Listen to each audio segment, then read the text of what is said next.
kali kalau Kores Live pasti akan korban-korban dari kawan-kawan yang berapologet dari sebelah gitu. Nah sekarang korban kita berikutnya ada Yosef dan RK. Dia ingin membahas soal nabi palsu. Padahal ini udah dibahas, Bre. Ini udah dibahas ketika lawan Bevan sama Oki. Berarti di sini kita melihat kawan-kawan dari pihak sebelah kebakaran dan ingin rematch yang begitu besar. Karena melihat Oki dan Bevan habis terkeroyok.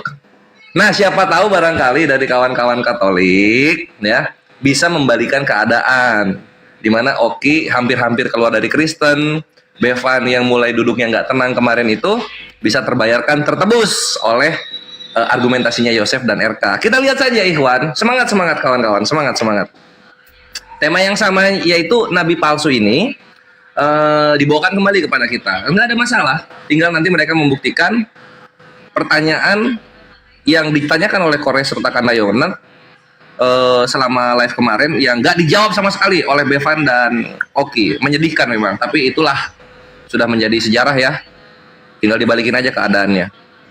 Nah, topik nabi palsu ini, mari kita masuk ke materi. Di dalam Islam, ketika membahas nabi palsu, maka ini ditargetkan ke nabi-nabi setelah wafatnya Nabi Muhammad SAW. Jadi tidak ke belakang.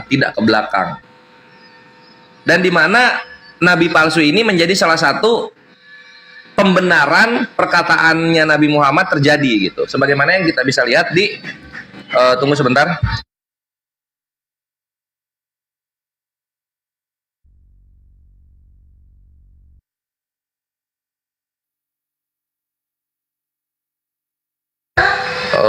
Gue mau balikin kamera dulu bentar ya.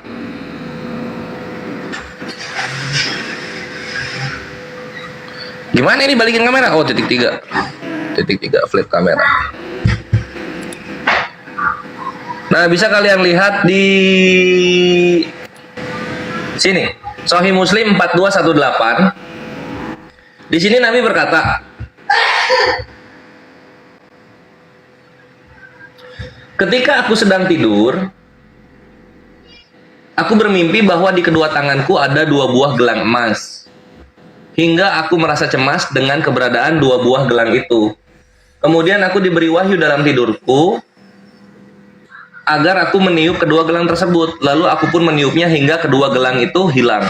Maka dari mimpi itu aku menafsirkan bahwa 2 buah gelang tersebut adalah 2 orang pembohong atau nabi palsu yang akan muncul sepeninggalku kelak. Yang satu adalah Al-Aswad Al-Ansi, seorang pemimpin dari San'a, dan yang satunya adalah Musailamah, seorang pemimpin dari Yamamah. Nah, jadi nabi palsu di dalam Islam itu berkutat kemunculan nabi-nabi setelah Nabi Muhammad SAW. Dan itu juga sebagai bukti pembenaran di mana ketika Nabi berkata, maka itu akan terjadi di masa depan. Itulah kenapa kami umat Muslim menjadi pengagum Nabi kami gitu, karena perkataannya semuanya terbukti. Salah satunya adalah hadis yang ini, dan kita bisa melihat di sejarah bahwa 2 nabi palsu ini muncul, yaitu Al-Aswad Al-Ansi dan juga Musailamah Al-Kazab begitu. Lalu bagaimana nanti pembuktian tentang nabi palsu ke belakang oleh Islam? Oh, gampang, karena kita akademisi, kita membaca seluruh literasi baik dari Yahudi, Kristen maupun Islam gitu, dan kita bisa menghargai syarat-syarat nabi palsu yang ada di 2 agama tersebut gitu kan. Dan di mata Islam, perhatikan kawan-kawan, di mata Islam Yahudi dan Kristen punya hak yang sama dalam membuat syarat. Jadi kami Islam tidak akan bisa diintervensi oleh kawan-kawan Kristen ketika Yahudi mempunyai syarat. Karena buat kami, di mata kami, Yahudi dan Kristen itu punya hak yang sama. Gitu, Mabre. Oke, Kanda, silakan kalau mau dilanjut. Oh, udah cukup, Pres. Oh, udah. Mantap banget. Berarti 3 menit buat aku ya. Baik. Bismillahirrahmanirrahim. Assalamualaikum warahmatullahi wabarakatuh. Kaum muslimin wal muslimat, terima kasih sudah hadir di YouTube. Masa yang nonton 6.000, yang like cuma 32 orang. Jangan lupa like-nya, subscribe, like, comment, share ya. YouTube Yonatan Nandar. Saya aturkan terima kasih kepada kaum muslimin wal muslimat yang berada di YouTube dan berada di TikTok. Dan saya juga haturkan terima kasih kepada saudara RK dan saudara Joseph. Tema pada malam hari ini adalah Nabi Muhammad atau Paulus Rasul dan Nabi palsu. Kalau di dalam Quran, Nabi Muhammad Shallallahu Alaihi Wasallam itu sebagaimana disebutkan di dalam Quran surat Al-A'raf, maktuban fit Taurat wal Injil. Namanya tertulis di dalam Taurat dan Injil sebagai sebuah penggenapan Nabi dan Rasul yang dijanjikan oleh Yeshua HaMashiach. Sebagaimana di dalam Al-Quran surat As-Saff ayat ke-6. A'udzu billahi minasyaitonir rajim wa idh qala Isa bin Maryam ya bani Israila inni rasulullahi ilaikum musaddiqan lima baina yadayya minat Taurat wa mubasyiran bi rasuli ya'ti min ba'di ismuhu Ahmad. Itu terbukti bahwa Nabi Muhammad Shallallahu Alaihi Wasallam sudah dinubuatkan oleh Yeshua HaMashiach. Apabila kita buktikan terdapat di dalam Yohanes 14 ayat ke-6. Saya bacakan di dalam bahasa Ibraninya, ya. Saya bacakan dalam bahasa Ibrani.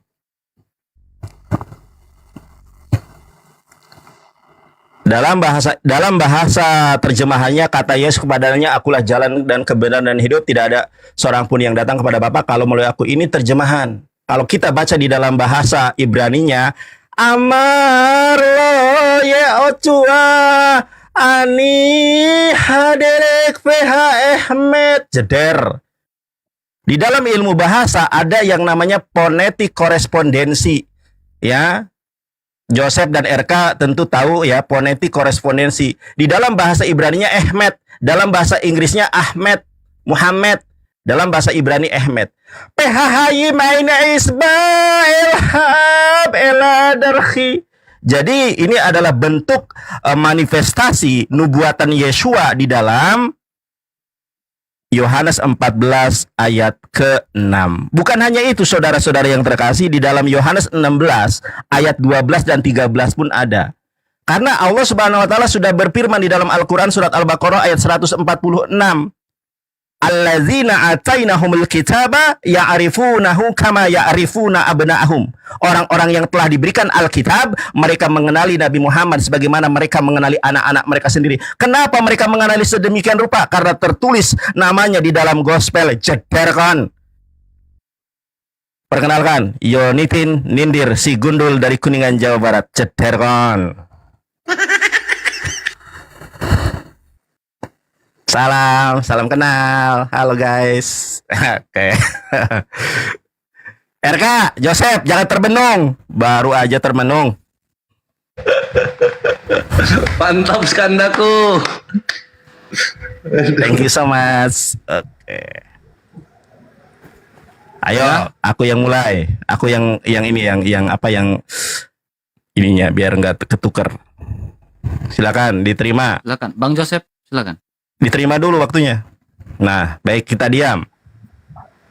Oke, baik. Ini tadi sebenarnya harusnya kita berbicara mengenai nabi palsu ya. Siapakah nabi palsu, Muhammad atau bukan? Tapi saya dari tadi nggak mendengar satupun ayat Al-Quran dibacakan membuktikan Muhammad itu nabi yang asli atau diberikan otoritas. Ketika Nandar tadi mengutip dalam surah Al-Quran bahwa Muhammad namanya termaktub dalam Taurat dan Injil, itu hanyalah gelar.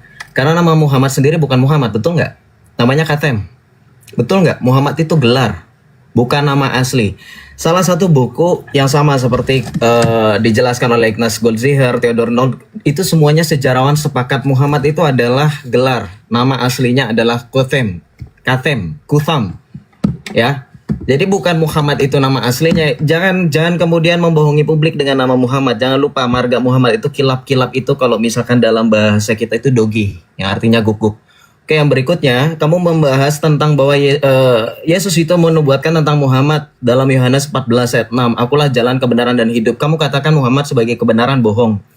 Ini keterkaitan dengan Nandar mengatakan dalam surah Al-Ahqaf. Maksudnya ketika Nandar debat beberapa waktu lalu ada 4 yang tidak dijawab oleh Nandar. Ini saya bawa sekalian. Ini belum dibawa-bawa nih, belum dibahas-bahas, dijawab-jawab nih. Berkaitan tentang otoritas kenabian Muhammad, tentang surah Al-Ahqaf ayat 9. 2 saja dulu. Silakan dijelaskan. Saya nggak dapat poinnya oleh Kores dan Nandar. Di mana otoritas kenabian Muhammad? dalam surah Al-Ahqaf ayat 9 di situ dikatakan Muhammad tidak dapat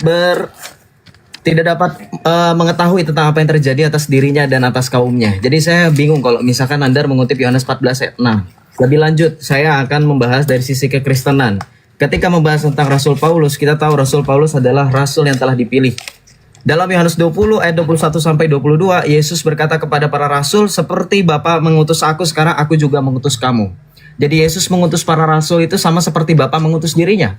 Maka apakah Paulus bisa diutus oleh para rasul? Ya, jelas jawabannya bisa. Contoh, ketika di dalam Kisah Para Rasul 1 ayat 15 sampai dengan 26, di situ para rasul berdoa memutuskan untuk siapa yang bisa menjadi pengganti dari Matias, dari Yudas, Maka dipilihlah Matias. Sehingga ketika Rasul Paulus di dalam Galatia 2 ayat 1, di dalam Galatia sebentar.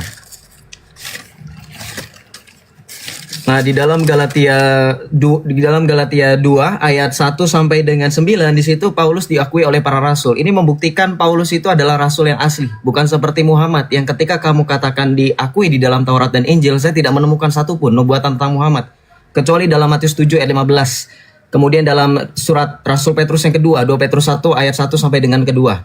Itu tidak lain adalah untuk Muhammad. Juga dalam 1 Yohanes ketika Rasul Yohanes memperingatkan kita tentang roh-roh antikristus. Yang berikutnya saya akan menjelaskan bahwa Rasul Paulus juga diakui oleh Rasul Petrus yang telah dipilih oleh Tuhan Yesus dalam 2 Petrus 1 ayat 3, dalam 2 Petrus 3 ayat 15 di mana Petrus mengakui kerasulan Paulus. Jadi saya minta coba jelaskan tidak lain tidak bukan di mana kenabian Muhammad. Ya, itu belum dijawab. Ini baru pemanasan ya. Saya belum ke data-data. Saya lanjutkan ke Bang RK. Silakan Bang RK. Oke, baik, terima kasih ya. Jadi poin pertama saya menanggapi pernyataan dari Kores bahwa terkait hadis yang dia bawakan ya, bahwa hadis yang dibawa Kores, apa pertanyaan saya ya? Saya belum masuk lebih dalam. Apakah itu sebuah nubuatan dari hadis yang Kores bawa itu di awal? Tolong dijawab itu ya, supaya saya tahu arahnya kemana. Ya. Kemudian kedua, Nandar mengatakan Taurat dan Injil. Kita tahu ya, Taurat itu Bereshit, ya, Veleshemot, Wayikra, Bemidbar, Elehedebarim. Ya, 5 kitab Taurat. Dan berbicara tentang Injil, ya, ada keempat Injil yang dikanonkan di dalam Alkitab. Nah, sekarang Nandar, ya, saya ingin tunjukkan dan membantah argumentasi kamu, Nandar. Nih, kamu perhatikan baik-baik, Nandar. Ya. Di sini, kamu mengutip Yohanes 14 ayat 6. Yohanes 14:6, ya. Di sini Yesus yang ngomong. Yesus yang berbicara bahwa dia itu adalah Aletheia. Nah, Aletheia ini bukan Muhammad. Di sini bukan proper name, Nandar. Kamu sadar? Ya, tolong jangan klaim yang membabi buta gitu. Aletheia ini bukan Muhammad, ini bentuk noun. Ya. Ya, bentuk noun, bukan proper. Bukan proper name, Nandar. Ya. Kemudian Nandar, ketika kami mengutip kitab suci, ya, saya bawa data nih, menelusuri tulisan-tulisan Deuterokanonika. Ya, ada ISBN-nya.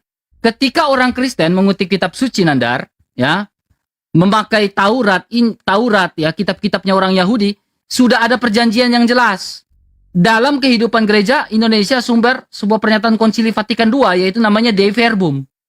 Ya, bagi kaum-kaum beriman, ya, menuju di sini pembahasan ya antara orang Kristen dan juga orang Yahudi. Ya, orang Kristen dan juga orang Yahudi. Saya akan, ini masih ada waktu ya? Masih ada waktu ya? Masih, Bang RK, lanjut. Oke. Jadi ada pembahasan antara orang Kristen dan juga orang Yahudi, ya, dalam Nostra Aetate, ya, dalam Nostra Aetate, ya, dalam buku ini nanti saya akan bukakan lebih dalam lagi Nostra Aetate, bahwa orang Kristen tidak mencuri Alkitabnya orang Yahudi, ya, tetapi sudah ada perjanjian kesepakatan dalam Nostra Aetate 2. Ya, sudah jelas di situ, ya. Jadi, ketika Nandar mengutip Injil, sudah ada perjanjian dari pihak Kristen bahwa orang Islam, Nandar, ini pertanyaan buat kau, jadi jangan kau kabur. Ya. Sudah adakah, Nandar, kau jawab nih. Sudah adakah perjanjian dari orang Kristen bahwa ya, bahwa kutipan yang Nanda ambil Yohanes 14:6 itu merujuk pada Muhammadmu? Ya, sama sekali nggak ada, no. Sama seperti orang Kristen melakukan perjanjian dalam Nostra Aetate 2. Ya. Nah, ketika Nandar mengutip itu, ya, bahwa Yohanes 14 ayat 6 sudah saya bantah secara teologis, saya bantah juga, ya, dan memberikan pertanyaan balik secara sejarah, ya. Adakah hubungan antara Islam dan Kristen sehingga Nandar mengutip Yohanes 14 ayat 6 itu merujuk pada Muhammad? Mana buktinya? Kesepakatan. Ya, sehingga kesepakatan itu ditulis dalam GPSS.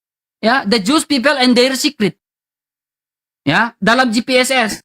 Itu lengkap. Ya. Jadi saya minta dengan hormat, Yonatan Nandar, kau pertanggungjawabkan omongan kamu. Karena secara teologis, ya, kamu tidak bisa membuktikan ini. Ini aletheia. Aletheia ini bukan yang lain. Ya, aletheia ini bukan Muhammad, tetapi merujuk pada pribadi subjek yang mengatakan ini adalah Yesus Kristus. Ya, Yesus Kristus yang ngomong nih, Yesus yang ngomong. Ya, Yesus yang ngomong, dirinya itu adalah jalan kebenaran, bukan Muhammad adalah jalan kebenaran. Kamu harus pahami itu, bahasa dengan baik. Ya. Jadi Kores, pertanyaan saya itu belum terlalu itu, hadis yang Kores bawa tadi di awal itu termasuk nubuatan atau tidak? Ya, jadi silakan dijawab. Saya belum tahu arahnya di mana, jadi saya masih meraba-raba. Ya, tolong dijawab dengan baik dan benar ya. Terima kasih. Masih meraba-raba guys.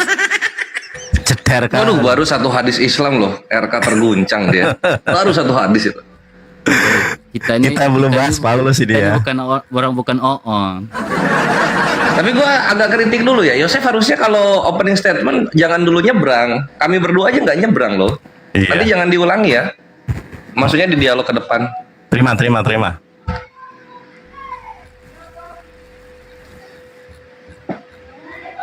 Siapa duluan Kanda? Silakan Kores duluan, Kores. Oke, pertama gue ke Yosef dulu. Ini Paulus masih gue simpen ya, sabar dulu. Yosef ketika bilang nama Nabi kami Katem itu, sahabat siapa yang ngomong, keluarga yang mana yang ngomong gitu. Kenapa jadi orang Eropa yang ngomong gitu loh? Kenapa jadi orang Eropa? Ini macam Yesus orang Yahudi tapi yang ngimanin orang Italia gitu. Nah, nama Nabi kami orang-orang Arab yang kenal, tapi kok orang Eropa yang diambil kesimpulan? Jangan samakan sejarah kelam Yesus dengan Nabi kami dalam pencitraannya, gitu bre. Perhatikan kalau dari orang Arabnya sendiri ya. Perhatikan kalau dari orang Arabnya sendiri. Oke, ini. Misalnya nih, gini kalau cara bawa data, Joseph. Nggak cuma bahasa-bahasa roh, pakai data. Karena kita manusia. Nah, di sini dikatakan di Sahih Ibnu Khuzaimah 232, Yosef. Ketika Nabi berkumpul sama orang Yahudi, ini orang Yahudi berkata nih, kami hanya memanggilnya dengan nama disebut keluarganya, ya, kata orang Yahudi. Rasulullah Shallallahu Alaihi Wasallam bersabda, sesungguhnya namaku Muhammad, bukan pakai us belakangnya. Ini namanya Muhammad. Yang demikian keluargaku menyebut. Di mana keluarganya nyebut Katem itu dapat dari mana? Dari Anderson, dari Stephen. Lu kira ini Yesus gitu yang orang Eropa yang sok tahu tentang dia kan gitu. Nih di sini juga lihat ketika perjanjian Hudaybiyah Musnad Ahmad 3019 dalam perjanjian damai Nabi berkata, wahai ahli, hapuslah dan tulislah ini perjanjian damai Muhammad bin Abdullah, bukan Katem. Ini Katolik gimana sih ini Katolik? Lu kok jadi beriman sama orang Eropa? Ini kan sejarahnya bangsa Arab ini. Nah, lihat ini sekarang, lihat ini Kristen cabang Arab. Sinaimonasteri.com ya, ketika mereka minta perlindungan kepada Nabi Muhammad. Nama kertasnya itu Ahtinem atau Astinem ya. Di sini orang Kristen minta perlindungan kepada Nabi Muhammad, bukan kepada Yesus. Pakai surat sama Nabi dikasih, sehingga aman tuh gerejanya sampai 2025. Di sini tertulisnya apa? Apakah Kutham atau Katem? Lihat di sini. Ini apa ini? Nih Muhammad bin Abdullah Rasulullah bin Abdullah ini. Muhammad ini bukan Kutham atau Katem. Kenapa lu jadi ngimanin orang Eropa ini Katolik satu ini? Orang Eropa itu siapanya Yesus sih? Terima kasih. Bingung gue sama lu. Selamat datang di kebenaran. Nah, berikutnya sekarang kita ke Yesus. Yesus sendiri ya, siapa namanya? Yosef. Yesus Yosef. sendiri itu nama terjemahan. Lu lihat ini orang Yahudi di Berachot 17b nomor 1 ketika membahas Iso atau Isa. Perhatikan di sini. Nah, Kanda tolong bacain Kanda. Mana? Berachot 17b nomor 1. Apa bacanya Kanda ini? Nggak kelihatan. Nah, ini nih, dah. Hanosri. Yesu Hanosri. Ini apa? Yesu Hanosri. Yesu Hanosri. Yesus ya, bukan Yesus Yesu. ya. Bukan. Berapa kata? Yud Sin Faf. 1, 2, 3. 3 kata. Sekarang kita lihat ini. Yesus yang digaungkan oleh orang-orang Katolik dan Kristen. Ini, berapa kata dia? 1, 2, 3, 4, 5, 6. 6 kata. Ini Tuhan lu hidup di terjemahan. Ini orang yang berbeda, bre. Selamat datang di kebenaran. Perhatikan nih. Tuh, dia hidupnya di terjemahan dia. Jadi jangan samakan nama nabi kami yang dibawa orang Eropa dengan nama Tuhan kalian yang dipromosikan orang Eropa. Selamat datang di kebenaran, jangan terguncang. Berikutnya gua akan ke Paulus, kawan-kawan. Siapkan kuping. Silakan Kanda. Iya, iya, ya. Iya, kalau KTM itu nggak ada nih, saya tunjukkan dalilnya ya. Nih, jadi Joseph ini ngaur lama-lama. Nih ya, di dalam Mutafakun Alaih. Di dalam Mutafakun Alaih, Joseph, lu bisa bahasa Arab enggak? Lu bisa baca ini apa enggak? Ya, nih. Ya, apa di sini? Li khamsatun asma. Ya, aku memiliki 5 nama. Ya, bukan gelar. Ana Muhammad. Kalau gelar itu kunyah, bukan asma. Ya, Ana Muhammad wa Ahmad wa Ana Al-Mahi. Kemudian ada satu lagi di sini apa? Al-Hashir ya. Ini saya tunjukkan nih. Aku memiliki 5 nama. Aku adalah Muhammad dan Ahmad. Cederkon. Di mana Nabi Muhammad disebut Khatem? Betul kata Kores. Kalau Yesus itu kuda, dalam bahasa Ibraninya Yesus itu kuda. Saya tunjukkan video saya ketika saya berdiskusi dengan seorang Yahudi. Saya mah bukan kaleng-kaleng, Ibrani asli saya mah. Ini saya tunjukkan. Ya, saya sedang berbicara dengan orang Yahudi. Lihat, jangan terguncang. Orang Yahudi nggak kenal Yesus. Connected. Nih, saya tunjukkan videonya ya. גברת לישה, מה שלומך? בסדר גמור. בסדר גמור. לאngsung. מעולה. גברת לישה, הנוצרים או יהודי? יהודייה. יהודייה. וואלה, כל הכבוד יופי. יש לי שאלה גברת לישה. מיהו ישו? את יודע ישוע? יסוס? אני יודעת יש ישוע, אבל יש... את יודעת, למה את יודעת יסוס? לא יש ישוע. Tuh. Ketika orang Yahudi ditanya, Ma'at Yodaat Yesus, gak kenal. Abal Yesua. Namanya tuh Yesua. Jadi secara nama saja kalian terbodohi dengan terjemahan. Ya. Kemudian kita lihat. Saya tanggapi si RK. Ya, saya tanggapi si RK. RK,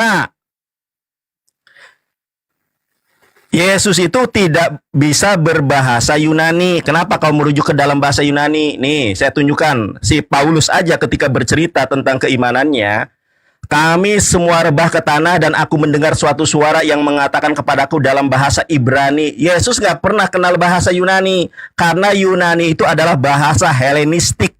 Bahasa pagan. Sekarang coba tunjukkan kepada saya. Di mana di dalam Bible-mu, baik di dalam Gospel Sinoptik maupun non-sinoptik, Yesus berbicara dalam bahasa Yunani. Kalau Yesus berbicara dalam bahasa Ibrani, ada Kisah Para Rasul 26 ayat ke-14. Jelas-jelas di dalam Yohanes 14 ayat ke-6 itu tertulisnya Ahmad. Makanya Yesus mengatakan, kalau Yesus itu adalah jalan pembuka bagi Yohanes adalah jalan pembuka bagi kedatangan Yeshua, sementara Yeshua adalah jalan pembuka bagi kedatangan Ahmad dalam bahasa Ibraninya. Itu adalah kebenaran. Nabi Muhammad adalah satu-satunya manusia yang mana di dalam kitab Wahyu pasal ketiga nomor 14, ho amen, ho pistos kai aletinos, he arketes ketisios. Jeder kan. Ini baru pembuka teman-teman ya, sabar. RK, Joseph jangan tegang. Aduh. Enggak, gue rasa kayak lucu aja. Kayak Iya, lagi lawan tanggapi, badut, lawan tanggapi. Nandar ini. Ya, tuh saya sudah tunjukkan datanya. Apa? Silakan Bang Joseph. Ya, Diterima dulu undangannya. udah. Nih ya, tadi bawa-bawa manuskrip Gunung Sinai ya, berani ya? Itu tahu nggak? Itu diperdebatkan oleh para ilmuwan. Tidak pernah. Saya tantang Kores. Saya tantang Anda berdua sekarang ya di hadapan ribuan Muslim yang lagi nonton di sana. Saya tantang ulama-ulama Islam yang memegang manuskrip yang sama seperti para biarawan di Gunung Sinai. Saya tantang Anda. Mengenai nama Katem, ya itu dijawab. Padahal tadi Al-Ahqaf ayat 9 aja nggak dijawab. Otoritas kenabian aja nggak dijawab. Ngutang lagi. Ngutang mulu. Gue suruh lu jawab mana ayat kenabian, kagak ada. Nih baru nih pemanasan. Mana ayat-ayatnya? Dari tadi kagak ada. Ngawur semua. Tadi bilang Joseph jangan begitu ya, awal-awal jangan nyebrang. Lu nggak dengar itu si botak mengutip-ngutip ayat Alkitab untuk membetulkan Muhammad itu nubuatannya ada di dalam Yohanes 14 ayat 6. Alah, Islam itu terlalu banyak bohong. Ya, dengerin saya pakai data. Dengerin kamu Muhammad, pengikut Muhammad. Nih, lihat. Ini websitenya kamu mengikut Muhammad kok ketawa. Memang aneh ya mengikuti Muhammad itu ya, baguslah. Kamu lihat di sini. Ini data Islam. Ya, asal usul Islam. Ini data Islam. Lihat. Bukan data oten. Ngerti kamu? Di sini dikatakan nih, dalam Ansab al-Ashraf, sastrawan dan ahli silsilah Baghdadi. Siapa yang tadi bilang orang Eropa siapa? Hah? Orang berkacamata itu iya. Bro, coba kau tanya orang BNN, lihat kau buka kacamata, lihat tampangmu. Makanya kau jangan asal salahkan aku pakai data orang Eropa. Kau nggak tahu ini data Islam. Makanya aku berani ngomong nama Muhammad itu Katem. Lihat di sini. Adapun Kutam bin Abdul Muthalib, ibunya adalah Safiyah bin Jundub. Ini baca mengenai kelahiran Islam Nabi Muhammad. Ini Yahya al-Baduri. Bahkan ini lebih mudah daripada Kuzaimah. Saya tantang kamu. Saya tanya sama Kores, saya tanya sama Nandar. Kuzaimah yang kamu bawa itu dalam sanadnya yang kamu bawa dalam hadisnya, dalam perawi nggak tahu saya itu kapan. Itu tahun berapa? Kuzaimah itu tahun berapa, Kores? Saya tanya, Kuzaimah itu tahun berapa? Kenapa kamu bawa Kuzaimah? Lebih mudah mana dengan Al-Ansab al-Ashraf ini? Nama Katem ini. Silakan dijawab pakai data ya. Kemudian berkaitan dengan orang Yahudi, Nandar. Saya sudah bilang berkali-kali sama Islam. Ini yang Islam gak pernah sampai dengan detik ini pahami. Al-Quran sendiri dalam surah Al-Maidah 51 tidak pernah mau menjadikan orang Yahudi dan Nasrani sebagai teman setia. Si Nandar, si Kores berteman sama orang Yahudi. Katanya, orang Yahudi gak mengakui Yesus, sama orang Yahudi juga gak mengakui Muhammad. Bahkan Muhammad dikatakan Mesugoh. Kan sekalian saya sudah tahu sendiri. Dalam Sefaria, Muhammad dikatakan Mesugoh. Rambam Maimonides mengatakan Muhammad sebagai apa, dan seterusnya. Lalu kemudian kalau kita berbicara mengenai tema, balik lagi. Saya minta otoritas kenabian Muhammad jangan keluar dari tema. Kalian mau lari dari tema, perhatikan. Dalam Alkitab, Paulus sendiri diakui sebagai rasul, ya. Perhatikan, di sini di dalam Kisah Para Rasul, ya, Barnabas dan Saulus diutus. Oke, perhatikan di sini ada para rasul yang menumpangkan tangan. Perhatikan. Pada waktu itu dalam jemaat di Antioquia ada beberapa nabi dan pengajar. Di antaranya adalah Saulus. Kemudian di ayat kedua dikatakan, pada suatu hari ketika mereka beribadah kepada Tuhan dan berpuasa, berkatalah Roh Kudus, khususkanlah Barnabas dan Saulus bagiku. Ini adalah permulaan Rasul Paulus diutus. Sekarang saya tanya, di mana otoritas Muhammad yang lagi dan lagi sudah 2 ronde tidak dijawab? Paulus diakui oleh para rasul. Di mana ayatnya kita baca di dalam Galatia. Galatia 2 dikatakan di ayat 19. Namun aku tidak melihat seorang pun dari rasul-rasul lain. Perhatikan ya. Paulus itu diakui oleh para rasul Yesus. Yaitu Yakobus, saudara Tuhan Yesus. Mengenai apa yang kutuliskan kepadamu ini di hadapan Allah, ku tegaskan bahwa aku tidak berdusta. Di hadapan orang Yahudi, di hadapan para rasul, Rasul Paulus menegaskan dia bukanlah pendusta. Tidak seperti Muhammad ya. Nanti kita akan gali lebih dalam apakah Muhammad rasul asli atau palsu. Lebih jauh lagi, Paulus diakui oleh para rasul di dalam Galatia 2, di mana di ayat yang ke-9 di sini dikatakan bahwa Rasul Paulus telah berjabat tangan ya sebagai tanda persekutuan. Inilah tanda yang namanya suksesi apostolik yang tidak dipunyai oleh Islam. Islam hanya mengenal sanad, sanadnya nggak jelas. Nanti saya bukakan data dari seorang sejarawan ternama. Kalau Anda bilang orang Eropa, Anda juga pakai produk orang Eropa, dan Muhammad Anda juga diakui oleh orang Eropa. Salah satunya Bart Ehrman yang Anda bangga-banggakan. Tapi nanti kita akan bahas, Bart Ehrman itu akan mengatakan Muhammad itu bukan nabi ya. Jadi saya lanjutkan ke Bang RK. Silakan Bang RK. Oke, baik. Ya, dengar baik-baik ya, Nandar. Ya. Untuk Kores, tadi kamu menyampaikan ya, yang pertanyaan saya belum dijawab tuh. Hadis yang dibawa Kores di pertama di awal itu termasuk nubuatan atau apa? Itu tolong ditanggapin dari tadi ya. Kemudian, Nandar, kau mengutip Taurat ya, Injil bahwa itu adalah Muhammad. Nandar, mimpimu kejauhan. Kau tunjukkan itu Muhammad itu proper. Dia proper name atau bentuk noun? Itu bukan bentuk proper, Nandar. Otak mengkilap. Dengar baik-baik, Nandar. Kemudian, saya mencatat nih, antara Nandar dengan Kores tidak memahami ya kata dan juga huruf. Makanya saya tertawa dari tadi. Kenapa saya bilang tidak memahami kata dan juga huruf? Ya, itu 3 kata. Nandar, Nandar, Kores tanya, itu 3 kata atau 6 kata? Nandar dengan polosnya, dengan o-nya bilang apa? 3 kata, Yesu. Huruf, Nandar, huruf. Kamu harus bisa bedakan mana fonik, mana fonologi. Huruf dengan kata itu berbeda. Masa 2 hal ini saja kalian 2 saling tidak mengerti? Mau diskusi lebih lanjut, lebih high, tapi 2 hal antara huruf dengan kata saja tidak mengerti. Tirta malu. Kemudian tentang bahasa Yunani, Nandar. Ya, dengar baik-baik ya. Terkait bahasa Yunani ya, di dalam perjanjian lama pernah digunakan di dalam bahasa Yunani. Ya, perjanjian lama. Karena memang orang-orang Yahudi perantauan itu sudah ada yang tidak mengerti lagi bahasa Yahudi, dan sehingga mereka mencatat segala sesuatu itu ya yang sudah terpengaruh dengan paham Helenis. Mereka mencatat perjanjian lama itu ditulis dalam bahasa Yunani. Ya. Bahkan kitab Deuterokanonika yang kami baca itu pun ditulis dalam bahasa Yunani. Saya bisa tunjukkan data ya. Sehingga dan pada saat di abad keempat oleh Santo Hieronymus diterjemahkan di dalam bahasa Latin atau Vulgata. Nah, ini saya mengambil sebuah data ya. Nih, ini dari Stephen Lex ya, Inspirasi Kanon Kitab Suci. ISBN. Ya. Halaman 64, Inspirasi Septuaginta. Masalah ini sudah disinggung ya, 21. Septuaginta berperan sangat penting dalam lingkungan kalangan Yahudi yang berbahasa berbahasa Yunani.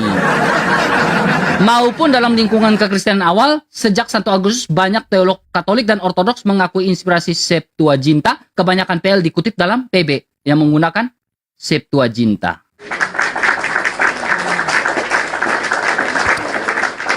Ceder kon. Kenapa suara RK dan Joseph kayak gemetar gitu ya, teman-teman, perhatikan tuh, kayak nervous gitu. Res, Gak ada yang nervous sama kamu. Sabar. Iya, sabar. Udah biarkan penonton yang menilai. Res, gas. Siap. Keringat di kepala jidatmu. Waktu. Ada keringat keluar di botakmu itu. Loh, waktu jangan ad hominem ya. Waktu terima. Oke, Iya, udah guncang ya, udah runtuh ya klaim mengenai KTM itu, karena yang dibawakan oleh Yosef itu adalah websitenya orang Eropa. Siapa tadi? Julius Louis. Siapa tadi? Penulisnya, editornya itu loh. Yang kecil itu yang lu sembunyikan, gitu kan? Gue bilang juga orang Kristen Indonesia kiblatnya ke Eropa, mau bahas Yesus, mau bahas Nabi kami, kiblatnya orang Eropa. Apa karena tidak ada keselamatan dari orang Eropa gitu? Terus lu bawa ini footnote-nya orang Arab, lu bawain langsung PDF-nya, lu bawain langsung jurnalnya gitu. Gua udah bawain 2 hadis, gua udah bawain Sinai Monastery gitu ya. kalau misalnya itu Sinai Monasteri membuat surat palsu ya, surat palsu untuk perlindungan dia hidup di zaman-zaman dulu gitu kan. Artinya apa? Ini Sinai Monasteri harusnya dibubarkan, Bre. Karena mereka tukang bohong. Orang Kristen cabang Arab kok nggak peduli itu mau palsu mau enggak, mereka menggunakan nama nabi kami untuk perlindungan kuil-kuilnya mereka. Bubarin aja. Nggak susah gua. Yang penting gua udah bawa data. Selamat datang di kebenaran kan gitu. Lalu berikutnya ayat-ayat kenabian. Aduh, si apa ya namanya, si Yosef ini. Lihat Sep, Al-Azhar ayat 40. Muhammad itu bukanlah bapak dari seorang di antara kamu, melainkan dia adalah utusan Allah dan penutup para nabi. Siapa yang ngomong ini? Allah ini. Cengok. Mukanya. Mukanya cengok. Kepenuhan. Alah. Gampang bet anjir pertanyaan. Terus dia bilang mesuga lagi. Nabi kamu dibilang mesuga ya. Tuhan lu dibilang dibakar di atas tai panas. Tuhan lu oleh Yahudi gitu.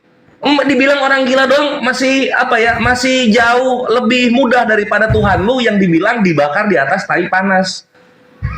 Itu RK, kata Yahudi. Makanya jangan bawa Yahudi. Gua tuh tahan-tahan kalau bawa Yahudi. Baru sekarang kita ikhwan bakar-bakar di Paulus. Nah, sekarang gini, kalau perkara soal nabi palsu ya, perkara nabi palsu pasti kan dalamannya tuh nggak bagus. Lu lihat nih di sini. Nih, kalau Yosef, kalau misalnya dialog, lu kasih lihat websitenya, gini kayak gua nih tuh, epilepsy.org.uk, organization.United Kingdom artinya ya.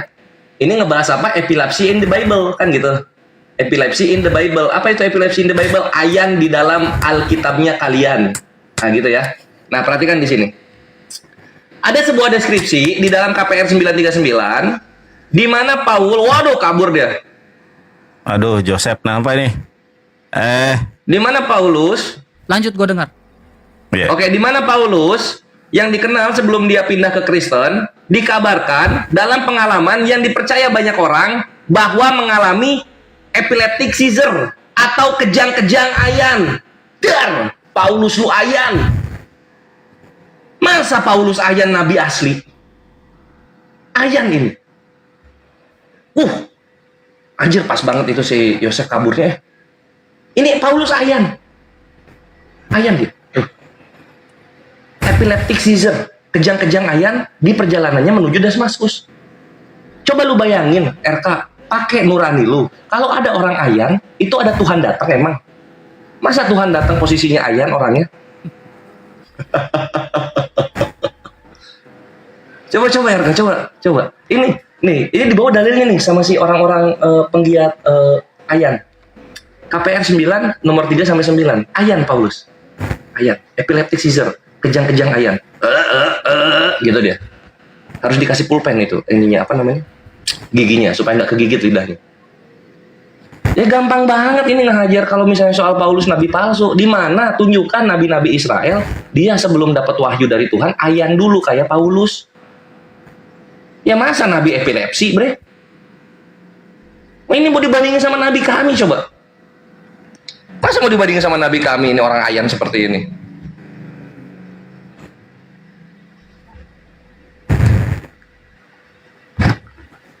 Ya gimana jadi? Ini nggak ada perlawanan sama sekali ini.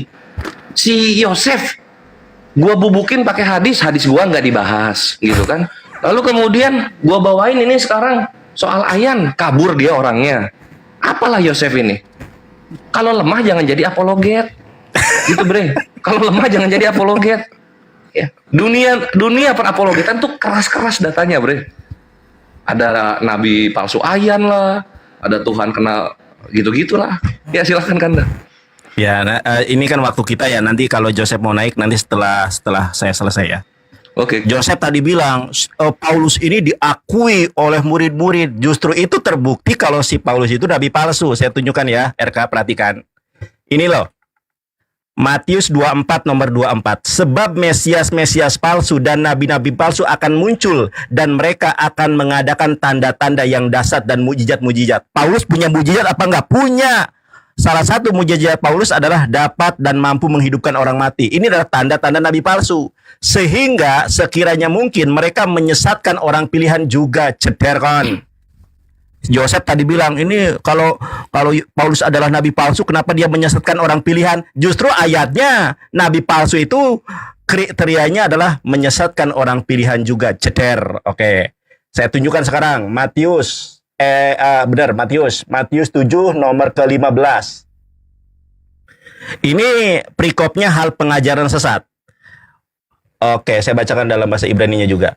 Waspadalah terhadap nabi-nabi palsu yang datang kepadamu dengan menyamar seperti domba, tetapi sesungguhnya mereka adalah serigala buas. Saya bacakan dalam bahasa Ibraninya. Hijaharu minefi hasheker habaim alaihim bilbus kebasim yuftok tokam jebim torfimhem. Baik. Nah, kata Yesus, waspadalah terhadap nabi-nabi palsu, habaim alaihem yang akan datang kepada kalian murid-murid Yesus, bilbus kebasim yang menyamar seperti domba. Diakui atau tidak, di dalam iman Kristen, domba adalah istilah buat orang Kristen. Jadi kalau kita sinkronkan, waspadalah terhadap nabi-nabi palsu yang akan datang kepadamu dengan menyamar seperti Kristen, padahal mereka adalah serigala buas. Pertanyaan saya, siapakah yang dimaksud nabi palsu, rasul palsu yang nyamar seperti domba yang mendatangi murid-murid Yesus? Kalau kalian jujur, tidak pernah ada nabi palsu yang mendatangi murid-murid Yesus kecuali Paulus di dalam apa? Di dalam KPR 13 nomor 1. Ceder kan? Bobok. Ini kombinasi yang tepat, si gundul sama si bewokan. Setelah ini nanti, oke. Si RK minta kepada saya. Aduh, waktunya nggak cukup, Di mana nama Nabi Muhammad di dalam Alkitab? Ada. Ya, masih ada 20 detik. Saya tunjukkan Kidung Agung 5 nomor 16. Apa di sini RK? Apa? Nih baca. Ya, sebentar. The Arabic Hamidah means Christ, and the name siapa? Muhammad, bukan Paulus. Jeder kan. Kalah debat. Ya, menang PK. Aduh, gak tega aku. Udah. Oke. Ya, sebentar dulu kita isi Josephnya diangkat dulu. Josephnya belum ada, RK sabar. Udah panas kayaknya RK ini. Masa 2 lawan 1, kacau lu. Sabar. Mana si Josephnya? 3 lawan 1 saja saya tidak lari. Udah orang 2 lawan 2 aja. Derpas. Tingkatan saya ini tingkatan gurunda. Udah, buktikan aja ya. Buktikan aja. Siap, RK siap. Udah ada yang ngakui belum di Kristen lu tingkatan guru? Terima kasih yang di YouTube, KJJ terima kasih Belum. stikernya. Gurunda mau aja kalah kok sama saya. Udah, jangan ini kau. Oke, ayo. Gak tukar posisi dulu Nandar. Kamu jadi Kristen kah? Ya sabar ini, terima waktunya. Oke, saya duluan ya Bang Joseph ya. Oke. Jadi gini, ya Nandar, sebelum kau memberikan pertanyaan kepada saya atau kami, kau jawab dulu pertanyaan saya. Pertanyaan saya yang tidak kau sentuh dari awal, saya tanya legalitas ketika kau mengutip Injil, ada tertulis nama Nabi Muhammad, ya. Legalitas antara orang Kristen dan juga Islam sehingga mengakui bahwa itu adalah Muhammad mana? Sama seperti saya menunjukkan legalitas data yang saya pakai ini di dalam menelusuri kitab-kitab Deuterokanika ISBN ya. Ketika kami memakai ini ada dokumen Komisi Kitab Suci berjudul The Jewish People and Their Secret Scripture in the Christian Bible GPSS. Sebenarnya dimaksudkan untuk memajukan hubungan dekat antara Gereja Katolik dan juga Yudaisme. Ya, hubungan antara Gereja Katolik dan Yudaisme salah satunya kesepakatan antara kanon kitab suci Perjanjian Lama dan Perjanjian Baru. Ya. Nah, itu saya minta hubungan legalitasnya antara Islam dengan Kristen sehingga kau berani mengutip bahwa Yohanes 14 ayat 6 itu adalah Muhammad. Mana? Gak ada. Saya yakin gak ada Nandar. Jujur. Kemudian, masalah Muhammad yang kau kutip itu proper name atau bentuk noun? Saya sudah tunjukkan bahwa itu bukan proper name. Ya, kalau proper name saya keluar dari Katolik sekarang saya masuk Islam. Gak ada. Kores, kamu kena pelanggaran tuh Kores. Lanjut aja, lanjut. Ya.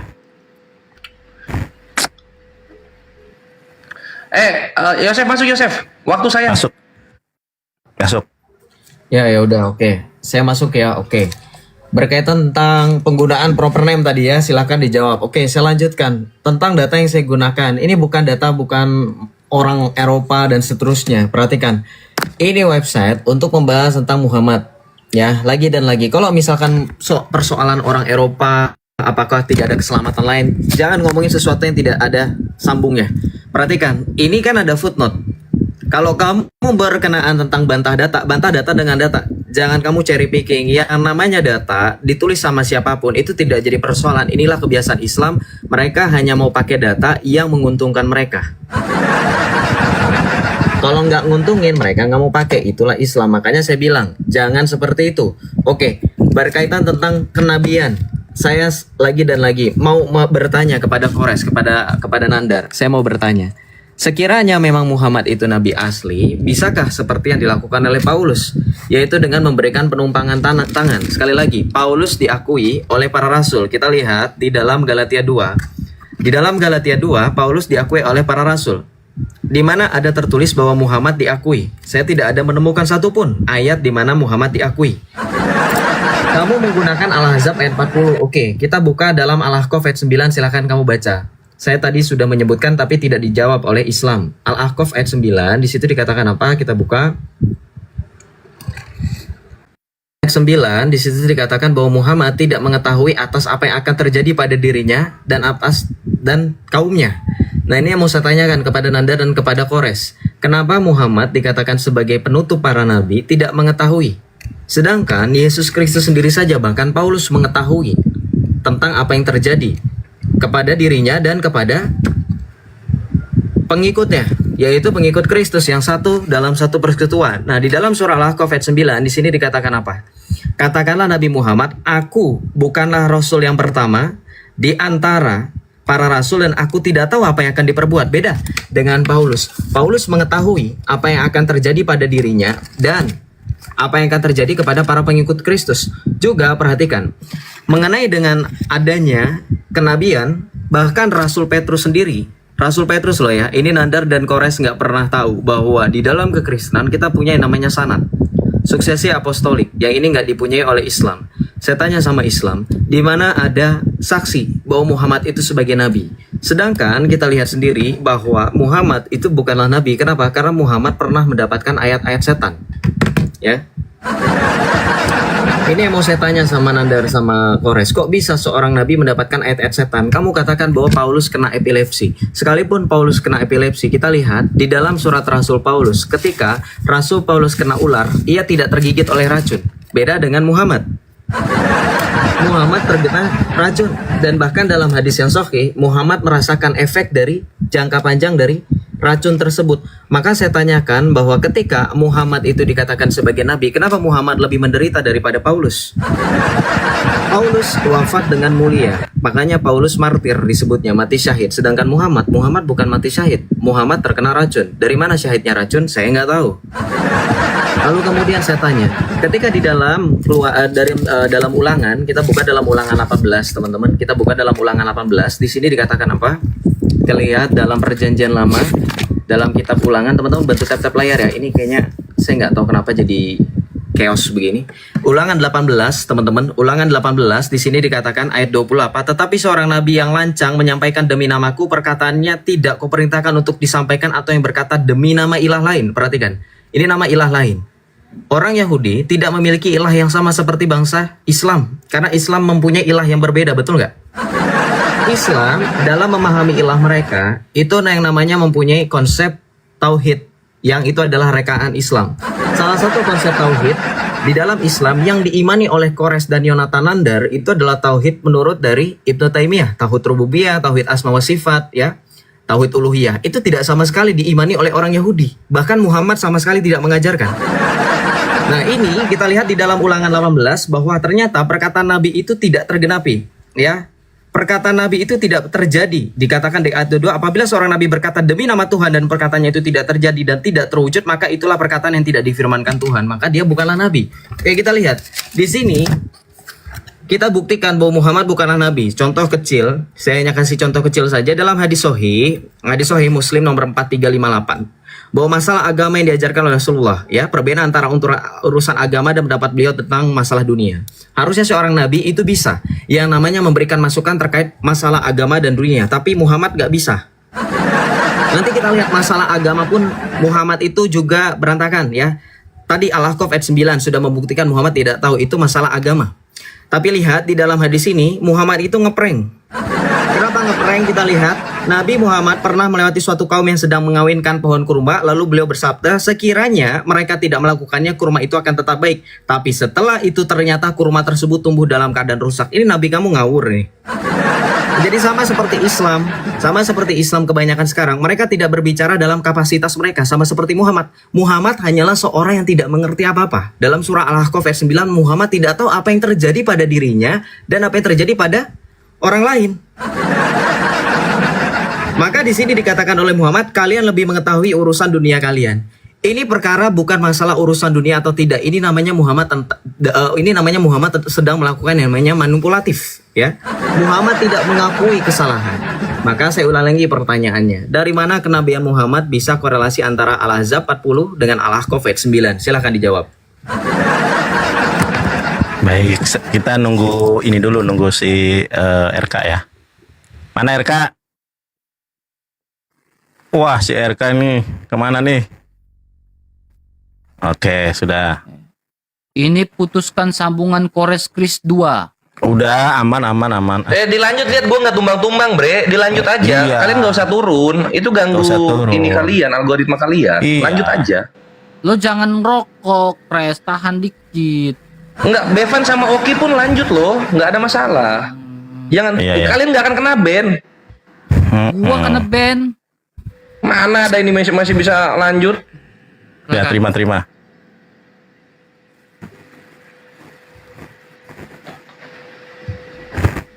Gas res. Oke, ya. Nanti si Yosef gue kasih kado di argumen terakhir gue tentang lo ya. Soal Al-Ahqaf ayat 9 dan Al-Ahzab ayat 40, gue agak bingung ya. Masalahnya di mana di sini kan dikatakan begini gitu. Aku bukanlah Rasul yang pertama di antara para Rasul dan aku tidak tahu apa yang akan diperbuat Allah kepadaku dan kepadamu. Aku hanya mengikuti apa yang diwahyukan kepadaku dan aku tidak lain hanyalah seorang yang memberi peringatan yang menjelaskan. Kalau masalahnya tidak tahu yang akan diperbuat Allah kepadaku dan kepadamu, ya namanya manusia kan gitu ya. Namanya kan manusia. Yesus saja berkata, jadilah kehendak sesuai dengan yang kau mau cawan ini gitu. Sama kayak gini juga, Paulus juga ngomong kayak gini. Saudara-saudaraku, sekarang kita adalah anak-anak Allah, tetapi belum nyata apa yang keadaan kita kelak gitu. Maksudnya sama aja sih. Lu gagal menyambungkan perkara, gagal bikin framing, Yosef. Belajar lagi. Itu satu. Terus yang kedua, jangan mau cherry picking. Lah, lu aja cherry picking cuma ngambil yang dalil pertama gitu. Lu aja cherry picking. Dan soal ayat Nabi Muhammad diakui udah ya di Al-Ahzab ayat 40 gitu. Sekarang ini udah ketemu Yosef nih. Udah ketemu website lu yang tadi lu sembunyiin. islamorigins.com. Ini ya. Ini kan ya? Oh, panik mukanya panik. Ini kan ya? Ini ya. Jangan cari picking kan kata lu ya? Kata lu jangan cari picking ya. Ikhwan siap-siap. Gas. Badai gift. Ini kan, ayo, ini yang nulis Joshua Little, sorry tadi gue salah nama. Nah dia bawa ini, Ikhwan, jangan cari picking katanya. Kalau jangan cari picking ya, Yosef, kalau jangan cari picking, ya, lu lihat sini. Lu ambil kesimpulannya, lu bacain di depan Kristen Katolik sama Islam. Lu ambil nih kesimpulannya di sini nih, kesimpulannya tunggu ya. Mana dia? Conclusion, nah ini conclusion ya, Yosef ini nih, insam ya. Lu baca di sini, Bre. Lu baca di sini. Kok gue inspect? Lu baca di sini. Jangan panik kawan-kawan. Siap-siap kalian bikin jedak jeduk. Di website yang sama yang dibawa Joseph, ini penulisnya berkata, singkatnya tidak ada dasar untuk menerima proposisi bahwa nabi awalnya bernama Kutamdar. Selamat datang di kebenaran. Hancur lu sama data lu sendiri, hancur. Tepuk tangan buat Hancur lo Kores. Yosef. Kasih Penulisnya koreksinya. ngomong kayak begitu. Mantap, Thank you mantap, Ikhwani Kores. Fisabilillah. Hancur lu Yosef. Direkam sama sejarah. Muka lu merana muka lu. Ya. Gak tega Ini penulisnya aku ya. ngomong sendiri. Tidak ada dasar untuk menerima proposisi bahwa Nabi awalnya bernama Kutam. Terus lu kok paksain Nabi awalnya namanya Kutam. Lu dihianati oleh orang Eropa sendiri. Dihianati lu sama orang Eropa. Rasakan itu bre. Udah cocok lu jadi kadrun. Udah cocok tuh jenggot lu. Ada terbentuk semua di tega aku. Terdiam. Jadi dejavu gua nih inget Bevan sama Oki kayak gimana kemarin. Terdiam lu berdua, bre. Dihajar kawan-kawan oleh islamorigin.com ya. Ini websitenya dia yang dia sembunyiin tadi. Ketemu ya sama gua, mantap. Aduh, anjir. Mau dilanjut ini? Wah, parade memalukan jadinya. Mas Joseph saya pusing ya. Pusing ya. Sakit bre, malu gue bikin lu. Malu gue bikin, serius. Nah sekarang gue bikin malu lagi soal nabi palsu ya. Perhatikan, Petrus mengakui apapun yang lu akui. Ini lu lihat dibaca di sini bre, yang tadi lu kabur. Epilepsy.org.uk. Paulus sebelum ketemu Tuhan dia ayan dulu dia.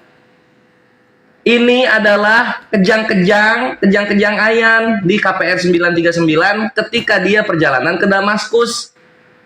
Sekarang buat tanya sama kalian kawan-kawan Katolik, tunjukkan satu nabi Israel yang kejang-kejang ayan sebelum ketemu Tuhan kayak Paulus.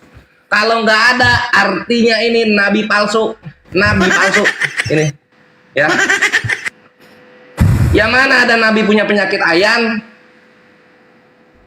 Itu satu. Terus yang kedua ini untuk kawan-kawan Katolik yang mencoba takiah Korintus dengan data yang dibawakan, nggak kayak Islam. Soal perkara Nabi ya, di mana Nabi diakui, lu buka di sini nih kawan-kawan, KPR 323. Ya, kita main keras di sini ya. Akan terjadi semua orang yang tidak mendengarkan Nabi itu akan dibasmi dari umat kita. Siapa Nabi yang ngebantai Kristen sama Yahudi kalau nggak denger dia? Siapa nabinya? Kasih tahu gua siapa nama nabinya. Kasih tahu gua siapa nama nabinya. KPR 323. KPR 323, orang yang nggak mendengar Nabi itu dibantai dari umat kalian. Tunjukin sama gua nama Nabi yang ngebantai Kristen sama Yahudi. Tunjukin. Itu nubuatan bre. Selamat datang di kebenaran, Yosef. Ini abadi di jidat lu. Lu tukang takiah Korintus soal data. Silahkan kandaku. Iya. Siapa? Res, ulangi Res pertanyaannya Res. Pertanyaannya siapa? Tunjuk yang satu ya. Tunjukkan satu nabi Israel yang kejang-kejang ayan dulu sebelum ketemu Tuhan. 2. Yang kedua, siapa nabi yang kalau nggak didengar dia akan ngebantai umat Kristen dan Yahudi di KPR 323. Silakan. Nah, jawabannya saya bantu. Ini di dalam hadis ya teman-teman ya. Rasulullah SAW bersabda, saya diperintahkan untuk memerangi manusia hingga mereka mengucapkan tidak ada Tuhan yang berhak disembah selain Allah. Jedar kon. Allahu Akbar. Selamat Itu menang lagi. Selamat KPR menang lagi. 323, KPR 323 nggak bakal ada yang menggenapi kalau bukan Nabi Muhammad. Siapa yang tidak mendengar Nabi itu, maka akan dibasmi dari umat kita. Jedar kon. Sekarang si Joseph mengatakan ciri-ciri Nabi palsu itu ucapannya tidak tergenapi. Saya tunjukkan nih ucapan si Paulus ya. 1 Tesalonika 4 nomor ke-16 ya. Yosef mau kemana Yosef? Yosef mukanya sini Yosef. Sep. Yosef tunggu kan? Lanjut. Oke. Nih Sep, si Paulus kenapa nubuatannya tidak tergenapi? Sebab pada waktu tanda diberi, yaitu pada waktu penghulu malaikat berseru, sangkakala Allah berbunyi, maka Tuhan sendiri akan turun dari sorga dan mereka yang mati dalam Kristus akan lebih dahulu bangkit. Nah, ini nih ucapan Paulus yang tidak tergenapi. Sesudah itu, kita yang hidup yang masih tinggal akan diangkat bersama-sama dengan mereka dalam awan menyongsong Tuhan di angkasa. Demikianlah kita akan selama-lamanya bersama-sama dengan Tuhan. Pertanyaannya, siapakah orang yang sejaman dengan Paulus yang sampai diangkatnya lagi ke sorga, dia masih hidup? Siapa? Siapakah manusia yang dibuatkan oleh Paulus yang akan hidup sampai zaman sekarang, sampai zaman Yesus turun kembali, sebagaimana disebutkan di dalam 1 Tesalonika 4 ayat ke-17. Sesudah itu kita yang hidup yang masih tinggal. Siapa yang masih hidup? Siapa yang masih tinggal di dalam 1 Tesalonika 4 nomor 17. Karena kalau tidak terbukti berarti Paulus adalah nabi dan rasul palsu. Cederon. Gak enak 1 aku. Tesalonika berapa tadi? 1 Tesalonika 4:17. Ini apa nubuatan Paulus tidak tergenapi. Ternyata yang hidup pada zaman Paulus mati semua sampai sekarang. Silakan Bro Joseph dulu. Oke, belum waktunya ya. Oke. Aduh, aku gak enak ya. Mohon maaf ya. Terima. Teman-teman, apresiasi Joseph. Si Kores sama Unity Nindir. Tap-tap layar yang banyak. Ya, udah ini waktu saya. Dengerin Ya. ya. Saya dibilang katanya cherry picking, tapi kamu ngerti nggak data yang kamu pakai? Itu data dari pembelaan Islam sendiri. Dan orang-orang yang mengatakan nama KTM itu tidak ada, kamu salah. Data saya masih ada lagi. Iya, kamu silahkan ketawa. Tadi dibilang katanya tidak mau pakai data orang Eropa, tapi kamu kena jebakan saya. Kamu pakai pembenaran dari orang Eropa. Bagaimana dengan ulama di Tunisia yang mengatakan nabimu itu adalah KTM? Ini data saya lagi. Saya mendengar seorang ulama di Tunisia di YouTube mengatakan bahwa Nabi kita tercinta Muhammad. Ini ulamamu. Ingat kata Rifa, ulama bisa sesat. Mana Rifa? Kabur dia kan. Habis debat 2 versus 2 nggak mau lanjut lagi karena pernah bilang ulama bisa sesat. Katanya mau dipanggil ke MUI itu orang lagi dicari. Ulama bisa sesat juga. Abu Kapsa nama lainnya. Apakah klaim ini benar dan berdasarkan sumber sejarah? Betul. Islam menyangkali ini. Perhatikan Kores, perhatikan Andar. Kalau kalian menang jeder-jederan, yang kalian baca ini aja pembelaan Islam. Saya minta data sejarah. Ini semua adalah data sejarah. Bahkan ulama di Tunisia mengakui nama Muhammad adalah KTM. Ulama loh, bukan seorang Kores, bukan seorang Nandar. Ini datanya, ya. Ini Islam, bukan Oten. Nah, termongok-mongok dia.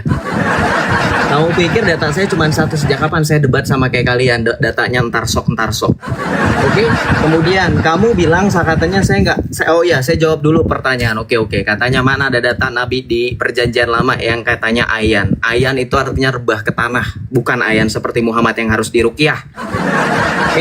Jangan apple to apple. Betul, sejarah kelam Muhammad itu lebih kelam daripada kita semua. Betul. Saya tanya sama Kores, saya tanya sama Nandar, saya tanya sama orang Islam, jutaan miliaran orang Islam di dunia. Kalian kalau sakit ke Jibril atau ke dokter?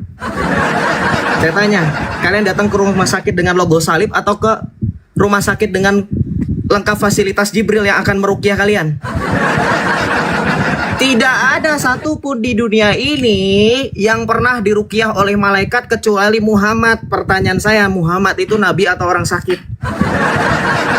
Bahkan saya tadi bilang kan, selain kita orang biasa, kita tidak pernah diruqyah oleh malaikat. Kamu mau merendahkan posisi Paulus tidak sama dengan Muhammad. Tidak pernah Paulus epilepsi harus sampai dibantu oleh malaikat. Paulus bisa bangun sendiri. Oke? Ya jangan ketawa-tawa, coba bandingkan datanya. Oke, kemudian dalam Perjanjian Lama ditanya, kita lihat dalam 1 Samuel 19 ayat 24 dikatakan apa? Kamu nanya nabi mana? Lihat. Nabi Saul ini ya, Samuel ini rebah terhantar dengan telanjang sehari-harian dan semalam-malaman. Ini orang Yahudi melihat Samuel, menulis kisah tentang Samuel. Jeder, mana ada Islam? Kamu mau menghina, kamu akan mengatakan, oh dalam Oten enggak, ini Yahudi. Yang kamu akan pakai data-data mereka, yang kamu akan rangkul mereka sebagai teman. Ternyata orang Yahudi juga mencatat nabi mereka juga rebah, bahkan telanjang. Karena dalam hadirat Tuhan, artinya manusia memiliki kemampuan yang terbatas. Bahkan kalau kamu mau menyangkali, kalian pun telanjang walaupun ditutup dengan selai kain yang tidak berjahit. Apa itu? Kain ihram yang melorot-lorot ya. Jadi itu cara kalian bertemu dengan Tuhan. Tapi saya nggak membahas itu lagi. Membahas tentang kenabian Muhammad Al-Ahqaf ayat 9. Kalian jeder-jederin siapa? Kalian janganlah begitu ya. Jangan jeder-jederin, nanti kita semua terseok tidak bersisa ya. Jangan suka jeder-jeder ya. Kalian belum mengucapkan password aja kita sudah kengerian. Oke, dalam Al-Ahqaf ayat 9 saya jelaskan sama kamu. Aku bukanlah rasul yang pertama di antara para rasul. Kamu jelasin apa tadi Kores? Saya nggak nangkep. Kamu malah bacain lagi terjemahannya. Yang saya tanya Kores, ini manusia, ya kamu katakan, ya ini kan manusia, ya terus kenapa kamu samain sama seperti Yesus? Bukankah Muhammad itu penutup para nabi, khatamul anbiya, suri tauladan? Kalau sama seperti Yesus, terus fungsinya Muhammad datang apa? Kalau cuman copy paste dengan Yesus, bukankah menyempurnakan? Yesus tahu, lihat di dalam Injil Yohanes, perhatikan ya, di dalam Injil Yohanes Yesus tahu, Yesus menyediakan tempat bagi pengikutnya di mana? Di surga kerajaan Bapa. Lihat, jangan gelisah hatimu, percayalah kepada Allah, percayalah juga kepadaku. Yesus mengatakan para pengikutnya untuk percaya, jangan gelisah. Coba kalau Muhammad, kamu apa nggak gelisah? Muhammad bilang nggak tahu. Hah? Ini hanya memberi peringatan. Sekarang saya tanya sama kamu, kalau Nabi Muhammad itu adalah Nabi asli, tunjukkan kepada saya otoritas. Jangan cuma Allah yang berfirman. Siapa yang pernah mengakui Muhammad sebagai Nabi? Siapa yang pernah menyaksikan beliau mendapatkan wahyu? Saya tanya, ketika Muhammad mendapatkan wahyu, apakah Khadijah menjadi Islam? Silakan dijawab. Silakan dijawab dari istri terdekatnya dulu. Kalau Muhammad itu Nabi, silakan saya serahkan ke Bang RK. Oke, terima kasih. Jadi Nandar, saya tanya tadi, kau tunjukkan bahwa Muhammad atau Mehmet Mahmad itu adalah proper name, kau tidak tunjukkan. Mau kabur kau, saya kejar terus ini. Terus legalitas, ya, bahwa Muhammad itu, ya kau mengutip Injil bahwa itu adalah Muhammad, legalitas resmi sama seperti yang saya bawa, data GPSS ini, kau belum tunjukkan. Jangan kabur, saya kejar terus ini sampai akhir nih. Ya, kemudian ya kamu berbicara tentang 1 Tesalonika. Nih, ini sebuah buku tafsir perjanjian baru dari Daniel Durkan ya, editornya ya. ISBN-nya lengkap ya.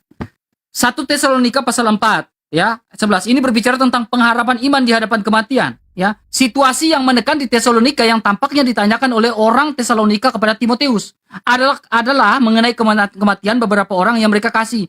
Apakah mereka juga akan bersama-sama dengan Tuhan pada saat kedatangannya? Lalu di paragraf selanjutnya di sini bicara apa? Orang percaya mempunyai kuasa atas kematian.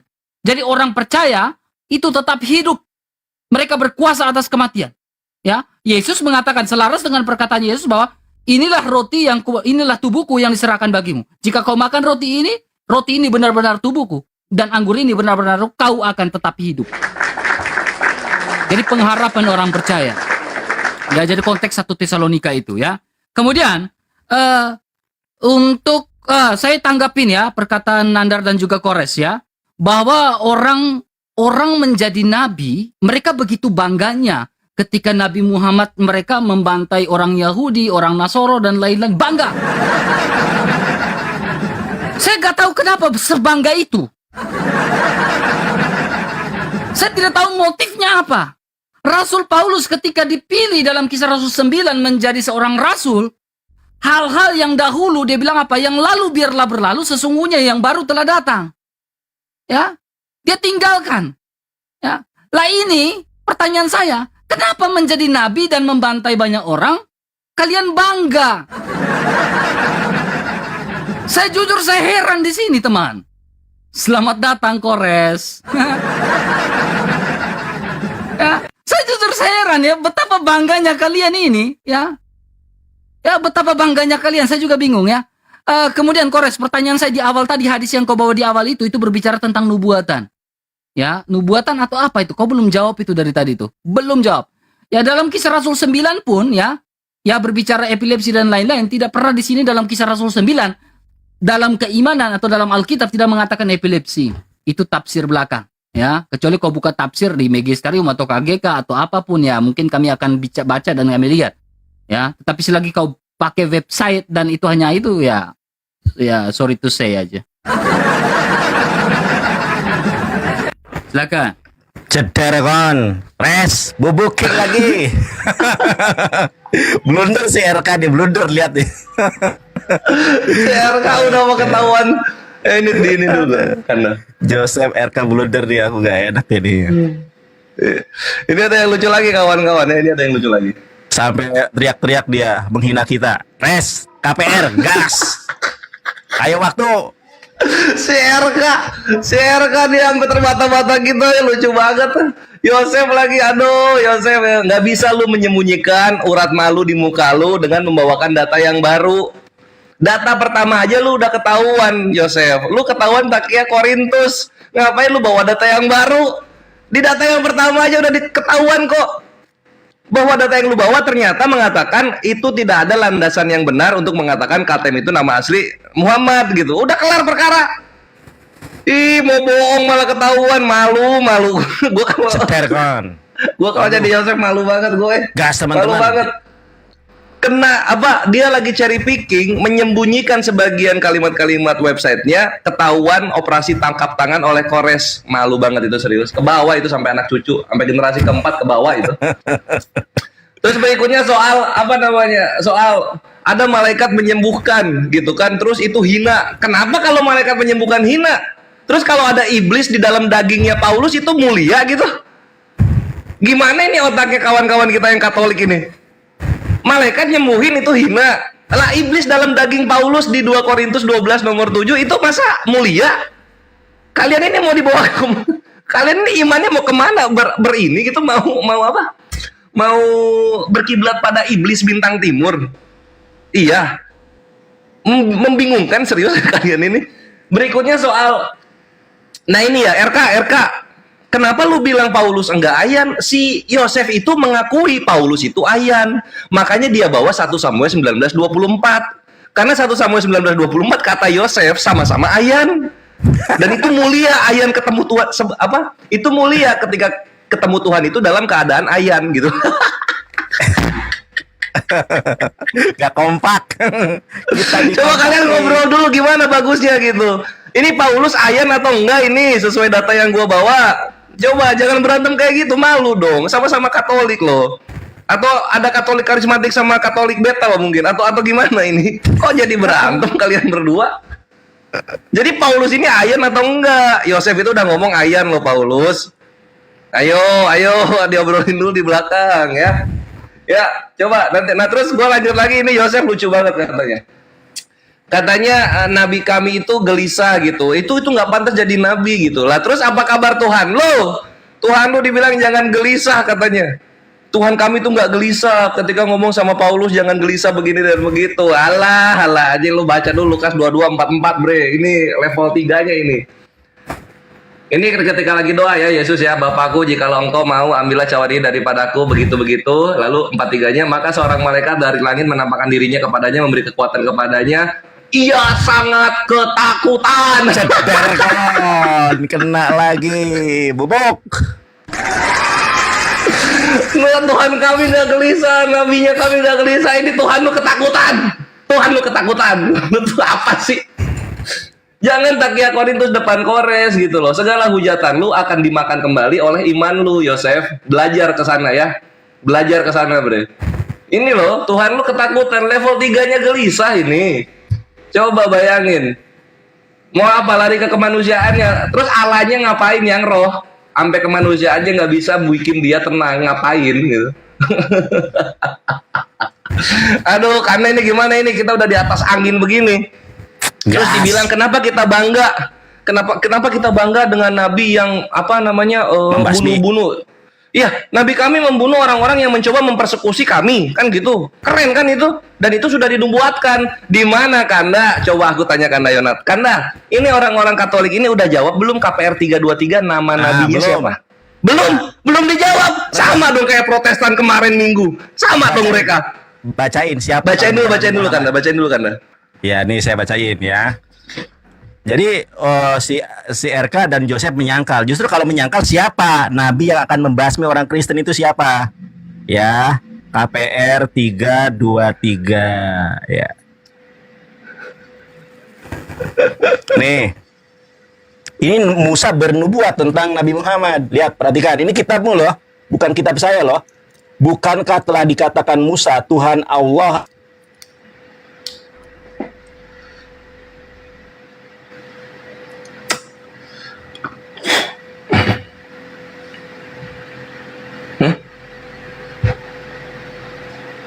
Waduh. Sinyal aja gak ridho sama omongan dia tuh.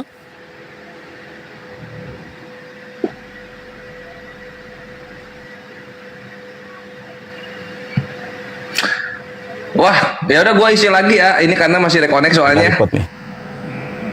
Ntar dulu. Aku Oke, ini lanjutkan. nih. Nih, perhatikan nih. Saya diperintahkan untuk memerangi manusia hingga mereka mengucapkan tidak ada Tuhan yang berhak disembah kecuali Allah. Apabila mereka mengucapkannya, maka mereka akan menghalangiku untuk menumpahkan darah dan merampas harta mereka. Jeder, kawan. Res, lanjutkan. Ya, lanjutkan. Kalau bukan Nabi Muhammad, siapa? Iya gitu loh. Oke. Aku satu lagi, Res. Satu Boleh, lagi, boleh. Res. Si RK tadi pakai tafsir, itu tafsirnya Gabrul RK. Perhatikan ya, 1 Tesalonika itu tadi ya. 1 Tesalonika 4. Sebentar ya.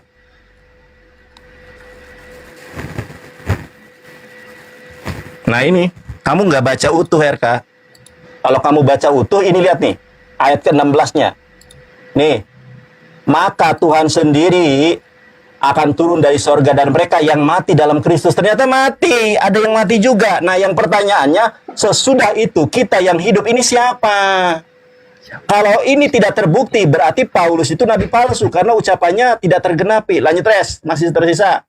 Iya gitu, sama kayak gini juga. Lu bilang gitu, kenapa kalian bangga dengan nabi seperti itu? Nabinya bangga begini dan begitulah. Anjir, ini Paulus lu loh, kawan-kawan Katolik. Lu lihat Paulus lu lah.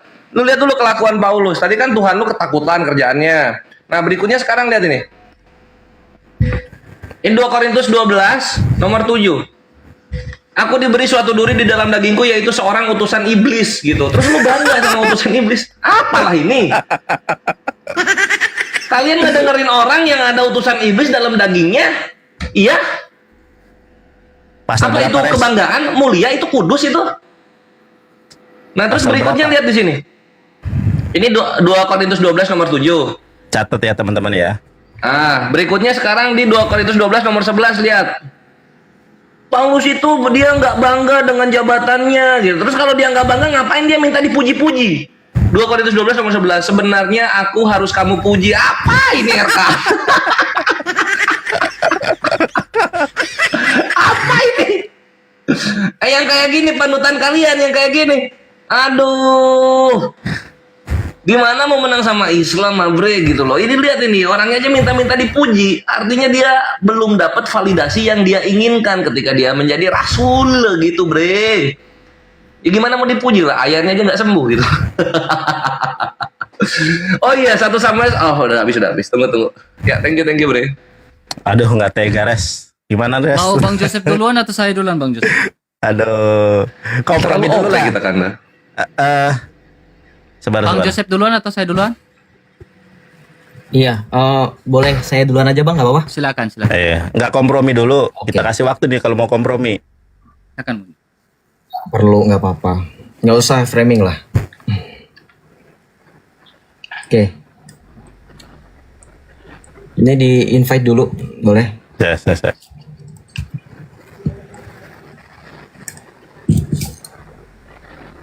Sabar ya. Nandar. Kenapa Sabar. pertanyaan saya belum kau jawab dari Sinyalku tadi? sabar. Nanti sesi berikutnya saya jawab. Sesi berikutnya sampai sekarang kagak dijawab. Sabar dulu ya. Ini internetku, sabar ya. Sabar dulu. Kores gak sanggup jawab pertanyaannya kah? Bantu Nandar gitu. Ya gampang nanti sesi berikutnya. Silakan. Apa sih yang hadis itu? Itu udah, itu nubuatan iya. Gua gak tanya itu. Makanya gue tanya itu dicatat. Udah di Tadi lu tanya waktu- itu loh di akhir-akhir. Nanti jangan tantrum, nanti setelah ini gue jawab. Gua tadi kasih kesempatan buat Kores untuk menjelaskan tentang si Paulus. Minum yang banyak dulu, Kores. Biar sehat. Oke, terima. Jus mangga, enak. Terima. Tenang. Oke, baik, saya akan langsung jawab ya. Tadi dalam Kisah Para Rasul dalam Kisah Para Rasul kita buka dalam Kisah Para Rasul tadi ya. Kisah Para Rasul 3 ayat 23. Di situ dikatakan apa? Kata Petrus katanya ya kan.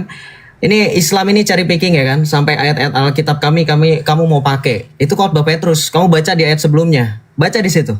2 ayat 22. Bukankah telah dikatakan Musa Tuhan Allah akan membangkitkan bagimu seorang nabi dari antara saudara-saudaramu sama seperti aku. Apakah Petrus sama seperti Muhammad? Apakah Muhammad orang Yahudi? Ya, jadi jangan asal kutip ayat, jangan begini-begini kalau udah ditampilin ayatnya. Pakai Al-Quran, pakai data scholar. Saya minta data scholar Islam. Mana otoritas kenabian Muhammad? Mana saksi? Ketika Muhammad mendapatkan wahyu, apakah Khadijah menjadi Islam? Tidak dijawab, cuman cengar-cengir. 8 menit cuman yeping, mending saya dengerin masjid. Tidak dijawab. Khadijah jadi Islam nggak, Nandar? Khadijah jadi Islam nggak, Kores, ketika Muhammad bercerita aku mendapatkan wahyu? Yesus ketakutan, tapi Yesus menghadapi kematiannya di kayu salib dan mengalahkan maut. Muhammad ketakutan, apa yang terjadi? Selimutan. Muhammad selimutan. Pertanyaan saya, ketika kamu juga menggunakan 2 Korintus 12 ayat 7, mengatakan katanya, Paulus dikatakan bahwa Paulus itu duri dalam daging iblis. Baca di ayat yang berikutnya. Baca. Tentang hal itu, aku sudah 3 kali berseru kepada Tuhan supaya utusan iblis itu mundur dari hadapanku. Namun jawab Tuhan kepadaku, cukuplah anugerahku bagimu sebab justru dalam kelemahanlah kuasaku menjadi sempurna. Baca ayat berikutnya, jangan kebiasaan. Kalau Islam, Al-Quran, contoh kamu buka surah Al-Qalam ayat 42, di situ dikatakan yauma yaksifu ansakiu. Pada hari pembalasan betis Allah akan disingkapkan. Ketika kamu tanya ke sama Islam betis siapa, di situ mereka lari ke ayat berikutnya, ayat sebelumnya nggak bakalan sama karena tidak ada ketemu ujungnya. Nih terbongkar semua kebohongan Islam. Mereka hanya baca 1 ayat, mereka framing. Padahal ayatnya di berikutnya. Oke, yang berikutnya juga kamu baca di dalam 2 Korintus 12 ayat 11. Dikatakan apa? Sungguh aku telah menjadi bodoh, namun kamu harus memaksa aku, sebenarnya aku harus kamu puji. Baca ayat berikutnya. Di situ Rasul Paulus menekankan pentingnya kerendahan diri, kerendahan hati. Ya. Maka disatakan apa di ayat 21 dalam perikop terakhir gitu, dikatakan Rasul Paulus, aku khawatir apabila aku datang lagi, Allahku akan merendahkan aku di hadapan kamu dan aku akan bersedih atas banyak orang yang di masa lampau berbuat dosa. Di situ Rasul Paulus menekankan adanya kerendahan hati, nggak seperti Muhammad maunya dipuji-puji. Oke, makanya saya tadi sempat menyebutkan mention bahwa ketika kita bahas tentang tema ini nabi palsu, Muhammad itu matinya karena apa, teman-teman? Kores, Nandar silakan dijawab. Oke. Sedangkan Rasul Paulus ya kena racun. Rasul Paulus itu pernah terkena racun. Mungkin nanti Bang RK akan menambahkan datanya. Tapi tidak sampai ada efeknya. Ketika Rasul Paulus sampai di akhir hayatnya, dia memberitakan Injil sampai mengorbankan nyawa dengan mulia. Tidak ketakutan sampai diselimuti. Oke. Nah, itu jawaban-jawaban saya. Silakan saya serahkan ke Bang RK. Silakan Bang RK. Oke. Terima kasih ya. Jadi ada beberapa poin yang saya catat di sini ya tentang Nandar membawakan mati di dalam Kristus. Saya catat nih, Nandar. Makanya literasimu ini diperbaiki. Berulang kali saya bilang perbaiki literasimu. Anda membaca tapi tidak memahami isi bacaan. Susah sekali. Ya, kenapa saya bilang susah? Kamu baca kau tidak paham isi bacaan. Mati di dalam Kristus artinya orang itu mati beriman di dalam Kristus Yesus Tuhan kami. Tuhan kami semua. Ya, akhirnya dia mati dalam Kristus. Sehingga sejalan dengan perkataan Yesus bahwa dia akan tetap hidup walaupun di dalam aku, ketika di dalam aku. Ya, sebab akulah kebangkitan dan hidup, barang siapa yang percaya kepadaku akan tetap hidup walaupun sudah mati. Makanya mati dalam Kristus. Makanya Rasul Paulus sangat yakin dan percaya memberikan sebuah prinsipil ya di dalam sebuah kehidupan. Dia bilang apa? Sebab hidup adalah Kristus dan mati adalah keuntungan bagiku. Ya. Jadi itu yang maksudnya mati dalam Kristus. Ini kepala sampai miring, botak miring kayak gitu. Kemudian kedua, Kores, ya, saya ingin memberikan sebuah tanggapan ya. Ya. Yesus Kristus dia taat sampai mati di atas kayu salib. Ya. Dan dia bangkit dari antara orang mati pada hari ketiga. Waktu habis. Tapi saya melakukan ini. Kenapa kayak tantrum sekali, kayak ketakutan sekali Nandar. Belum apa-apa, kayak takut sekali kalau RK ngomong ini, kayak ketakut sekali. Nih, perhatikan. Ini Sirah Nabawiyah ya, Ibnu Al-Mubarakfuri ini Nandar ya, ISBN ya. Ya. Perhatikan baik-baik Nandar ya. Ini ketika wahyu terputus, nabimu apa? Mau apa? Terbesit keinginan untuk terjun dari sana. Walah.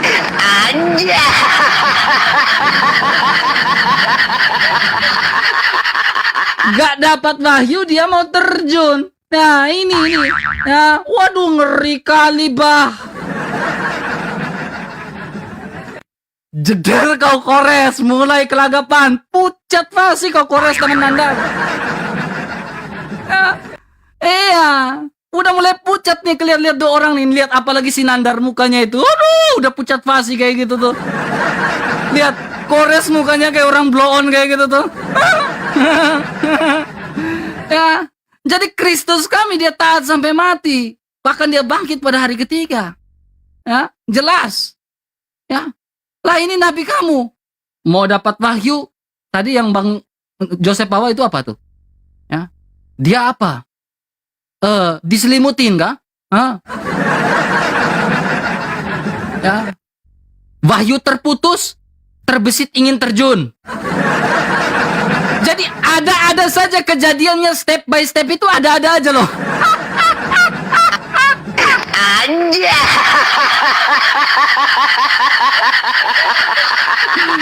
Aduh, ngakak brutal parah ya. Ya, jadi gini ya.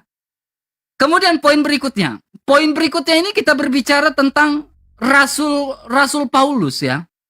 Rasul Paulus ya, ketika dia memiliki kekuatan ya, power yang begitu kokoh di dalam Kristus. Dia digigit ular tedung saja, dia tidak mengalami kematian. Itu racun berpisah. Orang berpikir bahwa dia bakal mati. Ya, orang berpikir dia bakal mati, tapi tidak. Orang semua tercengang. Ya, jadi sesuatu yang mujizat, the power seperti itu ingin menunjukkan kepada semua orang bahwa inilah Rasul Kristus. Inilah pengikut Kristus. Mereka dibekali dengan mujizat-mujizat yang tak terduga, yang tidak bisa diselami dan dipikirkan oleh pikiran manusia. Ya, nabi kamu, ya Zainab kasih racun, ya kan, di domba beracun itu. Setelah dimakan, baru apakah Jibril datang menyampaikan di situ ada racun. Jeder kan, kalah debat. Jeder kan, pucat botak. Oke, Res aku duluan izin ya. Kalah debat, kalah PK. Jawab dulu pertanyaan saya. Proper Iya, name itu baik, mana? Legalitas yang kau kutip itu mana? Baik. Res izin duluan ya. Baik.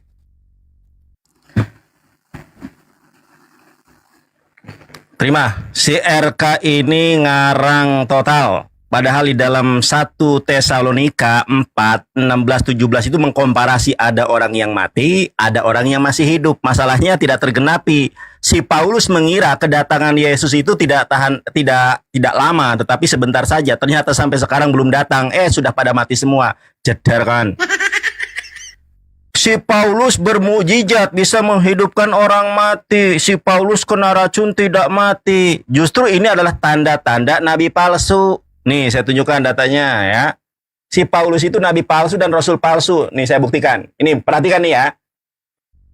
Matius 24 nomor 24. Perhatikan ini ciri-ciri si Paulus nih. Sebab Mesias palsu dan nabi-nabi palsu akan muncul. Dan mereka akan mengadakan tanda-tanda yang dahsyat. Saya tanya, kalau orang yang diracun gak mati, si Paulus itu, dan dia dipatok ular gak mati, itu tanda-tanda apa? Tanda-tanda yang dahsyat. Tanda-tanda yang dahsyat ini mengacu kepada siapa? Dan mujizat sehingga sekiranya mungkin mereka menyesatkan orang pilihan juga. Jederkon. Ini tanda-tanda apa? Mesias palsu dan nabi-nabi palsu. Makanya pertanyaan saya dijawab. Ini berkorelasi dengan Matius 7 nomor ke-15. Saya tanya tadi nggak dijawab. Perhatikan lagi nih. Yesus sebelum terangkat ke langit, sebelum digantikan oleh Yudas disalib, Yesus mengatakan di dalam bahasa Ibraninya, Hijaharu minevi'ei haseker habaim alaihim. Kata Yesus, waspadalah terhadap minevi'ei dari nabi-nabi hasyeker, nabi palsu, habaim alaihem yang akan datang kepada kalian 12 murid Yesus. Kata Yesus apa? Bilbus kebasim yang nyamar jadi domba, yubetok tokam jebim torfim hem. Padahal mereka ini adalah nabi palsu serigala. Pertanyaan saya, kalau bukan si Paulus, siapa? nabi palsu yang nyamar jadi Kristen. Ternyata yang nyamar jadi Kristen itu di dalam KPR 13 nomor ke-1 ya. Perhatikan ini.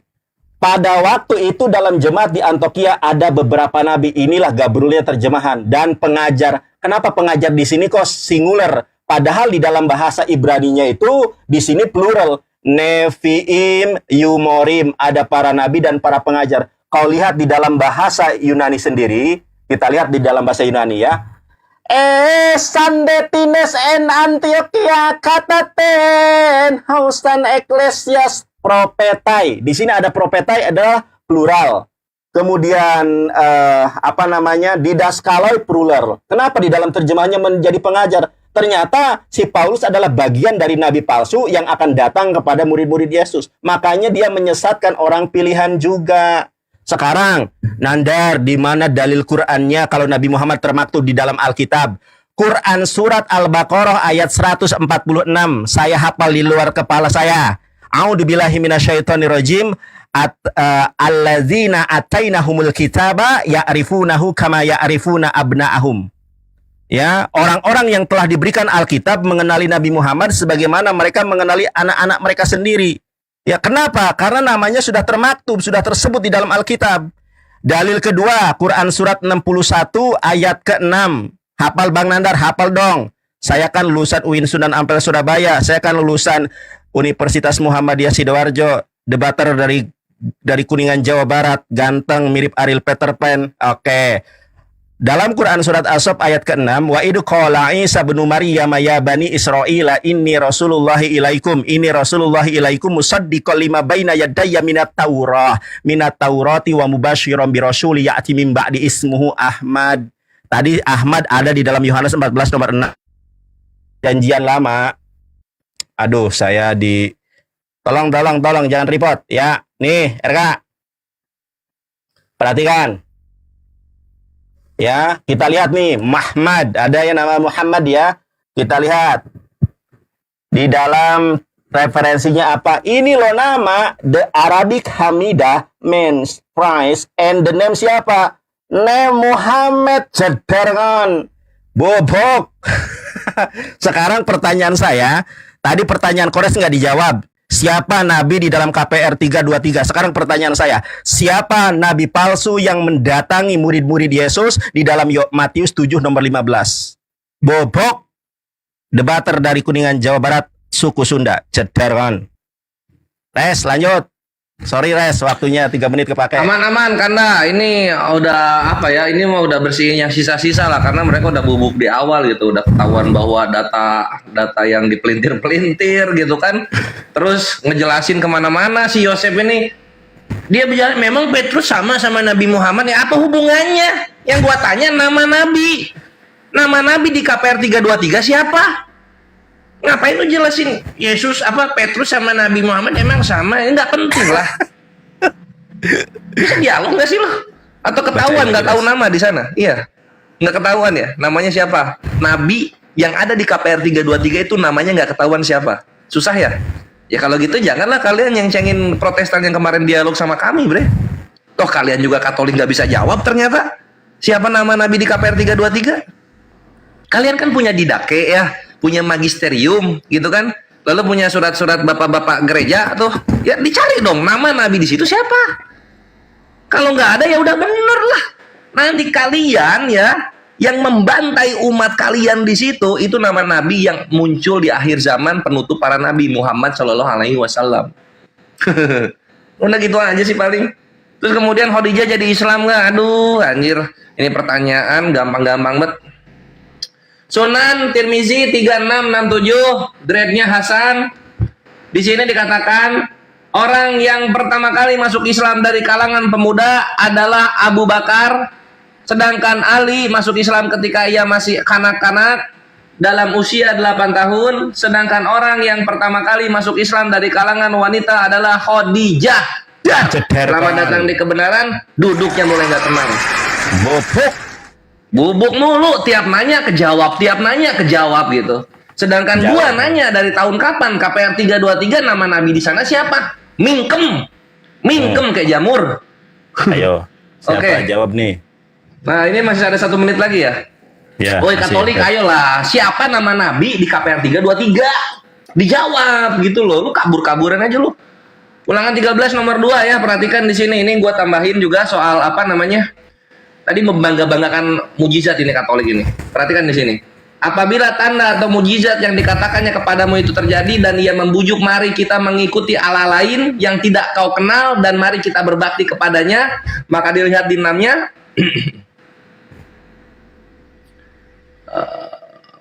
oh ini di 5, demikianlah haruslah kau hapuskan yang jahat itu dari tengah-tengahmu. Jadi misalnya nih ada nih orang-orang udah tahu Tuhannya YHWH katanya ya, tiba-tiba ngenalin Tuhan namanya belakangnya Asus, nah itu harus dihapus bro. Nggak ada nama Tuhan belakangnya Us. Thank you. Sebentar kan dijawab lagi. Tuh, jawab Bro ya Joseph, Matius 75. saya duluan boleh? Oke, nangis res, gatai gares. Aduh, terlalu OP kita. Iya. Terlalu Terima. percaya diri Res, kau. sesi berikutnya waktu habiskan. Oke, saya jawab ya. Ya, makanya baca Alkitab itu jangan setengah-setengah. Kita baca dari ayat 22, Kisah Rasul 3:22. Bukankah telah dikatakan Musa, ya, Tuhan Allah membangkitkan bagimu seorang nabi dari antara saudara-saudaramu, sama seperti aku, dengarkanlah dia dalam segala sesuatu yang akan dikatakan kepadamu. Ini berhubungan dengan Ulangan pasal 18. Ya, di sini kalau bicara Ulangan dengan Ulangan 18, ini berbicara prototipe antara Nabi Musa dan juga Yesus Kristus. Ini prototipe. Nah, kenapa? Kita lihat ini. Ya, Yesus dikatakan sebagai nabi. It's okay, tidak ada masalah karena itu bicara konteks kristologi, ya. Ya, kita bicara ini. Dan ayat 23. Dan akan terjadi bahwa semua orang yang mendengarkan nabi itu akan dibasmi dari umat kita. Dan semua nabi yang pernah berbicara, mulai dari Samuel dan sesudah, telah bernubuat tentang zaman ini. Kamulah yang mewarisi nubuatan-nubuat itu mendapat bagian dalam perjanjian yang telah diadakan Allah dengan nenek moyang kita. Ketika ia berfirman kepada Abraham, oleh keturunanmu semua bangsa akan diberkati. Kejadian 22 ayat 18. Oleh keturunanmu lah semua bangsa di muka bumi akan diberkati. Nah ini akan berhubungan juga dengan Ulangan pasal 28, di mana jika kamu taat kamu diberkati, jika kamu tidak taat kamu tidak dikatakan sebagai terkutuk. Yesus Kristus dikatakan dia mengalahkan kutuk itu. Ya. Jadi berbicara tentang ini adalah prototipe Nabi Musa dengan Yesus Kristus itu. Saya bisa membuktikan kesamaan itu. Dan kesamaan di Ulangan 18 Kisah Rasul 2 ayat 23 dan Ulangan 18 ini bukan untuk Muhammad, ya. Jadi jangan ngemis.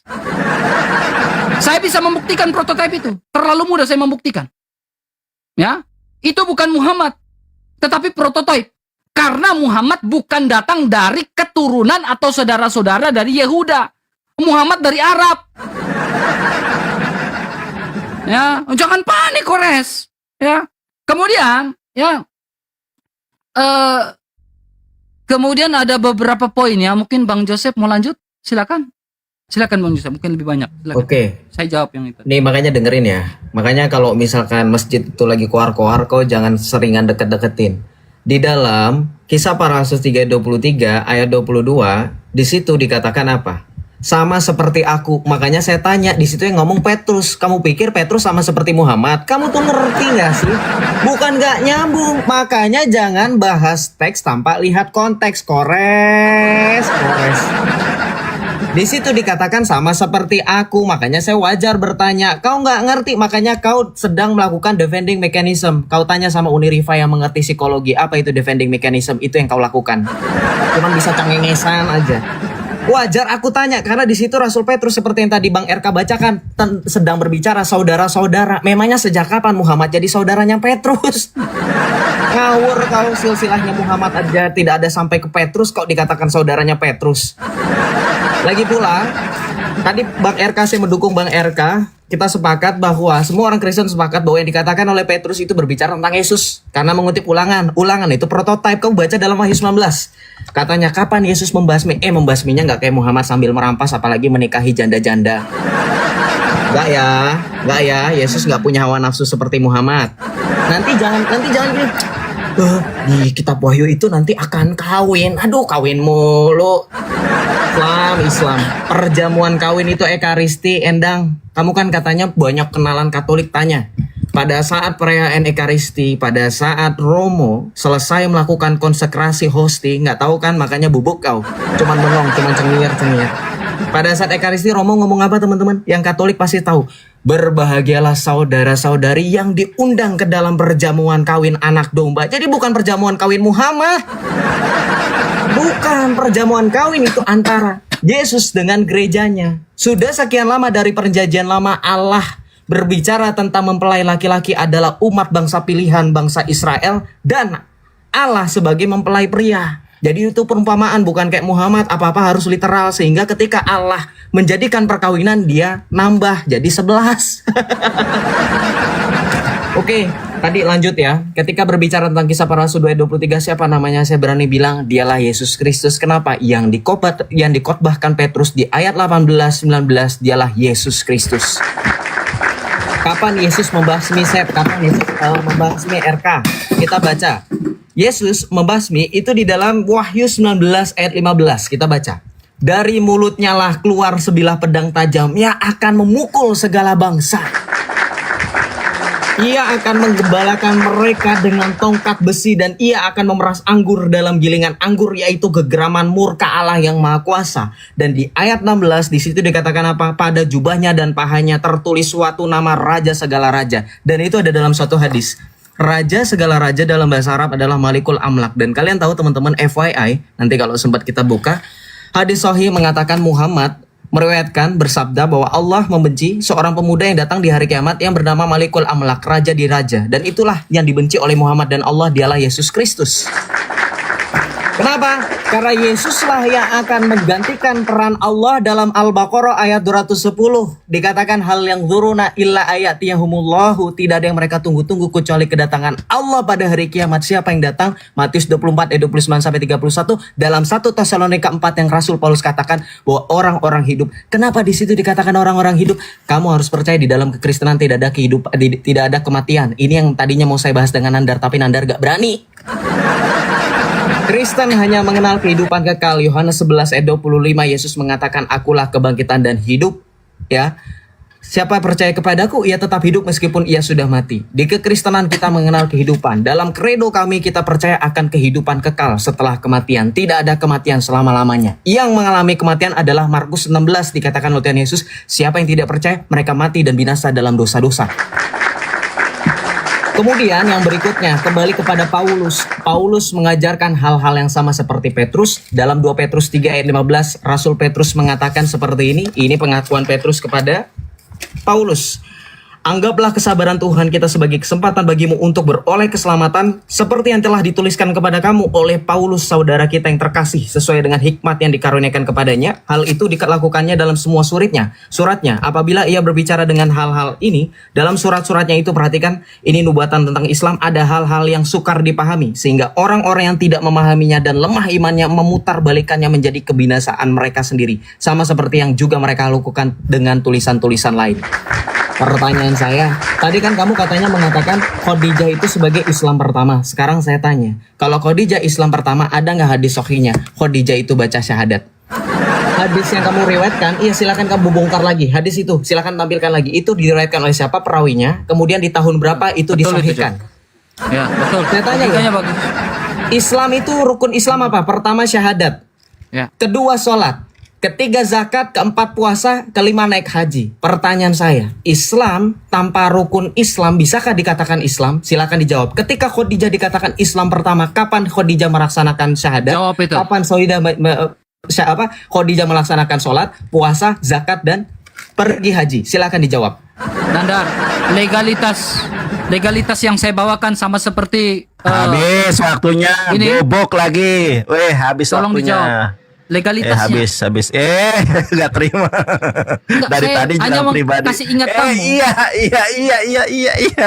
Jangan ini blunder nanti. Kores, habisin Ya. 5 menit. 5 menit habisin, Res. Ya, jadi Yosef sama RK ya, ini pelajaran buat kalian gitu. Jangan memulai kalau misalnya nggak mau kena counter yang menyakitkan, kan gitu ya. Yosef mau kemana Yosef? Sini Yosef. Yosef kok kabur-kaburan.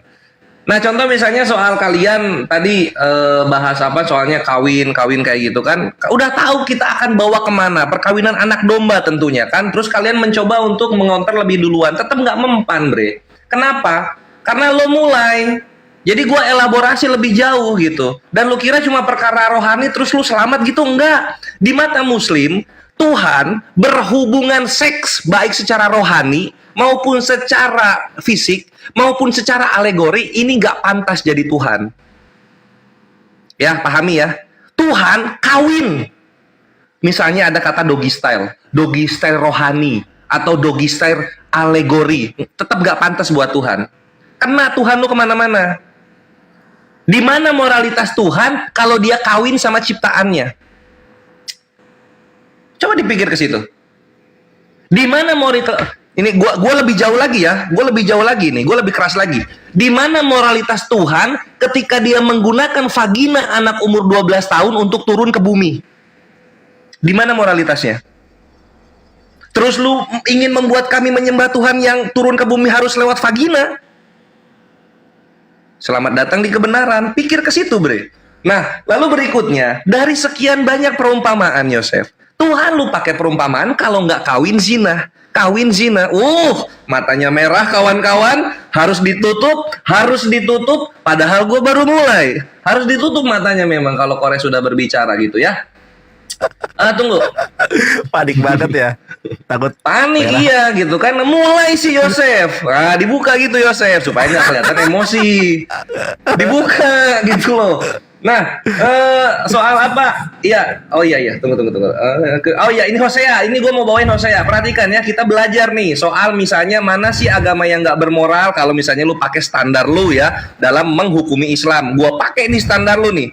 Gua pakai nih. Nah, karena lu sudah menabur dengan perkataan lu, ini tuayannya. Hosea 2 nomor 2. Adukanlah ibumu, adukanlah sebab dia bukan apa? Istriku. Dan aku ini bukan suaminya. Biarkanlah dijauhkan sundalnya. Selingkuh ini dari Tuhan lu ini si istri Tuhan selingkuh dia dari mukanya dan zinahnya dari mana? Buah dada. Lihat Tuhan lu lihat. Lihat pikiran Tuhan lu kemana lihat? Buah dada. Tuhan lu nge-gap istrinya selingkuh berzina dari buah dada. Ke situ dia dijadiin firman Tuhan. Kan pantesan gak pakai toa gereja lu. Ada begini. Nah, ya gitu Yosef. Jadi jangan mulai Yosef. Semua aib penghujat salah. Semua aib penghujatnya Islam itu udah kebawa pegang. Semua aib Tuhannya penghujat Islam apalagi gua pegang juga. Berikutnya lihat gitu kan. Yesus lu katanya apa? Dibenci oleh Allah sama Nabi. Bukan, Bre. Yesus lu itu dibenci sama orang-orang yang ternak babi di Yunani. Perhatikan di sini.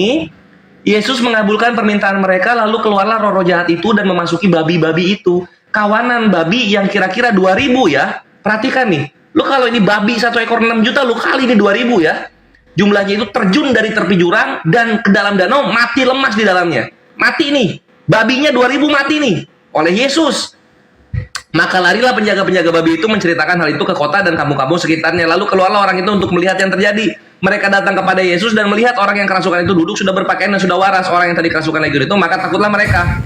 Nah terus di sini ya 17-nya. Lalu mereka mendesak Yesus supaya ia meninggalkan daerah mereka. Pertanyaan gua sebelum didesak ya, ini Yosef sama RK yang katanya Tuhannya penuh kasih dan penuh moral. Pertanyaan gua, lu jawab ya, pertanyaan gua nih.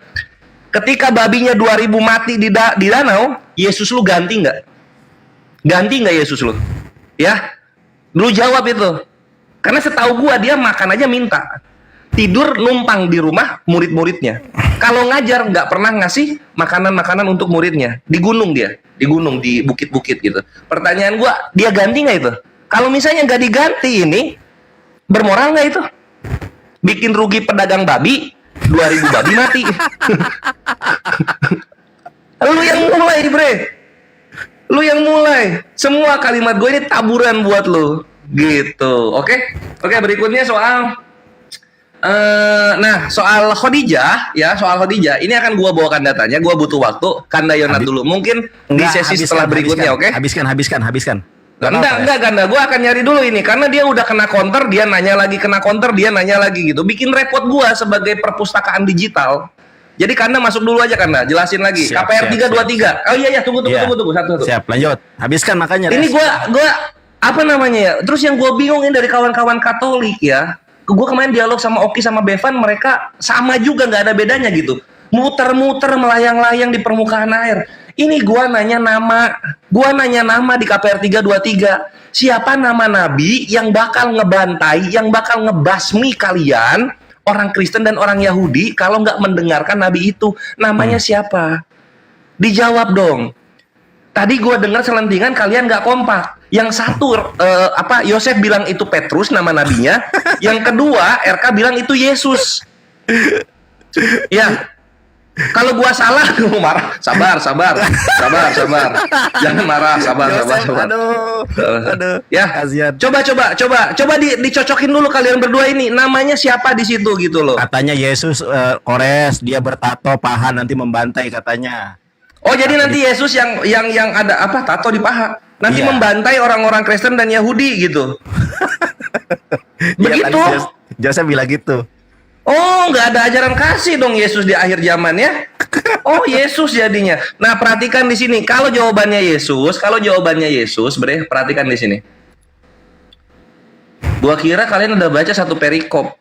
Gua kira ya. Ternyata mengecewakan gitu loh. Gak kompak. Udah mah nggak kompak, bentrok mulu kalau jawab gitu. Kami nih kompak. Lihat sini kawan-kawan Muslim dan Kristen dan Katolik, perhatikan di sini. Kalau dibilang ini Yesus ya, yang ngebantai ini orang Kristen dan Yahudi ini Yesus, lihat baca 21-nya udah dibaca belum sih? Udah dibaca belum? Kristus itu harus tinggal di sorga sampai waktu pemulihan segala sesuatu. Ini Yesusnya 2. Hah? Yesusnya 2. Keren. Kores Ini hebat. dia turun, ini kalau misalnya Yesus yang turun basmi, artinya ini belum pulih, dia udah turun duluan, nggak sabar Yesusnya nggak sabar ya. Aduh, Joseph sampai kasih Nyungsep lu gua bikin. Aduh, pusing. Joseph sampai gini. Aduh, ya ampun. Aduh, memang Muslim kalau dialog overpower, bre. Makanya gua bilang Yesus itu hanya untuk Israel kalau lu baca dengan benar-benar gitu. Jadi kalau misalnya Yesus hanya untuk Israel, ya masa orang-orang di luar Israel juga dibantai kan gitu kan? Udah mau kontradiksi di sana gitu loh. Dia turun nanti pas pulih baru turun gitu. Yang bener lah kalau jawab gitu loh. Lu belajar Kasih ngehujat Kores, mulu, teman-teman. Katoliknya nggak diperdalam. Oke. Hebat Kores ini. Kasih paus Kores. Jeder kon. Kakak, Gak tega duluan atau? keras-keras Ya, res. ya, boleh. Silakan. Gak tega aku Aduh si Kores keras banget Terima. Muka res. Oke, Muka. Oke, saya langsung Bentar jawab gua ya. ngerokok dulu asam kan dah. Oke. Oke, saya langsung jawab ya. Ketika dikatakan Yesus mengusir babi, kemudian orang-orang marah menuntut balas, mana ada ayatnya orang-orang menuntut balas? Ini kita bahas nabi palsu, Paulus, Muhammad, atau Yesus. Saking berharganya Paulus, kalian gak berani nyentuh karena perbuatan Muhammad dan perbuatan Paulus itu tidak selaras. Makanya kalian lari ke Yesus, lari kemana-mana. Yang lari itu siapa? Kita bahas Muhammad, kalian bahas Yesus, kalian bahas kesini sana, kalian bahas Allah yang katanya tidak bermoral. Hei Kores, mana mukamu? Gak boleh gitu dong. Mau ngasem-asem, inilah contoh orang tidak bermoral ini. Jangan ngomong soal Allah, ngomong tentang dirimu aja tidak bermoral. Ya. Oke, selanjut ya. Kamu bilang katanya di dalam Hosea 2 ayat 2 katanya Allah nggak bermoral. Oke, sepakati, berarti Allahnya orang Yahudi dengan orang Islam berbeda. Kalian hinakan Allahnya orang Yahudi yang menggunakan perumpamaan tentang mempelai laki-laki dan perempuan terhadap bangsa Israel. Kalian tidak terima. Berarti kalian lebih menerima Allah yang punya kaki, Allah yang mau minjemin, minta pinjaman, itu kalian lebih suka. Dalam surah Al-Baqarah dikatakan berikanlah pinjaman yang terbaik terhadap Allah, seperti itu. Kemudian dalam surah Al-Qalam ayat 42 Allah kalian menampilkan betis, diterima oleh para ulama seperti orang-orang jisim, orang-orang mujassimah bahwa Allah hanya punya betis. Jadi kalian terima bahwa apa yang diwahyukan oleh Muhammad itu lebih benar. Makanya konsisten. Kalian bilang katanya 2 kompak, ya kompak koplak ya emang. Koplaknya kenapa? Yang satu bilang Yahudi itu sepakat dengan kami, nunjukin ya Ibu Liza, ibu ini katanya ini orang Yahudi. Yang satu bilang orang Yahudi Tuhannya tidak bermoral. Gores, tampilkan mukamu. Saya mau lihat mukamu. Ini ada tadi orang MUI lewat bilang astagfirullah, itu salah satu kawan saya. Saya sudah nyuruh mereka untuk nonton debat saya. Kebetulan dia nonton pas kamu bilang katanya wanita umur 12 tahun dipakai vagina. Kau tahu nggak itu bagaikan menampar dua sisi pipi. Islam pun menggunakan Siti Maryam, kau tahu. Koplak, kau blunder. Kau menghinakan Tuhan Allah yang sama terhadap bagaimana Islam juga di dalam buku Isa sampai kelahiran sampai dengan akhir zaman juga ditiup farjahnya oleh Jibril. Apakah menurutmu itu bermoral? Standar ganda ini Islam. Kembalikan lagi jawaban saya, pertanyaan atas jawaban saya, tidak ditemukan jawaban atas pertanyaan saya. Pertanyaan saya, jangan ketawa-tawa, jangan cengar-cengir 8 menit cuma nyiping, mending saya dengerin masjid sekali lagi. Di mana bukti Khadijah syahadat? Di mana bukti Khadijah puasa? Di mana bukti Khadijah dimakamkan secara Islam? Kalau Khadijah udah makam duluan, dimakamkannya secara apa? Ada? Saya minta ditampilkan lagi hadisnya. Ini kan nggak ditampilkan lagi hadisnya. Saya pengen lihat perawinya. Itu di tahun berapa? Itu penting loh, supaya melihat kronologis. Terakhir, saya minta kalian jelaskan otoritas kenabian. Legitimasi kenabian Muhammad di mana? Paulus ada penumpangan tangan. Kisah Para Rasul 13 ayat 1 yang tadi dibacakan oleh Kores, kamu baca ayat kedua. Di situ ditumpangkan tangan. Yang dibacakan oleh Nandar, sorry. Ada pengajar-pengajar. Kau nggak ngerti bahasa Indonesia? Memang di situ digunakan plural, diterjemahkannya beberapa pengajar dan nabi. Kau ngerti kalimat efektif gak, Nandar? Kalau di situ digunakan beberapa pengajar dan beberapa nabi, itu tidak efektif. Ada kata konjungsi dan beberapa pengajar dan nabi, artinya itu plural, pengajar dan penabi ada beberapa. Kau nggak ngerti konjungsi. Jadi di situ saya nggak bahas bahasa, kita fokus. Di Kisah Para Rasul 13 ayat 1-2 di situ dikatakan Rasul Paulus ditumpangkan tangan. Di mana Muhammad ada penumpangan tangan? Harus ada. Karena gini Bang RK. Ada Bang Joseph. Mereka memaksakan Kisah Para Rasul 3 ayat 23 itu sama seperti Musa. Musa, nabi-nabi itu juga ada penumpangan tangan. Ya. Ada penumpangan tangan. Saya tanya, siapa yang menumpangkan tangan? Gak ada penumpangan tangan, adanya pencekikan. Bukan dukun kan Bang Joseph? Bukan dukun. Ya. Silakan Bang RK, silakan dilanjut. Iya, makanya saya bilang bukan dukun kan, Nandar, Kores. Perhatikan Sirah Nabawiyah Ibnu Hisham Ibnu Hishak, Nandar. Pegangan yang kuat, ya. Dukun-dukun Arab membahas tentang Rasulullah, ya. Di mana ada dukun laki-laki, ada dukun wanita Arab yang tiada henti mengungkapkan tentang hal-hal yang berhubungan dengan Rasulullah. Lalu lihat ini, perhatikan. Ramalan-ramalan dukun-dukun Arab menjadi kenyataan. Jederkan.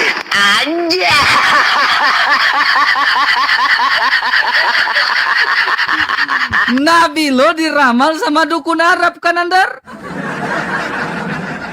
Aduh, Nandar. Kores, kamu dua tuh. Bukan over up gitu kan. Over on. Yang satu botaknya mengkilap karena apa? Keringat dingin. Yang satunya udah nggak berani tunjuk muka. Kenapa? On, malu. Nih. Kita lagi bahas bukan Yesus. Muhammad dan Paulus kita bahas nih. Ramalan-ramalan dukun Arab menjadi kenyataan. Membahas tentang apa? Kenabian Rasulullah.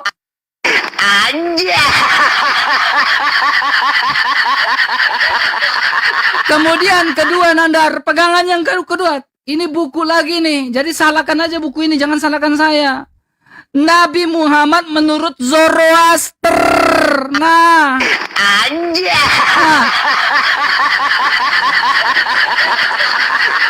Ber-ISBN. Ya, apa yang ditulis di sini?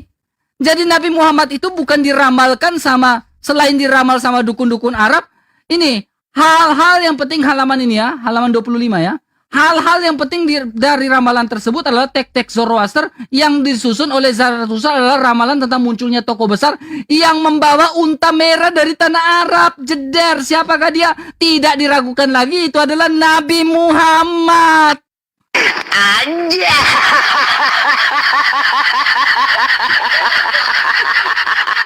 Gua dari tadi gue tahan-tahan nih, gue pikir lo berdua bisa diskusi akademis.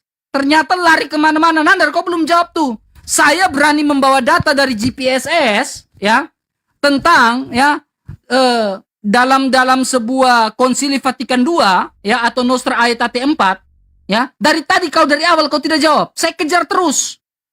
Kau mengutip kitab Injil bahwa itu adalah Muhammad. Saya minta legitimasi yang jelas. Legitimasi yang jelas dalam sebuah perumusan seperti konsili seperti itu.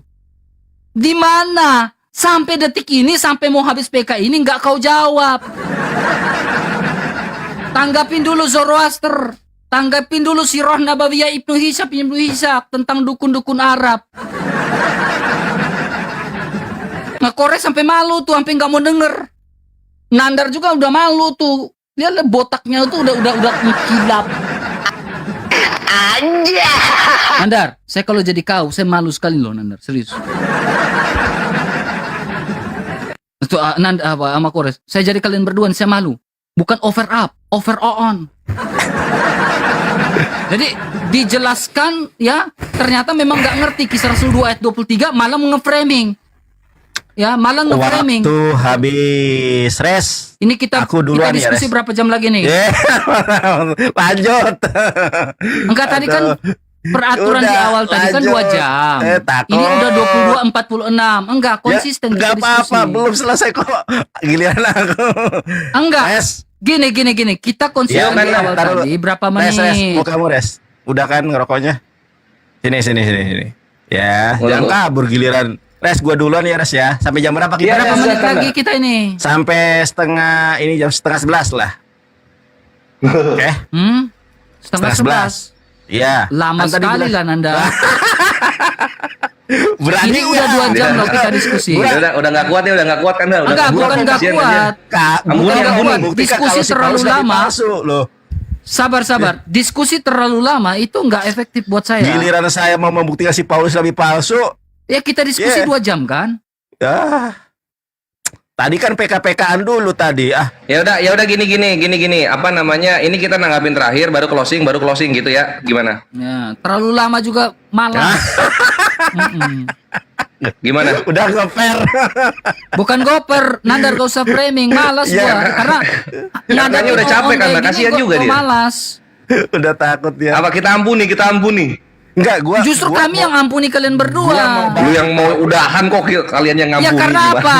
Loh. Kita konsisten diskusi dari awal itu sudah 2 jam. Ini 2 jam Giliran lebih mau- nih. Giliran mau bahas Paulus malah kabur. Saya belum Dari bahas tadi Paulus kamu nggak loh. bahas Paulus. Kenapa baru Pertanyaan sekarang saya kau nggak bahas dijawab. Paulus? Siapa nabi palsu yang mendatangi murid-murid Yesus dan siapa Mesias Tadi palsu saya yang bilang, menyesatkan orang pilihan? Belum dijawab. Prototype dari ulangan 18 Prototype. itu siapa? Lah, kami yang lebih mengerti itu kitab kami. Udah ini apa namanya? Ini kita nanggapin dulu sekali, baru closing gitu aja. RK tahan dulu Kok dikit. emosi Joseph Enggak, sampai termenung kita loh. bicara prototype. Loh. Iya, Jawab. nanti disimpulin lah di masing-masing pihak ya. Ayo, supaya cepat Tanggapi kelar. aja. Ayo kita nanggapin dulu. Iya, Yuk, aku Anda. dulu ya Res ya. Yuk. Silakan. Oke. Belum apa udah takut dari tadi kami di sinar Lo botak. gak dihina. udah, Terima kasih. jalan, gak usah framing lo botak. Tuh kan? Teman-teman ya, lihatlah ucapan-ucapan mereka. Dari tadi saya tidak pernah menyerang pribadi loh. Dari tadi saya objektif berdebat. Oke, teman-teman lihatnya. Si Joseph sudah mengakui, kan saya tadi tanya. Di dalam Matius 7:15, Yesus menubuatkan akan ada nabi palsu, rasul palsu yang nyamar seperti domba yang datang kepada murid-murid Yesus. Saya membuktikan kalau itu adalah Paulus di dalam KPR 13 nomor 1. Yosef mengatakan kalau itu adalah Paulus nabi dan pengajar Jederkon. Terima kasih kau sudah mengakui kalau itu si Paulus dan hanya si Pauluslah satu-satunya nabi dan rasul palsu yang nyamar jadi domba, yaitu manifestasi dari pengikut Yesus. Jederkon yang pura-pura jadi pengikut Yesus. Saya buktikan nih. Kita lihat ya teman-teman ya. Itu adalah Paulus. Yesus yang kita cintai mengatakan, celakalah kamu hai ahli-ahli Taurat dan orang-orang Farisi, hai kamu orang munafik. Sebab kamu mengarungi lautan dan menjelajahi daratan untuk menobatkan satu orang saja menjadi penganut agamamu. Dan sesudah ia bertobat, kamu menjadikan dia orang neraka. Sekarang saya tanya, Yahudi itu adalah agama ras ya. Ini kok ada orang Yahudi menyebarkan agama? Siapa itu? Dan ciri-ciri dari nabi, dari orang-orang Farisi ini adalah dia mengarungi lautan, menjelajahi daratan untuk menobatkan satu orang saja untuk menjadi penganut agamamu. KPR 11 nomor 26, ternyata si Paulus lah yang mendirikan agama Kristen. Dan si Paulus, betulkah si Paulus ini adalah orang Farisi yang menyeberangi lautan, menjelajahi daratan untuk mengajarkan suatu agama? Benar, saya tunjukkan nih. Ya. Nih, perhatikan nih ayatnya, catat ya. Paulus menjelajahi daratan, Kisah Para Rasul 18:18. Paulus mengarungi lautan, Kisah Para Rasul 27 nomor 4. Saya bacakan nih. Coba. Oleh karena angin sakral, kami berlayar dari situ menyusuri pantai Siprus. Kita lihat teman-teman, apa di sini? Paulus berlayar ke Roma, jederkan. Jadi orang Farisi yang menyebarkan agama dan berlayar ke lautan hanya Paulus. Nabi Muhammad tidak pernah berlayar ke lautan untuk menyebarkan agama Islam. Jederkan. Saya kasih tahu dulu. Oke. Paulus mengarungi lautan. Paulus juga mengaku sebagai Kristus, 1 Korintus 11 nomor 1. Ya, 1 Korintus 9 nomor 20 Paulus menyamar ya. Memang ini adalah ciri-ciri nabi palsu. Saya sebetulnya karena merekanya pengen berhenti dan tidak lanjut, ini sebenarnya banyak yang harus saya sampaikan, tetapi dianya ini sih buru-buru amat. Matius 24 nomor 26 Paulus dalam bilik. Aduh. Matius 24 nomor 24 si Paulus menyesatkan orang pilihan. 1 Korintus 4:15 si Paulus mengaku sebagai Bapa Elohim. Kisah Para Rasul 8 nomor 1 Paulus setuju terhadap pembunuhan Stefanus. KPR 9 nomor 22 Paulus adalah Mesias ya. Kemudian Paulus merampok juga ada. Saya tunjukkan nih, kurampok. Aduh, waktunya sih ya. Merekanya udah pengen berhenti aja. Nih. Coba perhatikan teman-teman, 2 Korintus 11 nomor 8, jemaat-jemaat lain telah kurampok. Ini adalah si Paulus. Coba perhatikan di dalam Matius 7. Matius 7 nomor 17-18. Pohon yang baik tidak mungkin menghasilkan buah yang buruk. Pohon yang buruk tidak menghasilkan buah yang baik. Ternyata si Paulus itu pohonnya buruk. KPR 9 nomor 1 dia adalah mantan pembunuh. Bahkan Stefanus martir karena dipitnah oleh si Paulus sampai dia dirajam. Lanjut res. Nanti waktunya habis sama apa aja. Iya, apa yang dikatakan Kanda itu kematian-kematian dari Yesus, Paulus dan murid-murid Yesus itu apa ya, secara nggak langsung dalam topik nabi palsu ini menggenapi ulangan 13 secara nggak langsung ya. Karena di ulangan 13 dikatakan, jikalau ada seorang yang muncul, seorang nabi atau seorang pemimpi gitu kan, lalu kemudian dia memperkenalkan Allah lain gitu, ya kita udah tahu lah Yahudi itu kan Yod-Veh-Vave ya, YHWH gitu. Kenapa tiba-tiba namanya jadi Yunani, ini Allahnya gitu loh. Nah itu membuat apa? Orang-orang itu harus dihukum mati gitu katanya. Nah ini nih 13:9, bunuhlah dia. Pertama-tama tanganmu sendirilah yang bergerak untuk membunuh dia, kemudian seluruh rakyat gitu. Nah Nabi kami Muhammad SAW itu nggak mati oleh rakyat. Nabi kami nggak mati oleh rakyat. Tapi Yesus, Paulus, murid-murid Yesus, kenapa semuanya mati sama rakyat? Kan di ulangan 13 sudah dibilang, bunuhlah dia, pertama-tama tanganmu sendirilah yang bergerak untuk membunuh dia, kemudian seluruh rakyat. Inilah yang gua bilang ya kawan-kawan. Nabi Musa menjadi nabi di Israel, satu Israel Yahudi. Nabi Muhammad SAW menjadi nabi di Arab, satu Arab Islam. Tapi ketika Yesus turun ke Israel, yang Kristen itu Italia. Gitu loh. Masuk nggak sih logikanya? Kalau memang kebenaran ada dalam Yesus gitu, kenapa yang Kristen Italia? Francesco Totti, Batistuta gitu. Asus namanya. Gitu. Lalu berikutnya soal tunggu. Tadi Yosef bertanya, apakah lu suka dengan Tuhan yang meminjamkan pinjaman gitu kan, sesuai di Al-Hadid ayat 7 kalau nggak salah. Allah berkata akan menggantikan pinjaman yang diberikan kepada agamanya, Yosef. Sedangkan Yesus lu, babi itu diganti nggak? 2000 diganti nggak?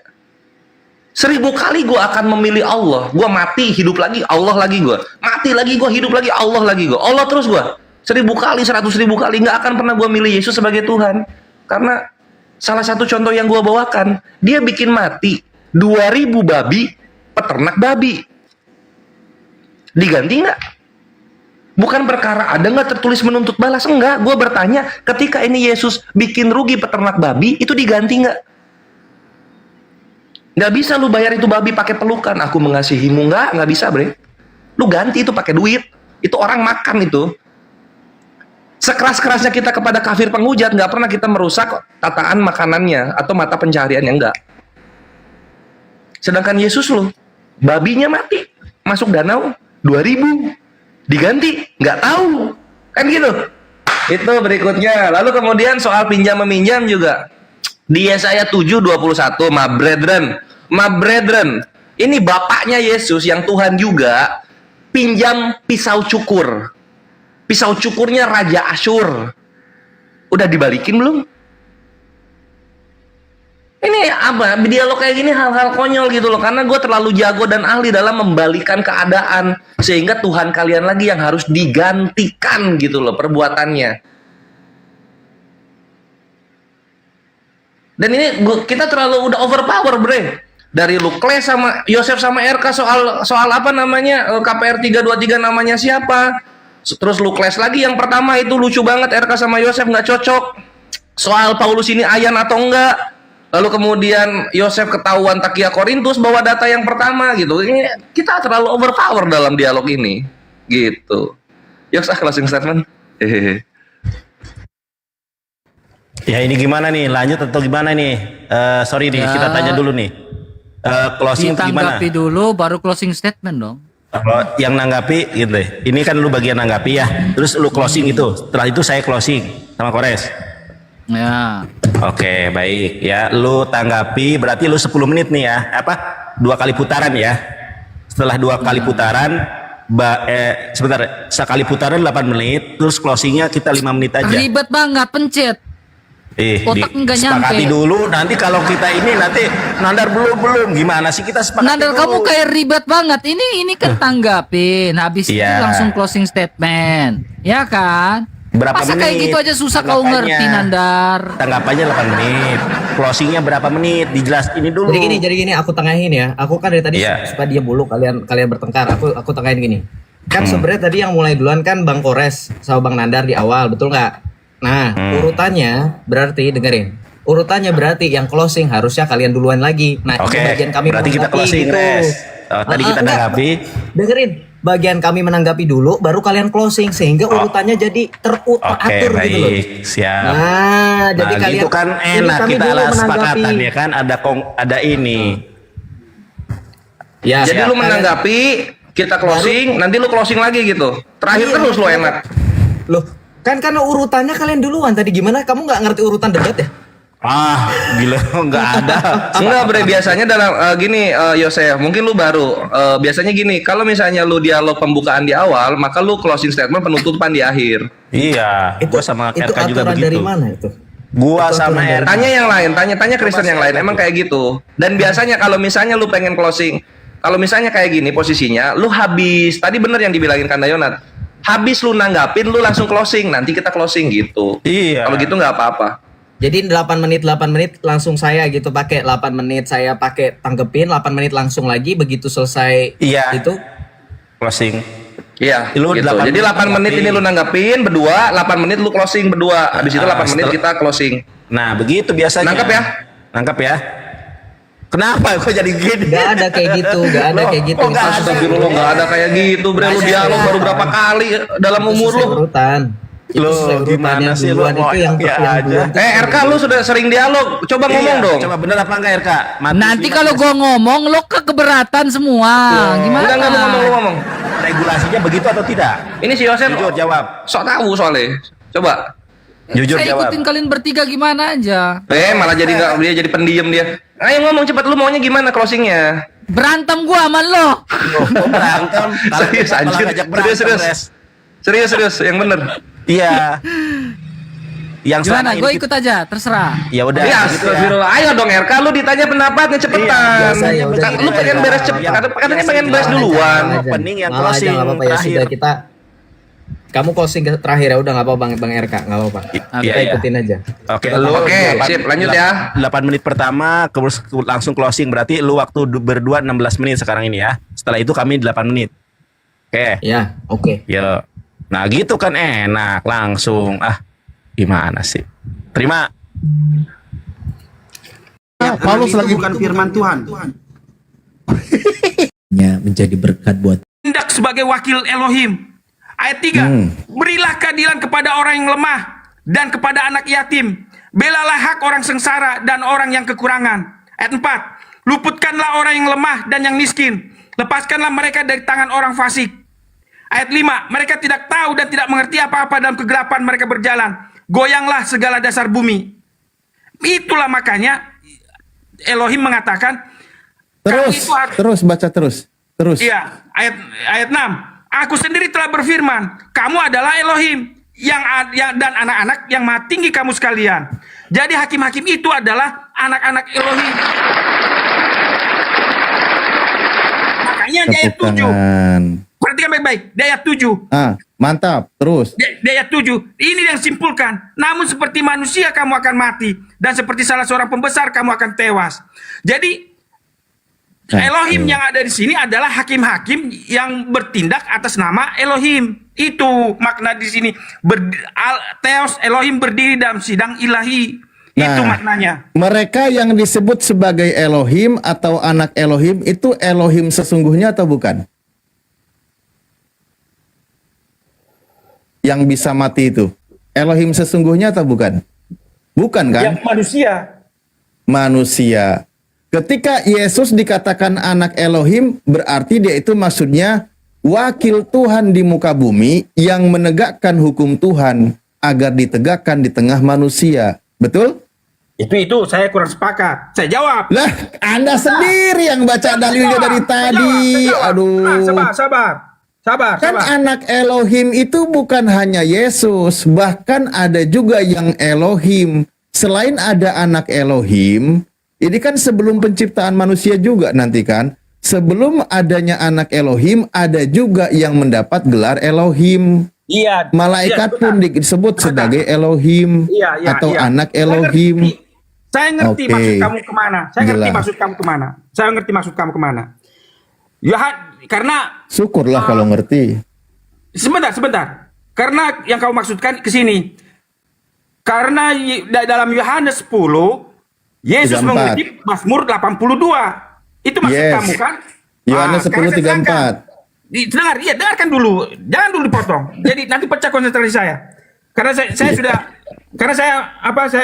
saya udah ngerti ke arah pembicaraan kamu. Nah, sekarang perhatikan baik-baik.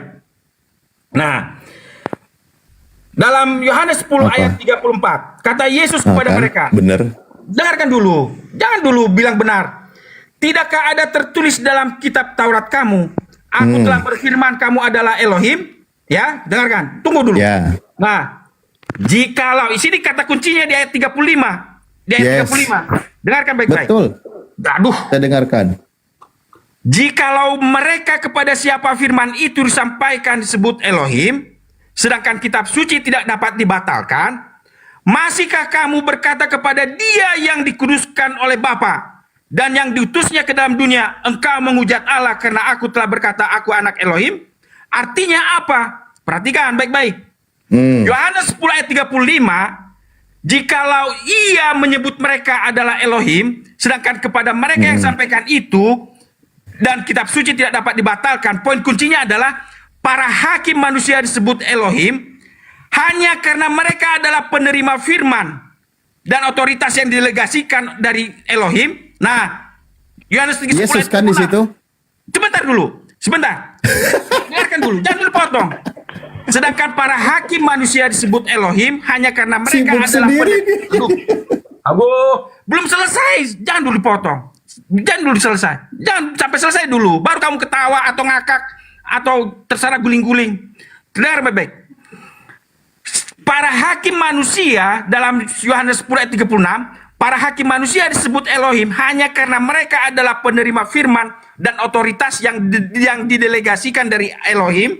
Nah, masihkah kamu, ya, ayat 36, masihkah kamu berkata kepada Dia yang dikuduskan oleh Bapa dan yang diutusnya ke dalam dunia, engkau menghujat Allah karena aku telah berkata aku anak Elohim? Kesimpulannya, jika para manusia fana yang hanya menerima firman dapat disebut Elohim, maka betapa lebihnya Yesus yang disebutkan dikuduskan oleh Bapa dan diutus ke dunia, yang merupakan sumber firman, dan firman itu sendiri berhak menyebut dirinya anak Elohim. Klaimnya adalah pembenaran, bukan penghujatan. Jadi sedangkan dia yang membawa firman menyebut dirinya anak Elohim dan mengklaim dirinya adalah anak Elohim, kenapa kalian sebut penghujatan? Itu maknanya. Artinya apa? Yesus berbeda. Baik. Gini, pemaparannya sudah dipaparkan dengan detail oleh Pak Jospen. Oke, mari kita urai pelan-pelan. Saya bertanya berdasarkan pemaparan Anda. Di dalam Mazmur 82 tadi, yang mendapatkan gelar Elohim dan anak Elohim, maksudnya bukan Elohim yang sesungguhnya, betul? Betul. Lalu Yesus di Yohanes 10 mengutip kitab tersebut, betul? Iya. Berarti di situ Yesus merujuk kepada sebagai Elohim atau bukan Elohim? Yang sesungguhnya. Nah, pertanyaan kamu memancing untuk menjebak saya. Saya jawab. Bukan menjebak. Baik-baik. Ini ucapan Yesus. Iya, dengarkan dulu baik-baik. Anda yang sudah menguraikan panjang lebar. Dengerin kalau gitu ya. Dengerin. Saya ulangi lagi. Kalau gitu giliran saya. Kalau Anda tidak sanggup menjawab, giliran saya gantian izin. Mohon maaf. Anda sudah panjang lebar. Baik, oke. Di dalam Mazmur 82 nomor 6, di situ penegasannya adalah di mana utusan Tuhan, ada malaikat, ada manusia nanti di muka bumi, ada yang akan mendapatkan gelar sebagai anak Elohim, ada juga mendapat gelar sebagai Elohim.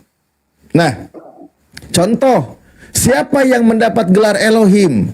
Di dalam Keluaran 7 nomor 1, Nabi Musa pun mendapat gelar Elohim. Apakah Nabi Musa itu adalah Elohim yang sesungguhnya? Bukan. Itu maksudnya adalah wakil Tuhan di muka bumi yang akan menegakkan hukum Tuhan. Dia digelari anak Elohim dan juga sebagai Elohim. Namun seperti manusia kamu akan mati. Malaikat pun akan mati, apalagi manusia. Ada utusan Tuhan di muka bumi ini yang menyampaikan firman Tuhan. Dia akan mendapat gelar sebagai anak Elohim atau Elohim, tapi bukan berarti Elohim yang sesungguhnya.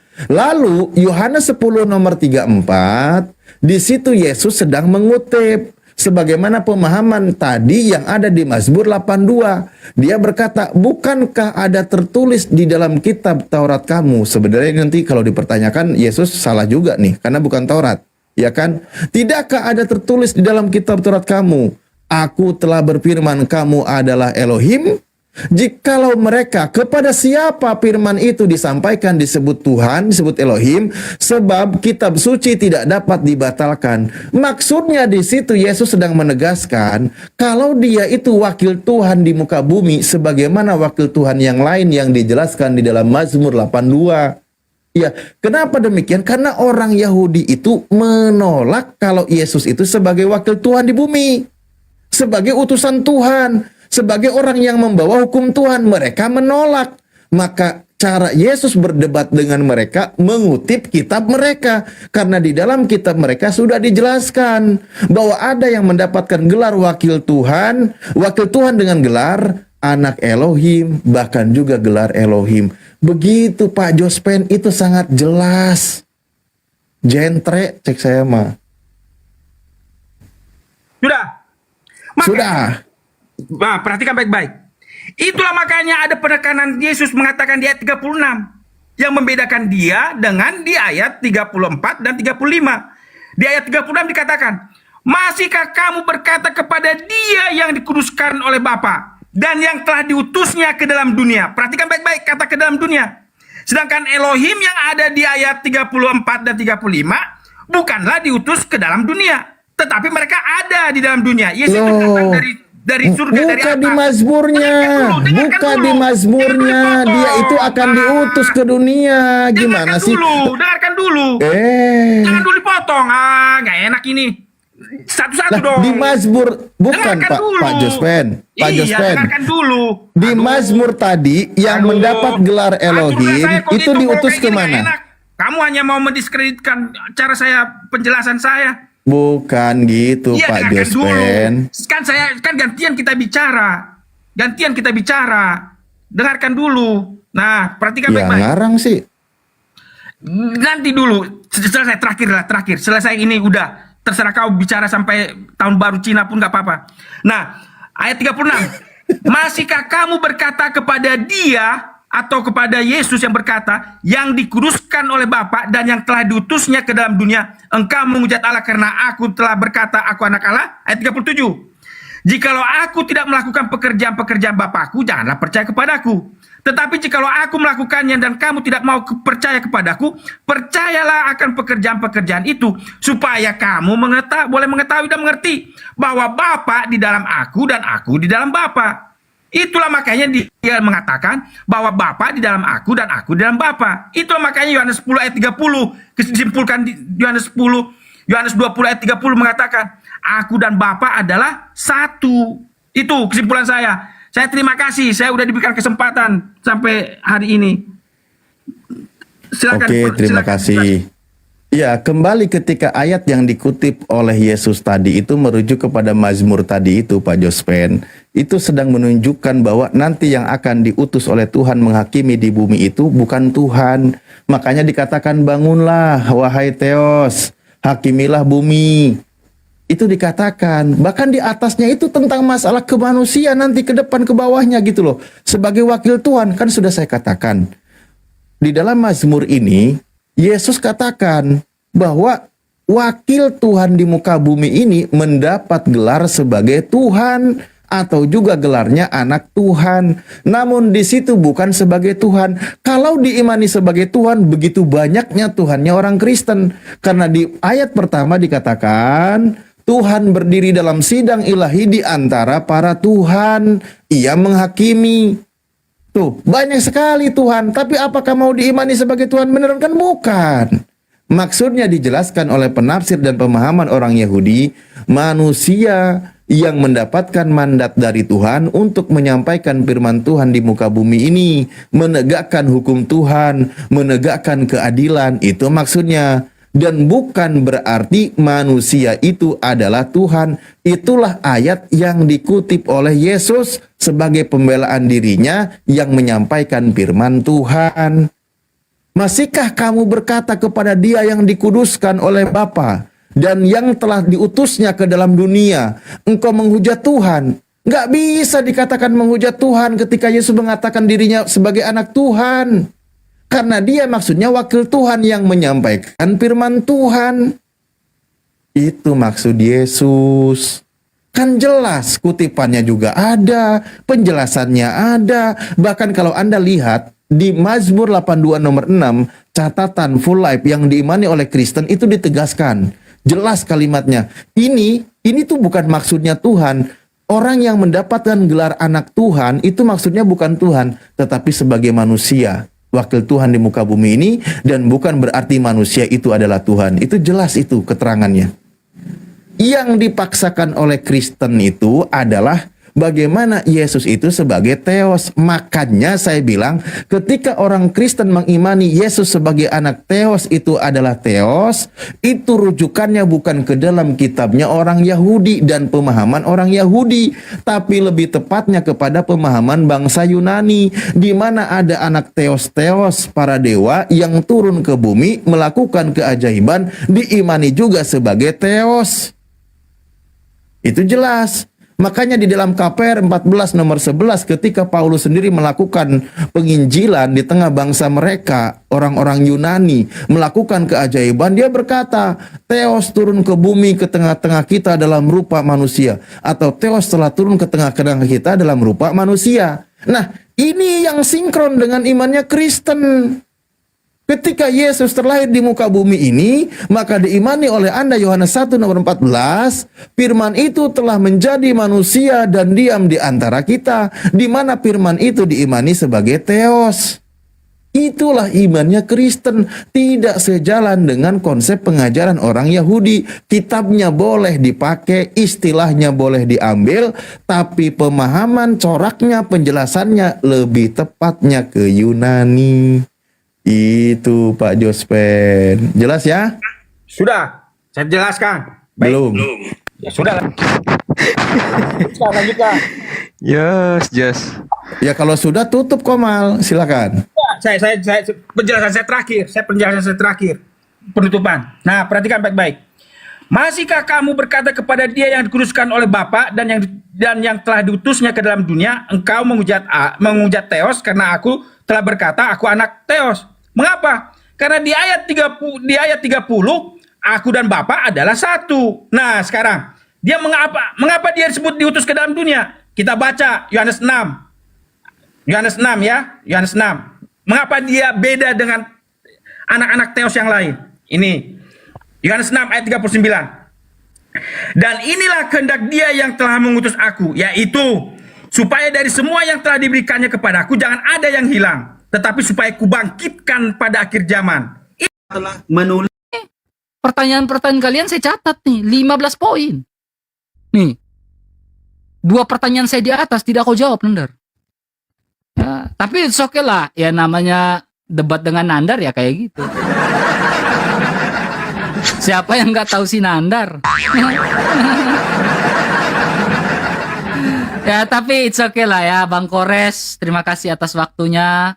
Ya, maaf kalau salah-salah kata, namanya dialog ya, kita seperti itu. Botak. Ya, maaf salah-salah kata ya. Nandar ini teman saya ya. Jangan marah, jangan simpan dalam hati ya Nandar ya. Kita cuma diskusi dan dialog ya. Tuhan Yesus memberkati. Baik. Oke, Res. Lu dulu apa gua dulu, Res? Gua dulu. Silakan, Enggak, boleh. Anda dulu deh, boleh. Baik, aku sedikit aja ya. Oke.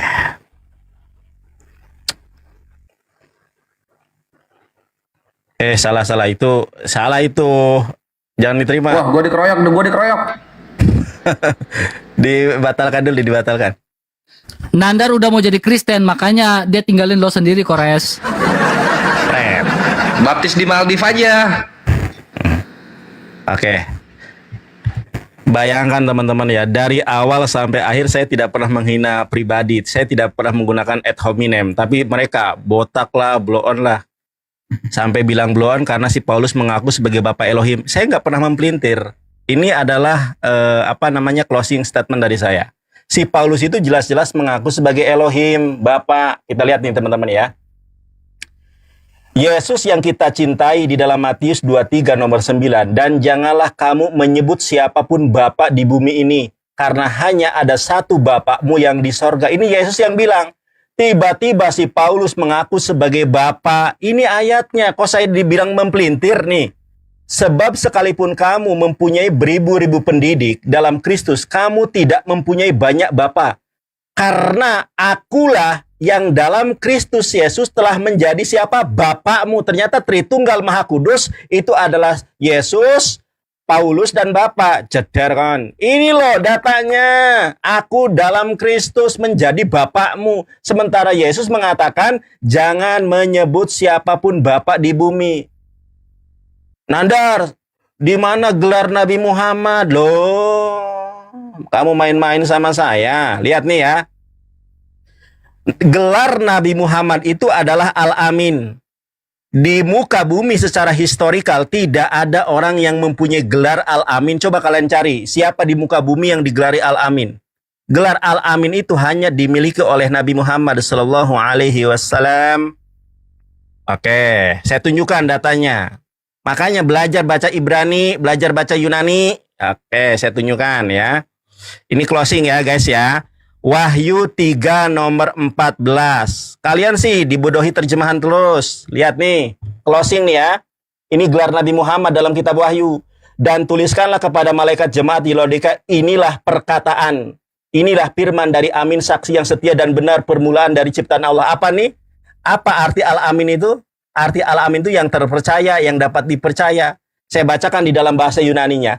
Kaito angelo tes eklesias laodekion grapson tadele ho amen. Jeder kon. Ini gelar Nabi Muhammad adalah Al-Amin. Kena deh. Oke. Kemudian teman-teman perhatikan. Di dalam Matius 24 ayat 24, Mesias palsu itu akan menyesatkan orang pilihan juga. Ternyata si Joseph mengakui bahwa Petrus tumpang tangan di atasnya Paulus. Berarti benar kata Yesus, mereka akan menyesatkan orang pilihan juga. Makanya baca Matius 7 nomor 15. Karakteristik dari nabi-nabi palsu akan mengajarkan sesuatu yang tidak diajarkan oleh Yesus. Baca perikop Matius 7:15 tentang nabi-nabi palsu, buah pengajarannya apa? Menuhankan Yesus. Coba baca ayat 21-nya. Ya, banyak pada hari terakhir yang memanggil aku Tuhan, Tuhan, bukankah kami bernubuat demi namamu, mengajar demi memujiat demi namamu, dan mengusir setan demi namamu? Apa kata Yesus? Enyahlah daripadaku, hai kalian pembuat kejahatan. Jadi orang yang menuhankan, orang yang bermukjizat, dan orang yang mengusir setan atas nama Yesus itu adalah orang yang sangat jahat. Ya, makanya akan diusir. Orang Islam tidak pernah bermukjizat atas nama Yesus. Orang Islam tidak pernah mengusir atas nama Yesus. Orang Islam mengusirnya atas nama Allah. Kemudian tentang Khadijah bersahadat, kan jelas. Khadijah itu adalah orang yang kemudian orang yang pertama masuk Islam. Syariat di dalam Islam itu bertahap. Makanya Rasulullah SAW pun haji itu hanya satu kali, namanya haji wada. Kau pikir ketika ada Islam terus ada syariat begini dan begono? Bertahap, Joseph. Makanya belajar. Lanjut, Res, habiskan. Mantap, Skanda, thank you. Nah, jadi Yosef ketika sudah dijawab, dia nanya lagi, ketagihan dia. Ya wes lah, kita kasih di mana Khadijah bersyahadat katanya. Oke, ini bisa dilihat hadis Ibnu Majah nomor 1501. Ketika Khadijah berkata, wahai Rasulullah, ini apa ya? Oh, ini soal persusuan Al-Qasim melimpah, sekiranya saja Allah memberikan kehidupan hingga tuntas penyusuannya. Maksudnya ini anak Nabi yang wafat pertama kali ya, Al-Qasim namanya. Lalu kemudian Khadijah berkata, wahai Rasulullah, sekiranya aku mengetahui hal itu, pasti urusannya menjadi ringan bagiku. Rasulullah SAW bersabda, jika kamu mau, aku akan berdoa kepada Allah Ta'ala agar memperdengarkan suaranya kepadamu. Khadijah menjawab, perhatikan terhitung di bawah.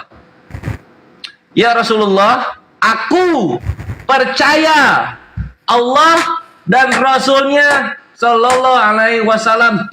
Selamat datang di kebenaran. Dijawab terus, lunas terus, bre, lunas terus. Ya Allah. KPR 323, Res, tekankan lagi. Aman, karena gampang. Ya kayak gitu loh, kawan-kawan, kalau dialog tuh kayak gitu loh. Lu jangan melayang-layang di permukaan air. Jawab langsung pakai data, gitu loh. Pusing kan?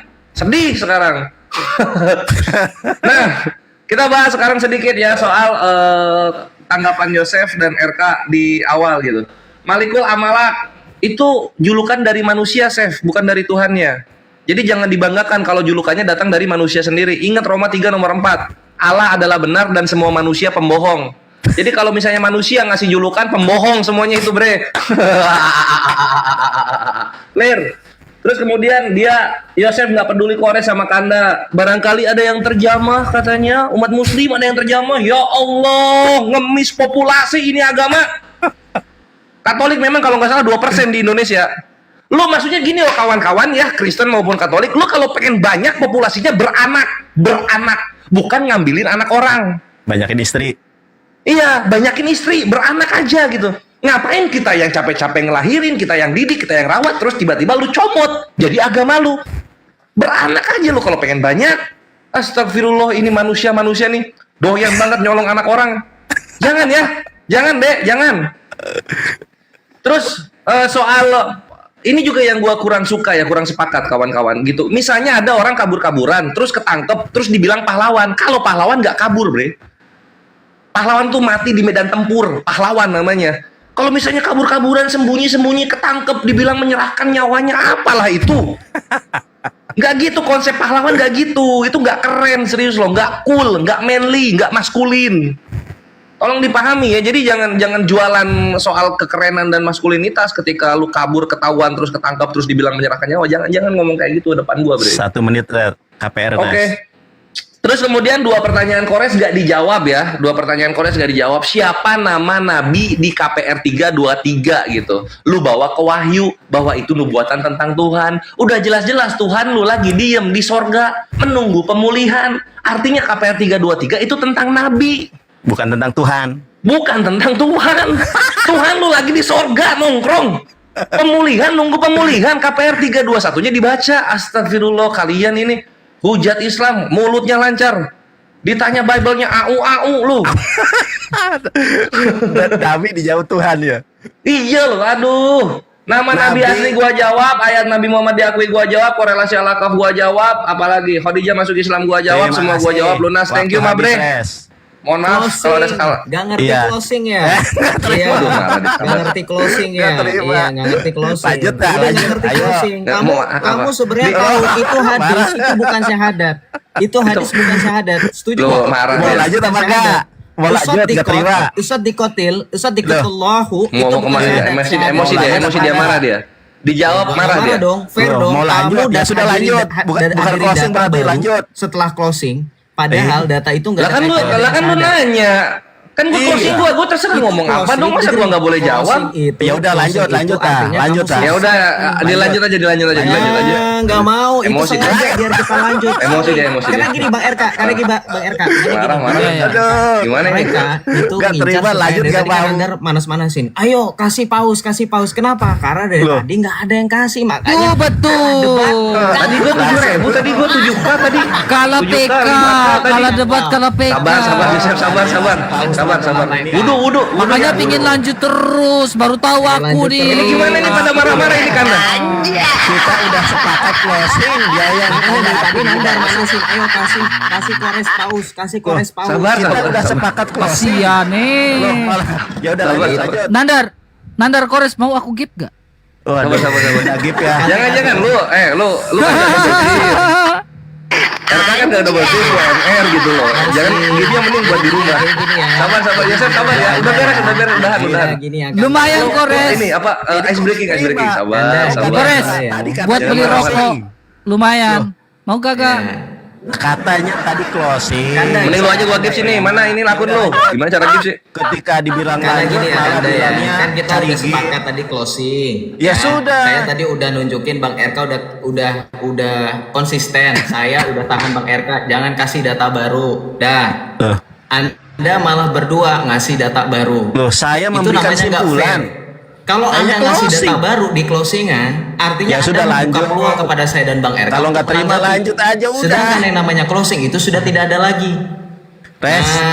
Enggak sih sebenarnya gini ya, dalam closing itu kita nggak boleh nyebrang ngebahas iman orang lain sebenarnya gitu sih. Kalau misalnya lu mau nunjukin data baru, mau data Ya, apa namanya kan terserah itu. Lu ngomong ke si Endang, Kores. Sebagaimana lu ketika di opening, jangan Kores, nyebrang Kores. gitu loh. Lu ngomong ke si Jadi, Endang sebenarnya tuh. harus belajar. Endang, Waktu si Endang opening dan ngomong ke si closing, Endang, jangan nyebrang Kores. ke agama sebelah, jangan dulu. Kores, lu ngomong ke Bikin si dulu botak di apa, bawah, Kores. apa, Jangan apa, ngomong ke fondasi kita. lu dalam argumen. Tuh kan dari Lebih tadi ke sana sih. gua terus. Gua nggak menghina lu, Closing itu Patile. kita memperkuat. Baper Kalau saya dia. nyebrang, jelas kita Lo diskusi yang lintas ngapres ya? agama. Saya nyebrang itu bahkan mendoakan, ya kan? Lo. Tadi kan kamu yang pakai bilang. Enggak ada masalah kalau itu enggak ada masalah. Maksudnya jangan ngebahas, jangan ngedebat lagi seberang itu gitu kan yang maksud saya gua. bahas. Saya nggak nyebrang. Saya hanya memperkuat. Joseph emosi Pertama, kalah debat. Saya pakai memperkuat. Teman-teman, untuk masa data-data kita yang saya menang dan Bang debat, RK kalah sudah PK nih, keluarkan. aduh, nggak ada Kalau paus, kamu nggak ada putar rekamannya, singa silakan nih. monggo. Saya nggak ada nyebrang. Nyebrang kalau dalam tanda kutip pemahaman. Ya kamu. sudah. Saya Itu nggak ada kalau gitu, masalah, nggak ada masalah Chef kalau itu nggak ada masalah. Ya. Aman Nyebrangnya itu. di bagian mana? Coba saya pengen tahu. Saya nyebutin apa tadi? Bukan yang opening statement, bukan yang closing. Oh, nggak nyambung. lagi ngomongin closing ke open nih. Iya itu Ya udah, tadi close besok- ini besok lu besok, yang kognisinya besok. lemah. Gua di closing ngomongnya. Kita lagi Kalau ngomongin misalnya closing. kita bawa data baru itu nggak masalah. Kalau nyebrang yang masalah. Koneksi lu yang nggak nyampe. Data baru nggak masalah. Ini aturan dari mana? Anda Loh kalau misalnya kayak kita bawa data baru ya nggak ada masalah gitu loh. Memang aturannya begitu. Kok nggak ada? Closing sama opening jangan nyebrang. Soal data itu nggak diperdebatkan. Kamu nggak ngerti. RK lu lebih senior dari Yosef, coba kasih tahu dong adek lu, Coba, adek lu ini. Coba kasih tahu lah, jangan diem mulu Coba deh. pilih data pengertian Coba. debat. Anda debat Enggak, apa gini aja, gini Gini. RK gua tanya sama lu. Sabar. Kalian, saya tanya Rasid dulu, sebentar ya. Pada manusia yang melampaui batas. Dengan Nabi Isa itu ada sisi kesamaannya. Menurut kalian itu beda, tapi kalau menurut kami dari Muslim satu sosok yang sama dengan dua versi cerita yang berbeda. Berarti kalau satu sosok yang sama, berarti tuduhan Yesus itu fiktif terbantahkan dong, Bang? Yesus itu fiktif terbantahkan? Enggak, sebenarnya fiktif itu yang penyalibannya yang terbantahkan, yang tidak terbantahkan. Sosoknya, kalau sosoknya? Sosoknya ada sosoknya. Ada ya? Ada. Berarti bukan fiktif ya, Bang? Enggak fiktif, ada. Dia utusan sama, ada. Ya, Ada. soalnya sering muncul pertanyaan seperti itu. Ada. Yesus itu fiktif. Yesus Kalau ada. dibilang Yesus itu fiktif, ya artinya kan sosoknya yang dimaksud kan? Ya, yang disebut fiktif itu tentang penyalibannya. Selamat Tentang malam, Bang. penyaliban. Tuh, malam. Ya langsung nimbrung ya, boleh ya? Ya, pakai data, Boleh? Bang. Boleh, Bang. Abang kalau mau bertanya, Bang, tap-tap layar dulu sampai 100. Tap-tap layar sampai 100. Dari Kristen kan, Bang? Iya.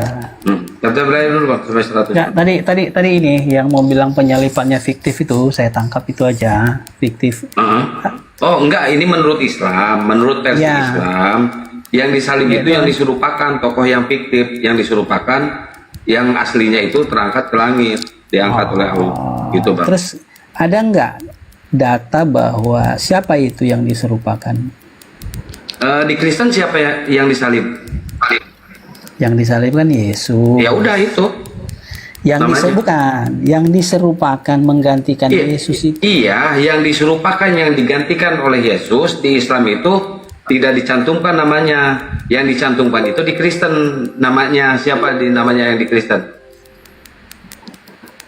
Siapa namanya yang disalib? Yang disalib kan Yesus. Ya udah itu namanya. Ya. Yesus. Ya saya kan tanya, abang bilang. Iya kalau di Islam, Bang. Versi Islam, Yesus diangkat. Betul. Enggak, Nabi Isa, Bang, bukan Yesus diangkat, Bang. Nabi Isa, jangan salah, Bang. Ya udahlah. Nabi Isa yang diangkat. Nabi Isa tuh diangkat. Terus yang disalib itu siapa? Itu yang saya tanya. Yang disalib itu yang diserupakan. Yang diserupakan dari Nabi Isa. Assalamualaikum warahmatullahi wabarakatuh, Gurunda. Waalaikumsalam warahmatullahi wabarakatuh. Bang, saya mau sahabat tanya. Muslim. Aku turun ada Gurunda Jumaah, aku turun ya. Lanjut Gurunda, Masya Allah.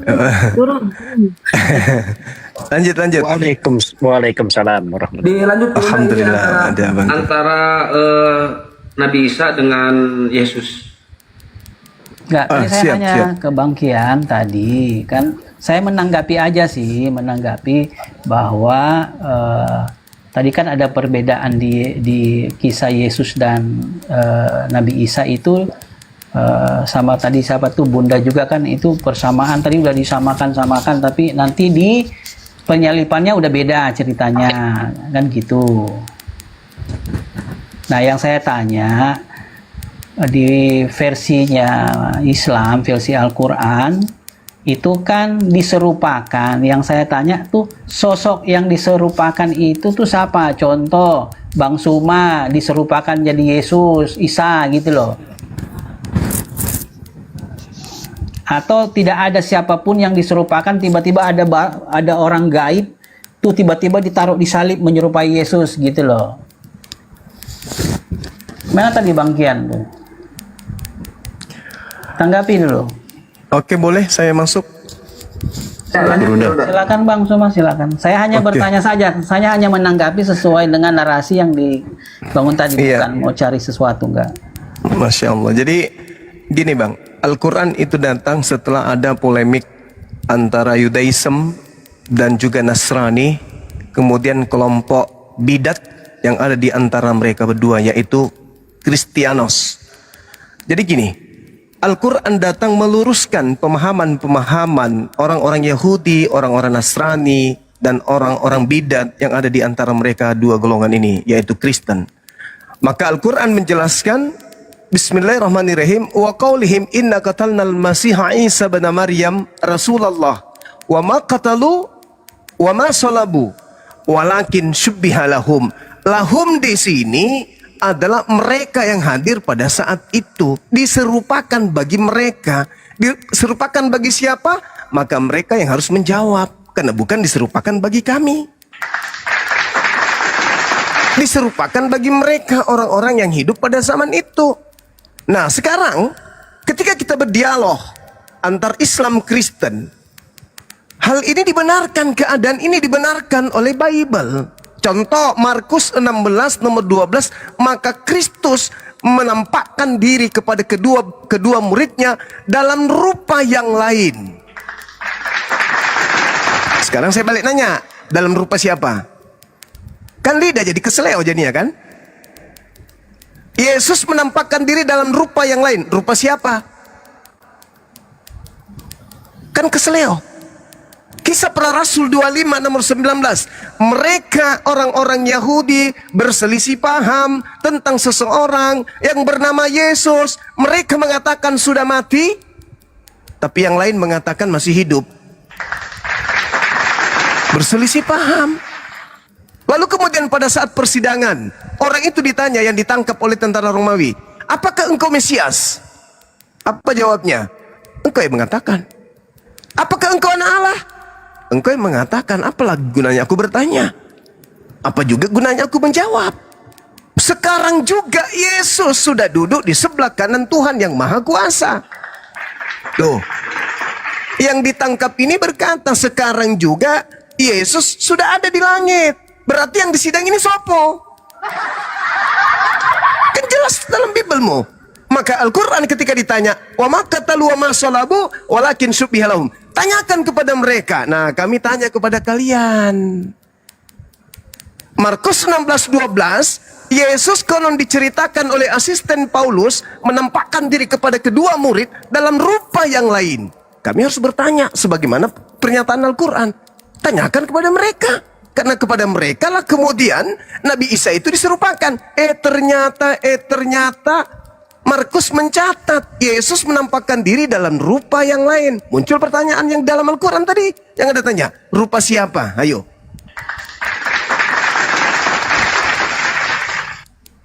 Siapa yang kamu cari? Aku mencari Yesus dari Nazaret. Akulah dia. Kok bisa kayak gitu jadinya?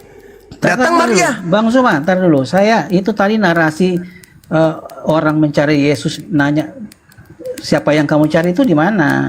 Yohanes 18 nomor 5, nomor 6. Coba dulu, sebentar dulu. Ya, silakan. Jangan cepat-cepat lah. Ya, silakan.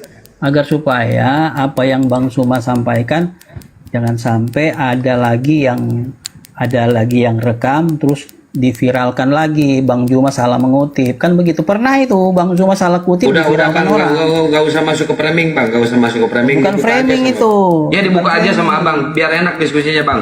Bang Arom juga silakan masuk kalau mau menambahkan, kan dari Kristen juga boleh. Bentar bang, sebentar. Tar dulu ya, saya. Oke. Malam Bang Juma. Gitu. Karena. Ya, silakan. Open cam bang. Sebelum tadi saya belum tanggapi. Rom, lu jangan ngecas Rom, suaranya nggak dengung. Bang Suma tadi kan bilang masalah diserupakan itu, ya kan? Diserupakan itu kan yang mengklaim diserupakan sebetulnya bukan Muslim. Yang pertama bukan meluruskan, bukan dari Quran yang meluruskan itu. Sebelum Quran sudah ada Bang Juma open cam lah. Kita diskusi. Sebelum Islam bilang itu diserupakan. Kalau Islam klaim meluruskan, Islam yang mengklaim, Quran mengklaim, salah Bang Ini Suma. kenapa curhat ini? Kenapa? Kenapa Anda curhat? Bukan curhat. Tadi katanya mau bahas ini yang diserupakan. Kenapa nggak masuk ke dalam kitab saudara? Yohanes Loh, ya 18. memang Jangan curhat. Aku nggak suka laki-laki banyak curhat. Quran tidak bisa membuktikan itu siapa yang Coba sekarang kau buktikan Yesus diserupakan dalam rupa lain. Markus 16 nomor 12 dalam rupa siapa? Ya, itu tercatat kan, memang tercatat Yesus tidak dikenal, tetapi setelah dia muncul dalam rupa lain. Rupa siapa? Ya, di situ ada makna secara teologis bagi rupa kami. siapa?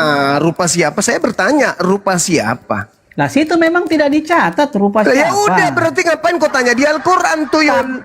Sedangkan di kejadian di TKP aja, di TKP aja sudah menyatakan bahwa Yesus menampakkan diri dalam rupa lain. Artinya, sabar dulu. Artinya yang nongol di situ bukan Yesus, tapi dianggap Yesus. Gimana orang ini? Yang nampak di situ bukan Yesus, tapi disangka Yesus karena rupa lain. Kok Anda menolak kebenaran, gimana sih saudara ini? Bukan, justru saya membenarkan kalau kamu. Benar nggak di situ rupa lain? Benar. Sudah selesai berarti. Loh, lah. Apanya? Apalagi? Itu tidak. Apalagi? Tapi itu tidak ada korelasi dengan apa yang Bang Quran Al-Quran mengatakan walakin syubbihalahum, akan tetapi diserupakan bagi mereka. Diserupakan bagi mereka di situ, tapi Quran bilang diserupakan bagi mereka, tetapi tidak, Quran sendiri tidak menjelaskan di situ. Iya, sekarang Markus melihat wajah Yesus atau rupa lain, wajah lain.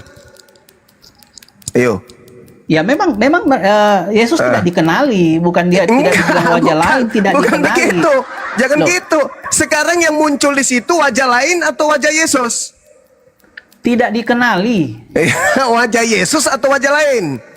Zuma, coba kita baca sampai terakhir. Loh, kita baca sampai terakhir. Saya ulang lagi. Rupa Yesus atau rupa lain? Tidak dikenal. Rupa Yesus atau rupa lain? Mereka tidak bisa mengenal. Ya. Karena apa? Sebentar dulu. Apa bedanya dengan Al-Quran? Mereka mengira yang mereka bunuh, yang mereka salib itu Yesus. Samanya ini. Mereka mengira yang muncul itu Yesus. Tetapi mereka juga tahu yang muncul ini rupa lain. Apa sih? Jadi gini, Zuma, ya, klaim Quran itu diserupakan itu bukan Quran bilang meluruskan. Klaim itu sudah ada, Basilides itu. Loh, pengajaran Basilides. Al-Quran saya tidak mau tahu tentang isi Bible, nggak mau tahu. Yang saya katakan, ketika kita berdialog dengan memiliki dua sumber, yaitu Quran dan Bible, ternyata Quran menarasikan seperti itu. Dan kami menemukan di Bible ternyata betul. Yesus dalam rupa lain itu tidak ada yang bisa bertanggung jawab. Apakah itu Yesus? Kutanya dulu saudara, yang menampakkan dalam rupa lain itu apakah Yesus? Ya Yesus. Dari mana Markus tahu? Lah itu kan ada ceritanya sampai terakhir itu. Dari mana Markus tahu kalau itu Yesus asli? Dari mana? Lah, makanya dibaca semua, Suma. Iya baca. Kau mau baca yang mana? Kau mau baca yang mana? Ya kau bacalah kau yang tampilkan di situ. Ya, saudaraku, kau mau baca yang mana? Markus bukan murid Yesus. Markus itu pasukannya Paulus. Kok tiba-tiba aja dia mengatakan, lalu Yesus menampakkan diri dalam rupa yang lain. Ayo. Tadi malam sebetulnya saya mau masuk di ruang itu. Anda sudah di sini. Nggak usah tanya yang tadi malam. Anda sudah di sini di hadapan saya. Iya, tadi malam kan itu. Sekarang coba Anda jelaskan kepada saya. Benar tidak? Benar tidak yang disalib itu? Benar tidak yang disalib itu rupa lain? Ya, tidak benar memang Yesus di situ. Saya ulang lagi pertanyaannya. Benar tidak yang disalib itu dalam rupa lain? Ini menurut apa dulu? Menurut Quran ya? Menurut Biblemu tuyul. Loh, kok diserupa lain? Markus 16 nomor 12 itu lu mau buang? Sebentar dulu, Markus berapa? telat baru buka ya Allah. Bukan. Jadi Nggak, dari tadi saya nggak Anda itu percaya. ngamuk-ngamuk. Saya harus teliti kalau cuma ngomong ini. Kadang-kadang Ini tanda-tanda kalau orang balul sombong itu kayak gitu. Lah, kamu Orang bodoh yang sombong itu kayak gini. Ya kamu tuh yang sombong, sok tahu dengan kitab kamu. Ya udah, kamu baca, silakan saudaraku yang acak-mencaem. Silakan. Dibaca ya, jangan merajuk, dibaca. Tuh, sudah dengar aja. Nanti habis itu kan ini dua arah ya. Habis itu saya Tuh, nanya kan ya. merajuk tuh kan merajuk Gurunda tuh, merajuk dia. Iya, jangan kayak cewek. Sesudah itu ia menampakkan diri dalam rupa yang lain. Ya. Ini habis apa ini coba? Coba kau bacakan dulu, Sebentar dulu. Kamu tahu enggak? Ini kejadian ini sesudah disalib atau sebelum disalib? Sesudah disalib. Ya berarti sesudah dia bangkit. Sekarang dia menampakkan diri kan? Ada nggak Markus hadir sebelum disalib? Itu pertanyaan saya. Lah ini kamu lari kan? Ini kan Markus bukan saksi yang ini kan? Larinya nanti memang kan? ada Markus mengetahui muka Yesus itu yang asli kayak mana? Tapi kan lihat dulu Markus menulis sumbernya dari mana? Lah, mana ku tahu? Nah, makanya kalau nggak tahu ya jangan dibahas. Kalau begitu kitabnya tolong orang. tunjukkan. Kalau jangan tanya kitab orang. Sekarang saya tanya, saya tanya Anda sekarang sama kamu. Hadis Bukhari itu sahih enggak? Tadi Anda bertanya tentang Al-Quran. Sahih Bukhari Sekarang itu sahih saya enggak? lemparkan kembali kepada Anda menangis. Gak usah terlalu jauh Anda bertanya tentang Islam, sementara Bible yang sudah bahasa Indonesia aja Anda nggak ngerti. Kemudian dia menampakkan diri dalam rupa apa? Rupa yang lain. Pertanyaannya sederhana. Rupa siapa? Rupa Bom-Bom? Rupa Edis? Rupa RK? Hah? Rupa siapa? Jawab. Yang disalib itu Yesus itu udah terbukti. Maka talu wa masalabu walakin syubbihalahum. Ada penyaliban itu, Bung. Ada penyaliban. Al-Quran tidak menolak penyaliban itu ada. Yes. Ya. Jadi yang ditolak oleh Quran itu Yesusnya, bukan Yesusnya yang disalib, toh begitu toh. Nah, bukan Nabi Isa, kenapa pula Yesus? Nabi Isa, Nabi Isa alaihi salam. Kalau kita membahas Isa itu kita tidak, persepsi kita nggak sama, berbeda, ngapain kita bahas? Ya udah mundur, mau nangis. Ya enggak. Lalu tisu ini. Aja berbeda. Tisu lap air Kau mata sedang dulu. menjelaskan Isa, saya lap sedang air mata dulu, menjelaskan lap Yesus. air mata. Lap Sedangkan air mata, kamu lap. bilang itu berbeda. Bagaimana kita mau menjelaskan? Oke, sekarang Anda saya bertanya di dalam Al-Quran Yesus, jadi saya katakan tidak ada Yesus dalam Al-Quran, tuyul. Ya, makanya itu kan nggak ada. Kenapa Anda melemparkan Yesus ke dalam Al-Quran? Ya kenapa kita mau bahas lagi kalau begitu? Lah, Anda kan bertanya sama aku tentang Nabi Isa. Jadi kulemparkan karena Al-Quran saya mengatakan walakin syubbihalahum. Ingat pernyataan saya tadi. Al-Quran membahas tentang Yahudi, Nasrani, dan kelompok bidat yang ada di antara kedua kelompok ini. Namanya Kristianos. Oke? Orang-orang Yahudi menolak Nabi Isa. Orang-orang Nasrani menerima Nabi Isa. Di antara mereka ada yang zolim. Yang zolim ini kemudian mendirikan sekte Kristen. Baca Kisah Para Rasul 24 nomor 5. Paulus disebut sekte Nasorianos. Dari Nasrani ini ada yang berkhianat lalu mendirikan agama baru bernama Kristen. Nah, Ya, Al-Quran datang meluruskan itu. Paling dia bilang Paulus lagi.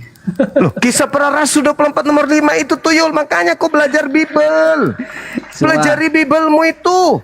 Semua itu jaraknya itu nabimu itu dengan Paulus itu jauh. Sama seperti Nabi Musa dengan jaraknya Paulusmu itu juga jauh. Apa yang dia bawa-bawa ajaran Nabi Musa?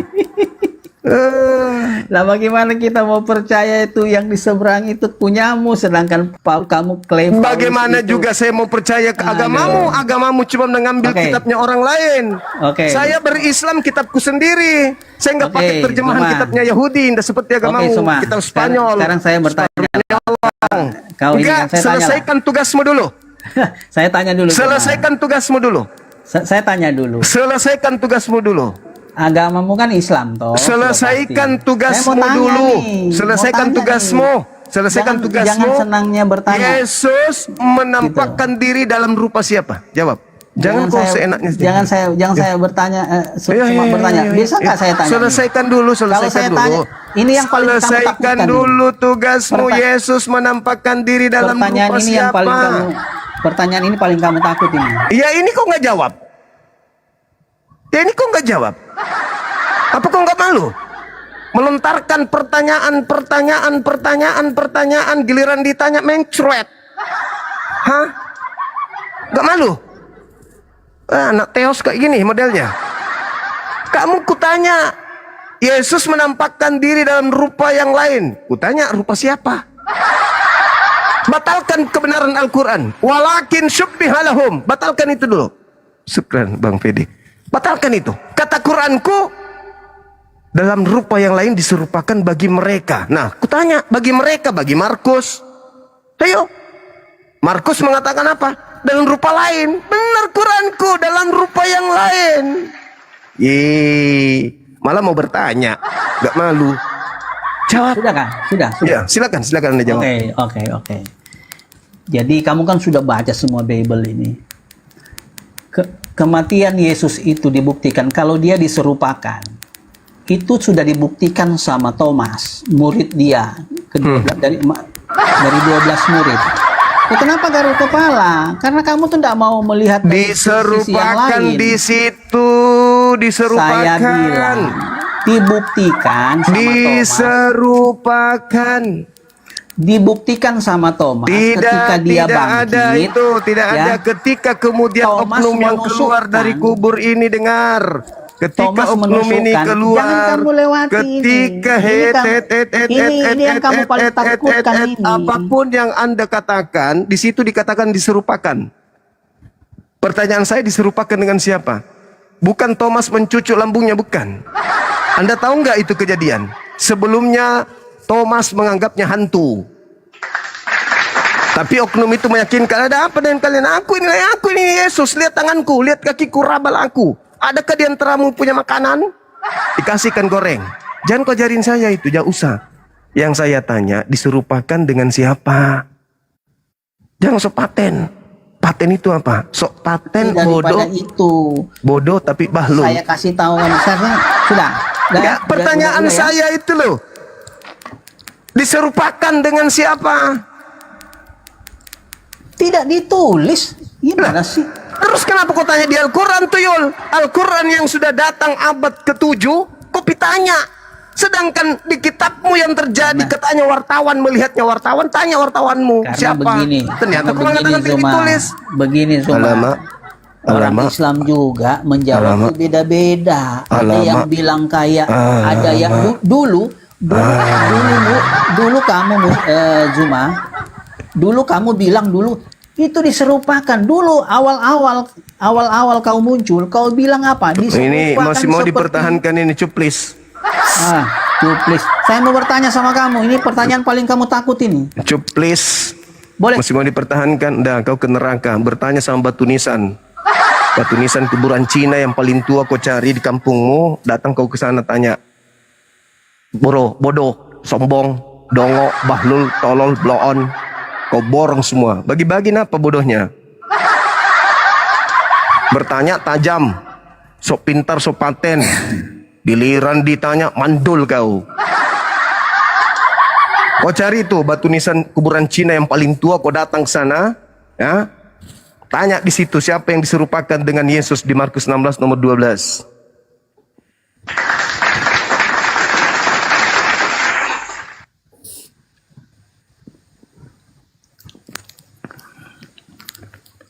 Iya, ini ada Bang Hendra sama Bang Aron. Bang Arom, silakan Bang Arom dulu. Ini Komal tanpa tema ya. Oke. Oh iya, lupa pasang tema antara Yesus dan Nabi Isa tadi temanya. Temanya sekarang apa, Bang Arom, Gurunda? Terserah, yang tadi aja lanjut. Gimana? Oke ya. Oke. Saya mau tanya dulu, kalau versi di Islam diserupakan dengan siapa, Bang? Tidak dijelaskan. Tidak dijelaskan karena yang dijelaskan kemudian di sini adalah tuduhan orang-orang kafir bahwa utusan Tuhan yang datang di tengah kaumnya Bani Israel itu disalib. Al-Quran datang mengatakan tidak, yang mereka salib itu adalah orang lain. Nah sekarang saya bisa membuktikan itu berdasarkan Bible. Oke. Berarti sama-sama nggak ada petunjuk siapa. Bukan begitu masalahnya. Kalau di Islam tidak ada petunjuk siapa, kemenangan ada di pihak kami. Nabi Isa tidak disalib. Kesalahan di Anda double 2 kali. Yang pertama, Anda menganggap manusia suci itu mati disalib. Yang kedua, Anda melantik penggantinya sebagai Tuhan. Sudah jatuh, ketimpa tangga lagi. Oke. Berarti kalau disebut Yudas pun nggak tepat. Kalau kita lihat di dalam Alkitab Sabda Matius 27 nomor 5, Yudas yang disalib. Kalau kita lihat dari Galatia 3 nomor 13, Yudas yang disalib. Oke. Tapi di KPR 1530, Yudas kan ke Antioquia. Terus? Itu kan setelah kematian kan? Oh, itu Yudas siapa? Itu Yudas adik kandungnya Yesus. Waduh. Bukan Yudas pengkhianat. Gimana? Itu juga Yudas kan? Ya memang adiknya Yesus itu namanya Yudas. Adik kandung loh. Jadi spesifiknya nggak ada. Nama tertentunya nggak ada. Kristus, Bang. Iya tahu namanya. Kristus gelarnya, kan sudah ada gelarnya. Yang disalib itu gelarnya Kristus. Tapi ada data, Bang. Ya, Yesus mengatakan waspadalah kepada Kristus palsu. Yang disalib Kristus. Tinggal kita cari apakah yang mati ini Kristus asli atau Kristus palsu, kan gitu. Oke, di mana itu datanya? Coba tunjukin. Matius 24 nomor 24. Yohanes 6 nomor 70. Lukas 22 nomor 22.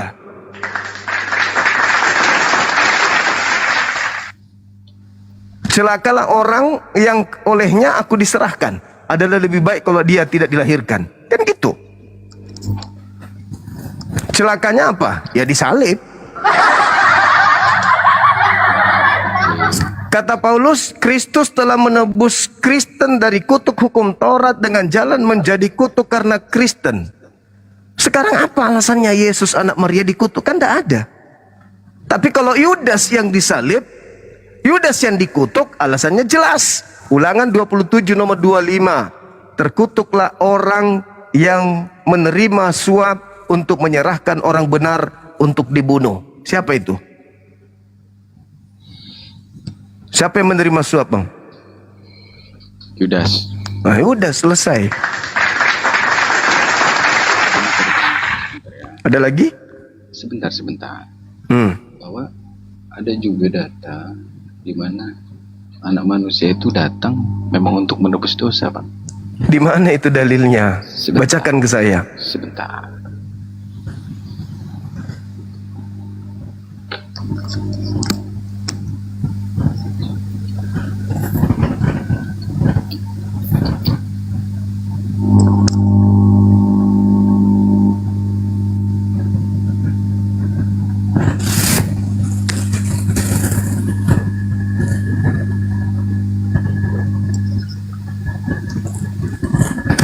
Teman-teman moderator yang di bawah, kalau ada yang namanya R di bawah tolong dijambak ya.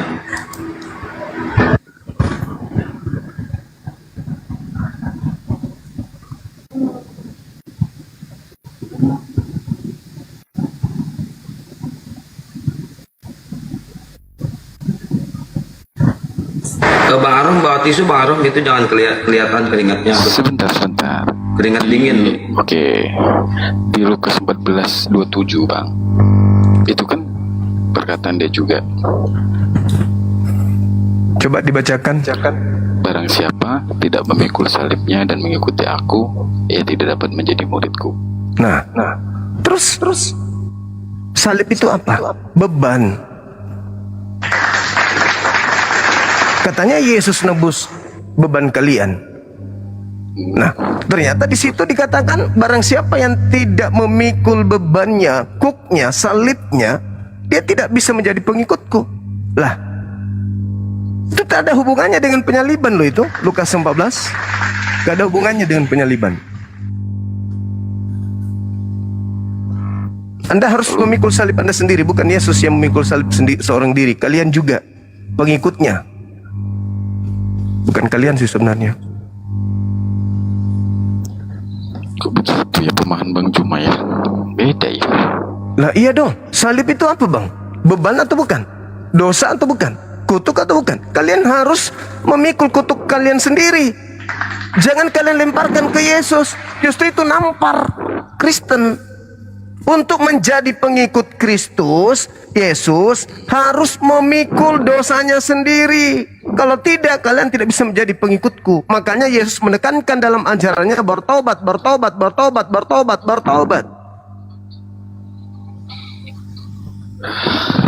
Oke lah. Ya karena memang saya setuju juga itu sebenarnya. Iya makanya. Penyaliban itu ada.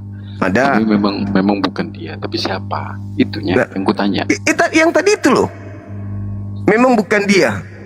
Nah, lalu siapa? Siapa? Orang yang dikutuk Elohim. Iya, siapa? Yudas. Namanya. Siapa lagi bang kalau bukan Yudas? Kan dia yang dikutuk Elohim. Apa coba keinginan orang Kristen itu apa sampai harus Yesus? Oh, dia harus nebus dosa. Itu ilmu dari mana? Orang-orang Yahudi bang bersekongkol ingin membunuh Yesus itu bukan karena dosa. Ingat di Matius 2, sejak Yesus bayi sudah dikejar-kejar oleh tentara oleh Raja Herodes. Karena Raja Herodes tidak menginginkan ada raja yang kemudian bangkit di tengah-tengah kaum Israel. Karena kalau ada bahaya bagi kerajaan Romawi. Maka Yesus bayi harus dibinasakan. Kenapa dari kecil Yesus itu ingin dibunuh? Karena dosa? Enggak. Karena unsur politik. Betul. Nah, bukan karena dosa waris, bukan? Betul, karena memang itu nubuatan tiba-tiba dari Kayafas. Nah, itu dia. Setuju. Cuma gini Pak, ada data juga bahwa anak manusia itu datang bukan untuk dia itu datang untuk menebus dosa gitu loh. Gak ada, itu konsep yang muncul belakangan abangku. Itu yang muncul belakangan. Kita memang harus berhati-hati membaca Bible itu. Kenapa? Bible ini bukan firman Tuhan. Oh ya, setuju. Tapi di dalamnya kan ada bang. Bible ini bukan firman Tuhan dan juga bukan sabda Yesus. Bible ini di dalamnya ada bang. Di dalamnya adalah kesaksian-kesaksian orang yang bercerita tentang perkataan-perkataan Yesus. Oke. Maka kita harus berhati-hati. Harus menelaah dengan seksama. Berarti Bang Juma mau bilang Yohanes 17 ayat 3 itu bukan kebenaran itu? Kalaupun bukan kebenaran, konsep yang ditanamkan di sana adalah mengenal Tuhan satu-satunya dan mengenal Yesus sebagai utusan Tuhan. Benar nggak ayat itu? Terlepas dari benar atau tidaknya, itulah konsep yang ditawarkan oleh Yesus. Iya, tapi benar nggak itu firman Tuhan? Kalau benar, ya memang Bapak berarti. Ya, berarti memang satu-satunya Bapa adalah Tuhan. Betul. Kalau benar Yesus adalah Nabi. Betul, sudah selesai. Terus apa yang dipermasalahkan? Iya, betul. Iya, berarti kan memang melalui dia kan perantaranya. Iya, Yesus ingin dikenal sebagai utusan. Iya. Nah, udah selesai. Yo, selesai. Oke. Nah, berarti di Islam benar dong. Isa utusan Tuhan kepada Bani Israel. Enggak kepada Bani Israel, Bang. Lalu kepada siapa? Semuanya. Di mana dalilnya? Ya, barang siapa yang percaya kepadanya, kan Bapak mengaruniakan Ya silakan Anda percaya bahwa Yesus adalah utusan untuk semuanya. Enggak ada itu. Matius 15 nomor 24, aku diutus hanya kepada domba yang sesat dari umat Israel. Percaya enggak? Sebentar. Percaya enggak dengan ucapan Yesus itu? Percaya. Ya udah, selesai. Sebentar. Ada data-data lain, Bang. Ya, berarti Anda ingin membantah ucapan Yesus? Ini ucapannya dia juga. Oh, silakan kita lihat kontradiksi antara Yesus dengan Yesus. Silakan Anda tunjukkan. Matius 28.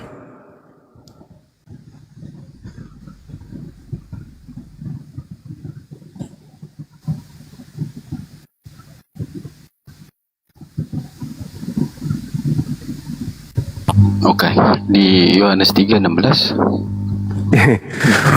Justru itu dasar pijakannya. Begitu besar kasih karunia Tuhan akan dunia ini. Dunia ini kan. Nah, dunia harus percaya kalau Yesus adalah utusan. Betul. Utusan untuk. Kok untuk? Kan dunia ini. Dunia harus percaya kalau Yesus itu adalah utusan untuk. Kok untuk? Nah, aku diutus hanya kepada domba yang sesat dari umat Israel. Ucapan Yesus. Dunia harus percaya bahwa Yesus adalah utusan untuk. Beda ayatnya, Bang. Jangan disambung-sambungin. Dunia harus percaya bahwa Yesus itu utusan Tuhan, kan? Betul.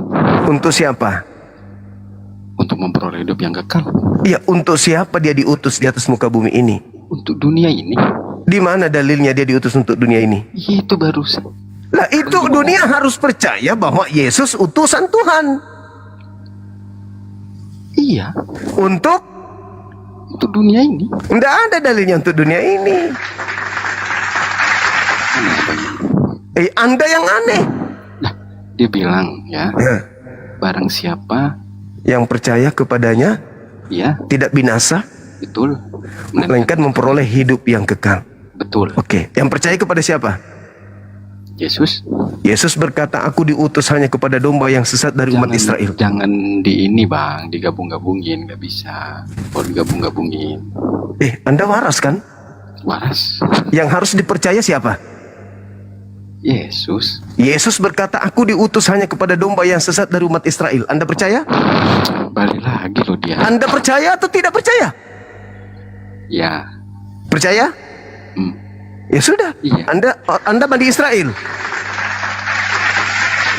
Gimana ya, Bang, ini ya? Bingung. Ya bingung dong. Bingung lah. Karena Yesus memang mengatakan, waspadalah kepada serigala yang datang kepadamu nyamar domba. Kalianlah itu Kristen. Gak ada itu, Bang, begitu, Bang. Matius 15 nomor 24, aku diutus. Matius 10 nomor 5 nomor 6, Yesus berpesan kepada ke-12 muridnya agar jangan ke bangsa lain. Di Yohanes 14 ayat 6 itu juga jelas, Bang.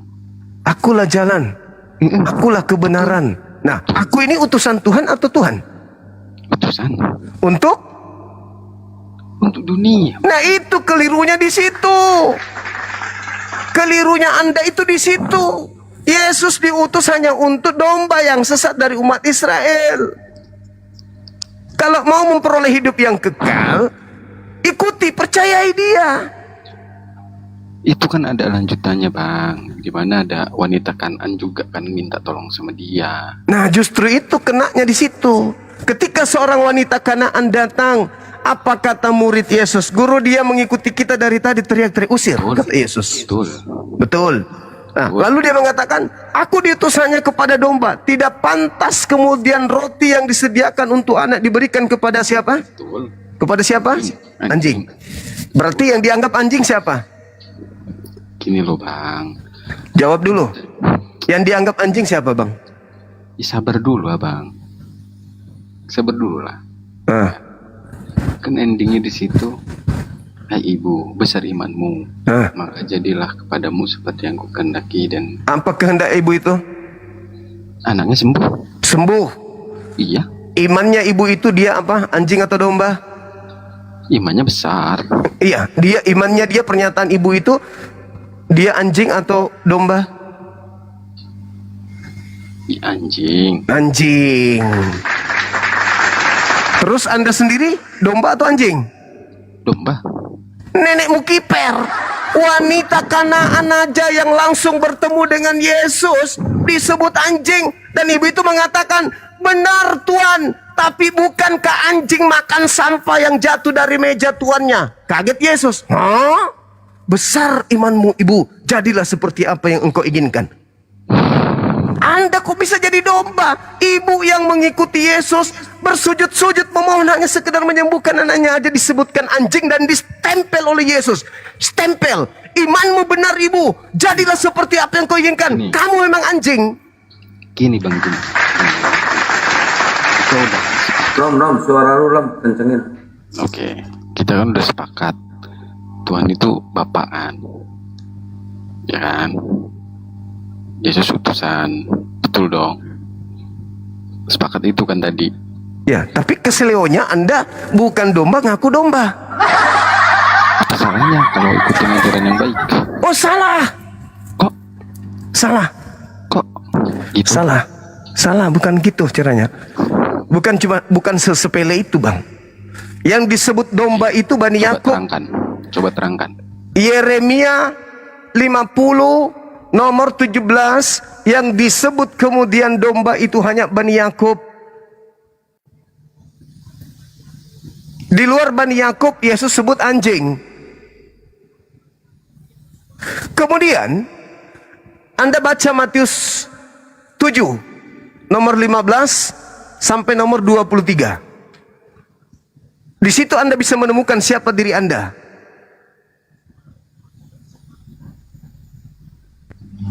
Yeremia berapa bang? Anda baca Matius 7 nomor 15 sampai nomor 23. Tadi bilang Yeremia. Yeremia itu legalitas Bani Yakub disebut domba. Di luar Bani Yakub.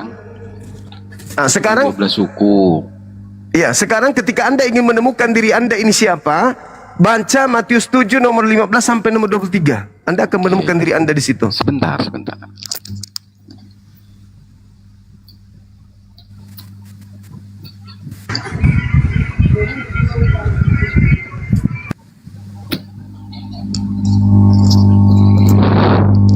Oke, ini kan peringatan bang. Kepada? Nabi-nabi palsu. Kepada siapa peringatan itu? Muridnya. Orang Yahudi atau orang Kristen? Muridnya. Iya, orang Yahudi muridnya itu atau orang Kristen? Yahudi. Yahudi, pintar. Ya, lanjut. Bisa sehat ini saudara. Lanjut. Oke. Di situ kan untuk agar mereka waspada kepada domba yang sebenarnya serigala buas kan. Oke. Ya memang itu peringatan karena memang benar setelahnya akan ada nabi palsu gitu. Agar mereka tetap mengikuti ajarannya gitu, dan mengikuti nabi palsu gitu ya bang. Iya. Iya, memang benar. Nabi palsu itu tanda-tanda pengikutnya apa?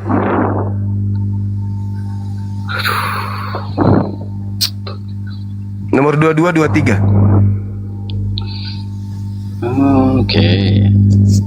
Banyak orang berseru kepadaku, Tuhan, bukankah kami bernubuat dengan namamu, mengusir setan demi namamu, mengadakan banyak mujizat demi namamu? Pada waktu itulah aku akan berserang kepada mereka dan berkata, aku tidak pernah mengenal kamu, nyala daripadaku, kamu sekalian pembuat kejahatan. Apa itu?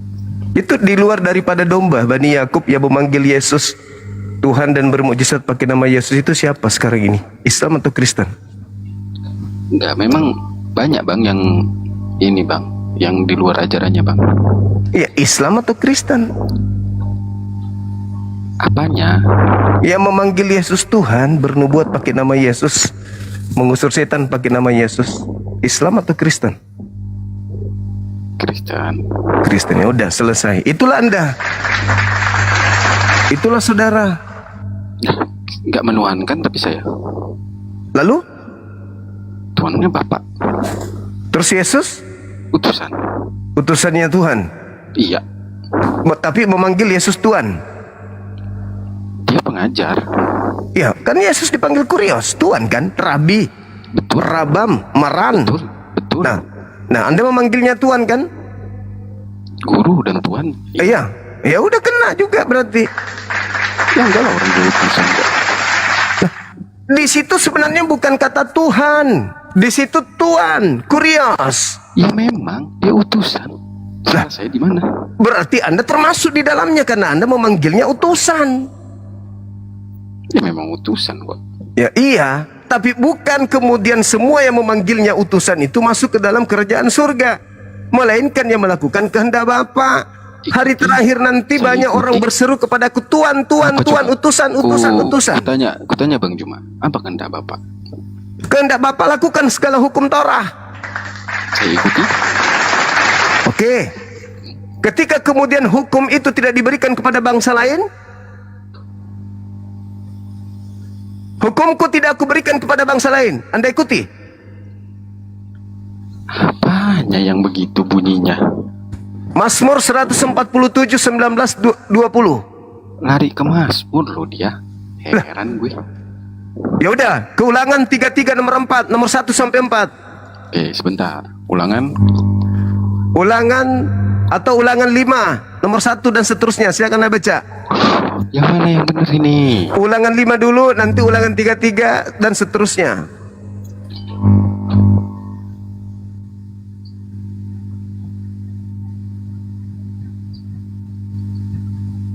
Oke, ini saya udah baca, Bang.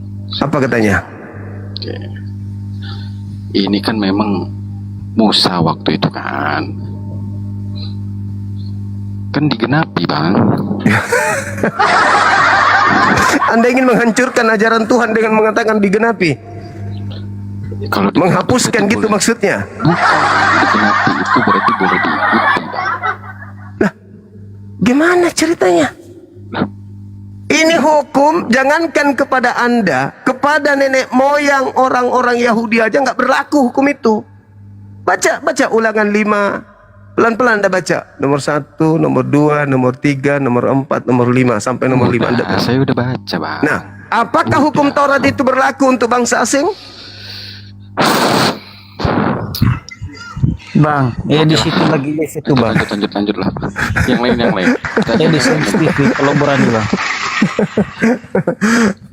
Allahu Akbar. Edis juga udah ngakuin kok Yesus punya Tuhan. Iya betul. Kalau berani Bang cuma sama Edis TV, Bang. Bukan kalau berani, tapi memang udah mengakui Yesus bertuhan. Iya, saya akuin karena memang datanya banyak. Iya. Oke lah. Gini, Bang, terus Bang Juma, saya mau tanya gini. Kemarin kan kita udah diskusi masalah tongkat kerajaan akan pindah ke bangsa lain ya, Bang. Oke, dan dia akan meminta roh kebenaran, sosok roh kebenaran lagi, orang kepada Bapak. Yang masih belum bisa itu kenapa nyebrangnya jauh, Bang? Itu kan namanya nubuat itu, Bang. Nubuat itu tidak kemudian harus satu tempat. Nubuat itu siapapun yang menggenapi tentang nubuat itu. Coba nih, contoh ya, Bang ya. Ulangan 33 nomor 2. Ada 3 komponen di sana. Sebentar, Bang. Silakan. 33 nomor 2.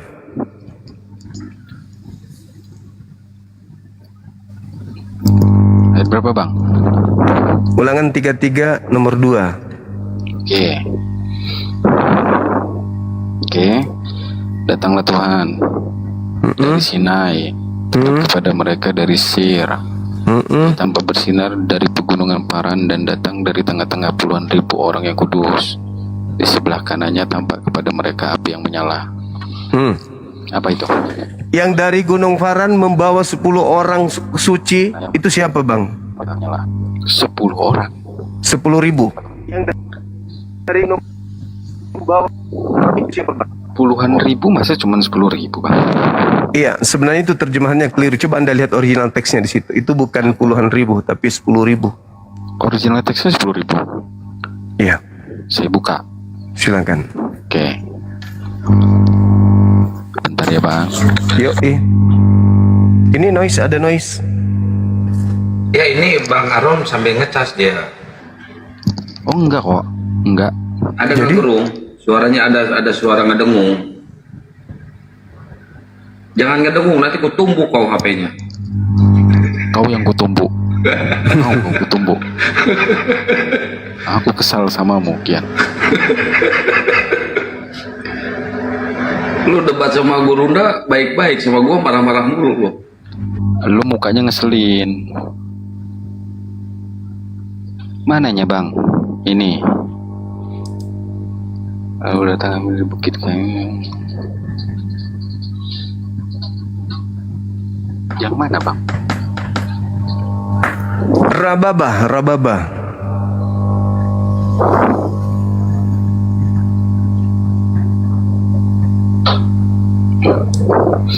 Saya sebentar ya.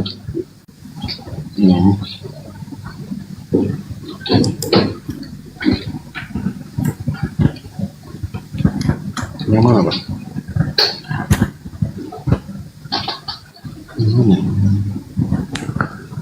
Iya. Silakan. Di situ kata original teksnya rababa atau rababan itu artinya 10.000 atau maupun dipaksakan puluhan ribu. Pertanyaannya, siapa yang datang dari gurun Paran membawa pasukan orang suci puluhan ribu atau 10.000? Itu siapa bang? Muhammad. Nah, itu dia. Beliau datang dari Madinah menaklukkan kota Mekah.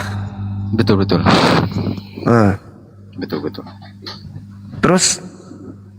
Ya udah cukup bang. Udah, makasih. Gak kuat dia.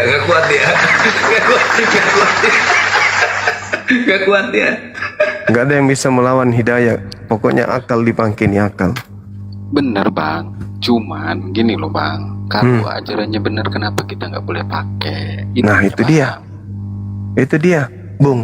Nabi Musa alaihissalam diutus untuk kaumnya Bani Israel. Yesus untuk Bani Israel. Ada penghibur lain, litubayyina linnas, untuk seluruh umat manusia.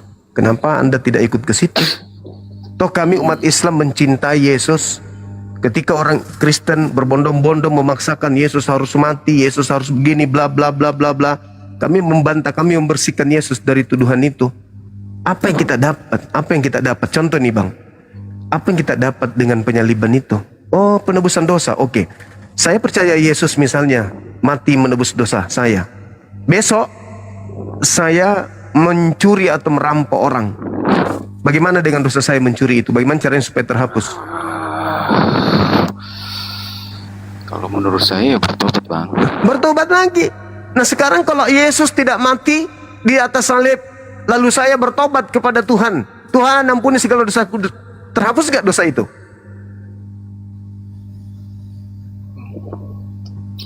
Ya kan udah sepakat tadi, memang nggak ada itu di salib. Ya itu dia makanya. Ya sudah. Ya sudah. Ayo mipale, ikut mipale. Asyhadu. Yang tadi saya tanya gini loh. Allahu Akbar, Masya Allah. Kang senyum, ku lempar botol kau nanti. Udah jangan nyokol gua lo. Kena lu sekarang ya, kena lu. Mampus lu, kena lu. Ini emang benar itu bang, benar lah. Saya udah baca juga sih tentang kalian sebelah. Banyak sih, banyak kebenaran, banyak yang sama juga mengajarkan satu, ya. Beberapa ayat hafal lah saya juga. Cuman kenapa nggak dibolehkan? Gitunya bang, pertanyaan saya. Nggak dibolehkan apa? Ikutin yang baik. Ya, justru perintahnya adalah, coba Anda lihat di dalam Yohanes 16 nomor 12. Boleh nggak Anda baca di situ? Oke, sebentar, berapa? Yohanes 16 nomor 7 sampai nomor 15, intinya di data 12 untuk materi ini. Coba.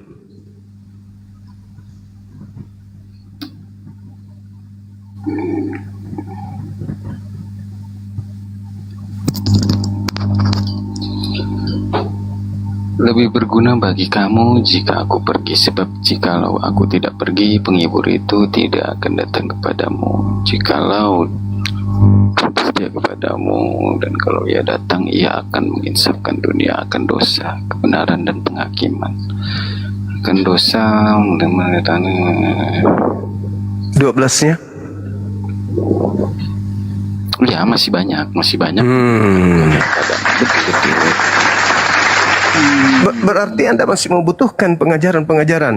Belum lagi kalau kita masuk di Matius 5 nomor 20. Itu lebih parah lagi tuh. Jika hidup keagamaanmu tidak lebih baik dari ahli Taurat, maka kamu tidak akan masuk surga. Jadi harus ada agama yang lebih baik dari ahli Taurat, yang lebih sempurna. Makanya Yesus mengatakan kerajaan itu akan diambil dan diberikan kepada bangsa lain yang akan menghasilkan buah kerajaan itu. Apa buahnya? Tuhan menyuruh kita untuk tunduk, sujud, puasa, zakat, sunat, tauhid satu Tuhan. Itu buahnya dari kerajaan-kerajaan itu. Bukan Natalan, Bang, bukan Natalan buahnya. Betul. Memang itu nggak ada datanya juga. Alhamdulillah. Tanggal lahirnya itu nggak ada memang. Jika hidup keberagamaanmu tidak lebih baik dari ahli Taurat, kenapa ahli Taurat ini menjadi acuan? Karena ahli Taurat itu penuh dengan ajaran-ajaran yang terkait dengan perintah makan, minum, jangan makan ini, jangan minum ini. Betul. Nah, berarti ada agama yang harus lebih baik dari itu, yang ajarannya belum bisa ditanggung. Sekarang pertanyaannya adalah, ajaran mana yang belum bisa ditanggung pada abad pertama zaman Yesus? Ajaran Kristen bisanya nyanyi di gereja sekali seminggu, pesta Natalan, apalagi. Tidak ada di Kristen yang tidak bisa dilakukan di abad pertama. Masih banyak yang ingin aku ajarkan, tapi kamu belum sanggup untuk menanggungnya. Tapi ketika dia datang, berarti ada ajaran yang dia bawa, di mana ajaran itu ketika kita cocokkan di abad pertama memang tidak bisa ditanggung. Contoh haji, kewajiban berhaji. Abad pertama bisa nggak itu dilakukan?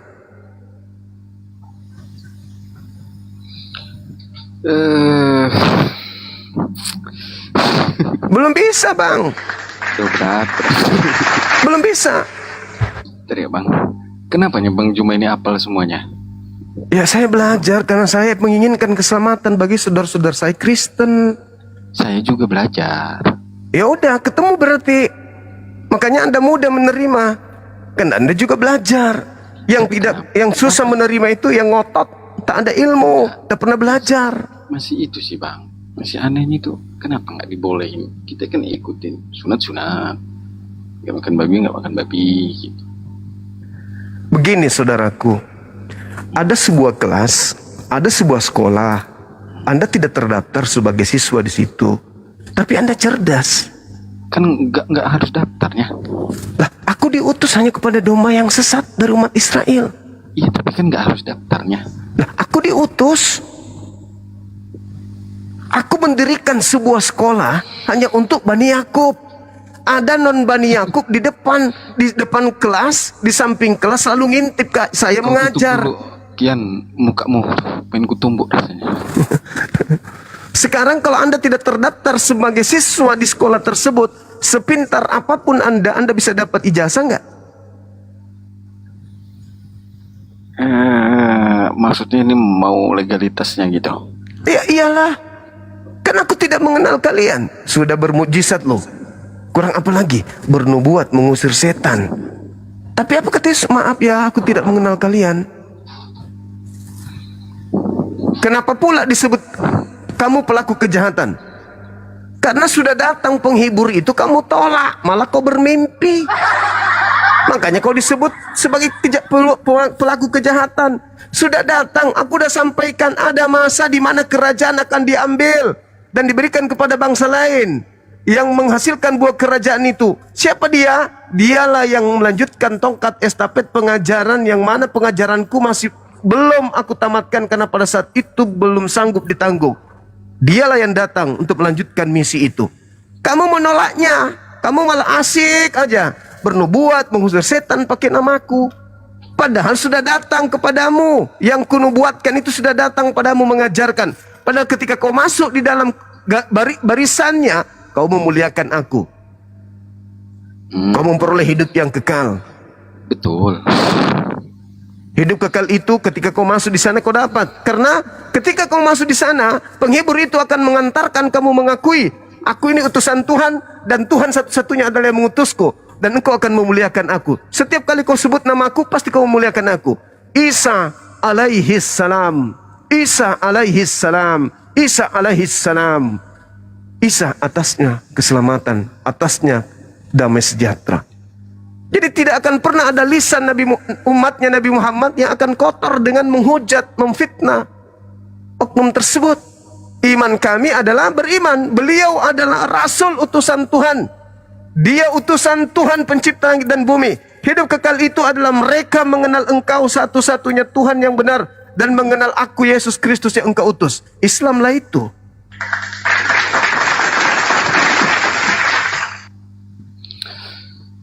Kami beriman kepada penghibur.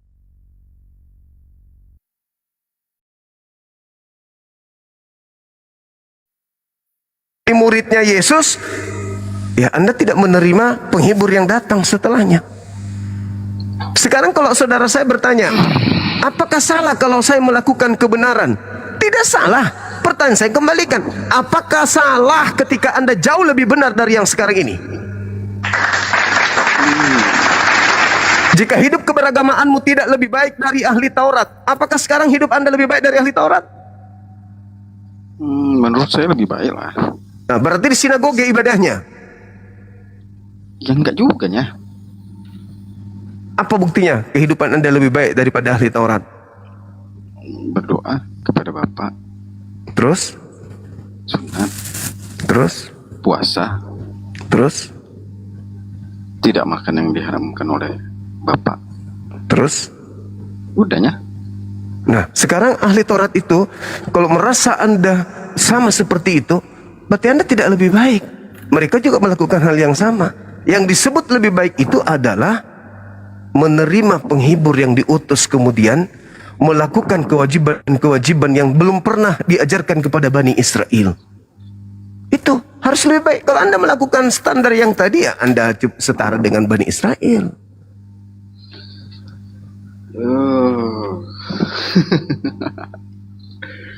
Oke. Good lah. Keren. Ya. Terus iya, Bang. Pelajarin juga, Bang.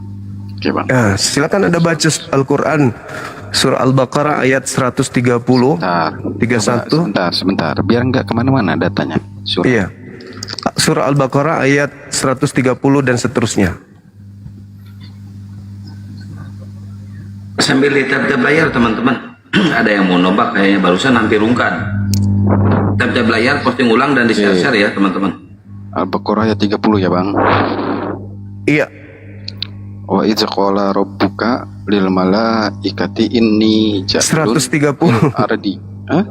130 sampai 100 berapa itu? 10 izqala rabbuka. Bukan itu. Wakalu kulu amanna billah wa ma unsila ilaina wa ma unsila ila Ibrahim. 130 berapa itu? 130 kulu amanna billah wa ma unsila 136. Bentar.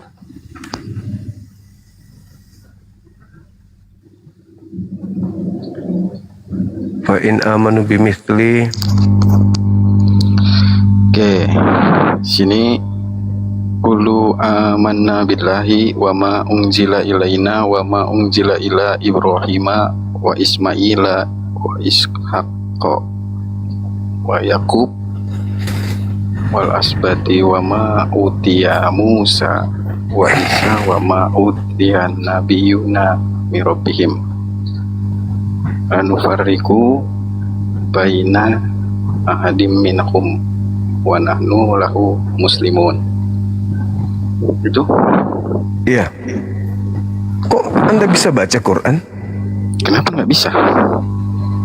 Udah lama belajar? Sudah. Sudah tahun ini saya. Setahun dia belajar kalau udah. Alhamdulillah. Ya sudah. Tuh, baca aja tuh. Katakanlah kami beriman kepada Allah. Karena kan kalau di Komel Bang Juma kan bilang nanti dibilang umat terjemahan. Ya sudah. Udah makanya aku terheran-heran itu. Gak enak juga itu kayak gitu. Ya usah diganteng-gantengin muka lu, gue tumbuk juga kau. Buat tampannya. Tampan dari Hongkong kau. Iya. Masya Allah, Masya Allah. Kalau terjemahannya kan bisa jadi salah karena kan ada nggak sesuai dengan terjemahan Indonesia kan. Artinya bisa beda kan. Iya. Itu makanya kan nggak bisa asal juga ngomong kan. Betul. Gitu. Qulu amanna billah. Dia turun. Ini udah bener ini artinya bahasa Indonesianya nggak Bang Juma? Apa beda? Udah ya? Iya. Sesuai ya? Iya. Kami beriman kepada Allah, pada apa yang diturunkan kepada kami, pada Ibrahim, Ismail, Ishak, Yakub dan keturunannya, pada apa yang diberikan pada Musa dan Isa, serta pada apa yang diberikan kepada nabi-nabi dari Tuhan mereka. Kami tidak membedakan seorang pun di antara mereka, dan hanya kepadanya kami berserah diri. Nah, tuh. Itulah kami. Saya juga sama. Itulah kami, Bang. Ya udah, store KTP aja langsung udah. Bah.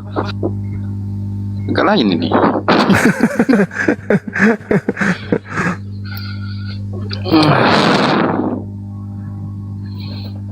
Oke lah. Ya, thank you Bang Jumat. Oke, kapan? Pelajarannya. Ada data lain mungkin yang bisa saya baca-baca terkait dengan kebenaran sebelah. Ada beberapa sih saya udah baca. Maksudnya kebenaran dalam Islam, Guru? Ya, iya. Kan ini nyebrangnya jauh kan, karena kan semua utusan itu di Israel kan. Yang disebutkan tadi itu tidak semuanya Israel. Nah, sekarang permasalahannya adalah saudara ini dari agama sekte apa? Katolik, Protestan? Protes. Oh, Protestan. Sudah berkeluarga? Belum, Bang. Belum. Ya kesempatan lah cari bini di Islam. Kalau cari bini di Islam mukanya diprotes, Guru. Nah, mukanya diprotes itu. Udah tampannya gini. Emang Bang Kian ini iri dia. Ada dogma yang rasional di dalam Islam itu, dalam Al-Quran surah Al-Ikhlas. Bentar. Itu doktrin ayat yang rasional. Yang masuk yang Qul huwallahu ahad. Tuh. Tuhan itu satu. Nah, itu menghantam pertahanan doktrin Trinitas Tritunggal Trikek-Kwek itu. Ya memang kita nggak ada Trinitas itu. Tuhan Bapa. Ya. Sama. Ya udah, kapan mau syahadat panggilkan Ustadz. Tuhan itu Bapa. Untuk doakan saudara kita ini.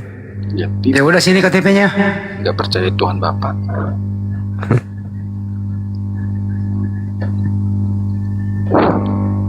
Tuhan Bapa. Iya, Tuhan Bapa, betul. Orang Yahudi memanggilnya Abba, iya betul. Karena mereka menganggap bahwa ketika dia intim melakukan ibadah kepada pencipta langit dan bumi yang mereka sebut Hashem, Hashem merangkul mereka seibarat seorang ayah merangkul anaknya, kan gitu. Amsal 3 nomor 11 nomor 12.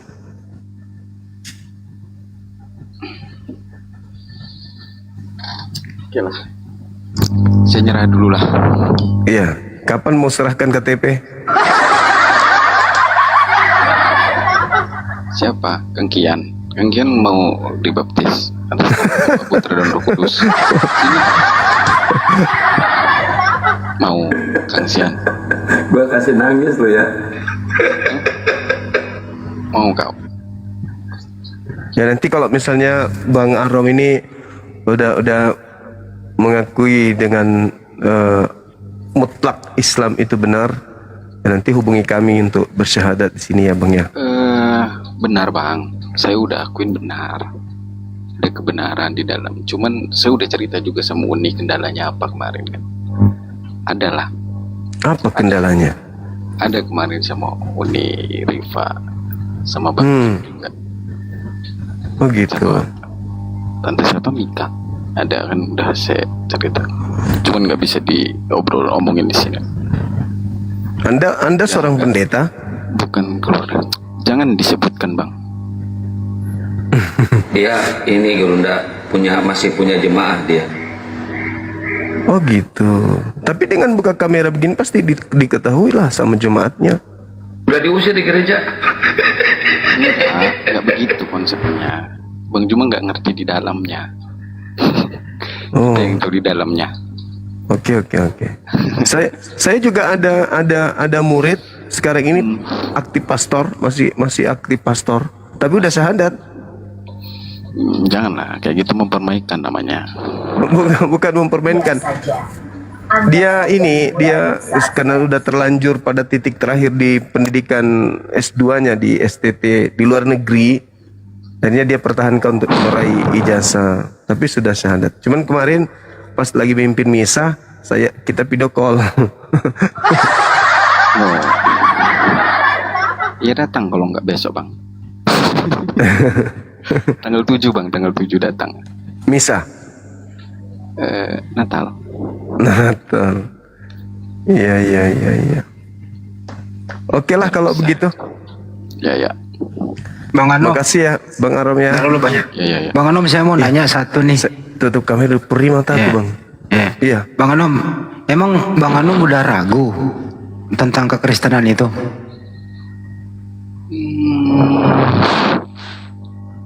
Ya udah baca sih Bang sebenarnya. Jangan ngomong begitulah. Jangan menggiring ke sana lah Bang. Udah baca gitu. Nunggu setelah Natal kayaknya ini Bang Andi. Jangan begitu. Natal kan banyak kado. Aduh udahlah.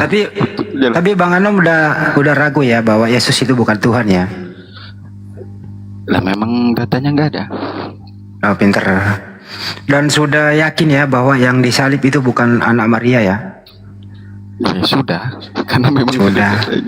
Datanya udah. Jadi yang disalib itu yang diserupakan dengan Yesus ya? Sesuai di kejadian lama. Pinter nih. Tuhan tidak mungkin membunuh orang yang benar. Keren. Macan nih. Jadi Anda nggak setuju ya kalau kayak Edis, si Bom Bom itu bahwa penyaliban itu adalah karya iblis membunuh anaknya Maria gitu ya? Ya Bang Andi bisa lihat longornya tanpa data itulah. Mantap ya Bang Anom ini. Terus nikmat Tuhan apa lagi yang kau dustakan Bang? Nggak ada yang saya dustakan. Duit saya adanya.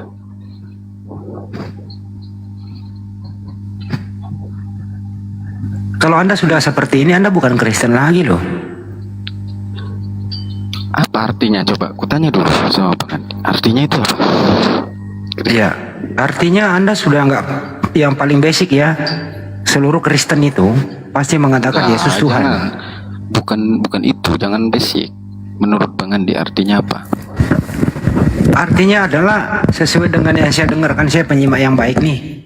Nggak mau. Artinya menurut Bang Andi apa? Yang benar dulu. Bang Andi kan tahu. Maksudnya gimana sih? Arti Kristen itu apa?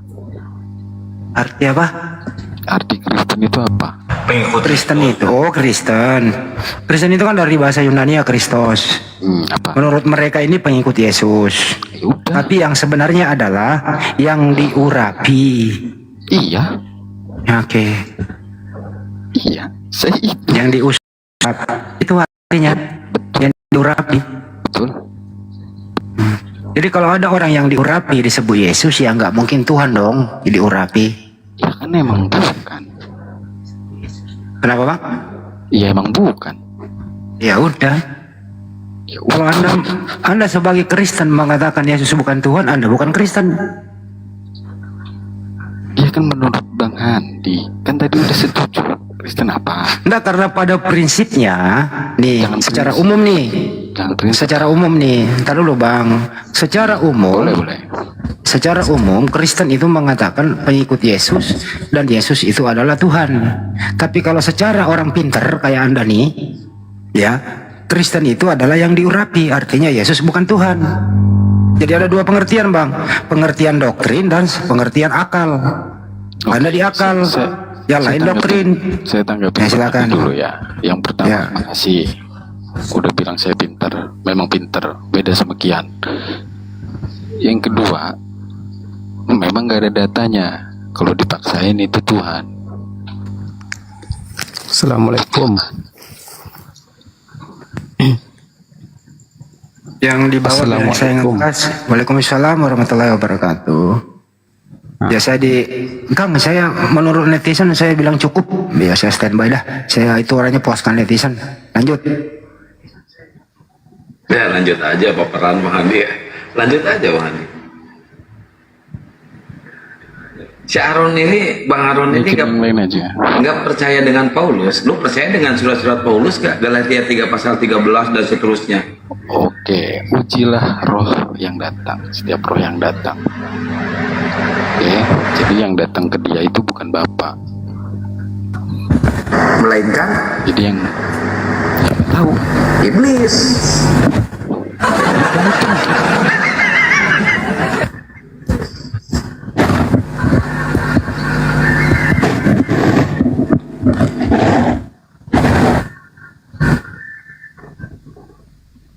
Udah selesai, tinggal prosesi.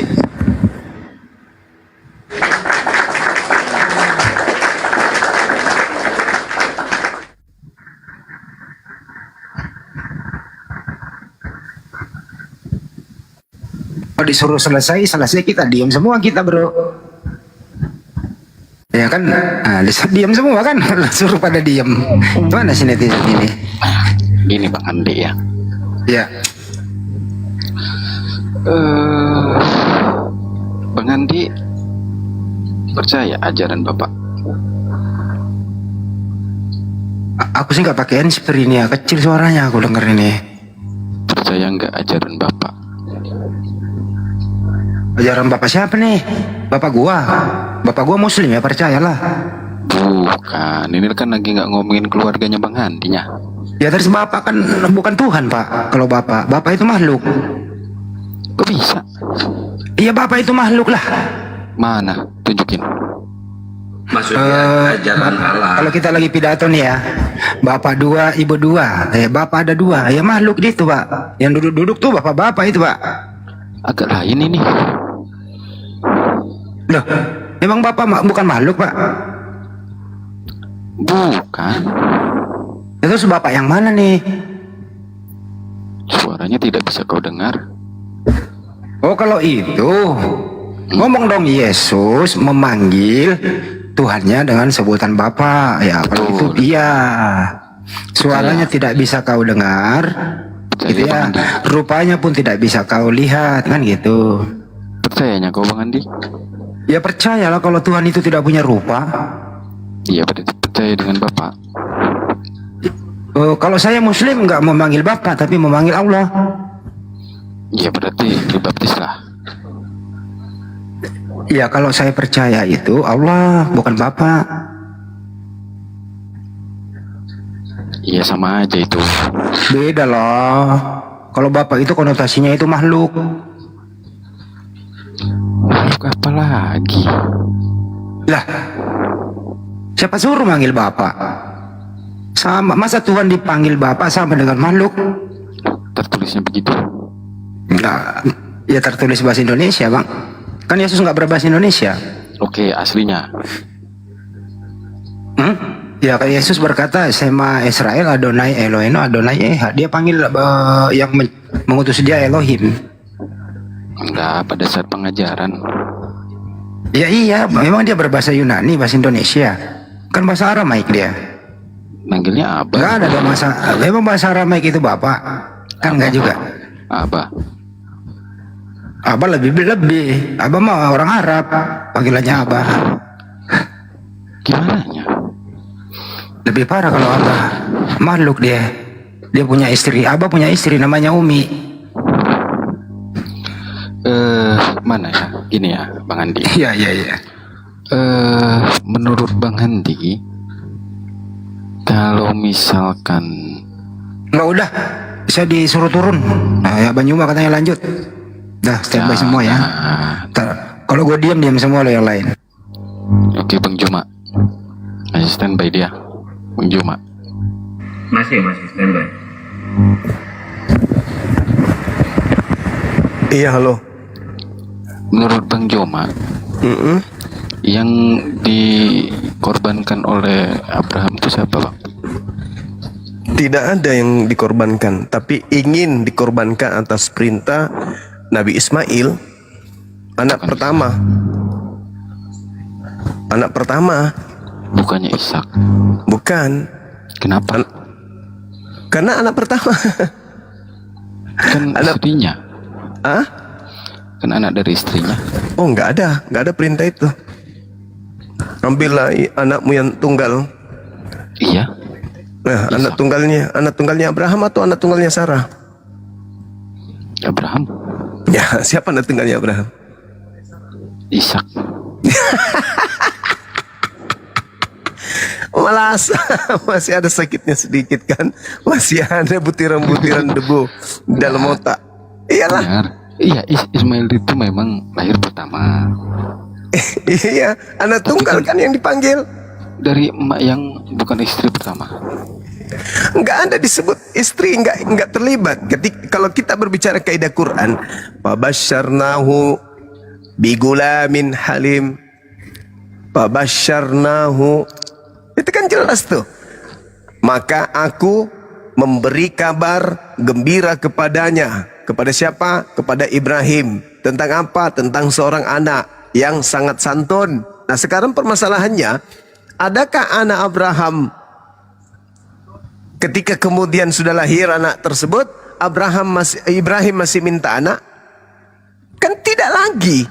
Sebelum kemudian beliau melahirkan, mendatangkan seorang anak kepada dirinya, Nabi Ibrahim memang itu selalu berdoa, Rabbi habli minas solihin.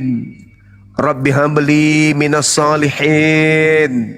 Ya Tuhanku, anugerahkanlah kepadaku keturunan termasuk orang-orang yang soleh. Ada enggak doa itu diucapkan kemudian Nabi Ibrahim setelah Ismail hadir? Enggak. Berarti setelah berdoa dikabulkan oleh Allah. Makanya namanya Ismail. Kalau dalam tradisi Yudaism, Anda tahu Ismail, Tuhan mendengarkan. Apa yang didengarkan oleh Tuhan? Doanya Ibrahim. Doa apa? Minta anak, dikasihlah Ismail. Lalu falamma balagha ma'ahu ya.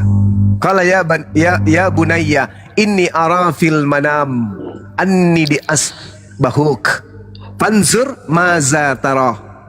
Nah, ketika anak itu kemudian besar, apa kata Nabi Ibrahim? Anakku, sesungguhnya aku bermimpi loh. Apa ayah? Aku bermimpi Tuhanku meminta aku untuk menyembelihmu. Bagaimana pendapatmu? Ya abatil al-matu'mar. Wahai ayahku, lakukan apa yang diperintahkan Tuhanmu kepadamu. Satajiduni insyaallah minas sabirin. Insyaallah engkau akan mendapatiku termasuk orang-orang yang sabar. Tuh kata Ismail. Falamma aslama wa tallahu lil jabin. Lalu kemudian keduanya berserah diri kepada Allah. Lalu Ibrahim meletakkan pelipis anaknya di atas gundukan untuk melaksanakan penyembelihan yang diperintahkan oleh Allah. Itu. Ishak sudah ada? Belum. Tapi kok pengertian secara teologi kawan-kawan kok anak tunggal itu beda. ceritanya anak tunggal itu adalah Isa. Otak kita harus dicangkok dulu, campur dengan otak kerah, baru bisa diterima itu. Nabi Ibrahim anak tunggalnya ya Ismail, anak yang pernah berdiri sendiri tanpa adik itu, tanpa kakak itu ya Ismail. Nah, coba saya uraikan ya, kasih saya waktu untuk membuktikan bahwa jangankan dalam Al-Quran, di Bible pun yang dikurbankan itu adalah Ismail. Anda buka di dalam Kejadian 21. Singkatnya. buka. Udah? Ya. Kejadian 21 nomor 14, Ismail tinggal di Beersheba. Kejadian 21, iya nomor 14, Ismail yang tinggal di Beersheba. Tentu tinggal bersama dengan siapa? Ibunya kan? Hagar. Nomor 33, Abraham berada di mana? Nomor 33. Di Beersheba. Dengan siapa di sana di Beersheba?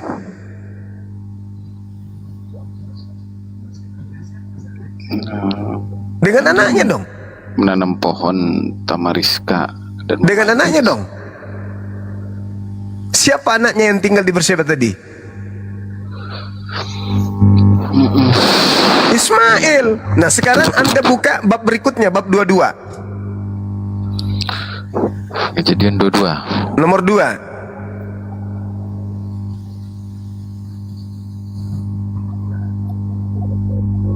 Abraham mempersembahkan anaknya di Gunung Moria, betul? Pelan-pelan ya, Bang. Iya. Oke. Setelah katanya. Oh, mana ada? Intinya. Ya ini dibaca lah, Bang. Apa katanya? Firman-Nya, apabila anakmu yang tunggal itu, engkau kasihi, yakni itu. Ini tertulisnya, Bang. Iya, tahu, saya ngerti. Tapi sekarang untuk membuktikan itu baca nomor 19-nya dari 22. Nah, ini buktinya di sini. Apakah itu tadi penambahan? Silakan Anda lihat. Nomor 19-nya. Kemudian kembalilah Abraham pada kedua bujangnya dan mereka bersama-sama berangkat ke Beersheba. Nah, siapa di Beersheba dikembalikan kepada siapa anaknya ini? Di Beersheba siapa tadi? Hagar. Nah, Hagar. Di mana kemudian Sarah tinggal? Kejadian 23 nomor 2. Ya. Nah.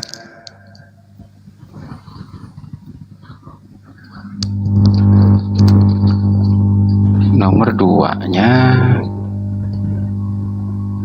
Kiryat Arba, Hebron. Nah, Hebron. Setelah persembahan di Gunung Moria, Abraham mengembalikan anak bujangnya ini kembali ke Beersheba. Beersheba di situ ada Hagar, Hebron ada Sarah. Nanti ketika Sarah mati meninggal dunia, Abraham baru ke sana membelikan tanah kuburan untuk dia dan Abraham disebut sebagai orang asing di situ. Ayo. Atau gini, Ishak dipersembahkan di Gunung Hebron, di Gunung Moria. Setelah dipersembahkan dia salah pengembalian, dikembalikan ke Hagar. Jadi ada dua tempat, Hagar di Hebron, Hagar di Beersheba, kemudian Sarah kemudian di Hebron. Nah, persembahan di Gunung Moria. Setelah kejadian batal persembahan, Abraham mengembalikan anak itu kepada ibunya, dikembalikan ke Beersheba. Siapa di Beersheba? Ismail. Siapa di Hebron? Sarah bersama dengan Ishak. Nah, setelah kejadian persembahan di tanah Moria, Abraham kemana arahnya? Ke Beersheba atau ke Hebron? Kalau cocokologinya bener Bang Cuma ya. Kalau tertulisnya kan bedanya, Bang.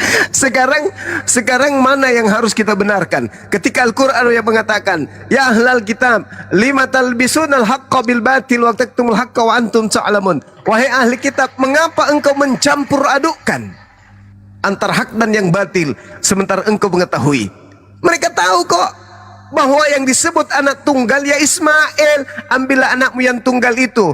Seakan-akan Abraham bingung, anak tunggalku yang mana? Aku punya anak tunggal 2.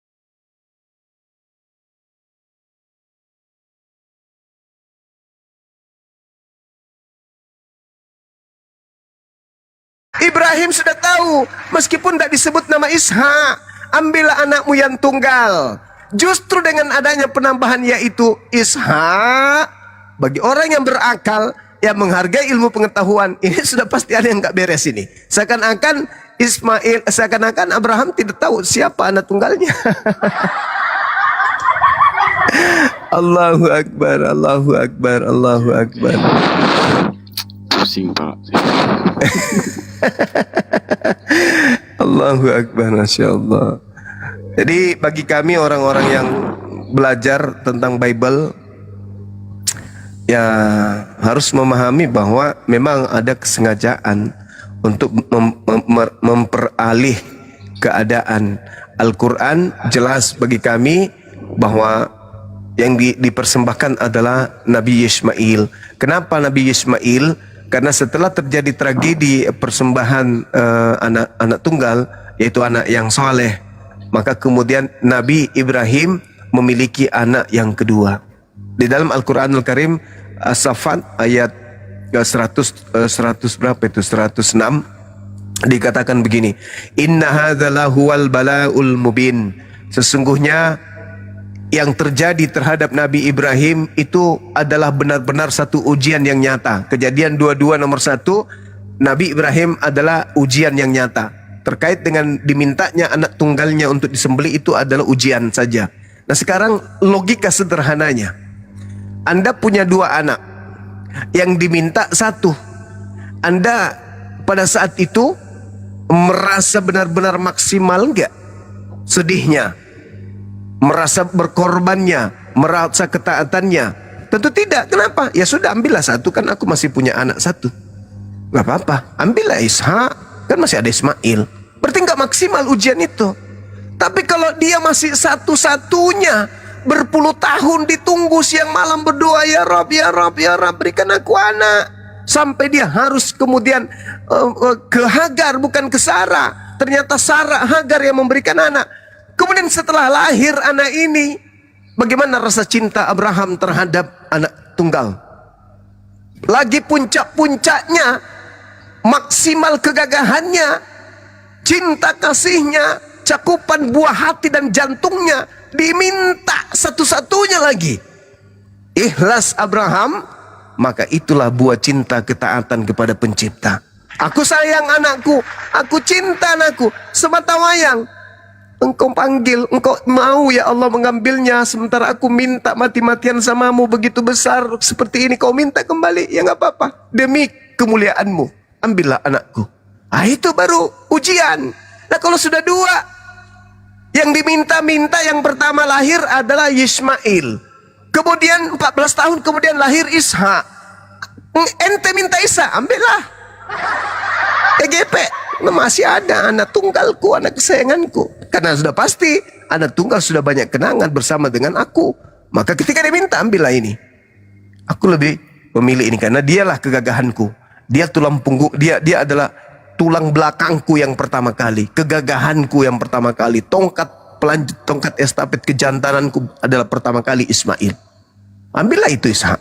Yang penting ada ini. Ujiannya tidak maksimal.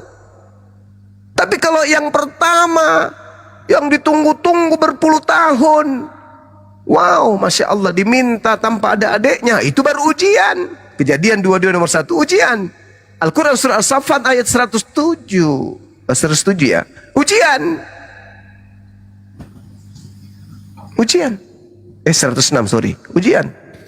Oleh karena itu, kalau terjemahan mengatakan kitab yang Anda baca kemudian ambil anak yang tunggal, yaitu Isa, ya itu menggelikan bagi kami. Tapi meskipun demikian, kami dengan orang Yahudi itu nggak ada clash terkait itu. Kenapa? Karena sebenarnya tidak ada yang dipersembahkan, baik Ismail maupun Ishak. Yang bermasalah ini di Kristen. Kenapa? Pola yang dibangun di dalam Al-Quranul Karim jelas mengatakan wa fadainahu bizibhin azim. Aku ganti, kata Allah, aku tebus anak itu dengan seekor sembelihan binatang yang besar. Begitu juga dalam kitab Kejadian. Apa yang disembeli? Domba. Bukan Ismail, bukan Isa. Al-Quran juga demikian. Yang jadi masalah ketika Tuhan minta manusia, Tuhan ganti dengan binatang. Nah sekarang ketika Tuhan minta binatang kepada Bani Israel, Imamat 1 nomor 2, Kristen ganti dengan manusia. Kebalikan Kristen itu bang. Tuhan minta manusia, mau dipersembahkan nih. Abraham sudah memberikan anaknya nih anakku. Tuhan tidak mau, aku nggak mau darah manusia. Itu hanya ujian. Nih, aku ganti dengan domba. Oh, keren. Sekarang giliran Tuhan mengatakan Imamat 1 nomor 2, katakanlah kepada orang-orang Israel, apabila mereka hendak mempersembahkan hewan kurban penebusan dosa kepadaku, hendaklah mereka mempersembahkan hewan ternak berupa kambing, domba, sapi, lembu, bom-bom. Kenapa giliran ada perintah kayak gitu dirubah oleh Kristen jadi manusia yang jadi korban? Penebus dosa. Kebalikan, Bung. Kebalikan, sama seperti itu keadaannya. Harusnya minta Ismail, ditukarnya dengan Isa. Kebalikan, selalu kebalik-balik. Maaf ya, itu real, itu fakta. Oke, silakan. Oke, jadi dari Ismail lah sampai ke Muhammad gitu ya. Ya. Oke, jadi masih satu nenek moyang sebenarnya gitu ya. Benar sekali. Makanya dikatakan di dalam Kejadian 17 itu, perjanjian kekalku apa? Sunat. Yang kedua, aku akan menjadi Tuhanmu, Tuhan anak-anakmu, Tuhan keturunanmu secara turun-temurun. Makanya keliru orang Kristen kalau perjanjian kekal Tuhan ini mereka mau batalkan dengan mengatakan orang-orang Arab itu tidak menyembah kepada Tuhannya orang Yahudi, orang Israel. Itu keliru. Itu ada perjanjian kekal kok. Kejadian 17 nomor 6 nomor 7. Inilah perjanjian kekalku bahwa aku akan menjadi Tuhanmu, Tuhan anak-anakmu, Tuhan keturunanmu secara turun-temurun. Logika sehat mana yang ingin menolak kalau Ismail itu bukan keturunan daripada Abraham? Ya, logika Kristen. Padahal nomor 23, nomor 26 orang pertama itu bang. ya Kristen umum. Orang pertama selain Abraham bersunat itu Ismail. Berarti Ismail diakui sebagai anak dan keturunan. Oke bang, satu lagi. Iya. Terkait bait suci. Iya. Bait Allah ya, kata Yesus ya. Menurut Bang Juma di mana itu? Bait suci tergantung. Karena kalau kita berbicara di dalam kitabnya orang Yahudi nih, kita bicara. Nih, tak kasih pandangan kepada saudara, Anda coba renungkan. Yesaya 60 nomor 6. Sejumlah besar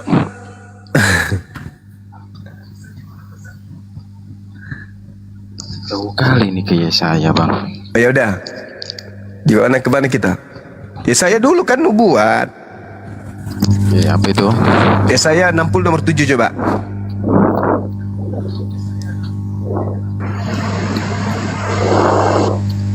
Kok bisa hafal ya?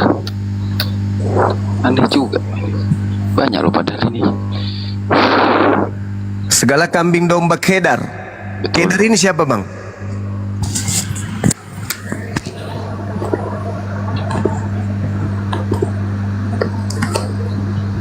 Ini kan suku ya bang ya, bukan? Kedar itu anak keduanya dari Ismail. Segala kambing domba Kedar akan berhimpun kepadamu, domba-domba jantan Nebayot. Nebayot ini siapa?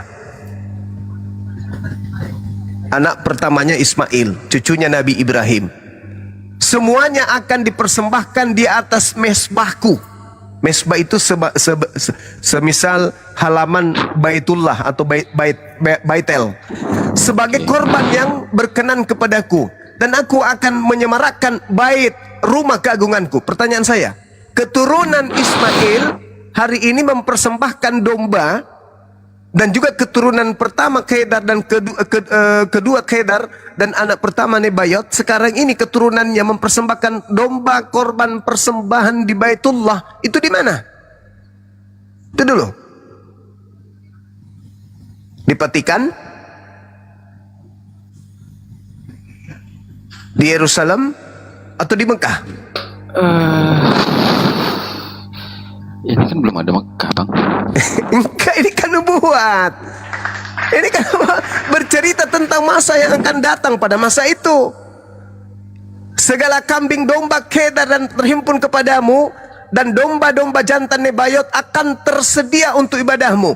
Mulai dari sejak Nabi Ibrahim alaihissalam dan juga anaknya, sampai hari ini keturunannya mempersembahkan domba ketika Idul Adha. Ada tulisan Idul Adha ini, Bang. Memang gak ada, tapi dikatakan di situ apa? Akan menyemarakkan bait keagunganku, Baitullah, Bait El, Bait Elohim, Bait Eloah. Nah, di mana itu terjadi?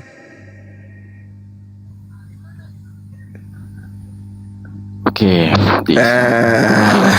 Di Mekah itu kejadiannya. Iya. Oke, kita berselancar lagi nih. Yesaya 60. Loncat kita di angka nomor 11. Pintu-pintu gerbangmu akan terbuka senantiasa, baik siang maupun malam, tidak akan tertutup, supaya orang dapat membawa kekayaan bangsa-bangsa kepadamu. Sedang raja-raja mereka, pemimpin-pemimpin negara mereka akan ikut digiring sebagai tawanan datang ke tempat itu. Itu di mana?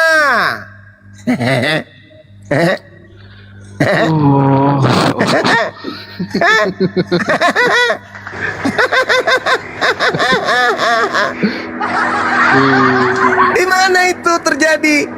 Gerbangmu siang dan malam terbuka. Seluruh dunia akan datang membawa hartanya untukmu. Bahkan pemimpin-pemimpin kemudian negara mereka tertawan. Dia pun akan datang melepaskan jubah, melepaskan pangkat, melepaskan kemudian segala atribut kepemimpinannya. Tunduk datang kepadamu, rata seperti budak. Itu siapa dan di mana?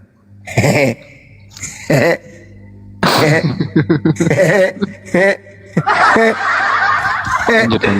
Iya, Bung. Jadi sekarang begini.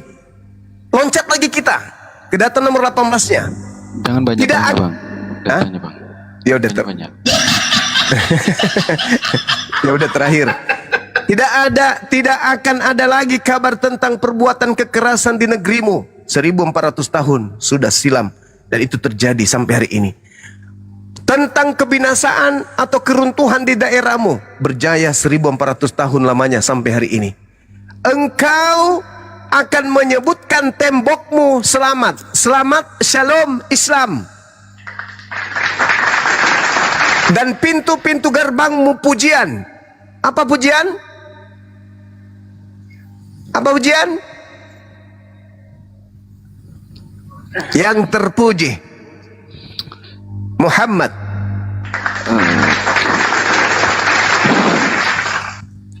Pujian alhamdulillah. Subhanallah, alhamdulillah, wala ilaha illallah, Allahu akbar. Itu di mana pujian-pujian itu? Oke, Bang. Sebentar saya buat kopi dulu lah ya. Kopi campur masako jangan lupa. Oke. Lembutkan hatinya, Bang. Kami bukan mau ngais-ngais, enggak.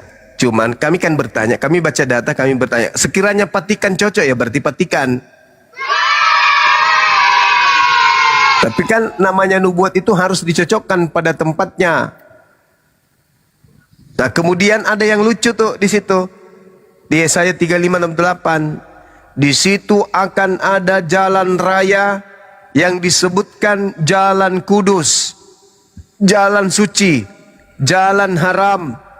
Orang yang tidak tahir, orang yang tidak bersunat, orang yang tidak mandi junub tidak boleh melintasi jalan tersebut, dan orang-orang pandir tidak akan mengembala di atasnya. Orang-orang najis, orang-orang tamek, orang-orang yang tidak bersunat, orang tidak junub tidak boleh kemudian berada di atasnya. Itu di mana itu?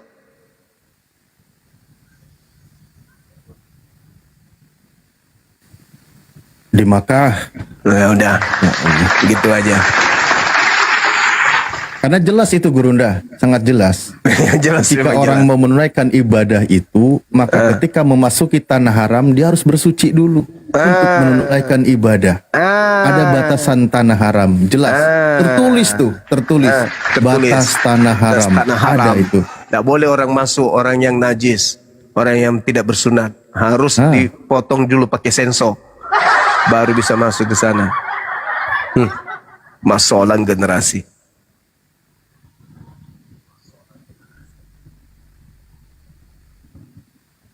Coba periksa nadinya dulu. Aduh, aku langsung nyerot. Assalamualaikum warahmatullahi wabarakatuh, Gurunda. Waalaikumsalam warahmatullahi wabarakatuh. Periksa nadi. Tanya begitu kan ya? Iya. Lagi minum kopi dia. Oh iya. Masakonya jangan lupa bang. Biar agak fresh dikit. Lumayan jadi doping itu. Hari ini hari ayah loh. Iya. Bentar lagi Iya. bentar lagi Natalan Gurunda. Jadi setelah Natalan insya Allah. Jemaatnya kan banyak, mau Natalan itu angpaunya sayang Gurunda. Iya, itu candaan aja, candaan. Bisa jadi pas Natalan jemaat diajak bareng mengucapkan 2 kali syahadat. Saya lebih ke situ. Biar bareng-bareng. Halo. Kalau saya lebih ke situ. Shalom. Iya. Hai Dindalip, giliran kita bikin kopi ayo. Iya. Enggak. Tadi Saya mau kan belajar dulu deh. Lanjut dulu. Apalagi nih yang mau kita bahas ini? Enggak. Yang lain lah topiknya, jangan yang itulah, yang disalib lah. Kan sosoknya kita udah sama-sama nggak tahunya siapa. Tapi penyalipan itu kan ada. Yang lain lah, yang lain. Yang mana bahas temanya nih? Yang salib. Udah tadi sepakat kan? Oh, udah. Penyalipan itu ada. Tapi sosok Matius yang disalibkan 21:43 kita tadi nggak sudah tahu. juga ya? Sama guru kami ya? Sudah dibahas sama Bang Juma. Sudah clear itu, sudah clear. Udah semua bisa dalil, udah semua tinggal asadu. Sudah disepakati ya? Tinggal asadu. Sudah clear. Berarti sudah tahu mulutnya Kian umat ini terbaik ngeri itu kali siapa emang. udah tahu ya? Gini, Bang Alif ya, gini.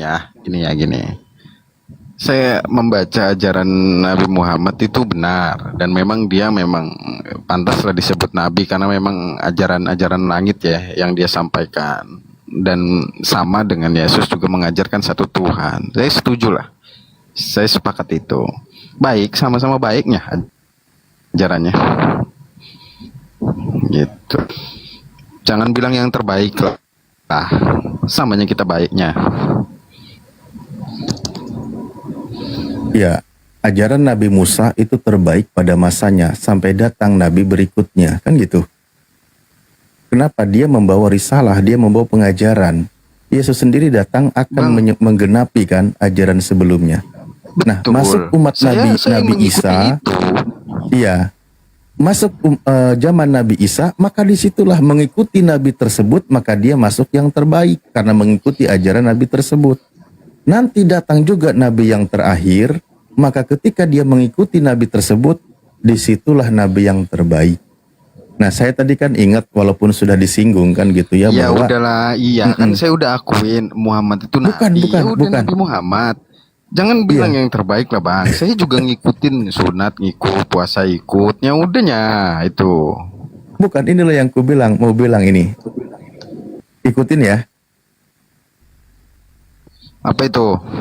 Tunggu, KTP-nya belum, KTP-nya belum. Oh, KTP-nya belum. Oke. Apaan ini? Kenapa? Agak lainnya ini. Ya, semua sudah tuntas.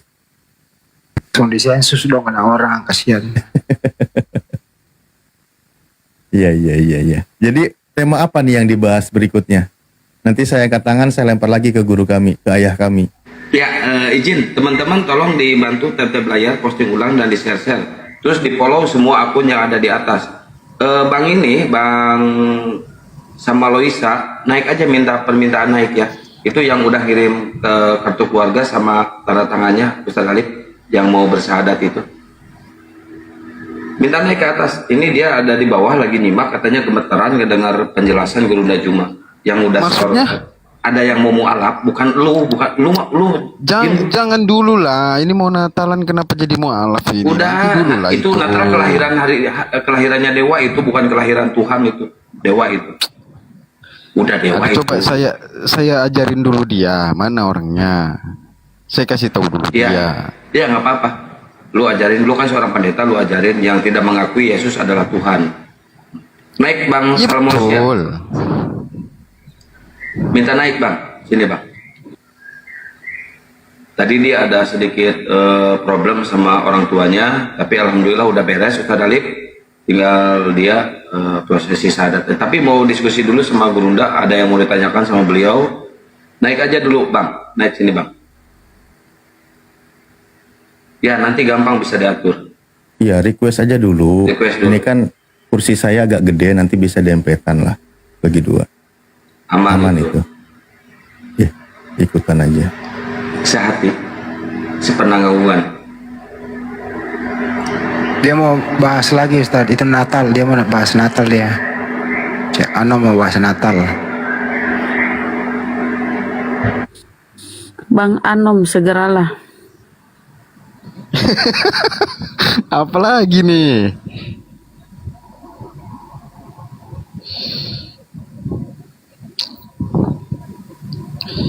Sebenarnya gini, yang mau syahadat itu ya silahkan sebenarnya, berarti kan semoga syahadatnya udah belajar gitunya maksud saya. Nah, dia setahun belajar sama kayak lu. Setahun dia belajarnya, dengerin debat Bang Juma di Komal ini, setahun dia belajar, tapi dia nggak pernah naik ke atas, nyimak aja di bawah dia. Tapi belajar dia terus, Insya selama setahun loh. Bang Anom, pengertian Natal apa sih? Oke, Natal itu kan pada mulanya ya sebelum Kenapa lari kayu ada satu pada mulanya? sebenarnya sebelum saya sebesar ini ya 1 tahun membaca rutin Alkitab, terus pelantikan ini besok, saya sadar itu Natal itu memang nggak ada di Alkitab. Kelahiran Yesus Kristus yang nggak tanggal 25 juga gitu loh. Cuman emang udah ketentuannya begitu, Bang Handi. Kan udah ditentukan bahwa lahirnya tanggal 25. Gitunya. Dan di kalender juga udah sepakat itu kan. Enggak, pengertian Natal lah maksud gue tuh. Pengertiannya doang Natal. Ya Natal memperingati itu sukacita kelahiran Yesus Kristus. Natal kan lahir nih ya. Nah, siapa yang lahir? Dewa Matahari. Yesus Kristus, kok Dewa Matahari pula itu? Gak apa-apa. Tanggal berapa itu? Tanggal 25. Di mana itu Yesus lahir tanggal 25? Berdasarkan perhitungan apa ya? Itu kan udah ketentuan Bang. Kalender juga kan buatnya begitu, kelahiran Yesus Kristusnya. Yang menentukan siapa Bang? Iya, dari Bapak Gereja. Bapak Gereja. Bukan berdasarkan kenyataan bahwa Yesus lahir 25 gitu ya? Itu yang saya males ditanya, karena memang nggak ada datanya nya. Mau gimana ya jawab? Nah, kalau tidak ada datanya, berarti ini hanya kesepakatan Bapak Gereja gitu ya? Iya, emang udah ditentukan begitu Bang. Kan memang mungkin dulu mencari bulan yang pas Bang untuk merayakan itu gitu loh Bang. Kalau ada perayaan sama, bagaimana? Jangan dikait-kaitkan Bang. Justru yang tertulis dengan jelas berdasarkan sejarah itu. Kan gini loh Bang Handi, di Islam pun merayakan kelahiran Nabi Muhammad kan. Kita juga mau jelas kalau Nabi Muhammad lahirnya. Iya tahu, ada datanya Nabi Muhammad, ada hadisnya lengkap. Saya tahu bedanya sama kita nggak ada datanya. Saya tahu itu Bang Andi. Jangan pula diperjelas dulu lagi itu. Cuman kan masa kita nggak boleh merayakan juga sih bang? Ya silakan aja, nggak ada yang larang bang. Iya, gitunya maksud saya bang. Cuma kan berdasarkan literasi yang saya baca, ternyata 25 Desember itu hari lahirnya Dewa Mitra. Dewa Sama Matahari. bacaan bang Andi sama saya sama. Ada memang literasinya begitu. Jangan dikaitkan coba bang. Tolong dulu lah. Jangan begitu bahasanya. Lo kenapa minta tolong sama saya? Ya kan itu literasi yang banyak orang nggak juga tahu buka. Abang ngapain buka itu? Ada yang mau syarat kan silakan naik. Ada yang mau syarat katanya di bawah. Cukup tahu aja nya. Berarti bapak gereja ngarang. Ini orang di bawah setiap gua ngomong disuruh diam. Kenapa ya? Ini gua blok dulu ya bentar. Izin ya. Kesel gua lihat lu ya. Terus mana sih ini nih? Kesel gua lihat lu. Jangan baca yang di bawah Bang Handi. Enggak apa-apa. Kesel gua lihat nih orang ini saat ini. Waduh gimana ya? Berarti itu karangan bapak gereja Bang ya. Bukan Seperti karangan kau sih, pun ngarang-ngarang. Bunda, bukan ngarang bunda. Ya Gini kan ya, gak ada Bun. data, berarti ngarang dong. Sementara Dewa Mitra Kesepakatannya. ada datanya kan, sudah baca pun Bang itu Bang Arum sudah baca.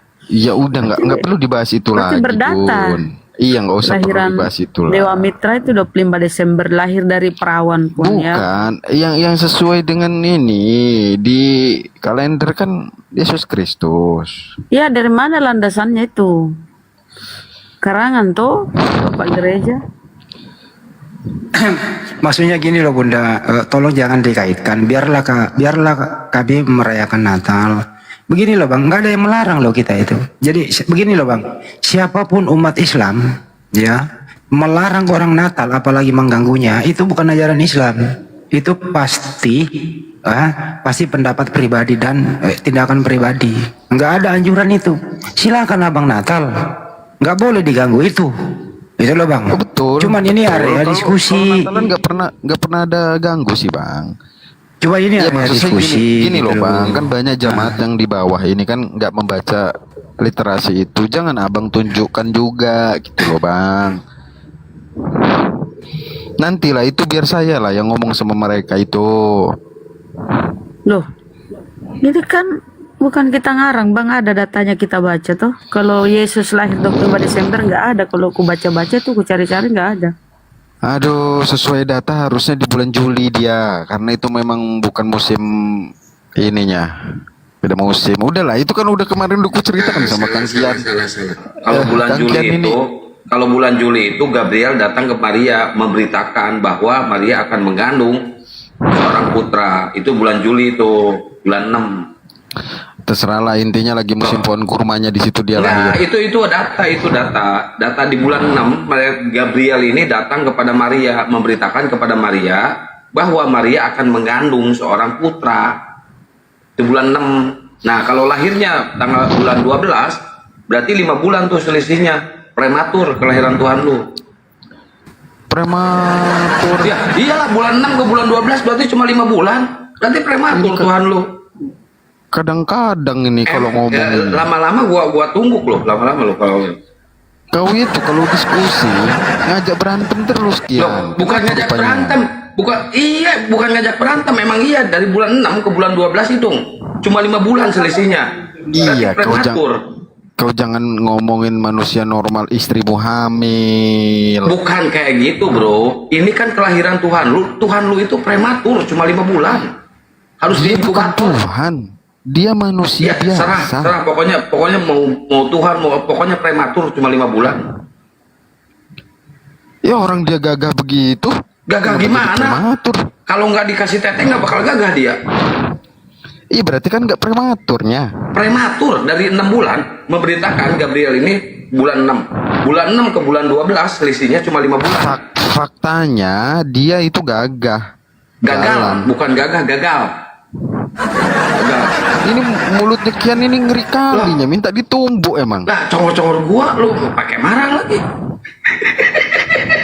Gak ada prematur di situ. Kau Prematur bro, cuma 5 bulan. faktanya, fakta Gabriel pengajaran datang dia, ke Maria untuk memberitakan Maria bahwa Maria akan melahirkan seorang anak. Itu di bulan 6. Fakta pengajaran Tuh kan dia. kalau diskusi sama gua lu ngajak berantem mulu ya.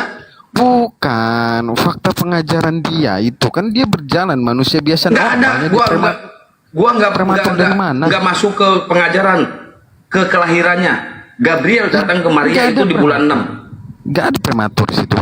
Hitung lo, dari bulan 6 ke bulan 12 gak usah ngitung bulan sama gua. Ya harus hitung bulan lah bro. Gimana sih? Ya orang kendak bapak dia lahirnya di bulan Desember. Nah, Gabriel memberitakan bulan apa? Abang ini yang mengkait-kaitkan cocokologinya. Bukan cocokologi.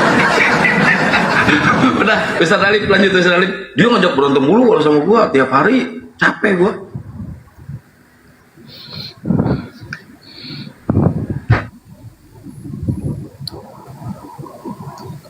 Lanjut dulu Kang, sinyalku merah banget ini, putus-putus.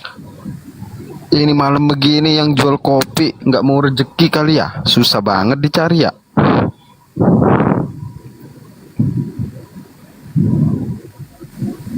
Ntar gue nyariin yang mau syahadat nih bentar lagi.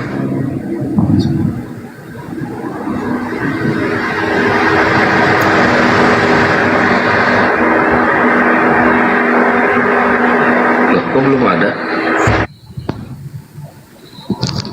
Saya tadi siang nonton guru saya diskusi sama Taipudin Ibrahim.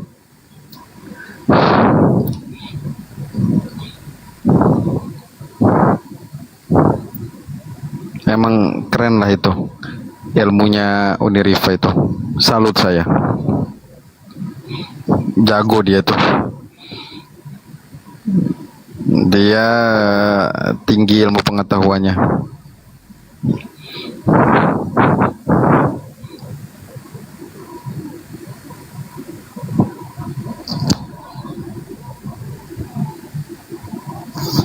Tapi menurut Kang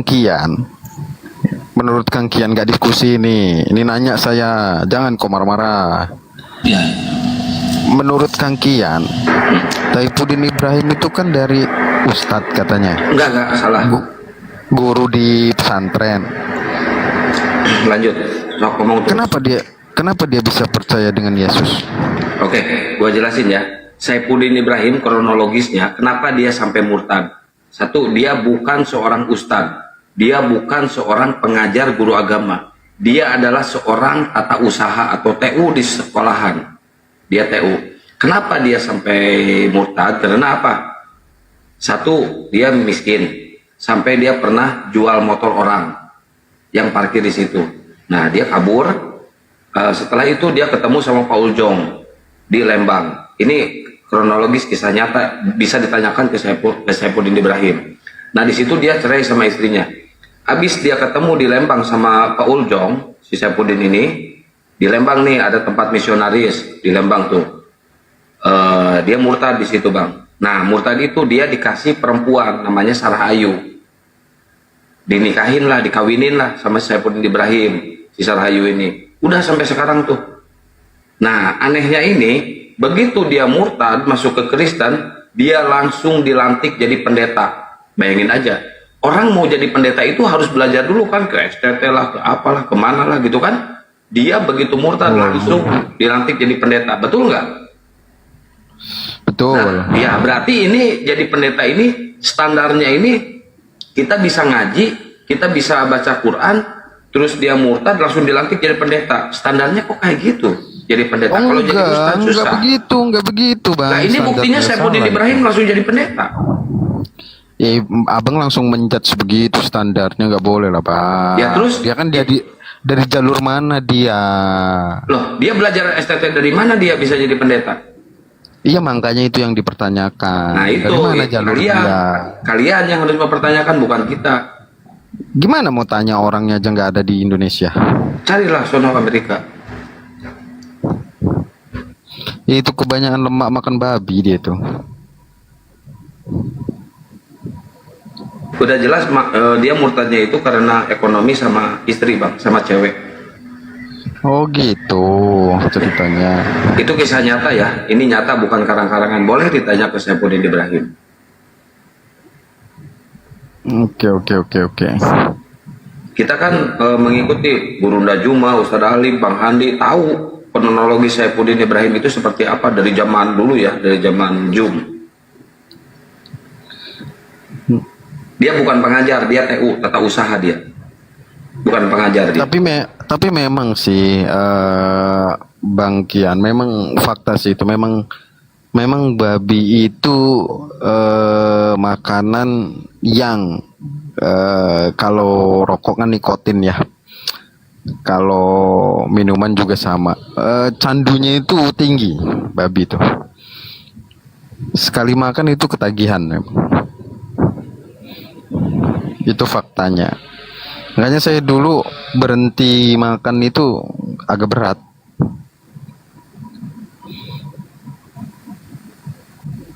Itu cacing pitanya banyak gitu. Dan ginjalnya juga pas begitu disurvei di Cina, ginjalnya itu mirip ginjal manusia bang. Saya sih nggak peduli cacing pitanya, tapi itu memang larangan Tuhan gitu. Larangan Bapa itu di Imamat jelas itu. Tapi kan itu yang berkuku belah. Betul. Tapi sekarang saya jijik juga ngeliatnya bang. Mau muntah aja mual kalau ngeliat orang makan itu. Kenapa jijiknya bang? Kayak mual aja, kayak apa ya? Kayak ngeliat orang makan babi itu kelihatan banget rakusnya gitu loh. Nah iya. Tuh, setuju saya. Jijik aja, jadi kayak nggak kekontrol juga ngomong. Dan lemaknya itu berbahaya. Orang Kristen tuh yang nggak konsumsi babi itu Advent, Mbak. cepat sadarnya. Ya maksudnya orang Kristen yang tidak konsumsi babi itu pikirannya cepat terbuka gitu loh. Advent kan kalau di Kristen itu Advent ya, nggak makan babi. Betul. Cuman ada juga yang batu Advent tuh ngeselin kadang-kadang.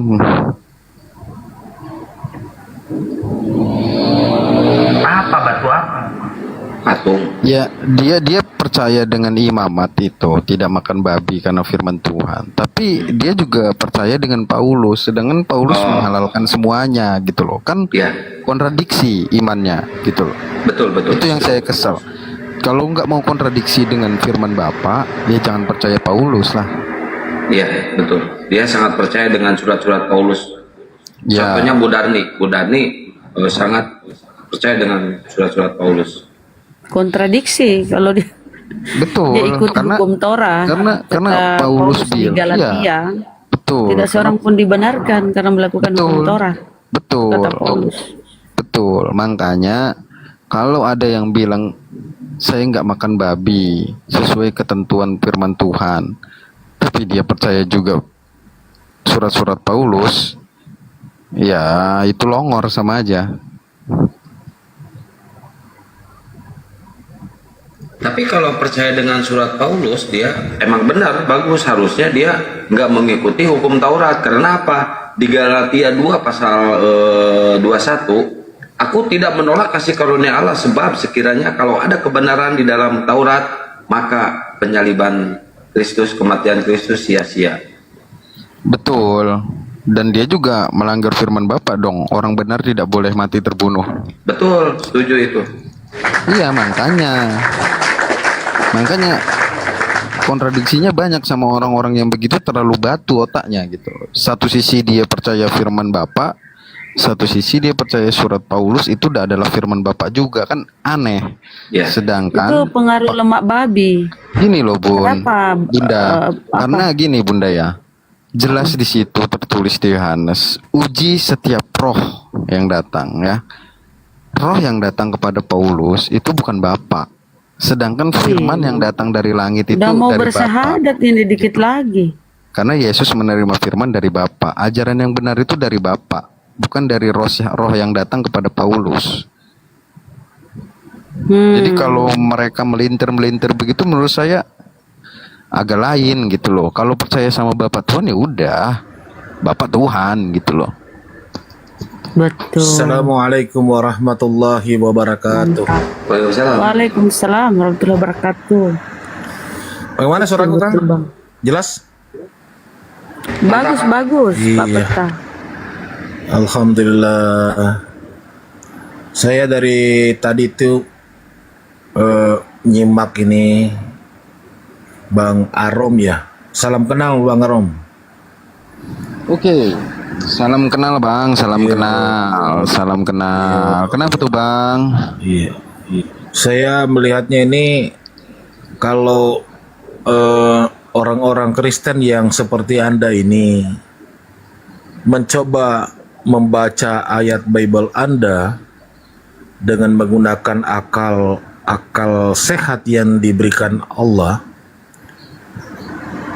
kamu tidak akan tersesat. Tapi mohon maaf, ada banyak Kristen yang di luar sana mencoba melihat ya, bukan membaca, melihat Bible-nya itu berdasarkan apa yang dijelaskan oleh para pendeta, bapak gereja, para pastor. Yang tertanam di dalam hatinya adalah doktrin. Jadi kami di sini hanya bisa mendoakan Banaro, mudah-mudahan diberikan hidayah oleh Allah Subhanahu wa taala. Kalau saya boleh berkata, sebenarnya hidayah itu sudah ada pada diri Anda. Kenapa saya katakan demikian? Karena sudah Anda mencoba. Aduh. Ya, benar ini. Sudah Anda mencoba memahami kitab Anda berdasarkan konteks yang tertulis. Ya. Anda memahami kitab Anda bukan berdasarkan doktrin. Karena itu akal itu pemberian akal itu juga hidayah loh kalau menurut saya. Jadi Anda mau masuk Islam sekarang atau bagaimana, saya cuma bersyukur ini mendengarkan dari tadi kurang lebih 1 jam ya, hampir 2 jam saya dengarkan itu. Anda sebenarnya sudah menggunakan akal sehat saudara itu melihat, membaca ayat Anda. Iya kan? Walaupun masih ada ngeli-ngelinya sedikit sih, tapi itu kan tidak merubah, itu kan tidak segampang membalikan telapak tangan. Kan begitu ya Kang ya? Harus pelan tapi pasti. Ya, mudah-mudahan apa yang Anda tampilkan, apa yang Anda narasikan pada hari ini bukan sinetron. Ya, bukan sinetron. Mudah-mudahan itu betul-betul keluar dari hati nurani Anda berdasarkan bukan dari hati Bang. Bukan dari hati Bang, ya? tapi dari data yang ada Bang. Iya, tapi kan itu dari hati kan, itu namanya kan namanya dari melihat seorang perempuan itu mungkinnya dari hati naik ke mata, bukan dari mata turun ke hati, gitu loh. Saya ngelihat kondisi badannya sih, Bang. Jadi kalau saya sih melihatnya seperti itu. Jadi kemudian saya lihat juga mukanya Bang Arom ini orangnya adem kok. Saya cuma yang satu yang menjadi pertanyaan saya tadi ini. Kok sampai sekarang belum ada bini, gimana sih? Nah ini menjadi masalah ini. Kalau dari awal kan waktu sama Bang Suma tadi kan begitu. Udah kawin belum? Belum. Wah, Muka kayak gini mana ada yang mau? Kawin gimana sih? Alah, muka kayak gini mana ada yang mau? Gak usah diganteng-gantengin. Diam dulu. Soalnya kedengaran. Dia di mute ngomong sendiri. Gila kan? Ayo kita ketemu ngopi, kita diskusi masalah wanita. Alah, nggak usah pamer lu. Iya makanya menjadi pertanyaan saya tadi waktu sama Mbak Gurunda itu, kenapa kok muka seganteng begini? Mohon maaf ya, kalau saya melihatnya sih ya umurnya bukan lagi belasan ini. Ya. Gitu kan? Ya betul. Bukan lagi belasan, tapi kok sampai sekarang belum belum tercantol, apakah belum menemukan pasangan, ataukah mau menunggu logging dulu baru kawin, atau gimana? Allahu a'lam bishawab. Hanya Bang Arom dan Allah yang tahu itu. Lagi suka banget mencari ilmu, Bang. Jadi kalau ada Nah, yang sekarang sejalan pertanyaannya, cari kalau ilmu. semuanya sudah ada istri, kalau sudah ada istri nggak bisa cari ilmu ya? Gini, saya jawab. bisa aja, Pak Peta, bisa saya aja jawab. itu. Saya jawab Pak Peta, ini jalannya Allah. Ini jalannya Allah Pak Peta. Kalau misalkan dia keburu punya istri, terus istrinya Kristen, susah dia untuk masuk Islam, susah dia untuk mualaf. Ini jalannya Allah. Itulah saya bilang tadi kan. Macet otaknya Itulah Kian saya ini bilang emang. tadi kan. Gak beres otaknya Kian Longor, ini emang. si longor deh. Makanya itulah saya bilang Kang, bahwa Bang Arom sebenarnya itu sudah dapat dikit itu hidayah dari Allah. Iya kan? Udah dapat hidayah. Itu salah satu, dan benar itu Bang Arom. Apa yang dikatakan Kiang Santang itu itu benar. Segala perjalanan kehidupan kita di dunia ini itu bukan kita yang ngatur. Allah yang sudah menentukan. Makanya itu ada di dalam filosofi itu mengatakan hidup dan mati itu, kubur dan sebagainya itu adalah rahasia Allah. Itu salah satu bagian daripada itu. Iya. Walaupun mungkin kita manusia mereka enggak seperti itu deh, enggak seperti. Iya, itu menurut kita. Allah lebih maha mengetahui. Itu aja saja saya menggelitik ya di antara percakapan itu aja yang menggelitik. Ya. Kalau saya mohon maaf ini, kalau saya boleh menilai ini berarti umurnya Bang Arom ini kurang lebih sekitar sudah kepala 3 ini. Betul. Udah kepala 3. Saya tidak tahu kepala 3-nya berapa, jelasnya udah kepala 3. Kok sampai sekarang belum gitu loh. Mungkin salah satu tadi penyebabnya itu yang dikatakan Kian Santang. Jangan percaya sama Kian Santang itu. Dia jenggot sama kumis aja palsu itu. Ini mohon maaf kalau saya boleh tanya Bang Arom ini yang terjadi pemikiran-pemikiran Bang Arom seperti ini itu sejak dari kapan itu? Setahun lebih inilah. Oh, udah setahun lebih. Oh, berarti sebelumnya itu masih artinya dengan doktrin-doktrin gitu ya? Yes, betul. Oh gitu. Nah, kira-kira yang setahun dari perjalanan setahun yang lalu itu yang mencoba merubah mindset cara berpikirnya Abang itu karena apa tuh Bang? Iya banyak Bang. Nggak bisa diceritain di sini lah. Iya, salah satunya. Kalau tidak bisa salah satunya 2-3 lah. Apa kan gitu? Apakah mungkin karena sering mendengarkan perdebatan debat diskusi lintas agama, kemudian mungkin barangkali karena pergaulan gitu, ataukah mungkin ada pengalaman pribadi, ataukah ada sesuatu yang dapat mimpi dan sebagainya, kan bisa aja gitu.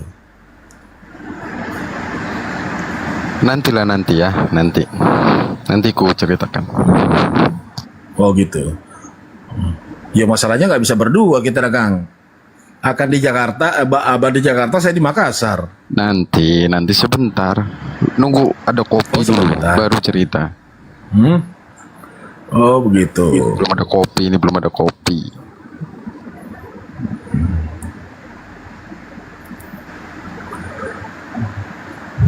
Karena apa yang Anda narasikan tadi itu sudah seperti apa yang diperintahkan oleh Yesus.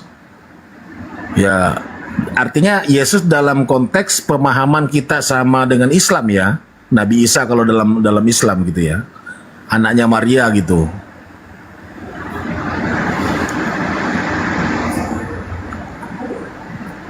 Faktanya begitu. Makanya saya sering bisa. Ya makanya Bang, makanya itu. Makanya saya bilang kadang bisa sama teman-teman Kristen.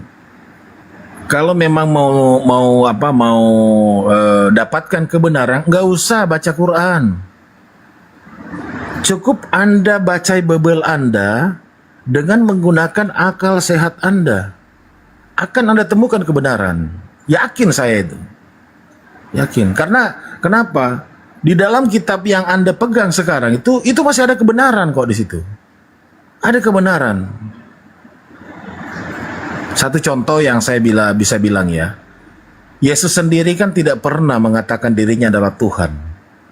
Kurang lebih 300 ayat di dalam Bible Anda itu, Yesus sendiri yang mengaku bahwa dia adalah utusan. Kok kenapa dia bisa dituhankan?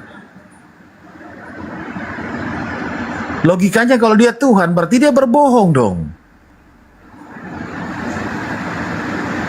Di satu pihak dia mengatakan dirinya adalah utusan, di pihak lain dia mengatakan dirinya Tuhan. Oh, kan namanya orang apa kalau seperti itu? Itu satu. Kemudian layak nggak dipercaya sebagai Tuhan orang yang seperti dengan narasi seperti itu? Sementara Tuhan itu adalah maha dari segala-gala maha gitu.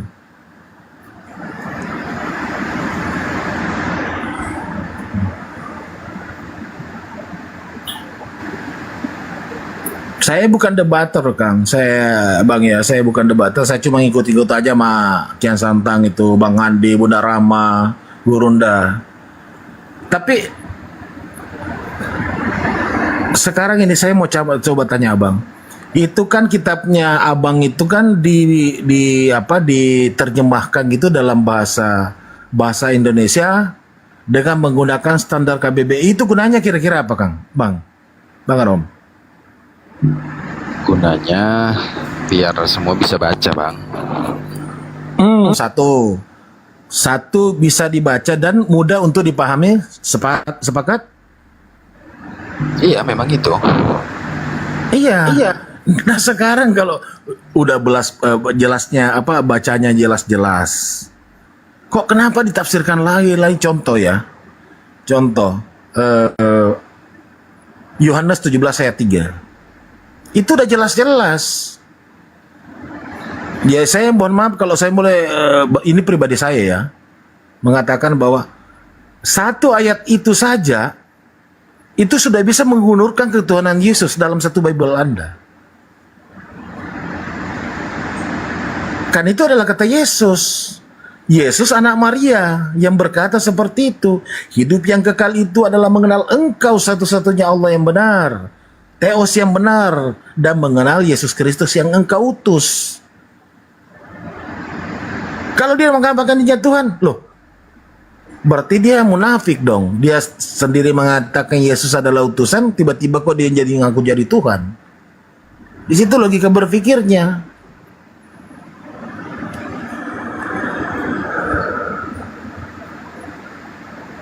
Benar nggak Bang Arom? Betul Bang, betul. Ya, kita ngobrol, kita di sini ngobrol-ngobrol. Kita bukan berdebat ya, kita diskusi nih, sharing-sharing gitu kan. Karena Bang Arom ini kayaknya udah enak diajak sharing-sharing. Karena kenapa? Anda sudah berada di jalur yang benar dalam memahami kalimat-kalimat atau kata yang tertulis di dalam kitab Anda.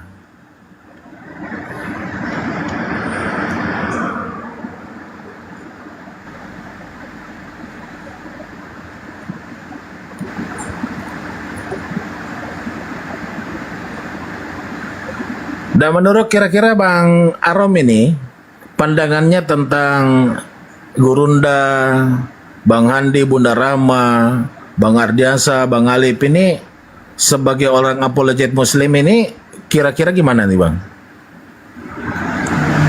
Kalau saya sih sepakat aja sih Bang, selagi nggak menghujat. Oh sepakat ya? Waduh, Kang. Tinggal login aja nih kalau begini nih. Udah sepakat ini tinggal login doang nih. Tujuan diskusi kan cari ilmu. Iya. Nah, kita dapat ilmu kan untuk kita pahami, betul? Betul. Setelah kita pahami, kita kan harus melaksanakan, betul? Ya enggak juga harus. Iya dong. Iya kan? ilmu itu kan untuk kita menjadikan sebagai alat pemikiran kita. Untuk mengetahui ini baik atau benar, itu baik atau salah. Kan gitu. Nah, tentu kita sebagai manusia yang bisa memahami seperti itu, pasti kan kita mau pilih yang baik, benar nggak? Tadi abang udah setuju data tadi itu benar. Yohanes 17. Iya kan? Tapi gini Pak Peta, gini. Iya. Pak Peta, gini Pak Peta. Syaratnya masuk Islam itu bukan hanya sekedar bersahadat aja, tapi otak harus waras, jangan gila. Kalau masih sengklek kayak gini nggak bisa. Orang gila. Kau itu orang gila. Gini Kang, aduh, alhamdulillah mumpung jaringanku bagus juga ini. Menjadi orang beriman itu kan, iya, bukan hanya diucapkan dengan lisan, sebenarnya tapi gini, masuk ke hati. Kang Alif gini, Kang Alif. Saya tuh nggak punya masalah sama Bang. Bukan. Bang Peta, Bang Alif. Saya punya masalah sama Kian ini. Enggak. Ini tentang prinsip keimanan yang dipahami di dalam Islam. Jadi kan iman itu kan dia itu diucapkan dengan lisan, dilakukan, dipraktekkan dalam kehidupan. Tapi ingat, diikrar, ditasdikan, dibenarkan di dalam hati. Jadi hati itu namanya kan iddian wal qabul, mengakui dan menerima. Nah, ketika orang baru mengetahui tentang kebenaran yang baru ada di kepala, mengetahui dan sebagainya, tapi belum masuk ke dalam kolbu, maka belum bisa dikategorikan sebagai orang yang beriman. Artinya gini, secara logikanya sudah tunduk pada kebenaran, tapi keegoannya di dalam hati itu belum bisa ditundukkan. Nah itu jadi tidak masuk ke sana. Makanya Tuhan menciptakan manusia dengan kesempurnaannya dijelaskan, Tuhan itu memberikan satu pendengaran, penglihatan, wal fuadah, wal afidah, dan yang terdalam dari hati manusia. Tujuannya apa? Dia biar mengenal Tuhan dan tunduk kepada Sang Pencipta, kan gitu. Jadi memang pada dasarnya kalau kita coba sedikit buka atau kita belak-belakan, bukan hal yang baru. Sekian banyak orang yang tahu tentang kebenaran Islam, hanya dia memang tahu dan terima bahwa itu Islam itu benar. Tapi untuk masuk ke dalamnya, ntar dulu, karena dia harus menundukkan hatinya, kan gitu. Menerima di dalamnya. Ya seperti itulah abangku. Kok Bang Alif ini paham kali kayaknya. Nah yang begini yang enak, Kian Santang ngomong itu.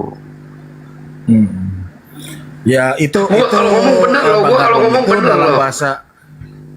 bahasa dalam bahasa apanya ya, bahasa Qur'annya kayak seperti itu ya. Kalau yang saya narasikan kurang lebih hampir sama tadi seperti itu kan. Setelah kita seumpamanya mengetahui sesuatu, nah tadi kan Bang Arom kan mengatakan untuk cari ilmu. Nah sekarang gunanya untuk cari ilmu untuk apa? Kang, untuk kita pahami, untuk kita laksanakan yang baik, ya kan? Nah, untuk melaksanakan yang baik harus kan sesuai dengan hati nurani, dengan akal sehat, kan gitu? Ya. Nah, itulah tadi yang Yohanes 17 ayat 3 yang saya katakan itu, gitu kan? Nah, dan alhamdulillah, gini ya, Bang Alum sudah memahami gini. gitu loh. Saya mau tanya ke Kian Santang. Tolong jangan dibantu ya Bang Alif. Peta. Oke. Aku mau tanya sama Kian Santang. Ismail. Bukan. Ini kan gini ya. Kenapa harus seperti ini bunyinya? Di surat Al-Imran ayat 19. Inna dina indallahi Islam wa mahtalafal ladina utul kitaba illa min ba'di ma ja'ahumul ilmu baghyan bainahum wa may yakfur bi ayatillahi fa innallaha sari'ul hisab. Oke.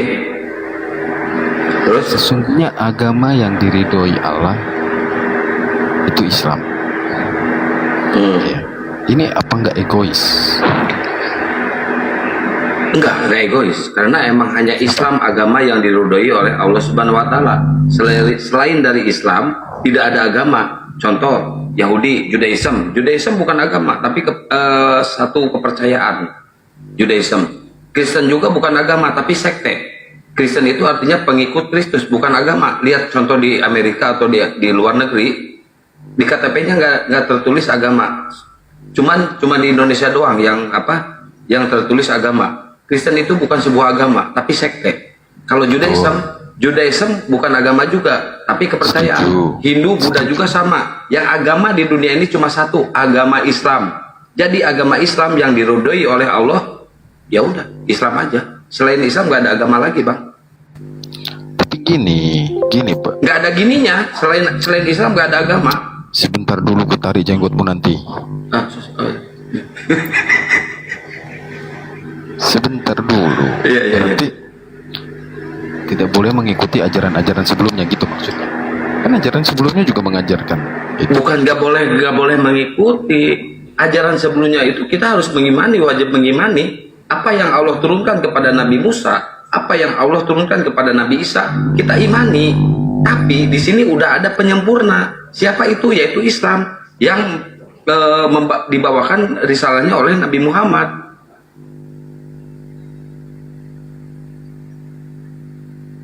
Jangan pingsan lu butuh napas buatan. Sini, mangap.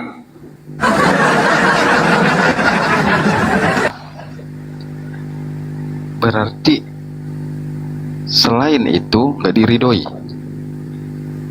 Selain itu nggak diridhoi karena nggak ada agama lagi selain Islam. Berarti sebelum Islam ada, orang-orang itu nggak diridhoi. Sebelum agama Islam ada, nggak ada agama, ada juga kepercayaan. Berarti nggak diridhoi. Bukan nggak diridhoi.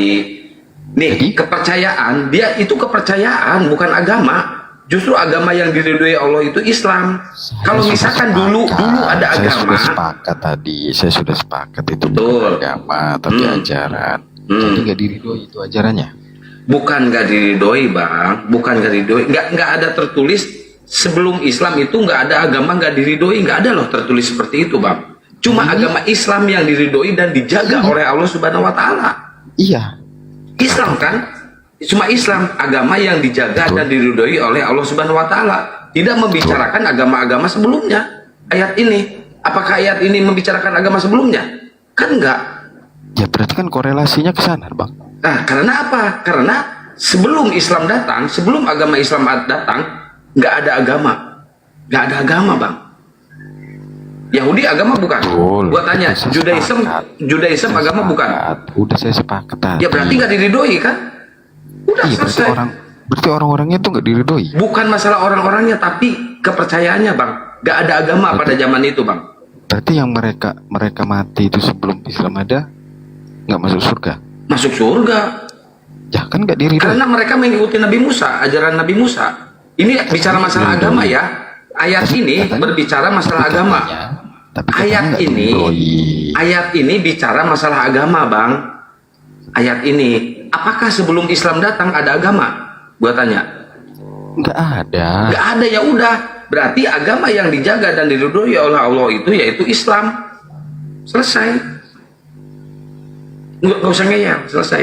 Jawaban gua tuntas. Oke. Makasih. Siap. Mungkin ada tambahan dari Gurunda atau Ustadz Alif, silakan Tapadol. Mantap, Akang. Ya, dipahami dulu, ya kan. Pertama tadi ketika mengatakan contoh Al-Quran juga menyebutkan bahwa ya ini nanti sebenarnya kan sekte. Mereka itu berkata, Bismillahirrahmanirrahim, wa qalu, mereka berkata kan, kunu hudan au nasoro tahtadu. Ada yang mengajak kamu itu jadi Yahudi aja atau kamu jadi Nasrani, pasti kamu nanti akan mendapatkan petunjuk, katanya begitu. Al-Quran ini menyebutkan, Al-Baqarah. Namun dikatakan apa? Tidak, kul. Kami berkata, bal millata Ibrahim hanifah. Kami itu mengikuti ajaran Nabi Ibrahim yang hanif, langsung ke pangkalnya bapak para nabi. Wa ma kana minal musyrikin, karena Nabi Ibrahim tidak termasuk orang yang musyrik, kan gitu. Nah, dijelaskan di ayat berikutnya seperti tadi sudah pernah dibahas. Wa nahnu lahu muslimun. Kami semua berserah diri kepada Tuhan, kepada Sang Pencipta. Semua para nabi maka dikatakan sebagai orang yang muslim, orang yang berserah diri tunduk patuh kepada Tuhan yang Esa. Itu jelas di dalam Islam.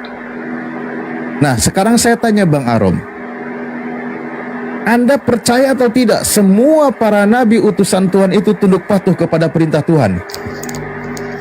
Percaya. Percaya. Salah tidak kalau kami dalam ajaran Islam menyebutnya sebagai orang yang muslim? Kalau artinya untuk tunduk kepada Tuhan, ya nggak salah. Gak salah, berarti ajaran Islam tidak egois, benar seluruh para nabi. Makanya di dalam surah Al-Hajj, ayat 78, di situ dikatakan apa? Wajahidu fillahi haqqa jihadi wajtabakum wa ma ja'ala alaikum fid-dini minal kharaj millata abikum Ibrahim wa sammakumul muslimina min qablu wa fi hada. Di situ dikatakan di dalam Al-Quran, Dia telah memilih kamu dan tidak menjadikan kesulitan untukmu dalam agama. Ikutilah agama nenek moyangmu, yaitu Ibrahim. Dia, Allah telah menamakan kamu orang-orang muslim sejak dahulu, dari dulu manusia pertama, dan begitu pula sampai sekarang atau ajaran. Semua dikatakan muslim. Ketika ajaran Islam itu datang, itu membungkus, mengajak semua disatukan dalam satu wadah ajaran. Mereka disebut muslim, maka muslim itu dari isim fa'ilnya, dari masdarnya aslama yuslimu islaman. Mereka maka disebut sebagai orang Islam. Itulah ajaran Islam. Ketika hadir, maka semua para nabi masuk. Tapi kalau disebut, jadilah kamu Nasrani, nggak masuk, bro. Berarti cuman golongan aja, golongan pengikut Yesus, pengikut Nabi Isa, kan gitu. Jadilah kamu Yahudi, ikut golongan Nabi Musa aja, yang lain tidak terbawa. Nabi sebelumnya tidak masuk, tapi ketika ajaran Islam hadir, ajaran Islam masuk, maka semua para nabi mereka dinamakan muslim dari dulu sampai sekarang umat terakhir ini. Semua dikatakan muslim. Begitu, makanya ketika semua syariat ditutup oleh nabi yang terakhir, semua sudah jelas, sudah tuntas, tidak ada lagi nabi, maka dikatakan pada hari ini, al-yauma akmaltu lakum dinakum. Hari ini telah aku sempurnakan untukmu agamamu. Al-yauma akmaltu lakum dinakum wa atmamtu alaikum nikmati, dan aku sempurnakan nikmatku, wa raditu lakum Islam Madinah, dan aku ridhoi Islam sebagai agamamu. Sudah clear. Kalau ada yang mencari lagi, membuat-buat lagi tentang agama selain daripada Islam, maka itu semua tertolak. Nggak bisa. Coba kalau Bang Arom, Anda berani mengatakan Abraham itu Kristen? Ya kan bukan agama, Bang. Nah, itu dia, berarti benar, agama yang benar itu Islam. Anda tidak berani mengatakan Abraham itu Kristen, tapi Anda berani mengatakan Abraham itu Muslim. Itu ya, Islam itu nggak bisa dibantah. Begitu. Gak juga saya ngomong begitu. Bentar, Bang Salomo naik aja dulu, Bang Salomo naik aja dulu. Gak apa-apa, nggak open cam juga, naik aja dulu Bang Salomo ya. Naik dulu. Kan fotonya udah ada di saya, tanda tangannya udah ada di saya juga, kartu keluarganya juga ada di saya juga. Silakan Bang Salomo naik dulu.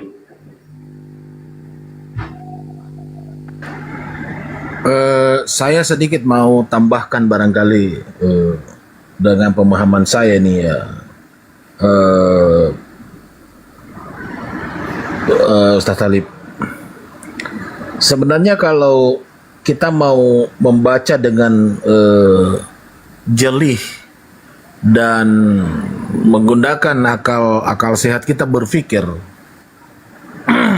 di situ hanya Pak Peta, mumpung belum masuk ke materi, izin potong. Ayi Ardi kayaknya udah istirahat ya. Monitor nggak? Tadi siapa Kang yang mau naik? Tapi belum ada minta naik Bang Salomo. Oh. Yang mau Jadi syahadat kalau itu. ada yang kepentingan mau naik, mungkin nanti saudara kita yang udah istirahat biar dikebawahin. Kalau Ayah Ardi nggak monitor ya, ya maaf Pak Peta lanjut. Tadi aku ada satu poin lagi yang belum ditanyakan ke dia. Silakan Pak Peta. Ya, jadi kalau kita mau cermati dari kalimat yang Bang Arom tadi baca di dalam surat Al-Maidah itu di situ kan ada kata-kata di situ bahwa hari ini telah aku sempurnakan, ya kan? Nah, kalau kita berbicara paripurna, ya paripurna itu berarti kan ada yang diparipurnakan, berarti ada sebelumnya, ya. Jadi mulai dari zaman Nabi Adam itu hanya percaya satu Tuhan, ya satu Nabi. Zaman Nabi Adam sampai dengan kepada Nabi Isa. Makanya di situ di dalam ayat itu kan dia tidak mengatakan bahwa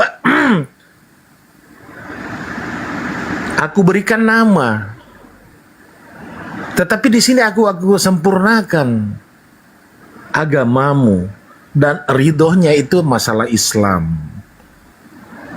Jadi sebenarnya kalau makanya ayat ini kalau betul-betul kita menggunakan akal sehat dengan pemahaman yang Bang Aram sudah bisa memahami sendiri sebenarnya maksud daripada kalimat-kalimat yang tertera di dalam ayat ini. Aku sempurnakan aku sempurnakan untukmu agamamu. Jadi bukan dia berdiri sendiri sebenarnya di situ. Ada yang disempurnakan. Saya ambil analogi yang sederhana. Pada saat kita mulai dari SD, kelas 1 sampai kelas 6 kan dipergunakan dengan ijazah. Ya kan? Apakah seumpamanya dari kelas 1 itu sampai dengan kelas 5 bukan SD namanya? Ya tetap SD kan, sekolah dasar. Tapi ada tingkatannya. Makanya pada saat diberikan ijazah berarti itulah paripurna. Bahwa adalah kelulusan daripada segala ilmu tentang SD itu sudah disempurnakan di kelas 6 itu. Makanya diberikan ijazah. Makanya muncullah tadi ini ijazahnya ini apa? Ini labelnya. Dengan munculnya kalimat ini.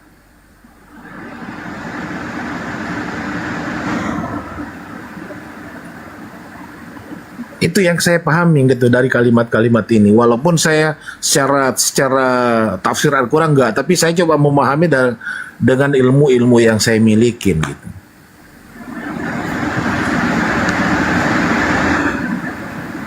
Karena di situ disebut jelas Islam. Nah sekarang agama-agama sebelumnya ada disebut enggak seperti yang dibilang tadi Kian Santang? Kenapa cuma Allah Subhanahu Wa Taala menyebut Islam? Berarti benar-benar cuma Islam doang yang agama. Itu. Jadi dari Nabi Adam sampai dengan Nabi Muhammad itu yang ada cuma Islam. Nah, sekarang yang muncul pertanyaan, kenapa pada saat sebelum Nabi Isa, sebelum Nabi Muhammad tidak Islam, tapi di situ Muslim, orang yang berserah diri, orang yang berserah diri dan percaya tauhid. Nah sekarang semuanya kalau di Nabi Musa tauhid, Nabi Ibrahim tauhid, Nabi Nuh tauhid, Nabi Adam tauhid, dan semua adalah tauhid. Nah sekarang yang menjadi pertanyaan, Kristen tauhid nggak? Kan kagak. Tauhid. Di mana tauhidnya kalau Kristen, bro? Bapak.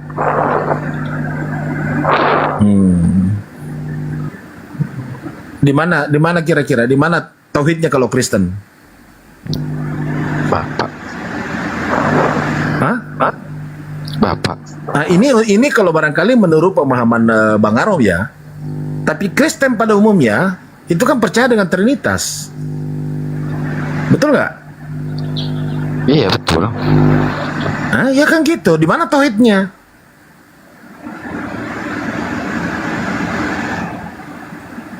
katanya Bapak adalah Tuhan juga. Yesus Tuhan juga, Roh Kudus Tuhan juga. Di mana tauhidnya?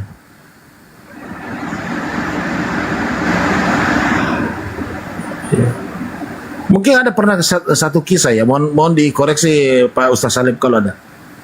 Ya, pada saat pencarian Nabi Musa ya, untuk mencari Tuhan.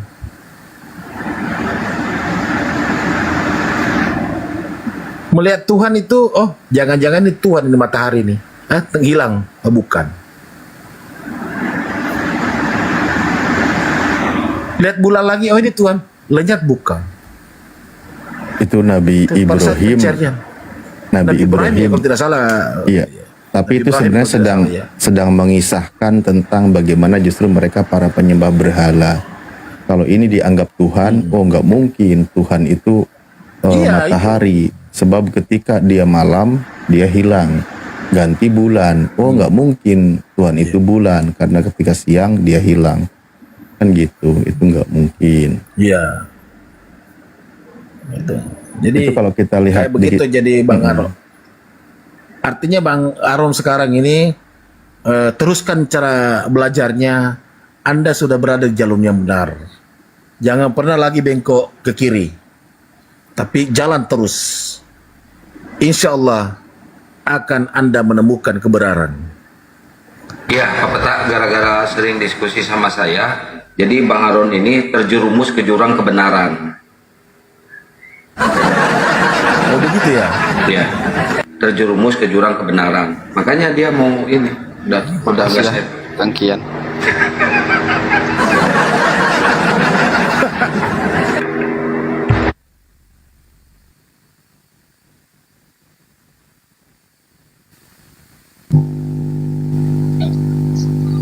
Adanya tua di sini, mau kau? Nah itu menarik tadi. Gini ya, kalau kita baca sedikit nih, bahkan ada dalam bahasa Ibraninya juga di situ. Sebab aku ini mengetahui rancangan-rancangan apa yang ada padaku mengenai kamu. Demikianlah firman Tuhan, yaitu rancangan damai sejahtera. Rancangan dari Tuhan yang diajarkan kepada nabi-nabi terdahulu itu masih rancangan tentang damai sejahtera. Dalam bahasa Ibraninya apa? Shalom. Kan gitu. Itu dalam bahasa Ibrani, Shalom, damai sejahtera. Berikutnya, di Yohanes 14 nomor 27, yang ditinggalkan oleh Yesus itu apa? Damai sejahtera. Nah, damai sejahtera. Dalam bahasa Ibraninya? Shalom. Bahasa Arabnya? Salam. Salam. Rancangan dari Tuhan itu tentang damai sejahtera.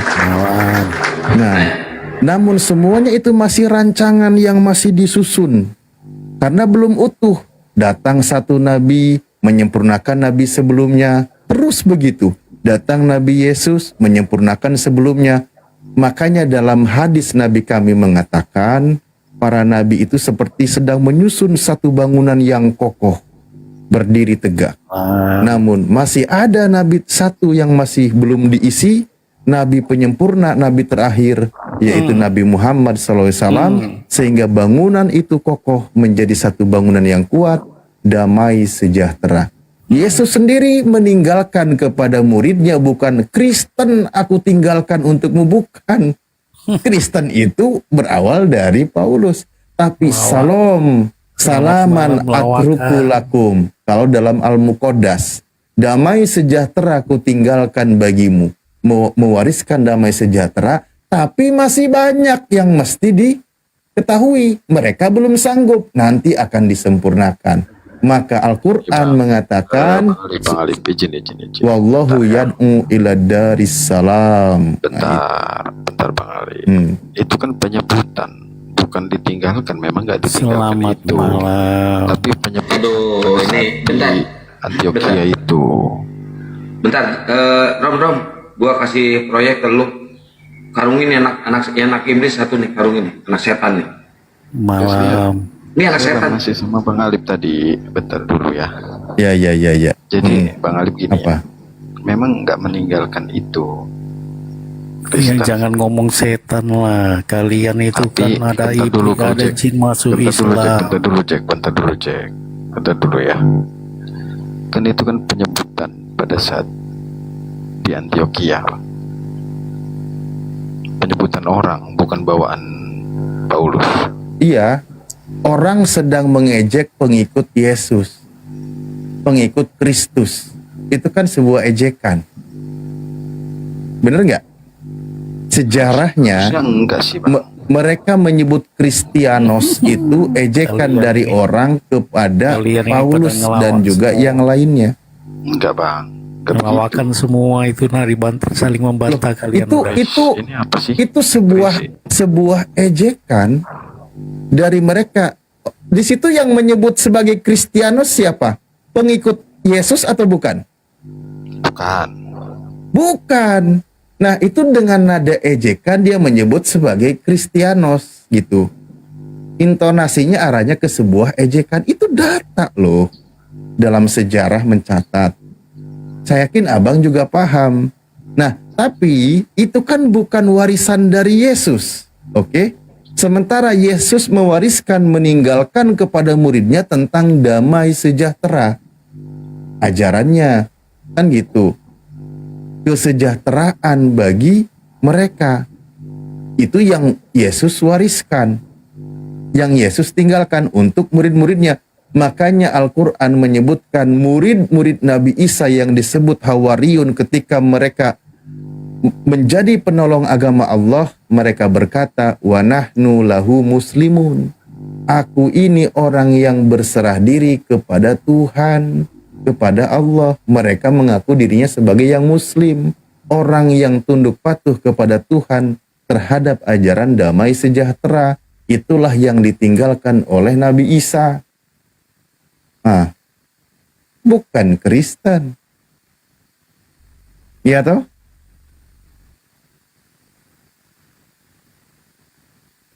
Iya. Ini canda ya? Ini candaan nih ya, Arom ya. Tahu kepanjangan daripada Islam, Bang Arom? Tahu. Apa coba? Berserah diri kan. Enggak. Keselamatan. Islam itu adalah itu singkatan. Kalau dalam bahasa Islam itu ingin selamat, laksanakan ajaran Muhammad. Islam. Wah, itu dari mana itu? Itu candaan. Coba. Makanya saya bilang makanya saya bilang tadi candaan gitu kan. Tapi kalau kita mau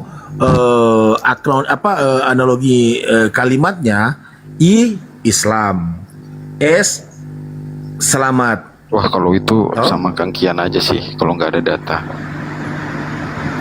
Enggak kan tadi di awal udah disebutin itu candaan. Nggak usah. Janganlah gitu loh. Canda-candaan lah. Iya. Itu Siapa lu ngatur-ngatur Arom nggak boleh bercanda?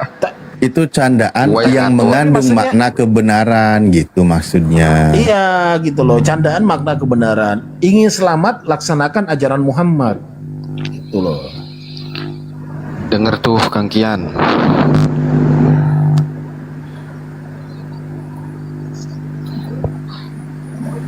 Jadi gini Kang Alif ya.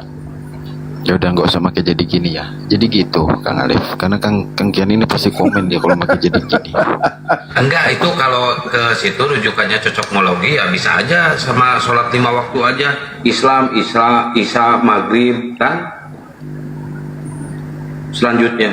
Oke, menurut Kang Alif, bisa nggak ketentuan Tuhan itu dirubah?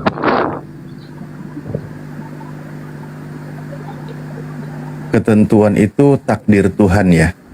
Nah, maksudnya gini, perintah. Perintah itu bisa dirubah. Enggak, Tuhan sendirilah Enggak, yang kita deal-dealan dulu. kalau kita tidak ada kekuasaan untuk merubah ketetapan Tuhan, tetapi Tuhan yang Maha Kuasa berkehendak sesuai dengan yang Tuhan mau. Kalau kita manusia nggak bisa. Itu konsepnya kan gitu. Gini. Kalau Tuhan Tuhan sudah menentukan, apakah bisa dinegosiasi oleh manusia? Contoh kasus apa nih? Enggak, saya tanya dulu, bisa nggak? Ya contoh dulu dong, Enggak biar lah. enak kita ngebahasnya. Itu enak. Ya, justru biar enak dikasih contoh. Kematian Yesus dia maksudnya. Bukan, nggak masuk ke sana. Contoh, saya yakin kalau masuk ke contoh kita akan paham, serius, karena Jadi, tidak ambigu. Minta ditarik ini jenggotnya.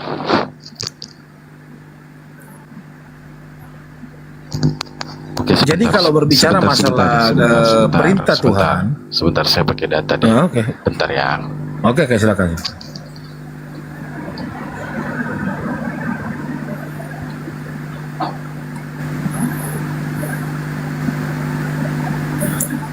Res gimana tadi Res? Apanya? Res. Asam lambung, alhamdulillah udah reda. Kagak. Apa? Amerika sama Joseph itu. Ya biasalah peta. Makanan, bahan nonton. bercanda. Tadi saya mau nonton tapi gue bikin mumet juga si Yosef itu sama si Yosef itu. Si Yosef ketahuan bohong, bawa data. Ini data. Ternyata datanya nggak setuju nama Nabi Katem. Oke, ini. Oke, silakan Rom. Oke, Kenapa, Rom? ini datanya ya. Sebentar. Ini datanya. Ya sok. Datanya Ini Aki Zombie, aku nggak bisa komen, oi. Kena ban. Kecepatan itu tanggalnya. Lanjut. Oke, datanya di surat An-Najm. Oke ya. Itu naik untuk bernegosiasi tentang sholat 5 waktu. Karena sebelumnya ketetapannya bukan 5 waktu. Itu waktu Isra Mi'raj. Itu gimana? Waktu Isra Mi'raj itu. Oh iya. Silakan Ustaz Ya. Farid. Nah, ketetapan Tuhannya kan ya 5 waktu. Justru kalau itu dibahas, ini langsung di poinnya ya. Dalam kisah Nabi Muhammad SAW tentang sholat awalnya 50 waktu. 50 waktu. Lalu Nabi Musa mengatakan umatmu tidak akan sanggup dan seterusnya. Tahu nggak dijelaskan dalam hadis itu? Sholat 5 waktu. Poinnya bisa dinego dong. Poinnya bisa dinego. Nah, ketetapan Tuhan jadinya yang mana? Ya harusnya yang awal dong. Loh, Tuhan tahu nanti akan ada yang nego. Yang Tuhan tetapkan yang 5 waktu, tapi kualitas dari 5 waktu itu tidak melewati yang 50 waktu, tidak mengurangi maksudnya. Itu dijelaskan dalam hadisnya, ya kan? Jadi sholat yang 5 waktu itu keutamaan kualitasnya tidak mengurangi yang 50 waktu. Nah, oke, kembali ke yang tadi tentang negonya. Tuhan itu maha tahu hambanya akan nego. Dan Tuhan tahu ketetapannya itu 5 waktu. Nah, maka biarkan itu proses terjadi. Bagian dari ikhtiar manusia. Manusia berikhtiar karena Tuhan maha tahu nanti akan ditetapkannya 5 waktu. Dan mengenai kualitasnya sama seperti dengan 50 waktu. Kan gini. Jadi ada pemahaman dinilai dari perspektif manusia bentuknya ikhtiar, pemahaman dari Sang Maha itu ketetapan Tuhan. Nah, itu yang perlu dilihat. Betul, Bang Alif. Jadi berarti bisa dinego dengan manusia. Lah, sudah dijawab tadi. Iya. Nah, negosiasi itu kan berkaitan dengan ikhtiarnya seorang hamba. Oke? Nah, kita lihat ketetapan Tuhannya. 5 waktu. Tuhan mengabarkan awalnya 50 waktu, Tuhan tetapkan 5 waktu. Negosiasi berkaitan dengan ikhtiarnya manusia.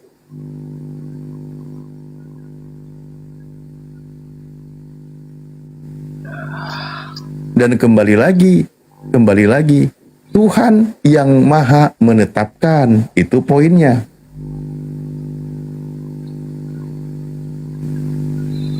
Bukan, oke. Tapi yang di bawah saya nggak peduli ya. Saya niatnya bukan mau membolak-balikan. Tapi kan berarti bisa dinego gitu kan. sebenarnya ini kalau kita bahas, kan saya bilang tadi, di dalam Islam itu disebutkan, contoh ada ikhtiar manusia. Ikhtiar manusia. Itulah kenapa diperintahkannya berdoa. Ya kan? Diperintahkannya berdoa. Ada yang menyebutkan bahwa contoh ad-du'a usijnul mu'minin. Doa itu adalah senjatanya bagi orang yang beriman. Ada penjelasan yang menyebutkan as-shadaqatu tadfa'ul bala wa tulil umur. Sedekah itu bisa mencegah dari sebuah peristiwa musibah balai yang terjadi dan juga bisa memanjangkan umur.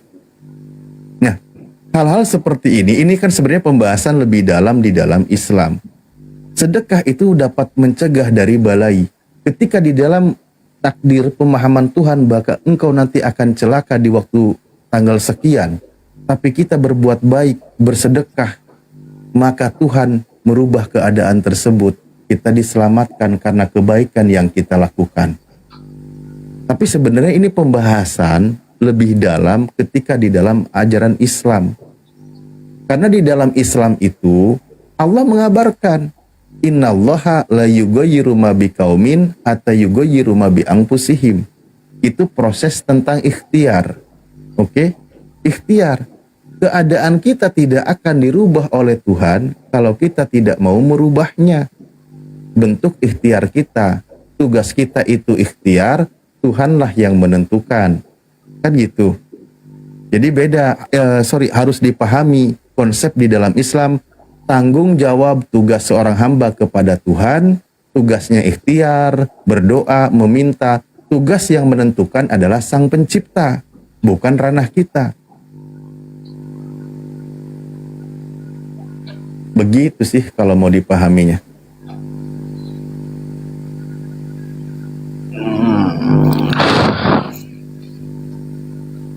Oke lah.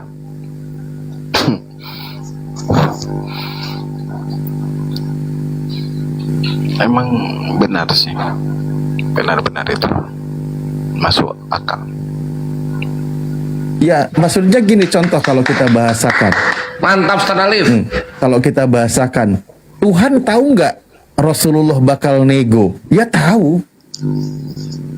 Berarti ketetapan sesungguhnya yang ada itu pada diri Tuhan gitu loh. Itu maksudnya. Saya, Tuhan tahu, makanya itu dia ngundang untuk datang kan. Gimana? Ya Tuhan tahu pastinya, makanya iya untuk datang kan. Nah, ikhtiar prosesnya diserahkan kepada manusia. Kan gitu. Contoh lagi nih. Ini yang paling jelas infonya yang ada di dalam Islam dan juga di dalam kitab Yahudi atau Kristen, tapi beda dipahaminya. Ketika di dalam Al-Quran disebutkan ayat 30 tadi yang kau baca surah Al-Baqarah, ketika Allah berfirman kepada para malaikat, Dia akan menjadikan seorang khalifah di muka bumi. Ya kan? Dia akan menempatkan seorang manusia di muka bumi, Nabi Adam alaihissalam. Tuh, Al-Quran itu sudah ngasih tahu ketika itu nanti, ketika Allah menciptakan Nabi Adam di surga, maka Tuhan ngabarkan nanti akan ada khalifah di muka bumi. Nah, proses turunnya Nabi Adam ke muka bumi, Tuhan juga tahu seperti apa. Itu bagian dari prosesnya. Terjadinya suatu peristiwa dan akan dijadikan ibroh, pelajaran, dan nanti akan ada siapa yang membangkang dan seterusnya, kan gitu. Tapi intinya Nabi Adam ke muka bumi ini memang sudah dikabarkan oleh Tuhan. Memang dia akan menempati bumi, gitu. Oke. Atau contoh begini, yang kita kasusnya sekarang, biar enak ya. Contoh Bang Arom. Tuhan tuh menetapkan, misal, ini misal ya. Bang Arom itu akan mu'alaf tanggal 26 Desember setelah perayaan Natal dan semua angpau masuk. Misal. Itu dia sudah pilih. Kan gitu ya. Nah, lalu Bang Arom menjalankan proses itu. Ya kan? Dia mencari kebenaran, dia tanya ke sini, tanya ke situ. Di waktu yang bersamaan, tanggal 26, dia mengikrarkan 2 kalimat syahadat. Nah, proses diserahkan kepada Bang Arom. Di situ karena Allah, kamu akan berubah dengan cara ikhtiarmu. Innallaha la yughayyiru ma biqaumin hatta yughayyiru ma bi anfusihim. Allah tidak akan merubah nasibmu kalau kamu tidak melakukannya. Bang Arom tanggal 26 dengan yakin tadi baru di lisan, tapi dia ternyata sudah masuk di dalam hati, mengikrarkan 2 kalimat syahadat. Terjadi prosesnya seperti itu.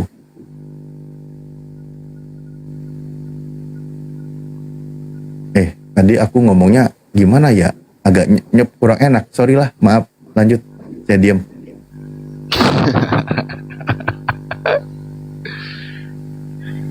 Oke, keren sih Bang Alif.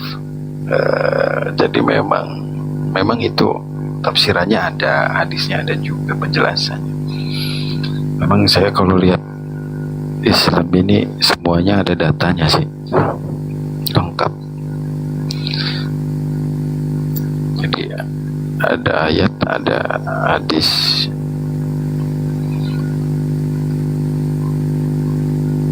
Yaitu Islam. Keren. Bukan Kristen. Nanti kalau gua tambahin lu marah lagi, makanya gua diam gak nambahin. Enggak, amanatnya kan begitu. Kutinggalkan 2 perkara kan, Al-Quran dan Sunnah gitu kan. Betul itu. Ada satu lagi, kutinggalkan kayu salib ini di Bukit Tongparak ya, karena saya pernah disalib di sini. Itu bukan takdir, itu ketetapan dari iblis. Nggak ada ngomong begitu. Mana datanya? Nggak tahu. Ini menghujat nih, Kang Kian nih. Oh, kan Yesus disalib di mana? Tapi kan nggak ada datanya. Ditinggalkan. Iya, tapi kan bekas penyalibannya di mana? Jadi Golgota sana. Ya udah, selesai. Itu penghujatan. Kalau gua bilang bekas penyaliban itu kayu-kayunya itu ada di Tarutung, nah itu baru penghujatan. Kan di Bukit Tengkorak, di Golgota. Oh, di Tarutung juga ada. Oh, nggak tahu tuh kalau di Tarutung. Itu versinya siapa nggak tahu di Tarutung itu. Yang tinggi di Sibea-bea. Oh, di Sibea-bea ada ya. Aduh, itu dapat dari mana itu kayunya? Kita belilah modal. Oh, itu tapi kan nggak ada darah Yesusnya kayu itu.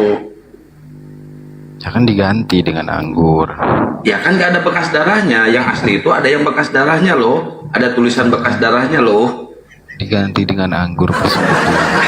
Bukan ada tulisan halal ya. Bukan ada tulisan halal loh, bukan. Yang asli itu yang ada darah Yesusnya loh. Gitu. Ini nggak ada lah kayak gitu. Ya udah lu lanjut lah.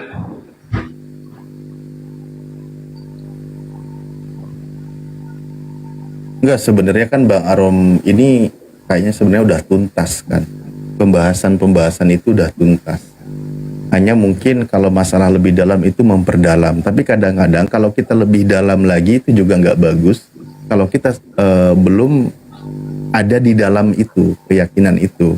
Karena nanti seperti loncat untuk memahami, untuk lebih jauh. Tapi kalau sebatas dasarnya, makanya tadi juga saya bilang, ya oke lah kita pahami pendekatan logikanya kan gitu, tapi juga tetap mengarah kepada sebuah dalil, tidak asumsi gitu maksudnya, seperti itu. Itulah kenapa ketika Rasulullah mengajarkan tentang Al-Quran, sunnahnya, dan di situ dijelaskan benar-benar dengan kehati-hatian oleh para ulama, ya wajar kan, makanya Rasulullah ketika berdakwah mengajar itu kan 23 tahun. 23 tahun kan bukan waktu yang sebentar. Artinya sudah melewati beberapa fase. Dan juga tahu keadaan dan aturan itu banyak yang diterapkan di tengah masyarakat. Bagaimana mengetahui berkaitan dengan keadaan sosial, kebiasaan, untuk merubahnya, bagaimana, seperti apa caranya, itu memerlukan waktu. Itulah cara Rasulullah menerapkan aturan Tuhan di tengah masyarakat selama 23 tahun. Lalu apa yang sudah diajarkan oleh Nabi kami berdasarkan Al-Quran dan sunnahnya dirumuskan oleh para ulama agar tidak keluar dari koridor yang ada.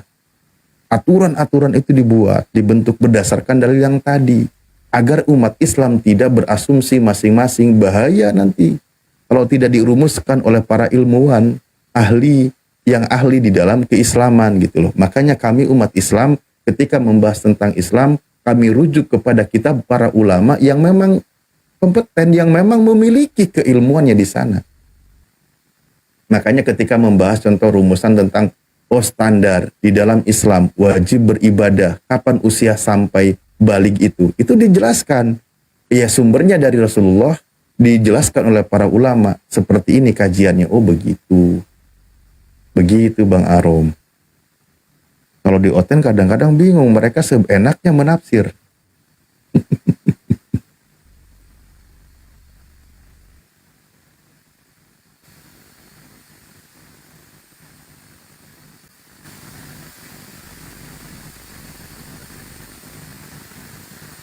Bang Arom, boleh tanya nggak? Yuk, apa?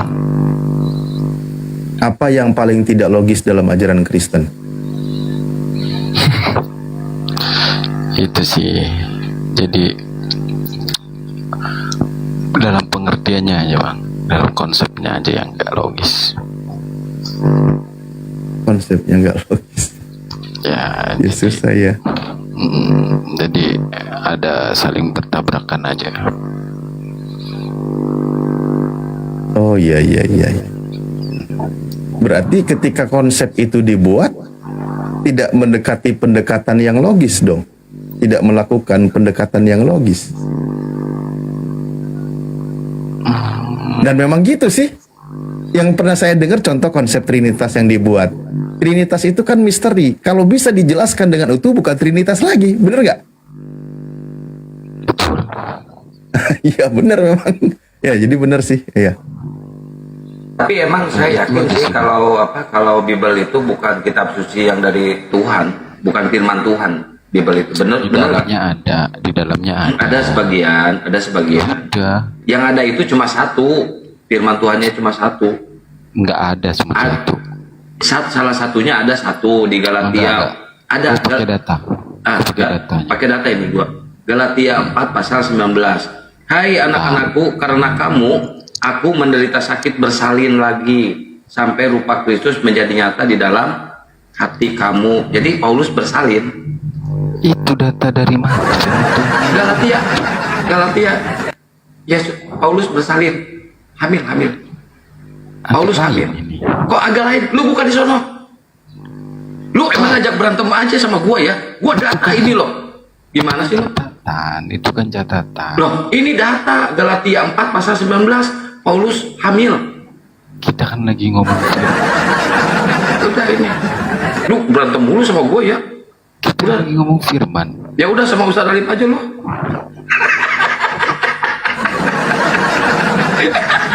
Garuk-garuk deh.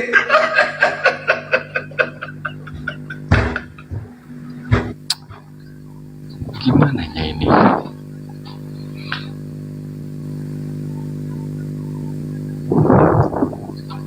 Gini, tat alif. Penopo toh.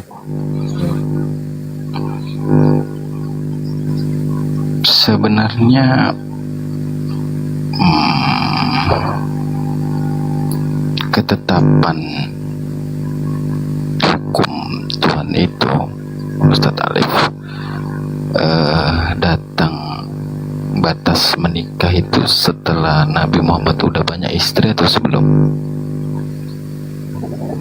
Oh baik. Nabi Muhammad SAW itu kan sebagai contoh bagi umat Islam. Ayat Al-Qur'annya Bismillahirrahmanirrahim, laqad kana lakum fi Rasulillahi uswatun hasanah. Telah ada pada diri Rasulullah contoh yang paling baik untuk kalian semua, kan gitu. Nah, jadi apa yang dipraktekkan oleh Rasulullah itulah yang akan menjadi panduan umat Islam. Hal pernikahan. Contoh, ketika dibahas yang selalu diangkat dijadikan polemik oleh teman-teman Kristen. Sayyidah Aisyah ketika Rasulullah menikahi di usia 9 tahun, di Islam itu dijadikan barometer sebagai akil balik karena di situ dia sudah mengalami menstruasi, bentuk kedewasaan, akil baliknya nyampe. Makanya di dalam pelajaran fikih Islam sehingga para ulama membuat kitab contoh alamatul bulugi, ciri-ciri atau tanda-tanda orang yang sudah baligh itu adalah diantaranya dia sudah haid. Enggak ke sana, Ustaz Latif enggak ke sana. Kan ini ngomongin hukum kan. Hukum. Ya ini hukumnya. Hukum itu ketetapan hanya 4 kan di Al-Quran. Itu datangnya sebelum atau sesudah. Maksudnya istrinya banyak. Oh, tentang pernikahannya. Betul. Jumlah pernikahan baik. Betul. Nah, di dalam Al-Quran, ingat, ada ketetapan aturan istimewa untuk Nabi, ada ketetapan aturan untuk umatnya. Oke? Itu Al-Quran. Ketetapan untuk Nabi, ini kalau kita bahas nih, ini kita bahas jujur-jujuran ya. Pernah nggak nabi-nabi terdahulu di kalangan Bani Israel dibatasi istrinya? Tidak ada. Kalau kita membahas kisah para nabi, tidak ada. Nabi Muhammad Shallallahu Alaihi Wasallam di dalam di dalam Al-Quran, aku jadi lupa, Al-Ahzab ya. Allahu Akbar, bentar. Innalillahi wa inna ilaihi raji'un. Tolong aku bantu diingatkan suratnya. Seingatku di dalam surah Al-Ahzab ayat 50-51. Jadi ada satu keistimewaan, kekhususan aturan. Ini yang di dalam Islam itu aturannya jelas. Aturannya jelas. Untuk seorang nabi, Nabi Muhammad SAW bahkan disebutkan gini. Kamu boleh menikahi wanita siapapun yang engkau kehendaki. Itu untuk nabi. Di situ dikatakan min dunil mu'minin, tapi tidak berlaku untuk umatmu. Jadi ada aturan untuk seorang nabi boleh. Dikisahkan hidupnya seorang nabi, Rasulullah, Al-Ahzab ayat 50. Itu kalau dibahas, seandainya Rasulullah mau menikahi wanita sebanyak Salomo, sebanyak Raja Daud, bisa saja. Tapi Rasulullah membatasi istrinya untuk seorang nabi. Bahkan pernikahan Rasulullah dengan wanita-wanita yang dipilihnya tidak lepas dengan maksud dan tujuan strategi dalam dakwah. Itu di dalam Islam. Kalau untuk nabi. Kalau untuk umatnya maksimal 4. Dan aturan ini, Al-Quran surah An-Nisa ini tentang maksimal 4, bukan menghitungnya dari bawah orangnya, bukan. Maksudnya orang yang tidak mampu bagaimana caranya dia punya istri 4, bukan. Tapi justru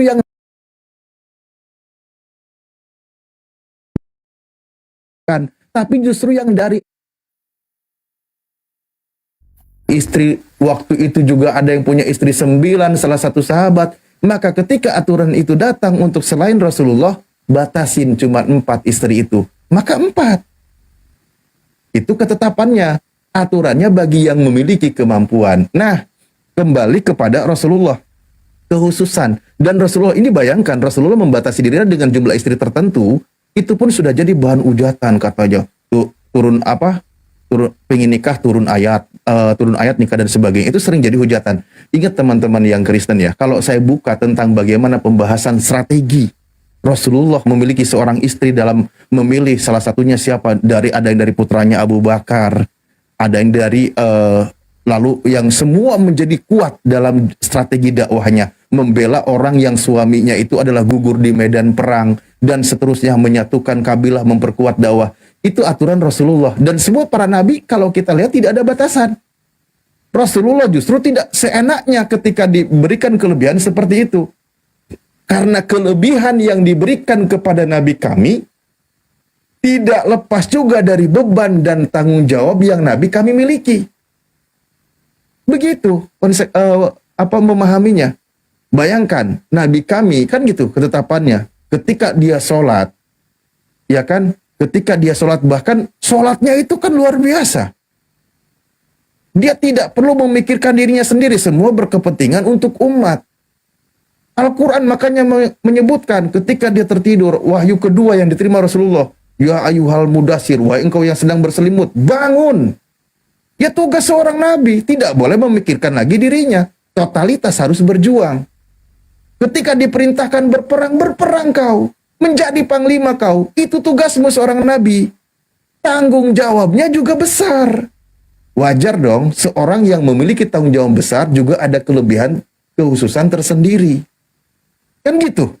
Untuk seorang nabi. Karena dia yang membawa peradaban, membawa perubahan. Tapi hebatnya Rasulullah, dengan dibolehkannya, bayangkan waktu itu para wanita ngantri ingin dinikahi oleh Rasulullah. Tapi Rasulullah tidak seenaknya begitu. Menikahi semua wanita yang dia mau, enggak. Atau yang wanita datang menyerukan diri. Sampai Sayyidah Aisyah berkata, ini para wanita kok mau menyerukan diri. Enggak kayak gitu Rasulullah. Tidak seperti yang dilakukan oleh nabi-nabi atau Raja Daud, Raja Salomo di dalam kitab Perjanjian Lama. Enggak kayak gitu. Rasulullah tugasnya berat, dakwahnya berat.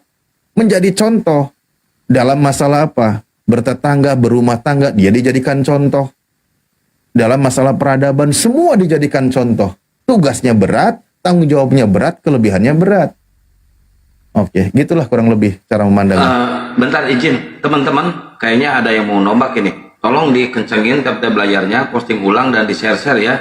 Dan lokorenya juga digas ya, biar komalnya itu kelihatan hidup bukan robot. Ini tadi macetnya parah banget ini. Ada yang nombak. Silakan Bang Aron. Iya di. Oke. Ya sekarang di polo-polo juga, di polo-polo semua teman-teman yang ada di atas. Oke, yang saya tangkap berarti gini, Ustaz Arif ya. Ketetapan yang itu ada dikhususkan, yang satu hanya untuk umatnya gitu ya. Itu Bang Arif ya. Iya, kalau saya bahasakan, ayat Al-Quran itu menjelaskan, Nabi itu selain mendapatkan tugas yang berat, juga mendapatkan kekhususan tersendiri. Lumrah dong. Nah, aturan tentang Rasulullah memiliki istri, itu sudah silakan. Kamu, kalau ada perempuan yang mau kamu nikahi, ada orang yang datang kamu mau nikahi, silakan. Diberikan kebolehan. Tapi karena dia tahu punya tanggung jawab yang berat, maka dia mengikuti aturan itu dan dia tahu bagaimana menikahi wanita yang akan menjadi sebuah strategi dalam dakwah dia. Tapi untuk umatnya dibatasi. Itu juga firman Tuhan, bukan Nabi kami yang membatasinya, atas perintah Tuhan.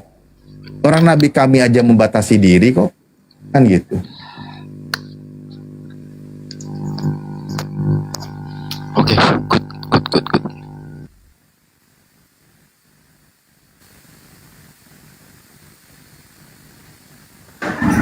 Kayaknya Bang Aron ini udah tambah mantap ini ya. Udah tambah mantap nih. Bang Aron di mana? Di Jakarta apa di mana?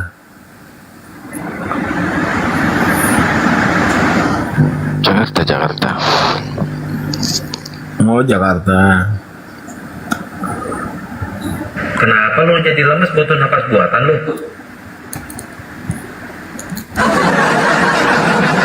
Kalau gua open cam, lu tuh suka sama gua ya. Emang ada anjir, emang gua apa?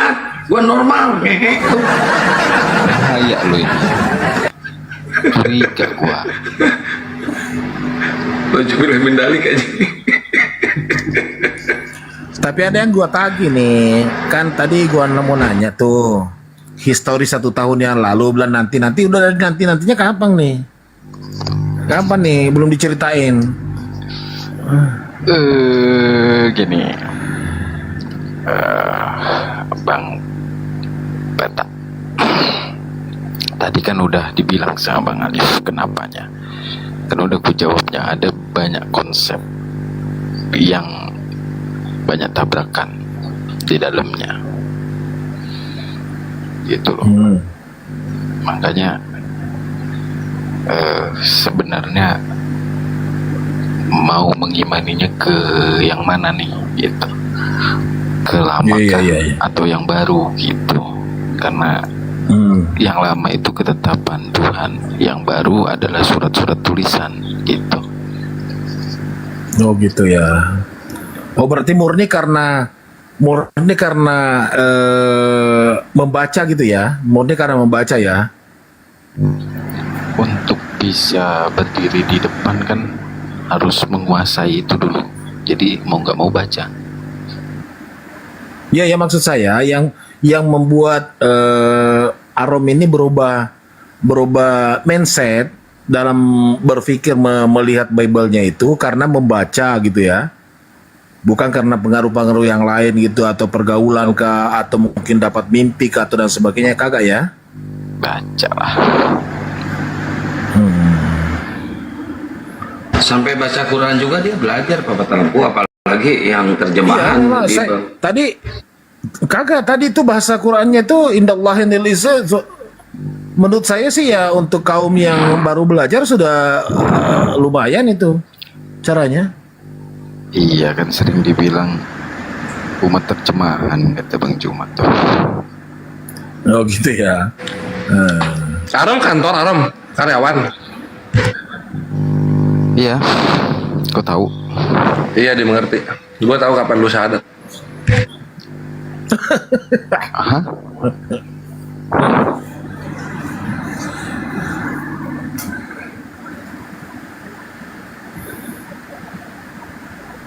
Tapi itulah yang saya katakan tadi Bang Aron, mudah-mudahan Bang Aron betah di sini bertanya tentang Islam, kita berdiskusi, ya kita ngobrol-ngobrol nyantai seperti ini. Saya berharap itu mudah-mudahan itu dari dalam kalbunya itu muncul, bukan karena seperti ada oteng-oteng yang coba pengen ngetes doang, pengen cari-cari kesalahan. Ya itu ya, saya mudah-mudahan lah benar-benar ini dari kalbunya Arom ini ya. Saya muridnya Uniriva. Oh gitu, alhamdulillah. Iya tuh kalau menjelaskan ada datanya, ada bukunya.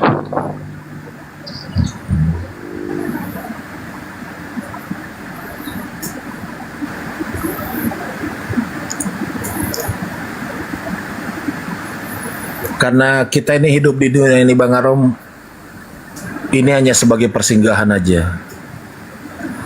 Tujuan akhir kita setelah kita meninggal itu, di situ adunya kita. Di barat yang ini, tapi Kian Santang kemarin ngomong sama saya, hidup di dunia itu harus banyak duit, kata dia. Banyak apa? Banyak apa? Duit. Iya, harus banyak itu duit. wajar, bener. Iya, Tapi makanya duit itu benar-benar, tapi bukan duit itu didapatkan kemudian dimakan sendiri. Tapi ada haknya orang-orang lain yang harus juga kita berikan. Kian Santang bilang uang yang kita usahakan ya punya kita. Iya, terus kita bagiin ke fakir miskin. Ini buktinya lu nggak, ini buktinya lu nggak ada duit, nggak kawin-kawin, lu nggak nikah-nikah, lu nggak ada yang mau karena lu kere, nggak ada duit lu.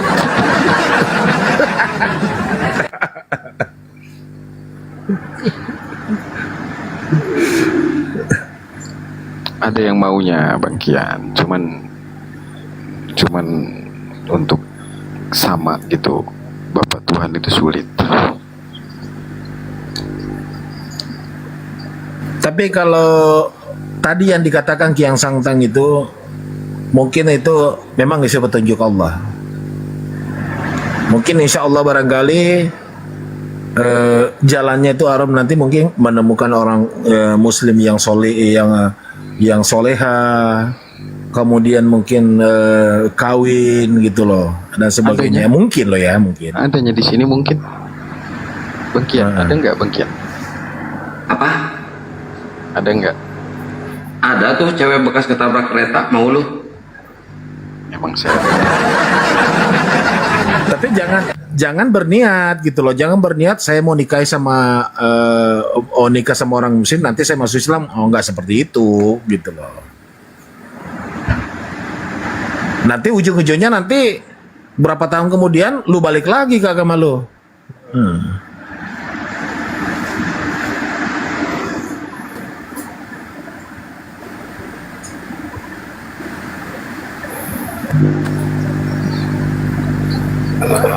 Mana? Naikin yang lain aja Bang Kian. Nggak boleh. Nggak ada orang yang berani.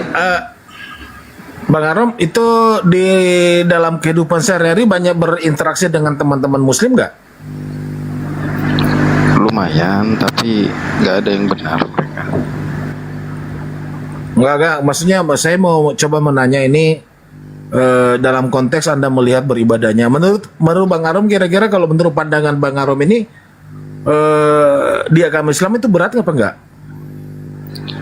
Harusnya enggak ya, kalau kita kan gereja itu 3 jam. Kalau kalian cuma 2 menit, 3 menit kayaknya selesai. Ya minimal kalau kita di dalam beribadah itu Bang paling lama tuh 50 menit. Sudah 5 kali dalam sehari tuh 50 menit. Iya, cuman kan nggak suntuk di situ aja. Kalau kita kan suntuk kali duduk di situ aja.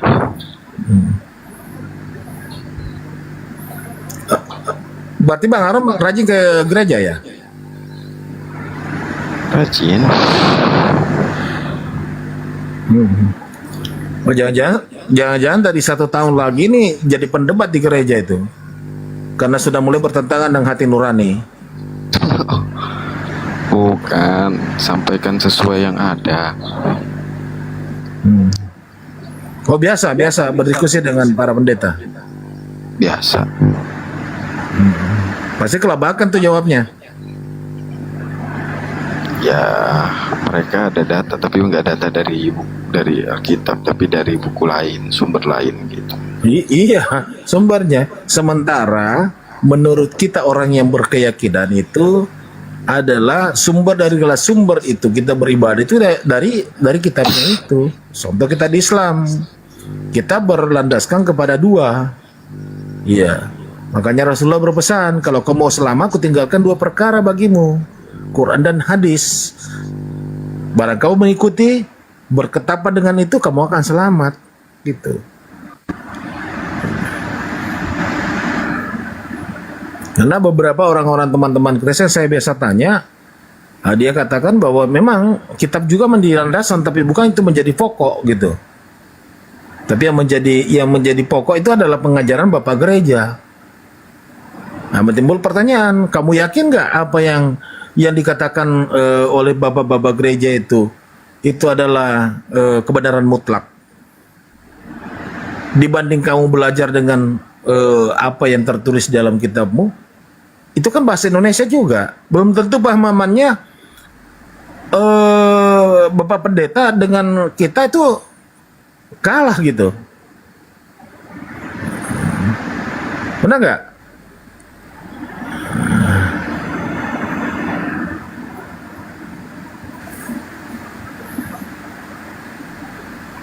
Apalagi kira-kira yang mau ditanyakan tentang Islam ini, mumpung ada guru Sasalib ini. Masih ada kira-kira yang mengganjal, yang mencoba, yang mungkin sering didengar tentang Islam bagaimana gitu. Udah clear Bang, saya udah baca kok. Oh, alhamdulillah. Oh, berarti termasuk muridnya Kian Santang juga ya? Nggak mau saya dia. Dia nggak pakai datanya kalau ngomong, asal aja mulutnya.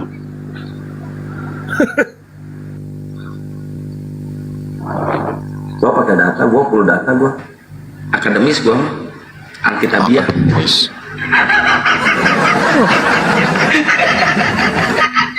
Akademis maho.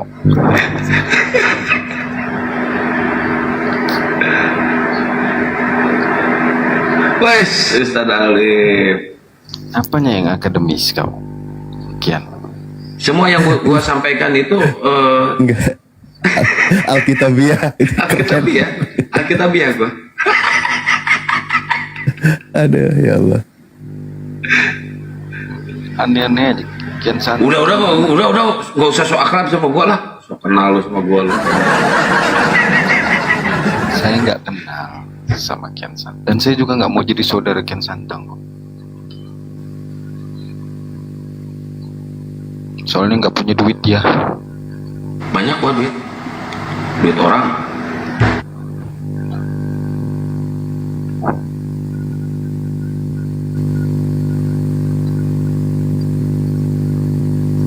Yang benar itu maha benar Allah dengan segala firman-Nya. Bukan pada mulanya firman bersama-sama dengan Theos. Salah itu. Yang benar itu maha benar Allah dengan segala firman-Nya. Jadi semua firman yang Allah ucapkan itu adalah ciptaan.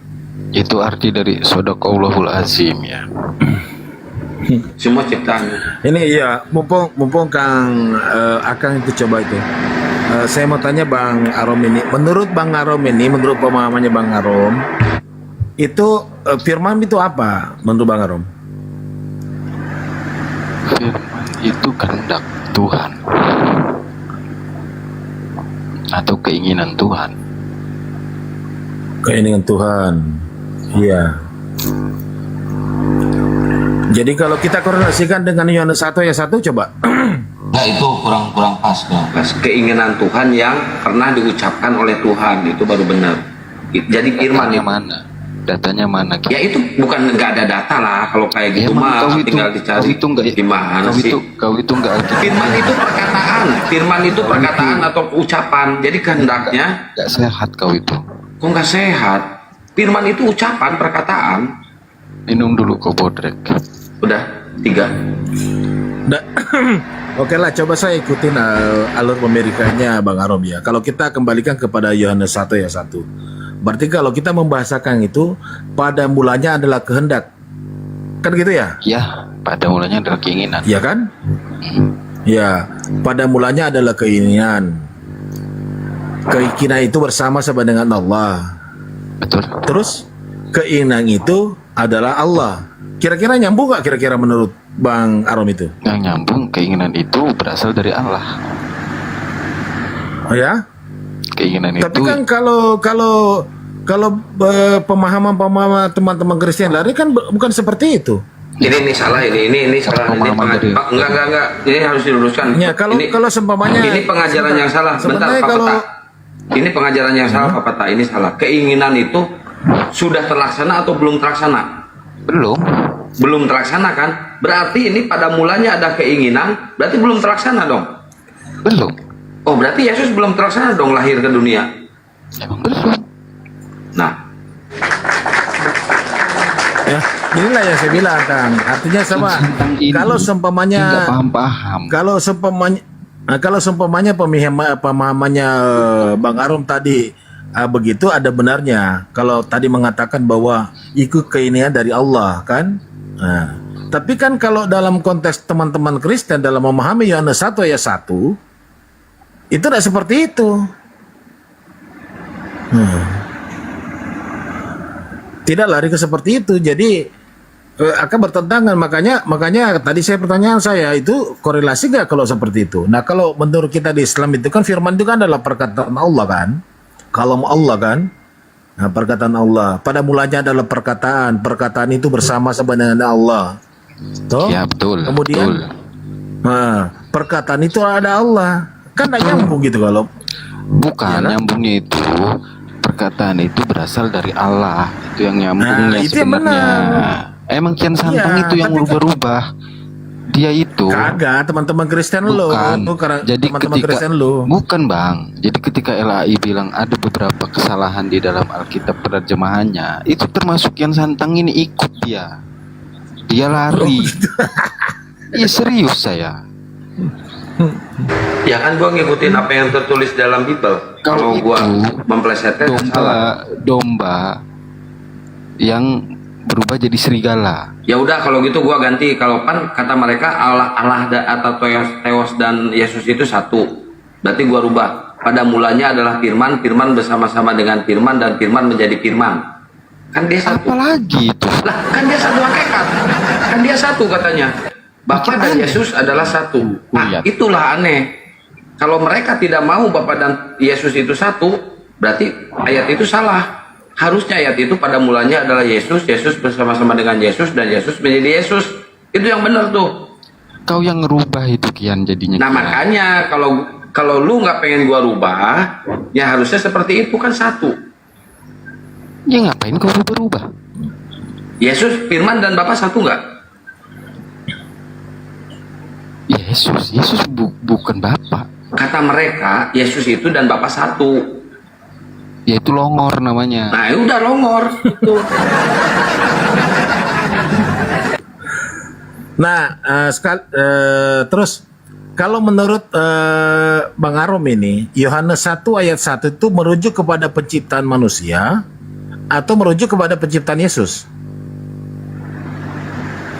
Gini, kalau itu sih merujuk ke penciptaan Yesus ya, kalau saya. Penciptaan Yesus. Betul. Baru penciptaan Yesus. Loh, terus sebelum-sebelumnya itu gimana dong? Sebelum penciptaan manusia Sebelum pertama satu kan ya ada. satu. Sebelumnya kan Iya, manusia makanya. penciptaan kan ada yang pertama. Iya, sekarang Kalau itu gini, bagaimana Bang, membahasakan gini, Adam Bang, itu? ya. Gini ya Bang ya, kan itu ada di Kejadian 1 kan, kalau penciptaan pertama kan. Oke, itu manusia pertama itu Adam, ada di Kejadian. Nah kalau Yesus ini kan ada kehendak Bapa atau ada keinginan Bapa untuk disampaikan ke dunia melalui utusan, makanya Gabriel diutus untuk menyampaikan kepada Maria bahwa akan lahir melalui rahimnya, yaitu ya memang utusan karena telah lahir Kristus Tuhan di kota Daud, yaitu manusia yang diurapi Tuhan. Nah, Iya memang dia memang itu utusan. benar. Ya udah, salahnya saya di mana? Kayak Kian Santang ini yang melintir-melintir.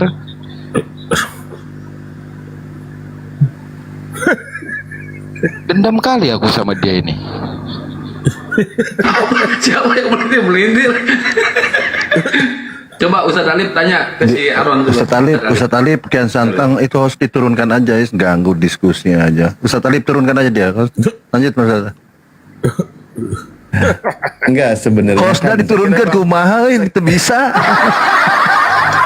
Segera Mbak El ini udah tidur, ternyata masih nyimak-nyimak juga nih.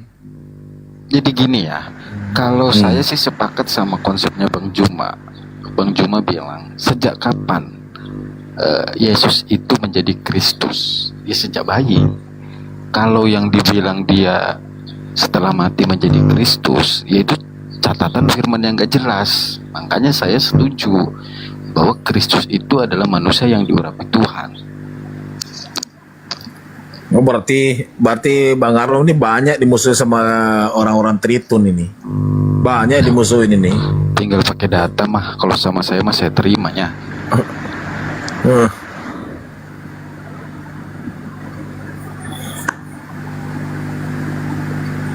Ya, sebenarnya kan tadi kalau kita bahas ya, firman itu kan kalau kita bahasa pasar kita itu kan perkataan, omongan.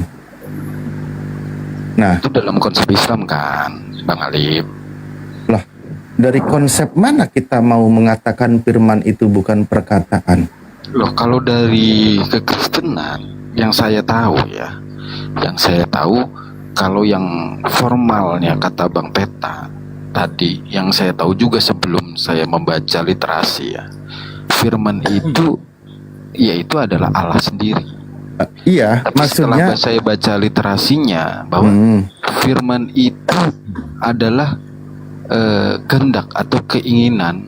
Iya. Jadi Allah itu mempunyai sifat, yaitu mempunyai keinginan. Kalau Itu dia kan- menginginkan betul, sesuatu, dia cukup berfirman gitu. betul. Nah, makanya saya bilang firman itu kan kalau kita bahasakan sederhana perkataan. Jadi kan Tuhan itu kan yang Maha Esa itu kan memiliki sifat-sifatnya. Ya, berkehendak, maha berkuasa, kan gitu. Contoh gini, ketika Al-Quran menyebutkan baik penciptaan Nabi Isa, penciptaan alam semesta, menjelaskan tentang kehendaknya, Allah berfirman, innama amruhu ida aroda syai'an ayakula lahu kun fayakun. Kan gitu. Urusan Tuhan itu, perkara Tuhan itu, ketika Tuhan menghendaki sesuatu yang ingin Tuhan kehendaki, Tuhan itu semudah berkata jadi, jadilah dia. Jadi ketika Tuhan memang berkata itu sesuai dengan kehendaknya. Dan bukan hanya kehendak aja, tapi juga memang kekuasaan yang dimiliki. Nah, kita ambil satu pendekatan yang sederhana. Sebelum kita ke Tuhan, kita ngobrol nih Bang. Bang Arom dengan saya. Bang Arom dengan saya kita masuk ke kafe yang paling mahal. Bang Arom tidak bawa duit. Saya punya duit banyak. Saya bilang, di situ pelayan datang. Pingin apa nih? Punya keinginan apa? Oke, kita bilang, berkata, kopi, pesen jus. Berkata, tidak lama kemudian apa yang kita ingini jadi. Jadi datang, berproses, kan gitu. Nah, perkataan kita punya kehendak dan kita punya kuasa untuk membayarnya. Kan gitu. Jadi tetap maksudnya kalau kita bahasakan, kita ilustrasikan tentang kita, sederhanakan, kita itu kan punya power, punya kekuatan, punya uang. Nah, kita berkata, mau apa kita sebutkan nanti jadi sesuai dengan keinginan kita. Kan gitu. Ini sederhana pendekatan logika, bukan menyamakan. Istilah Islam namanya tangdir fita akuliyah, perbandingan untuk berpikir, kan gitu, biar terbuka pikiran kita. Tuhan Maha Kuasa. Ketika Tuhan menciptakan alam semesta, Tuhan berfirman, Badi ussamawati wal ard. Allah mengawali penciptaan langit dan bumi. Ida qada amrun fa innama yaqulu lahu kun fayakun. Ketika Tuhan menetapkan sesuatu dalam penciptaannya itu urusannya, berkata jadilah. Jadilah semesta ini sesuai dengan kadarnya, kan gitu. Itu sesuai dengan karena Tuhan Maha Kuasa, Maha Bisa, dan kehendaknya jadi, kan gitu. Ketika Tuhan menciptakan Nabi Isa alaihissalam, Al-Quran juga sebutkan, inna masalah Isa indallahi kamasali Adam. Sesungguhnya Allah perumpamakan penciptaan Nabi Isa sebagaimana penciptaan Nabi Adam. Khalaqahu min turab summa qala lahu kun fayakun. Nabi Adam diciptakan dari tanah, lalu Tuhan berfirman, jadilah kamu, jadi dia. Nah, itu Tuhan Maha Kuasa, punya kehendak, dan Tuhan berkata jadilah dia mudah bagi manusia, kan gitu. Bagi Tuhan, maaf, bagi Sang Pencipta. Jadi maksudnya ya firman itu kan nanti kalau nanti kaitannya dengan sebuah ajaran, maka itu akan dipahami kalimatnya oleh manusia. Kepada Nabi Musa ada firman Tuhan yang dinamakan kitabnya Torah, akan menjadi petunjuk bagi umatnya dan seterusnya. Jadi memang firman itu ya Tuhan berkata jadi. Kalau kita bahasakan semudah berkata jadi, bahasa kitanya, karena di situ Tuhan punya kehendak, Tuhan punya kuasa dan sifat-sifat yang lainnya. Dan Tuhan juga Maha berilmu, kan gitu. Jadi nggak produk gagal apa yang Tuhan kehendaki, karena Maha berilmu sesuai dengan ilmu yang dimiliki, kemahaannya Tuhan jadi gitu.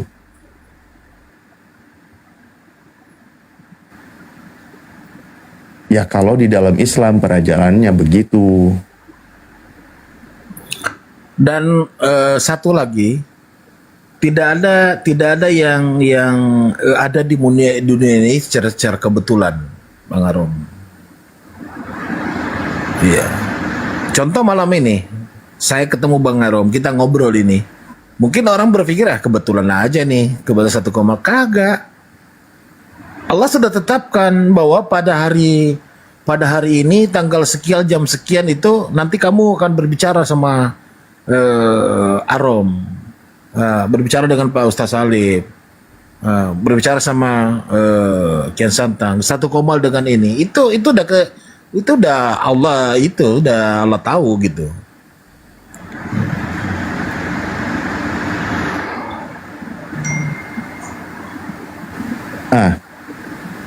Ketika kalau Al-Quran menyebutkan ya tadi jelas contoh penciptaan Nabi Isa qala kadalik, begitulah ketetapan Tuhan berfirman, Allah berfirman, Tuhanmu mudah untuk menciptakan Nabi Isa. Ketika Gabriel mengabarkan kepada Maria, kan gitu, bagaimana mungkin aku bisa hamil? Tapi kalau Tuhan berkehendak kan jadi. Nah, ketika Gabriel mengabarkan firman kepada Maria, kan berarti firman yang bentuknya sebuah kabar, kan gitu, sebuah informasi, ya kan? Jadi bukan hanya tentang kehendaknya dulu, bukan, maksudnya tentang sebuah informasi yang akan disampaikan kepada hamba yang dipilihnya melalui malaikatnya. Bukankah ketika Gabriel, malaikat Jibril menyampaikan kabar kepada Maria, itu adalah firman dari Tuhan, kabar dari Tuhan? wahai Maria. Ketika kan Gabriel datang kepada Maria, Assalamualaikum, Waalaikumsalam. Kan gitu, ada di Lukas kan, salam sejahtera. Siapa itu? Dia kaget kan. Ternyata dia seorang malaikat yang akan mengabarkan tentang kehamilan Maria. Sehingga dia berkata, bagaimana mungkin aku bisa hamil, kan gitu. Kalau Al-Quran menyampaikan, bagaimana mungkin aku bisa hamil. Walam yamsasni basar, tidak ada seorang pun yang pernah menyentuh aku.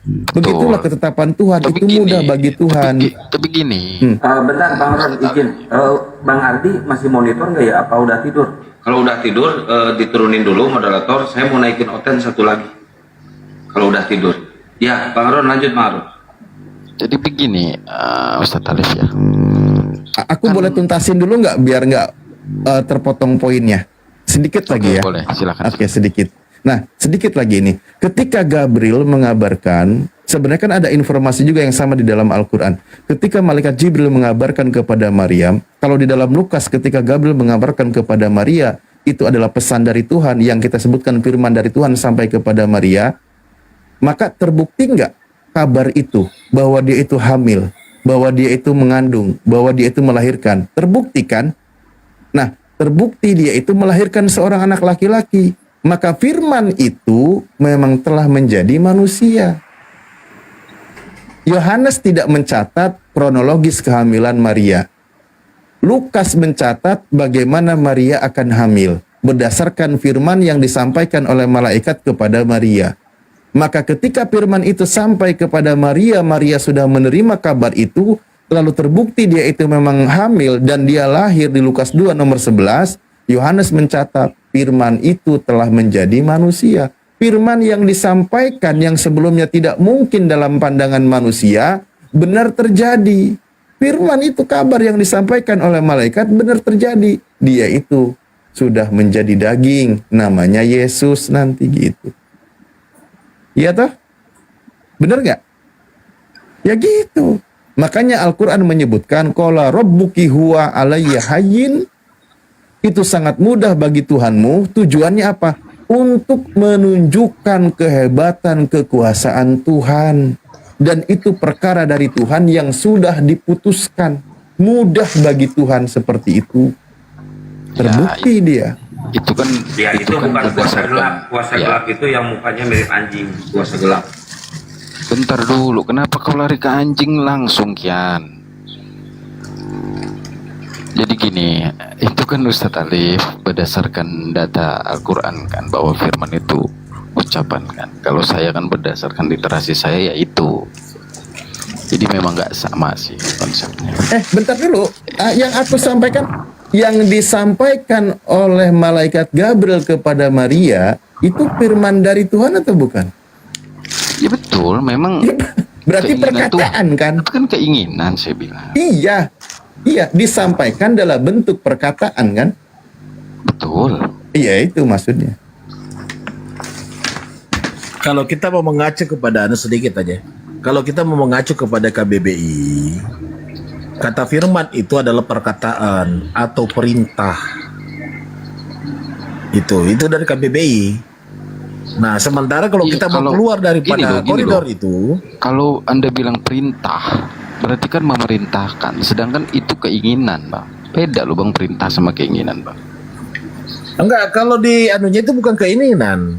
Nah, sekarang kalau semuanya kata firman itu mengambil dasar dari mana itu orang-orang Kristen? Sebenarnya saya coba ini Pak Peta, saya sebenarnya coba menangkap, memahami apa yang disampaikan Pak Arom. Maksudnya memang dalam firman itu ada kehendak Tuhan. Tidak mungkin Tuhan berfirman tidak ada kehendaknya. Pasti itu kan Tuhan menghendaki sesuatu, kan gitu.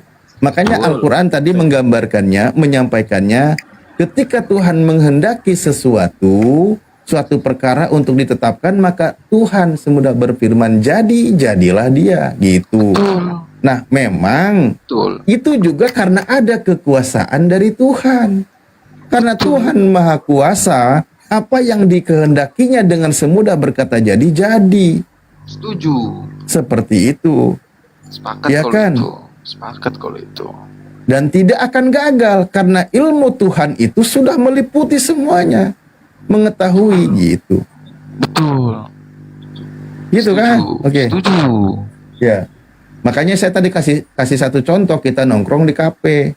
Orang aja ketika ngomong karena punya kuasa, punya keinginan, punya tujuan, jadi itu perkara kan gitu. Betul. Kecuali kehendaknya Kian Santang, itu nggak pernah terjadi dia.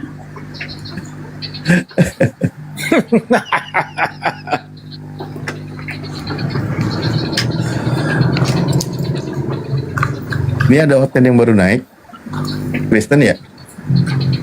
Iya. Oh. Kalau dia kuasa gelap pemakan babi. Ya, gimana? Ya gimana? Lu maunya apa lu? Hah? Maunya apa lu? Ya, kita saling mencerahkan. Ya udah nggak bakal mempan lu kuasa gelap, bakal kurang ajar lu, gak bakal mempan lu. Kenapa langsung ini kumat? Ya nggak kumat. Nggak usah kumat, santai Nggak usah aja. kumat. Santai aja bro, santai bro. Lu apa lu? Gak bakal mempan sama gua, gak bakal mempan. Jihadis halal itu nyungsep bos, jangan keras kepala. Udah. Kepala lu kayak batok kohok. Ya. Jangan keras kepala kau. Apa lu maunya? Iya, kalau jihadis itu nggak mempan itu, tahu diri, mikir. Ayo nggak bakal mempan lu kuasa gelap lu.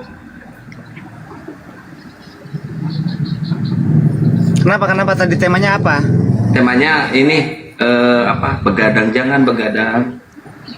Temanya tadi Mandro, temanya itu siapa yang disalib, katanya gitu Mandro.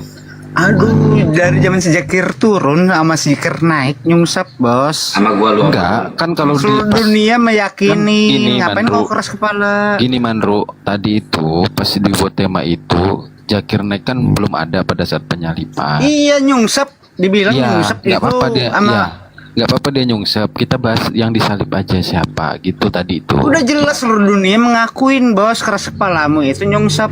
Tanggal 25 Desember.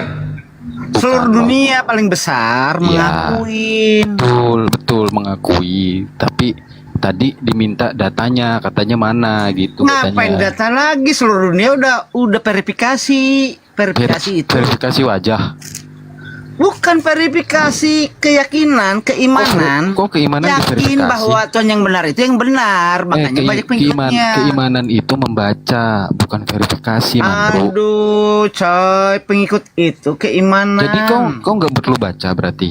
Cukup. Gak penting, namanya kebenaran itu Tuhan yang benar, bukan bahasa negeri Mekah. Ya, memang negeri gini loh. Allah, Saya setuju, SWT. saya setuju Bang Mandro bahwa Tuhan itu harusnya bukan Allah SWT dan harusnya bukan Yesus. Tapi dari mana kita tahu Tuhan? Allah itu ya Allah, bukan bahasa Arab maksudnya. Ya, baca dari mana nih Bang Mandro nih? Dari segala bangsa dan negara. Mana baca dari mana? Maksudnya biar saya baca Allah juga loh. yang benar, bukan SWT. Mana baca dari bukan, mana? coy. Baca dari mana? Hah? Baca dari mana? Biar saya baca juga. Bacanya dari kesaksian yang Kan longor kalau itu kayak gitu. ahli-ahli. Kau diketawain Kian Santang gitu kalau kau Kan begitu. ahli kan mencatat di kalender. Jadi gini, Semua ahli kan mencatat, Mandro. bukan SWT yang dicatat. Mandro, kalau Hari ngomong kebangkitan dicatat, gini, ya. gini, Mang Ro, Hari gini, kebangkitan Mang Ro. dicatat. Saya kasih tahu Hari kamu SWT dicatat. sebentar. Ya, sebentar. Saya kasih tahu kamu gini ya. Orang berpendidikan itu ketika mengeluarkan argumen, dia menyiapkan data yang menguatkan argumennya. Tapi kalau orang nggak berpendidikan, dia nyerocos ngomong tanpa data, itu Kamu kepedean. yang nyerocos, coy. Saya ngomong tadi data, kau cek. Mana datanya saya Data mau seluruh baca. dunia meyakinkan Yesus Kristus bukan Isa Gua bantu. ya. Pokoknya datanya udah Isa pun diakui. gua nggak ada yang ngakuin, desa mana yang ngakuin? Kau kurang aja kau. Iya, Mandro, gua bantu. Pokoknya datanya udah mengakui, ada di Gak ada kalender Isa ya. AS pohon kurma, nggak ada yang ngakuin. Ada di kalender desa mana nggak? yang ngakuin? Datanya Ngomong ada. itu pidana. Datanya ada di kalender nggak? Datanya ada di kalender nggak? Seluruh sejarah mencatat seluruh pengikut umat di dunia paling besar, ya. Biar kau tahu ya, seluruh dunia ya mengakuin dan merayakan. Bukan pohon kurma, siapa yang merayakan pohon kurma? Isa pohon kurma. Ada di kalender nggak? Isa pohon kurma siapa yang merayakan? Ada di kalender nggak? Bukan catatan Al-Quran, bukan Isa pohon kurma. Iya. Maryam pohon kurma, siapa yang merayakan? Ada di kalender nggak? Ada di kalender nggak? Aduh, nggak capruk, dia emang nggak capruk. Ada nggak di kalender? Nggak capruk coy, seluruh dunia merayakan, mengakuin Jadi- kau itu nggak capruk. Dia ini mulutnya habis digambar gagang kayaknya, Kang Ki. Iya. Bukan gitu, maksudnya Enggak gini, cek-cek coba dong, saya pengen tahu dulu, cek-cek. Manru. Jadi Tuhanmu itu tidak SWT ya, tidak Subhanahu wa Nggak ada Ta'ala gitu SWT, ya. SAW, SAS, nggak ada itu. pelan-pelan. Jadi Tuhanmu itu tidak maha suci dan tidak maha tinggi kan? Nggak, Berarti kamu ngomong SAW, SWT, SAW itu sebentar, bahasa Arab pelan-pelan. ya. Nggak ada Tuhan negeri Mekah di seluruh sebentar. segala bangsa Kan ya. di situ kan kamu- maha suci dan maha tinggi. Maha suci Subhana. Bang, itu seluruh bahasa, bukan SWT, SAW, bahasa Arab, bukan Ya negeri Allah, Mekah, Gusti Oten, kikiting bukan sihirut. Subhanahu wa ta'ala Tadi ya. Anda tidak Kamu mau. kan campur putar-putar jemput-jemput. Andi, loh, Kamu siapa? saya Muslim. Siapa yang mempan aja laknat? Ayo gulut ya, ayo. Gulut ya. Pelan-pelan, kenapa sih Ajak Anda pelak-pelak tadi nggak tidak mau mempan, Tuhannya coy, itu? coy. Sebentar. Anda tadi tidak mau Tuhanmu itu SWT, tidak mau Udah Subhanahu jelas wa seluruh Ta'ala. bangsa. Iya, ngelakuin. tidak mau bahasa tidak Afrika, mau. Garut, Sebentar, bahasa pelan-pelan, Timor Leste. pelan-pelan. Dengar bisa nggak? Bisa dengar nggak sih? Udah jelas itu klimaksnya Tuhan negeri Mekah, itu intinya. Tuhanmu kan tidak mau maha suci dan maha tinggi. Berarti kamu Bukan, kau Tuhanmu nyebut maha hina kan? suci itu bukan negeri Mekah, bukan bahasa Arab, coy. Otakmu pakai kamu itu keras kepala. Nggak ada bahasa Arab itu Tuhan suci. Apa lo? Hah? Kadek kuaing siya. Kadek kuaing siya. Ayo Salah kuing ngalayan anu gelo ini kieu hanjakal dengan cicing. Ayo saya jaing gulut siya. Ayo gulut jaing siya. Di mana Tuhan siya? bahasa Arab itu ajab laknat, Ayo gulut siya ya. jaing ha. Berokok kontor siya.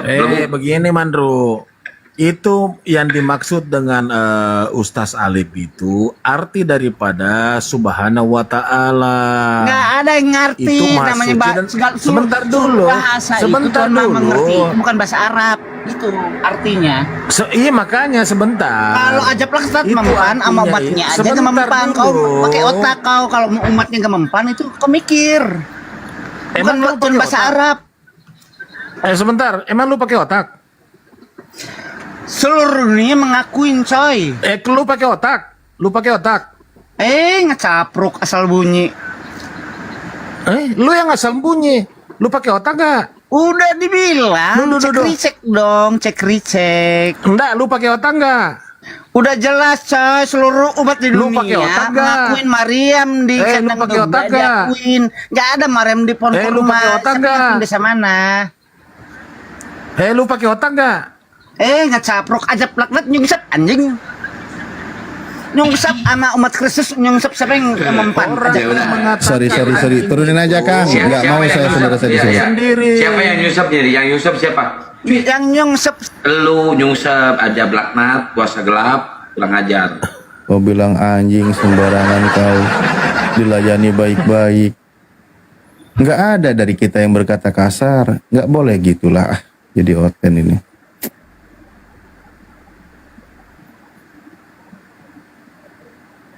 Nggak waras itu.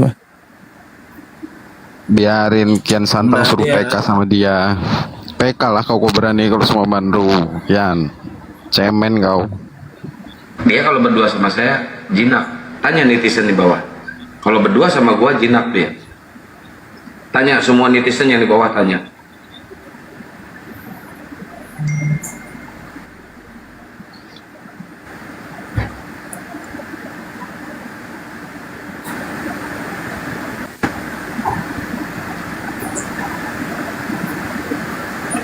Dia nggak tahu barangkali itu kalau Arum Kristen ya. Nggak tahu. Nggak tahu dia, nyangkanya Muslim. Kalau orang begitu biasanya nggak peduli, Bang. Pokoknya yang dia sampaikan itu yang ada di isi otak dia aja.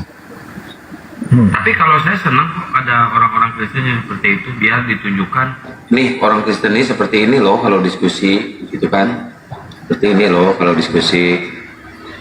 Jadi saya senang naikin orang-orang kayak gitu. Banyak loh teman-teman Kristen yang belajar di bawah itu, yang mendengarkan banyak, yang belajar itu banyak, bukan 1 2 banyak. tapi dia nggak mau komen, dia nggak mau naik. Fokus dia untuk belajar, untuk mendengarkan. Dia ini si Mandro ini mempertontonkan kebotolannya, sama aja sama aja membuat malu orang Kristen. Makanya saya bilang Kang, sasaran kita itu atau bukan lawan debat kita, tapi netizen-netizen yang di bawah. 2.800 ini yang menonton belum tentu Muslim semua kan? Itu dah benar. Bidikan kita itu.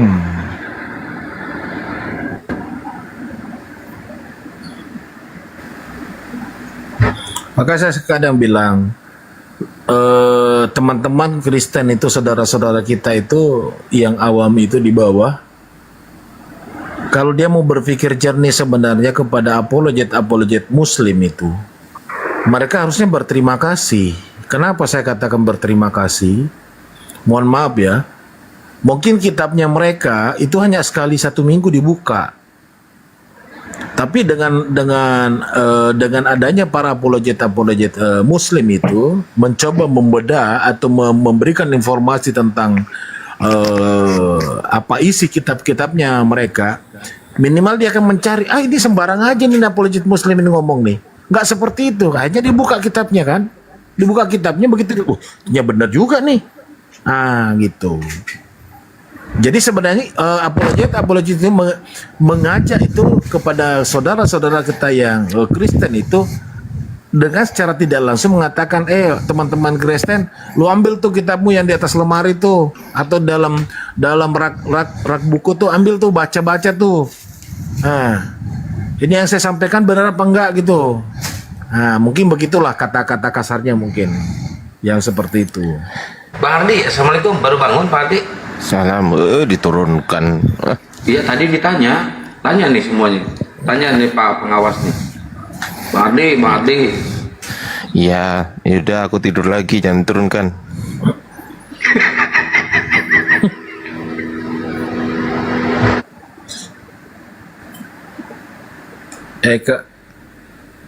Ardi nanti kalau tiduran kebablasan lagi sholat subuhnya tuh.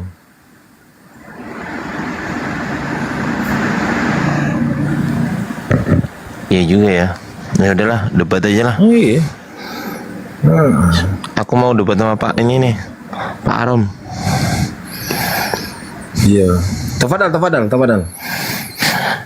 Pak Arom, debat yuk. Apaan? Tapi sebentar, aku mau sholat isya dulu, belum sholat isya ini. Bentar ya. Ya, saya juga mau ngopi.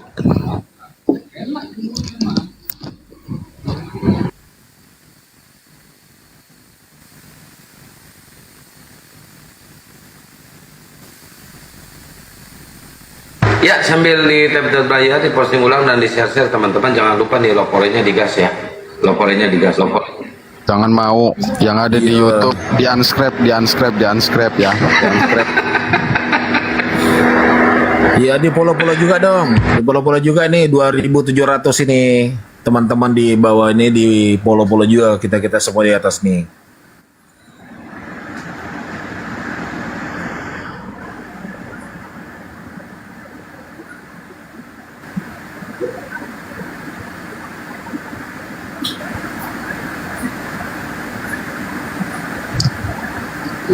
Kian, lu kan di Bogor ya Kian? Bekasi, gua ada Bekasi. Gua ini sih mau nyari villa di Bogor sih. Boleh? Kapan? Ada kenalan gak lo? Banyak. Berapa di sana, Kian? Ya tergantung villanya. Iya berapa ininya? Yang privat, kamar mandi kamar mandi privat? Iya. Kolam renang privat. 2 jutaan sehari. Semalam. Sehari berarti 24 jam ya? Ya, itu muat untuk 30 orang. Enggak, gua ngapain 30 orang? Jangan yang lebar-lebar ya. Oh, yang lari-lari nanti. Yang ya, kecil aja. Paling sekitar 1,5 juta. Ada loh. Ada. Gua kasih nomor lo nanti gua DM ya. Gua minta ya. Gua mau ke sana. Tapi itu beneran, itu kolam renang privat maksudnya. Kolam renang di dalam rumah maksudnya? Iya, di dalam villanya privat. Iya, ada. Mau ngebaptis siapa lu? Bukan. Biasa. Kita mah kalau lajang kan bebasnya mau bawa siapa aja.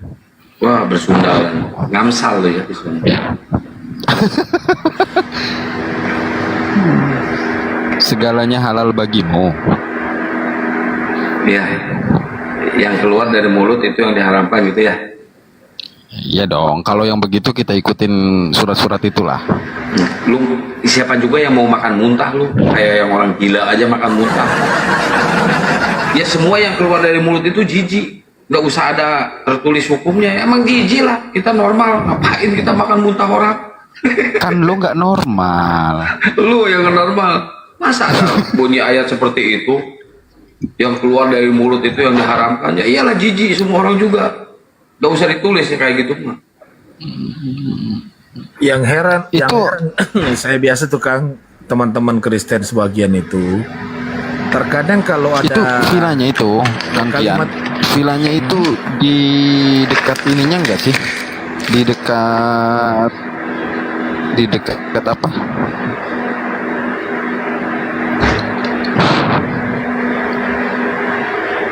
Dekat apa? Ya, Puncak Kang Pas. Kian. Puncak Pas. Kian. Oi. Iya, dekat puncak enggak? Iya di puncaknya. Iya, dekat puncak enggak? Iya dekat puncak. Bisa itu ya. Berarti bisa foto di kebun tehnya itu ya? Jangankan foto di kebun teh, di kebun kacang juga lu bisa dipoto di sana. Ada plus-plusnya nggak sih sana? Ada. Udah nggak tahu gua kayak gitu-gituan.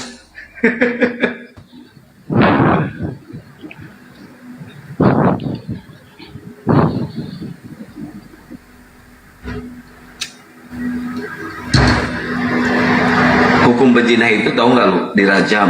Setelah dirajam itu diasingkan.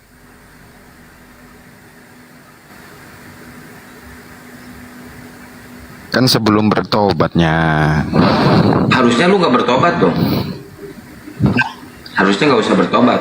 Kalau Ya, lu nanti kita ketemu nggak lagi. gini, kalau lu masih bertobat, berarti lu nggak percaya dengan penyaliban Yesus. Kalau masih bertobat, harusnya kalau Kristen udah percaya. Iya, harusnya orang Kristen yang udah berbuat dosa, yang udah berbuat kejahatan, nggak perlu lagi bertobat. Karena dosanya udah ditebus sama orang yang nyangkut di kayu salib. Nah, Bukan nyangkut. Nyangkut sih. Ya, nyangkut lah. Ini ada Gimana sih? ada lagi bahan nih Kang, ada lagi bahan ini. Bisa kita diskusikan atau ngobrolkan santai dengan Bang Arom ini. Tentang masalah penyaliban nih. Saya coba kasih analogi nih Bang Arom. Kira-kira Gimana kalau saya anak aja nggak kita yang saya aja nggak percaya kok. Kalau misalkan tapi nggak kepercayaan percaya, penyelidikan. kalau misalkan lu berbuat dosa lagi, harus ditebus lagi dosanya, berarti harus ada yang nyangkut lagi di kayu salib. Kan tobat kalau dosa.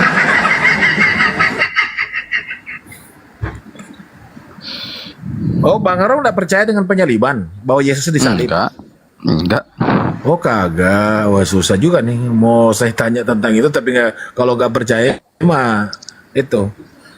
Tapi terjadi penyaliban, percaya nggak? Percaya dong. Nah sekarang kira-kira menurut Bang Arom itu yang disalib Yesus anak Maria atau bagaimana? Ya bukan. Dan tadi nggak ketemu juga sama Bang Juma. Oh gitu ya. Aku udah dengar tadi itu. Udah tadi temanya itu dihapus sama si Kian Santang. Soalnya Kian Santang juga nggak paham tema itu. Enggak, bukan nggak paham, kan udah selesai. Nggak paham, lu nggak aku. Kan udah selesai tema itu. Lu nggak paham. Berarti Bang Arom tinggal satu aja nih, tinggal nunggu aja hidayah nih, mengucapkan 2 kalimat syahadat. Nah itu gampang, itu tinggal nunggu Natalan, dia nunggu angpau, dia banyak kado di sana Natalan. Jangan terlalu vulgar begitu kau. Nanti Ya. takutnya gini, sebelum Natalan udah mampus dia dicabut nyawanya, syok, lempar ke neraka. Saya ke surga dong. Semua orang akan digarami di api. Betul. Iya. Betul. Masuk neraka semua tuh. Betul. Nggak ada keselamatan. Nyala kohai pembuat dosa. Bagi kalian yang suka menyebut aku Tuhan, bernebuat atas nama Dia, menyembuhkan orang gila atas nama Dia. Aku nggak nyebut. Lu nyebut lu Kristen harus nyebut. Enggak. Oh berarti bidat tuh. Kok terserah kau. Iya. Sama-sama madu, nggak punya data. Orang Kristen yang tidak menuhankan Yesus bidat. Saksi Yehova. Iya kok. Lo tahu nggak saksi Yehova? Lo tahu nggak saksi Yehova? Tuhannya hahe. Nggak tahu. Itu gojek lagi tuh.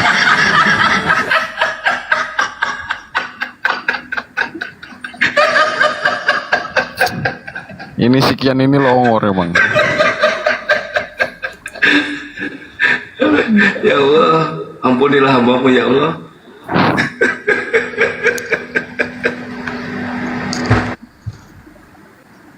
Bang Andi katanya mau debat ketemu.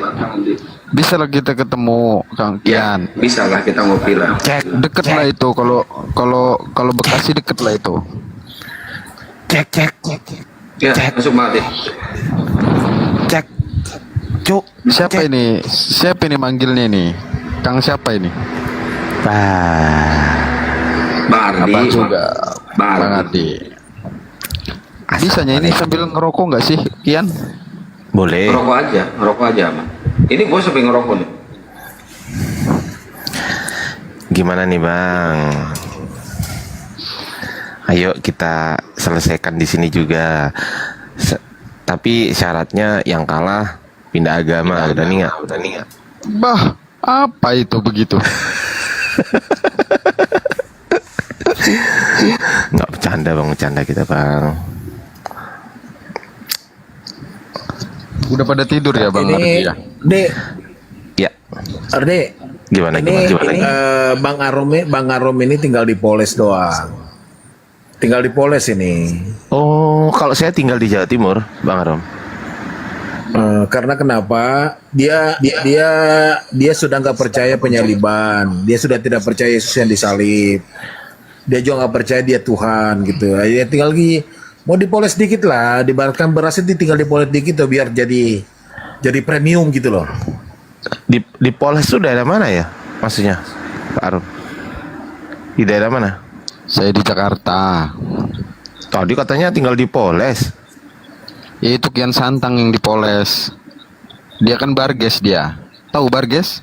Barang gesekan itu. Pokoknya kena gigi uang kembali.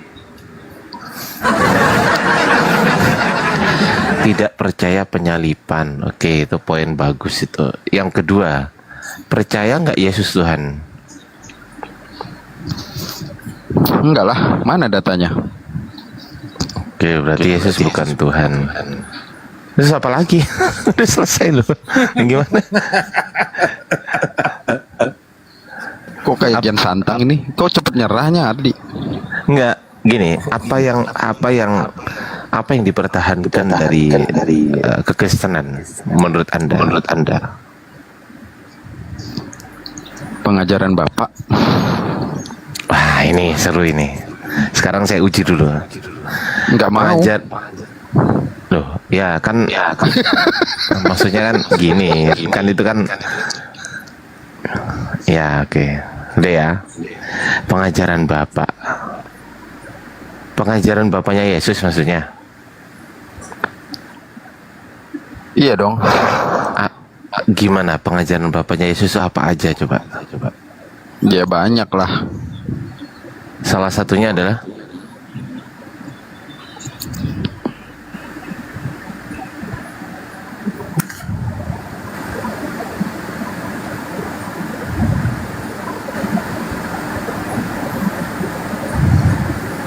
bentar, siap. Aku juga bentar juga.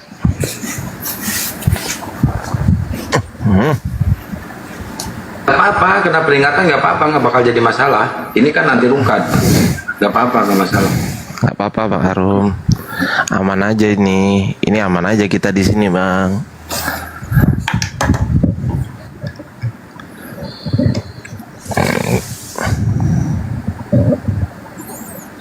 Pak Arum.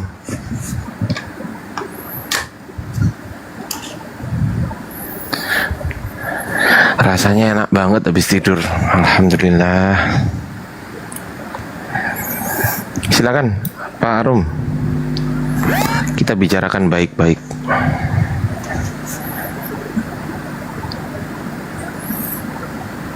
Pak Arum.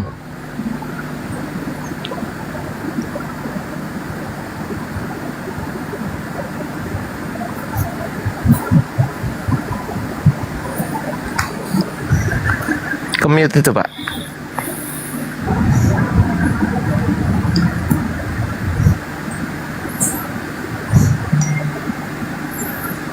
Ini Kores ini juga tidur ya? Kang, Kores tidur ya? Lagi main game biasa. Nggak tidur. Kalau Ustaz Talib nggak tidur juga? Baru dia beres ngomong. Bang Zuma tidur? Gurunda kayaknya tidur tapi YouTube-nya masih live gitu. Aku udah tidur. Kalau Bunda Rahma udah tidur? Udah kayaknya Bunda Rahma. Turunin aja Bunda Rahma. Turunin aja kan udah tidur. Tanya dulu udah tidur belum? Bunda Rahma udah tidur belum? Udah kan? Udah kan? Udah kayaknya. Biar ada slot buat Oten lain.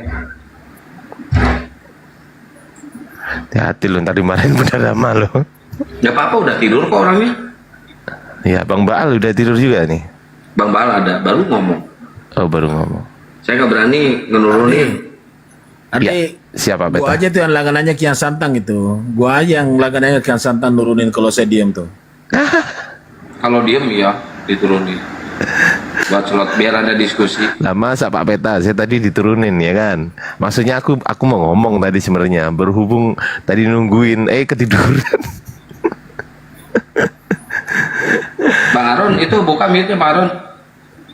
Bunda Rahma saya turunin ya biar ada slot buat Oten ya. Bunda Rahma kan nggak ngomong ditanya-tanya dari tadi. Izin ya Bunda Rahma. Ayo teman-teman Oten naikin lagi. Dia takut disunat kayaknya. Mungkin dia udah disunat loh Bang Aron ini udah disunat. Smoke there. Ini Oten bukannya. Dibuka mute ya Bang Aron. Turun dulu bentar saya naik lagi ya. Iya sok. Sok silakan.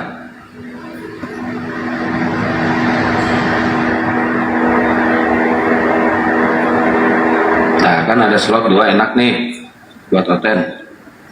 Ini ngapain di peringatan ya? Mengonsumsi zat yang itu tadi Bang Aron. Maaf, Anda dibatasi untuk beberapa penonton karena hostnya terlalu ganteng untuk open cam, takut para cewek tergoda. Aduh. Pelanggarannya kayak gitu ya, pelanggarannya aneh ini. Ngaco nih pelanggaran.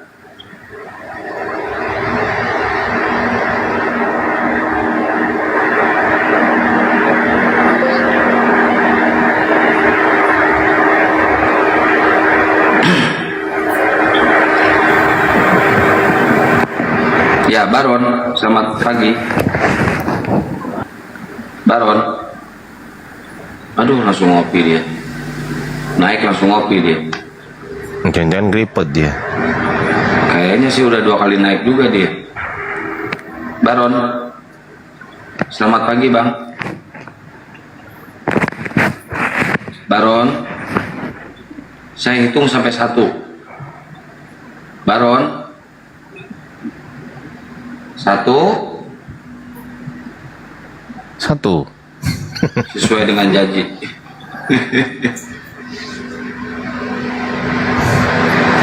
Teman-teman yang belum follow saya minta tolong yang mau aja follow saya ya. Betul. Yang nggak mau ya follow lah, masa follow aja nggak mau. Iya, gratis loh follow. Silakan di follow teman-teman yang ada di atas semuanya ya. Yang ada di atas semua silakan kalian follow. Silakan kalian follow. Apalagi Bang Ardi suka buka room, suka PK dia sama pendeta-pendeta loh. Itu bisa ditonton loh. Saya juga sering ngambil konten dari perdebatannya Bang Ardi ini di YouTube. Kalau dia lagi debat berdua hatuha, bagus loh itu. Bagus. Iya, ini 2500k ini. Muslimnya cuma 100, Pak Peta, Otennya 200, 2400. Oh gitu ya. Oh pantasan dikit yang molo ya. Iya. Kalau Atau yang mungkin males, mereka udah pada follow. kalau yang males follow nggak apa-apa teman-teman. Kita kan nggak ada maksa di sini ya kan. Iya.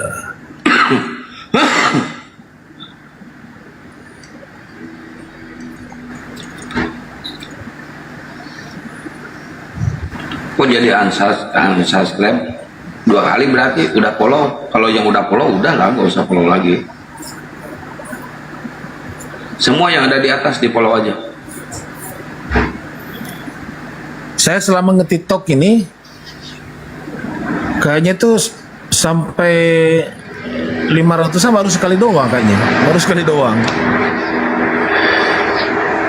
500 apa maksudnya? 500 followers? Iya. Bukan Pak Beta. Ini sekali follow ini 2 poinnya. Kalau 500 berarti 250 orang. Betul.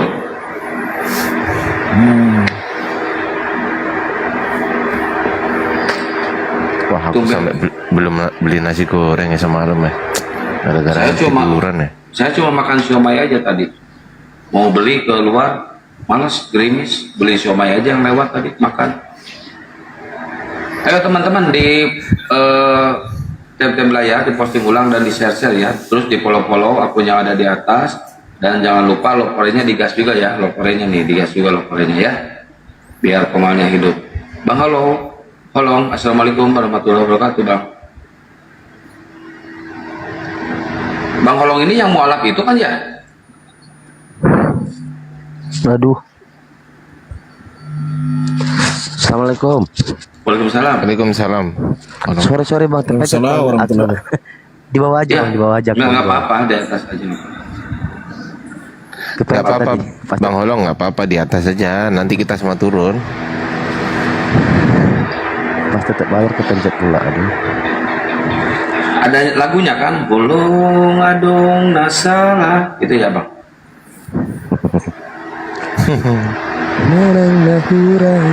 Nah kan? Nang hadong hepeng, nang hadong hepeng. Sinangga tulong, tulong, tulong, sinangga tulong, tulong, tulong. Halo ya Allah. Sinanggar tulong, tulong, tulong. Saya itu Batak sama itu saya. Purba. Yang kurang biang kalau abang Kian Santang purba berarti pas lah manggil abang, aku Manalo. Yang kurang biang Saya purbanya itu pura-pura Batak saya.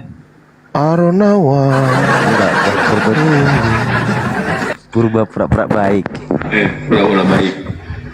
Temine kibe ku banyu ku bumbiko nyumanu bungu awiyade. Yey. Duh, mana tadi Pak Anu? Ada, udah saya jambak itu. Mungkin masih bikin kopi.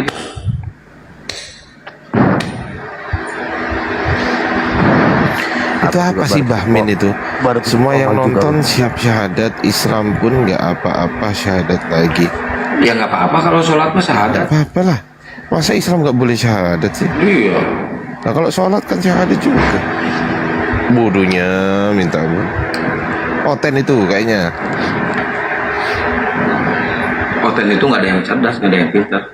Udah punah yang pintarnya, udah pada mualaf. Waalaikumsalam warahmatullahi wabarakatuh. Ingat Ajir dari Aceh. Oh Aceh. Dari Makassar. Aceh itu lagunya apa ya? Aceh itu lagunya itu apa ya? Horas sih ya. Horas.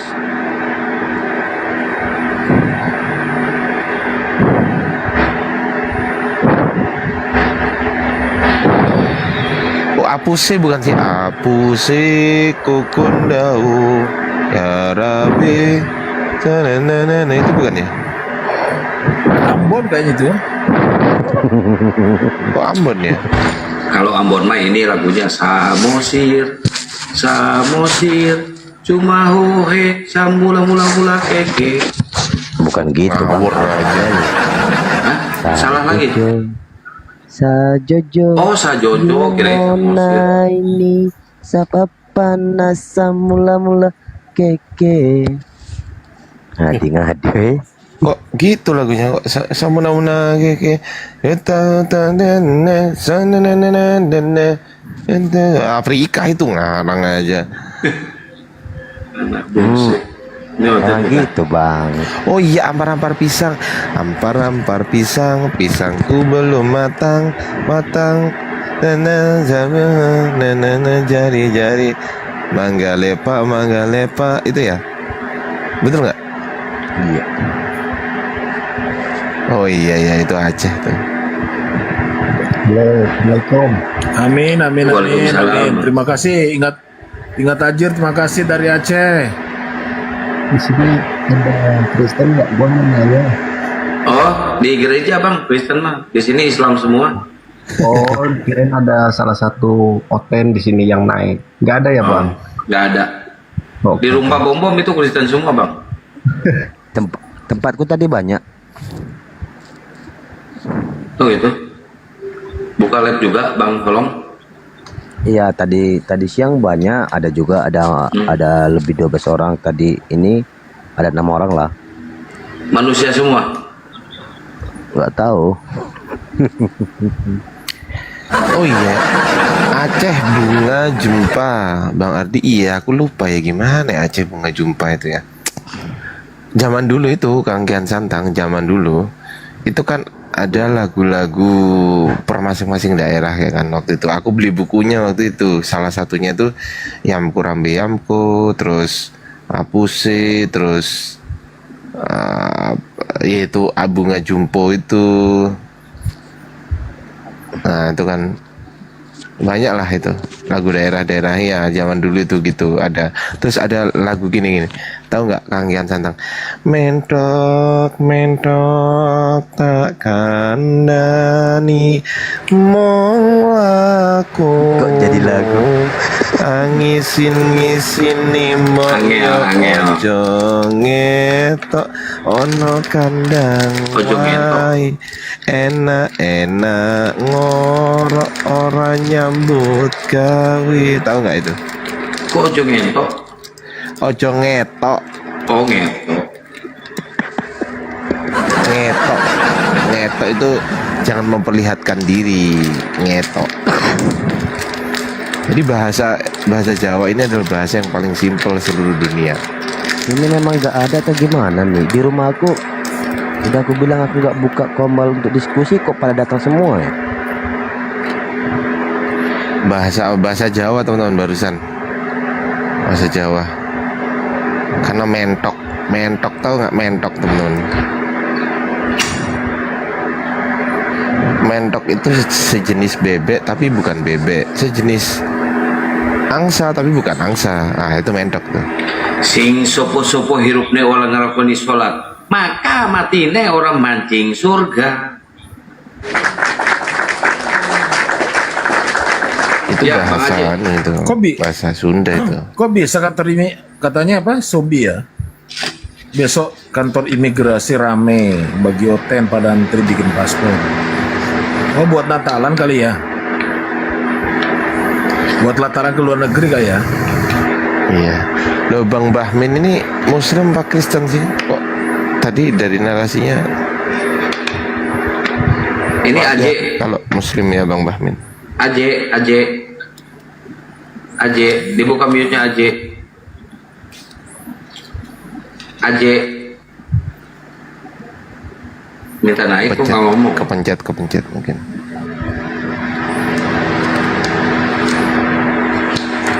Ngomongin suku turun aja. Ya udah kita turun semua. Kita kan udah ngomongin suku tadi. Disuruh turun Kang. Ngomongin tangan. Itu ngomongin suku turun aja. Ya udahlah. Ayo turunnya.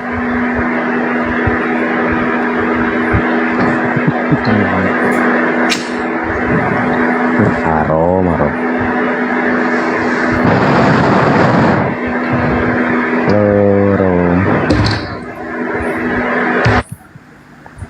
Aram dari mana aja? Habis ini biasa setoran kita. Modal Tadi pertanyaannya Bang Ardi itu udah dijawab tuh. Oh iya, perintah Bapak sunat, perintah Bapak tidak boleh makan babi, terus menjalankan puasa. Kita ikutin itu. Oke, baik. Siap-siap, Bang. Pertanyaan aman. Pokoknya pertanyaan yang udah dikeluarkan sama Bang Ardi saya ingat kok. Saya bukan Kiang Santang kok. Kiang Santang mah begitu dia. Itu ada peringatan, tapi nggak apa-apa, nggak bakal kena report. Aman. Ini anti rungkat, nggak apa-apa. ya, udah ngomong 2 kali tadi Kang Kian Santang. Oke, yang jadi masalah begini, Bang. Abang tahu itu dari perkataan siapa? Yesus. Dari perkataan Yesus. Ya, Lukas 16:17. Padahal Yesus hanya diutus untuk Bani Israel, bukan untuk Abang. Balik lagi loh dia ke situ. Heran saya. Ada yang lain nggak sih? Kan saya udah jawabnya. Itu benar. Memang ada tongkat kerajaan akan diserahkan telah ke bangsa dipindahkan lain. ke bangsa lain. Ya. Atau dia meminta kepada Bapak untuk memberikan penghibur lain. Udah saya jawab itu. Ya berarti yang lain lah kesimpulannya pembahasan itu. bukan Itu mulunya. Ya berarti kesimpulannya begini. Tuhannya Yesus, Tuhannya Abraham, Tuhannya Ishak sama dengan Tuhannya Nabi Muhammad SAW. Oh sama, memang sama. Kalau sama berarti kesimpulannya adalah syariat terakhir atau aturan-aturan dari Tuhan yang diberikan kepada Nabi terakhir itu diberikan kepada Nabi Muhammad SAW, dan syariat Nabi Muhammad, risalah Nabi Muhammad itu berlaku sampai selama-lamanya. Berarti kesimpulannya ya, kalau Anda sudah mengatakan begitu, kesimpulannya ya Anda terima Nabi Muhammad.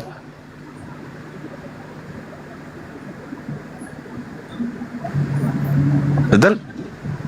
Yang nggak menerima siapa? Kan saya udah bilang ajaran Nabi Muhammad itu bagus, sama mengajarkan satu Tuhan. Bukan memperkenalkan nabi-nabi sebelumnya, samanya. Bukan soal bagus dan tidak. Abang kan mengatakan bagus. Ada yang mengatakan orang itu mengatakan bagus, tapi dia nggak mau menerima. Tapi bagus, tapi nggak mau menerima. Ada. Tapi ada orang yang mengatakan, oh iya ya ini benar ya, oke baik saya terima ajarannya. Kalau diterima ajarannya syahadat.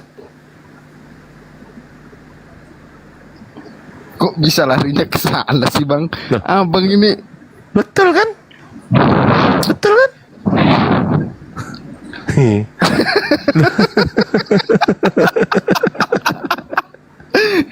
Loh, saya sudah membenarkan. Ya sudahnya Bang. Membenarkan saja, belum bersyahadat, sama halnya Anda menjawab sebuah persoalan yang ada di kampus, tapi Anda tidak mendaftar di kampus tersebut.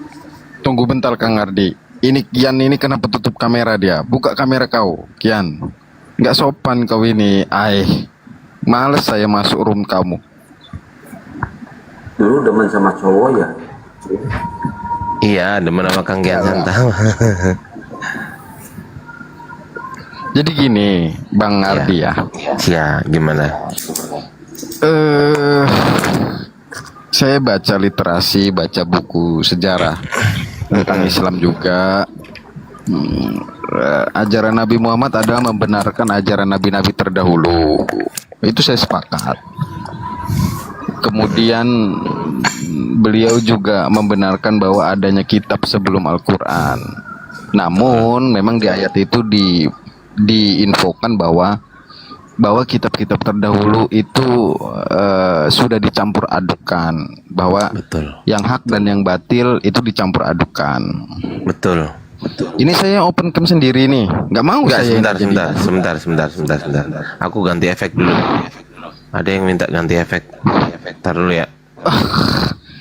Ini. Yuk. Bentar. Oke. Silakan. Jadi makanya yang terjemahan saat ini yang kita pakai sebagai orang Kristen, benarlah kata Mr. Aldo kemarin. Saya diskusi sama Mr. Aldo bahwasanya memang dari konteks aslinya sudah keluar jauh, bahwa di Alkitab itu seharusnya tidak ada kata Allah. Benar, Yesus nggak menggunakan kata Allah di situ. Harusnya di situ ya, di konteks itu. Cuman kan memang diada-adakan oleh LHI. Saya percaya itu.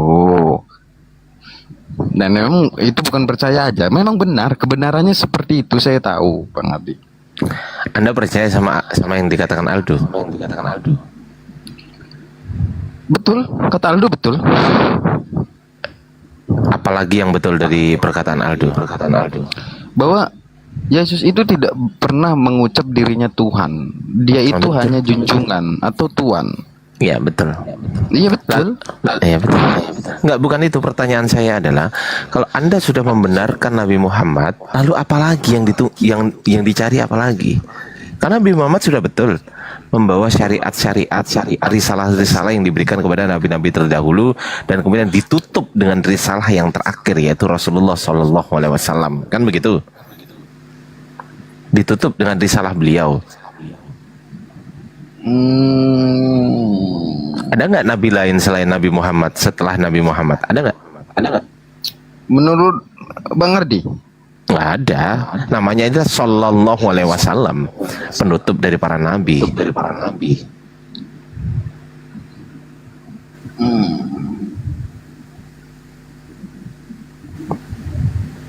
Ya mungkin itu penutup ya. Mungkin nanti Bukan saya mungkin, pelajari lah kalau itu pasti itu. Tapi kalau dia nabi pasti. ya, dia nabi memang bisa diakui. Itu pasti itu. Kok masuknya telat Bang? Abang kok nge-lag ini kayaknya? Ya, kepastian kan milik Tuhan. Tuhan kan memberikan kepastian. Tuhan kan memberitahu kepada kita bahwa itu pasti nabi terakhir. Tuhan kan memberikan kepastian. Tuhan kan memberitahu kepada kita bahwa itu pasti nabi terakhir. Memberitahu kita kan Tuhan kan? Tuhan memberitahu kepada kita melalui apa? Melalui firman-Nya. Betul Bang. Betul Bang, betul. Ada tema aja, buat tema aja Bang kita. Jadi kita 3 menit ngomong aja Bang, biar enak. Nah, temanya apa? Apa kalau abang mau ngomong dulu? Tema apa nih? Abang dulu? Enggak. Gini, abang mau ngomong dulu silakan. Nanti kalau udah selesai saya ngomong gitu aja. Nggak usah, waktu kan nggak ada waktunya juga ya kan, nggak ada yang Sebenarnya gini sih Bang ya. Sebenarnya gini. Kalau memang dia nabi penutup ya. Kalau nabinya nabi ya Bang ya, saya udah akuin nabinya menabi. Dia nabi. Menerima firman yang turun kepadanya itu melalui Jibril ya. Kalau terakhirnya itu saya kurang tahu sih kalau dia memang benar-benar terakhir ya.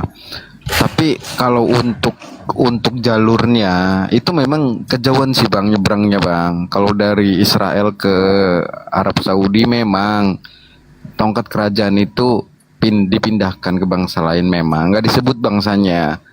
Tapi ada tadi literasi dari Bang Juma bahwa Bani Kedar itu keturunan dari Ismail, karena Ismail juga dari Abraham. Memang satu buyut Bang, cuman memang belum bisa masuk aja gitu loh.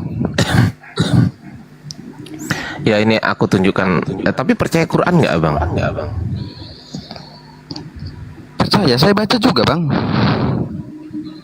Oke, percaya Karena nggak ada yang kontradiksi di situ di dalamnya. Oke, coba ini dibaca di sini Bang. Sebentar ya. Ayat Abang aslinya nggak ya percaya. Bang. Ayat aslinya ya Bang. Jangan terjemahan. Abang jangan siap. jadi umat terjemahan. Malu Bang. Siap. Oke, Sini saya baca. Ayat aslinya mana? Nah ini. Ini Bang. Ngeblur itu. Maka makana muhatadu aba Muhammadun aba apa itu? Aba ahadim min rijalikum walakir Rasulullah wa khotaman nabi wa kanallahu bikulli syai'in alim. Khotaman nabi ini apa artinya?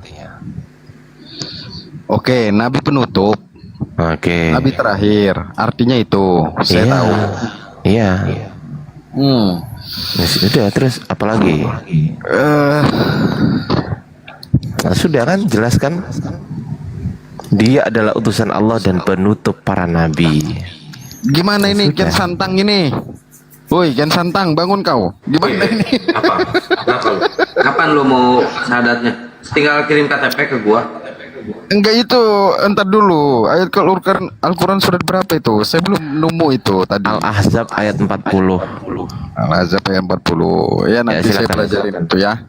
Maka Muhammadun aba ahadim mir rijalikum walakin Rasulullahi wa khataman nabiyina. Itu.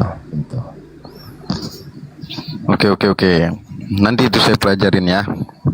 Ya kenapa nggak sekarang dibuka Qurannya? Saya nggak punya bang. Tapi kok abang kok bisa baca Arab? Kan adanya di aplikasi. HP saya satu. Iya, maksudnya tadi aku kasih tulisan bahasa Arabnya kok bisa baca? Bisa dong. Saya setahun lebih bang belajar itu. Setahun lebih? Iya. Literasi itu saya belajar bang semuanya. Makanya saya cocok sama Uniriva. Dia pendeta sekaligus C6.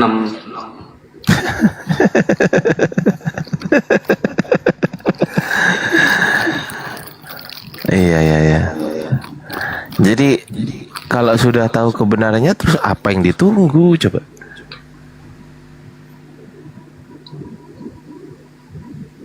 Jangan-jangan abang misionaris nih? Misionaris. Nggak dapat duit bang. Masa nggak dapat duit? Enggak. Atau mungkin abang dulu pernah Islam sebelumnya? Saudara ada yang Muslim bang. Cuman sepupu dari orang tua. Tapi kok bisa baca Arab bang? Belajar gitu nggak cukup setahun loh bang? Bang, itu kan kelihatan. Kenapa nggak bisa dipelajarinya?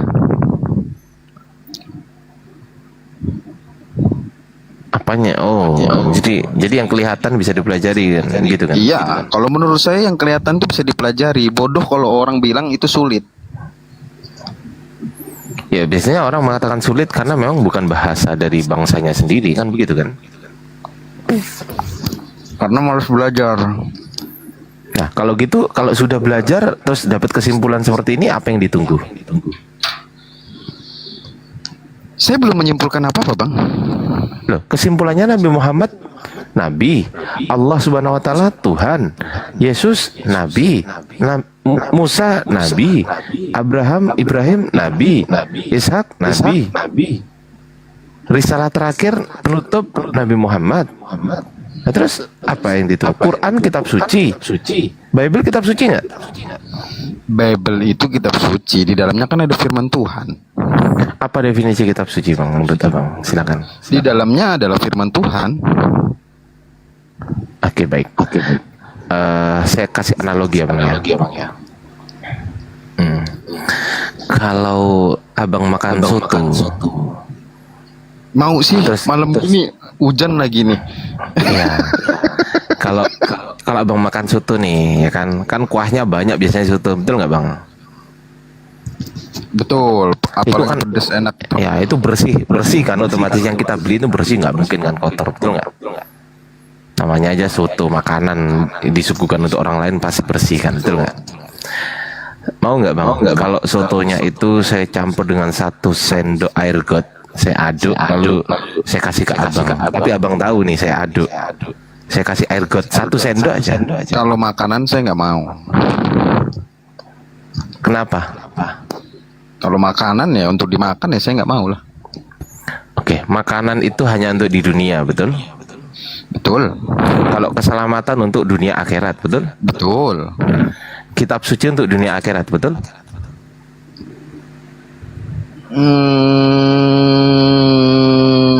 Betul. Kalau makanan saja abang nggak mau, bagaimana dengan kitab yang katanya suci? Katanya suci. Kok katanya suci? Baik, kita uji boleh? Enggak, sebentar dulu. Bang Ardi bilang katanya suci, tapi Bang Ardi setuju di dalamnya ada firman Tuhan. Siapa yang bilang, Bang? Oke, menurut Bang Ardi, kalau nggak setuju di dalamnya ada firman Tuhan, berarti Ulangan, Samuel, terus Yohanes, Bang Ardi nggak pakai? Begini, Bang. Boleh. Tolok ukur kebenaran kami itu adalah Al-Quran. Itu yang pertama. Yang pertama itu. Yang kedua, ya dengerin dulu. Yang kedua, apapun narasi dari buku apapun ketika tidak bertolak belakang dengan Quran, dari buku apapun, meskipun dari buku bahasa Indonesia, buku matematika, buku filsafat, tulisan orang lain, kalau tidak bertentangan dengan Al-Quran, saya sepakat. Itu poin pertama. Yang kedua, itu memaksa namanya, Bang. Loh, kok memaksa? Kan nggak bertolak belakang dengan Quran kan? Misal begini, Bang. Dalam buku filsafat ada orang yang mengatakan Tuhan itu satu. Saya nolak nggak? Buku filsafat itu karangan orang, Bang. Iya, tapi dia mengatakan, orang tersebut mengatakan bahwasanya Tuhan itu satu. Tuhan itu ada. Adanya Tuhan bukan karena diadakan, tetapi memang ada. Tuhan bukan karena diadakan, tetapi memang ada. Dan Tuhan tidak serupa dengan apapun juga. Ya setuju, saya juga setuju. Itu tidak bertentangan dengan Al-Quran. Maka saya sepakat perkataan dia. Bukan berarti saya menganggap dia itu firman Tuhan, tetapi perkataan dia tidak bertentangan dengan firman Tuhan, gitu loh. Paham maksud saya, Bang? Dengan firman Tuhan, gitu loh. Paham maksud saya, Bang? Jadi gini, beberapa data di Alkitab yang tertulis bahwa itu Yesus yang ngomong, Abang juga nggak percaya? Oke, baik. Saya tidak percaya 100%. Saya bisa buktikan itu, boleh? Bisa? Boleh, silakan. Silakan. Baik. Di Matius 28 ayat ke-18, segala kuasa di sorga dan di bumi telah diberikan kepadaku. Itu yang pertama. Yang kedua, ayat ke-19-nya dikatakan, pergilah ke seluruh bangsa, jadikanlah semua muridku dan baptislah mereka dengan nama Bapa, Putra, dan Roh Kudus. Setelah bangkit. Saya juga nggak percaya, karena saya juga nggak percaya kematiannya. Nah, ya makanya itu. Yang pengajaran. Ya, pengajaran yang mana? Di Yohanes 17 ayat 3 contoh, terus di Matius 7 yang 15 sampai 23. Oke, baik, saya jawab ya, Bang ya. Itu kan firman Tuhan juga itu. Itu bukan firman Tuhan, Bang. Jadi bukan firman Tuhan. Kalau firman Tuhan itu berisi mengenai kutipan langsung. Kalau kutipan tidak langsung itu bukan firman Tuhan, tetapi berisi. Bedakan, Bang, antara firman Tuhan dengan berisi firman Tuhan. Itu kan ucapan Yesus, Bang. Menurut Abang Yesus dapat dari mana? Karena kan segala yang dia ucapkan itu adalah kehendak dari Bapa, Bang. Baik, Bang. Gimana ceritanya bukan dari Bapa? Ya. Saya tanggapi ya, Bang ya. Yang saya permasalahkan bukan Yesusnya, Bang. Tahu nggak? Yang saya permasalahkan adalah Matius, Markus, Lukas, Yohanes. Yang saya permasalahkan itu, saya nggak mempermasalahkan Yesusnya. Enggak, saya tahu Yesus utusan Tuhan, saya tahu. Pertanyaan saya simple sekali. Yohanes ditulis sekitar tahun 90 sampai 100 menurut orang-orang Kristen. Betul. Yesus antara tahun 33 sudah naik ke atas. Antara itu. Nah, pertanyaan saya, loh, saya tidak menyalahkan perkataan Yesus ya, enggak. Cuman yang saya pertanyakan adalah penulisnya. Ya, penulisnya yang saya pertanyakan. Sekali lagi, penulis itu mempengaruhi isinya. Nah, isinya begini. Yesus mengatakan, inilah hidup yang kekal itu, bahwasanya mereka mengenal Engkau satu-satunya Allah yang benar dan mengenal Yesus Kristus yang telah Engkau utus. Oh, ini betul, tidak bertentangan dengan Quran. Sepakat? Ini tidak bertentangan. Saya sepakat nggak kalau saya ditanya, Ardiansa, kau sepakat nggak dengan ayat itu? Sepakat, karena tidak bertentangan dengan firman Tuhan, dengan firman Tuhan Allah Subhanahu Wa Taala, nggak bertentangan itu. Itu betul itu. Daping bangkel. Kel 6. Waduh, ini siapa yang naikkan ini, tanggung jawab, Boy. Oke, lanjut ya. Itu tidak bertentangan. Tetapi pertanyaannya, Bang, apakah ayat tersebut adalah langsung firman Tuhan yang didengar oleh Yesus, langsung disampaikan tanpa berubah narasi? Atau sudah berubah narasi? Poinnya sama. Poinnya saya sepakat, poinnya sepakat saya. Poinnya adalah Yesus utusan Tuhan dan Tuhan itu Allah, sepakat. Pertanyaan saya, narasinya, kalimatnya itu, apakah narasinya itu kalimat langsung atau kalimat tidak langsung, Bang, menurut Abang? Ya memang gini loh, Bang. Kalau yang nulis memang setelah Yesus nggak ada. Cuman kan isi kandungannya kan tidak membuang dari perkataan Bapak yang disampaikan kepada Yesus kan. Itulah ya. Yang saya tanya itu narasinya yang ditulis oleh Yohanes itu apakah termasuk kutipan langsung atau kutipan tidak langsung gitu loh? Ya memang nggak langsung, tapi kan isinya samanya. Ya, bedanya dengan Quran begini, Bang. Kalau Quran itu langsung tidak berubah sama sekali ketika disampaikan oleh Allah Subhanahu Wa Taala kepada malaikat Jibril, dari malaikat Jibril kepada Nabi Muhammad, itu tidak berubah sama sekali, dan Nabi Muhammad tidak mengutip itu secara tidak langsung, enggak. Tetapi apa yang disampaikan, apa yang didengar oleh Nabi Muhammad, didapat oleh Nabi Muhammad, itulah yang ditulis. Ya memang begitu. Jadi itu betul-betul firman Tuhan murni, asli, tidak diedit, tidak dijadikan kutipan tidak langsung, tidak. Misal begini, kutipan tidak langsung itu begini. Misal Bang Arom nyuruh saya beli nasi goreng, misal, Ardiansa, belikan saya nasi goreng ya. Terus saya kutip secara tidak langsung, Bang Arom menyuruh saya beli nasi goreng. Nah, itu kutipan tidak langsung, tapi sama maknanya sama. Tapi itu kutipan tidak langsung. Kalau kutipan langsungnya gimana? Bang Arom berkata, Bang Ardi, belikan saya nasi goreng dong. Ah, itu kutipan langsung. Paham ya? Nah, itu. Quran itu tidak dirubah narasinya oleh Nabi Muhammad. Tidak dirubah oleh penulis Quran, tidak dirubah. Itu di situ letak perbedaannya. Makanya kenapa saya mengatakan bahwasanya saya tidak percaya bahwasanya tulisan Yohanes itu firman Tuhan. Saya nggak percaya. Tetapi kalau ada dan mengandung, sekali lagi, mengandung ya, bermakna mengandung, di dalamnya ada firman Tuhan, saya percaya. Mengandung, tapi tidak semua. Itu bedanya. Gitu, Bang. Kalau Al-Qur'an gini, Nabi Muhammad mendapatkan firman Allah dengan gini. Misal bismillahirrahmanirrahim. Qul a'udzu birabbil falaq min syarri ma khalaq wa min syarri ghasikin idza waqab wa min syarrin naffatsati fil uqad wa min syarri hasidin idza hasad. Ya begitu memang, enggak dirubah-rubah.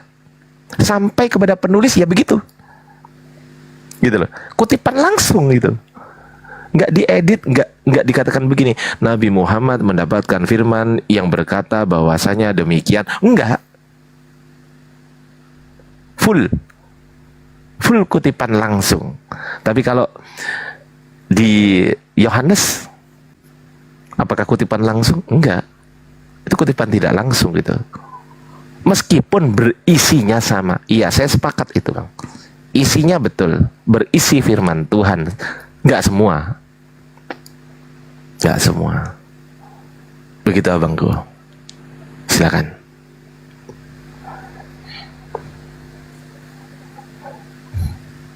Ya beda pemahaman sih Bang Ardi. Nggak apa-apa, nggak ada masalah. Yang penting kan isinya ya kan, isinya ya kan.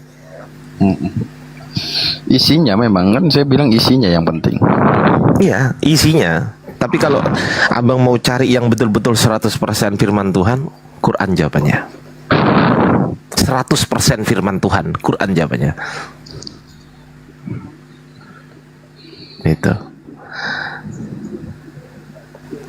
Saya juga, abang tahu nggak bahwasanya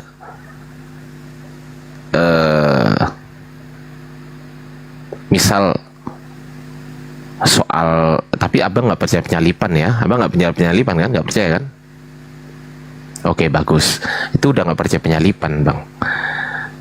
Kemudian apakah setiap yang ditulis Yohanes adalah tulisan Yohanes? Belum tentu juga, bang. Belum tentu juga. Apakah setiap yang ditulis Markus adalah tulisan Markus? Belum tentu juga. Bahkan ada beberapa teori dari scholar-scholar Kristen, bang, yang mengatakan perkataan Yesus itu masih hypothetical. Hypothetical. Hipotesis, dugaan sementara. Dugaan, bang.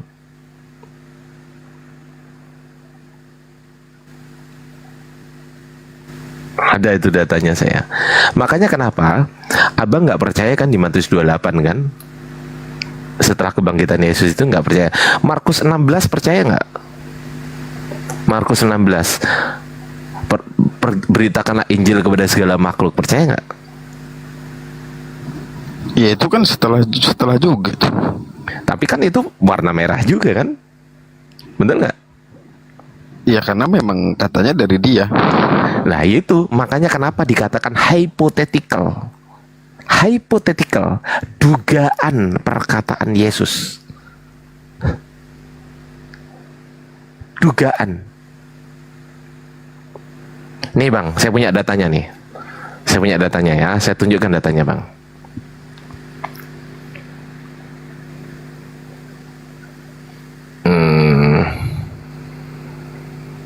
Nih, dari catholicresources.org ya.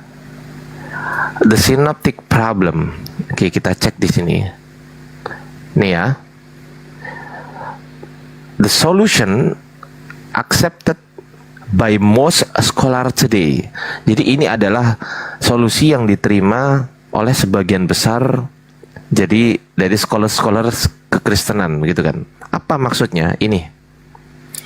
Jadi bang, Matius sama Lukas ini sumbernya ada dari 3. Matius sumbernya dari M, dari Markus, dan dari Huele. Huele ini apa? Kita nanti cek ya. Lukas sumbernya juga ada 3. 1 dari Markus, 2 dari Q, 3 dari L. Oke, kita cek. Q ini apa sih? Q ini ternyata Q adalah Huele bang. Artinya apa? A hypothetical written source of some sayings, teachings of Jesus. Hypothetical bang. Dugaan, diduga, tulisan yang bersumber, diduga, tulisan yang disumber dari beberapa perkataan atau ajaran Yesus bang. Dugaan ya. Dugaan, hypothetical. Jadi saya mengatakan ini nggak kosongan juga bang, nggak ngawur juga saya ada datanya gitu loh. Hypothetical, gitu loh. Apakah semua orang Kristen terima ini? Kan enggak juga bang, betul nggak? Kalau orang nggak jujur nggak mau nerima ini, nggak mau nerima ini. Tapi kalau makanya kenapa saya katakan di sini ada khiu. Khiu ini adalah sumber khwil. Khwil ini adalah dugaan, ini perkataan Yesus, dugaan. Jadi Injil pertama, Bible pertama apakah Matius atau Matius? Bukan, ternyata Markus. Kenapa? Karena Matius dan Lukas ngambil dari Markus, Bang. Bahkan ada beberapa ayat yang sudah diubah-ubah sama mereka. Nih, tak tunjukkan. Nih ya, masih dari Catholic Resources. The Gospel of Lukas use an adaptation of Mark's Gospel. Coba kita lihat di sini. Nih. Markus 3 nomor 19b sampai 21. Apa isinya? Isinya temanya adalah Jesus family thinks he's crazy. Jadi keluarga Yesus menganggap Yesus itu, berpikiran Yesus itu gila, kan gitu kan. Ini kan tulisannya, betul nggak? Nah, coba. Omitted, dihilangkan oleh siapa? Omitted by both Matthew and Luke, dihilangkan oleh keduanya, Matius dan Lukas. Bayangkan coba. Ternyata apakah cuma ini yang dihilangkan? Tidak. Coba abang lihat di sini. Itu omitted, ini omitted, omitted, omitted, omitted, omitted, omitted, omitted, omitted, omitted. Ini yang abang sebut sebagai kitab suci. Ya nggak apa-apa, itu hak abang. Tuh, lihat. Nih ya. Nih sumbernya, catholicresources.org. Ya.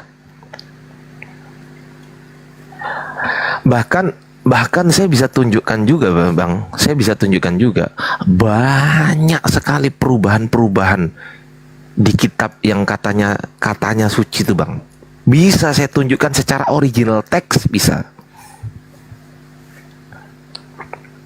Bisa. Yohanes 7, coba abang buka. Itu Yohanes 7, Yesus masih hidup itu. Coba abang cek. Yohanes 7 ayat 53 sampai Yohanes 8 ayat 1 sampai 11. Itu Yesus masih hidup, Bang. Coba abang cek. Apakah itu perkataan Yesus? Saya tanya ke abang.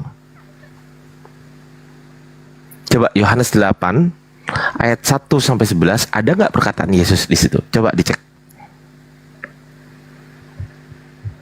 Dibuka mute-nya, Bang. Ke-mute itu, Bang. Bang, ke-mute itu. Ya udahlah, ya itu benar semua lah, Bang. Yang abang sampaikan itu benar semua lah. Ya memang benar. Udah benar, Bang, udah benar.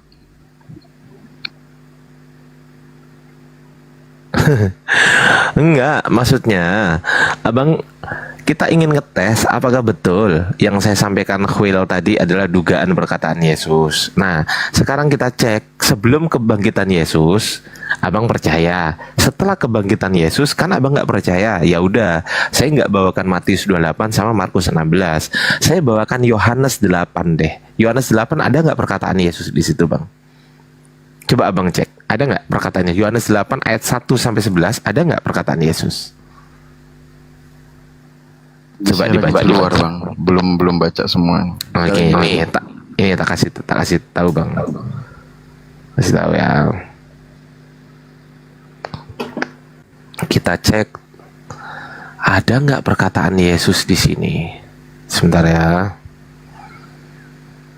Mana ya?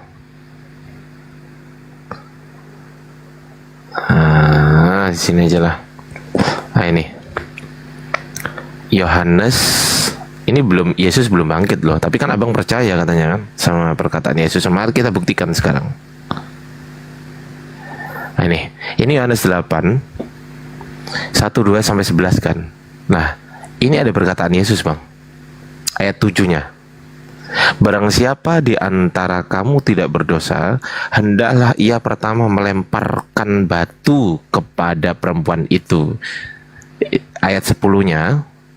Lalu Yesus bangkit berdiri dan berkata kepadanya, "Hai perempuan, di manakah mereka? Tidak adakah seorang yang menghukum engkau?" Ayat 11-nya berbunyi, jawabnya, "Tidak ada, Tuhan." Lalu kata Yesus, "Aku pun tidak menghukum engkau. Pergilah dan jangan berbuat dosa lagi mulai dari sekarang." Ini perkataan Yesus, betul, Bang? Percaya nggak bahwasanya ini adalah ayat yang tidak pernah Yesus katakan? Percaya nggak? Enggak. baik. Kita cek sekarang. Kita cek sekarang. Baik, saya akan buka di sini. Saya akan buktikan kepada abang di sini. Tadi di Yohanes ya, Yohanes. Oke, saya bukakan di sini. Saya buka di sini, dan juga. Oke lah, cukup ini ya. Saya bukakan di sini, Bang.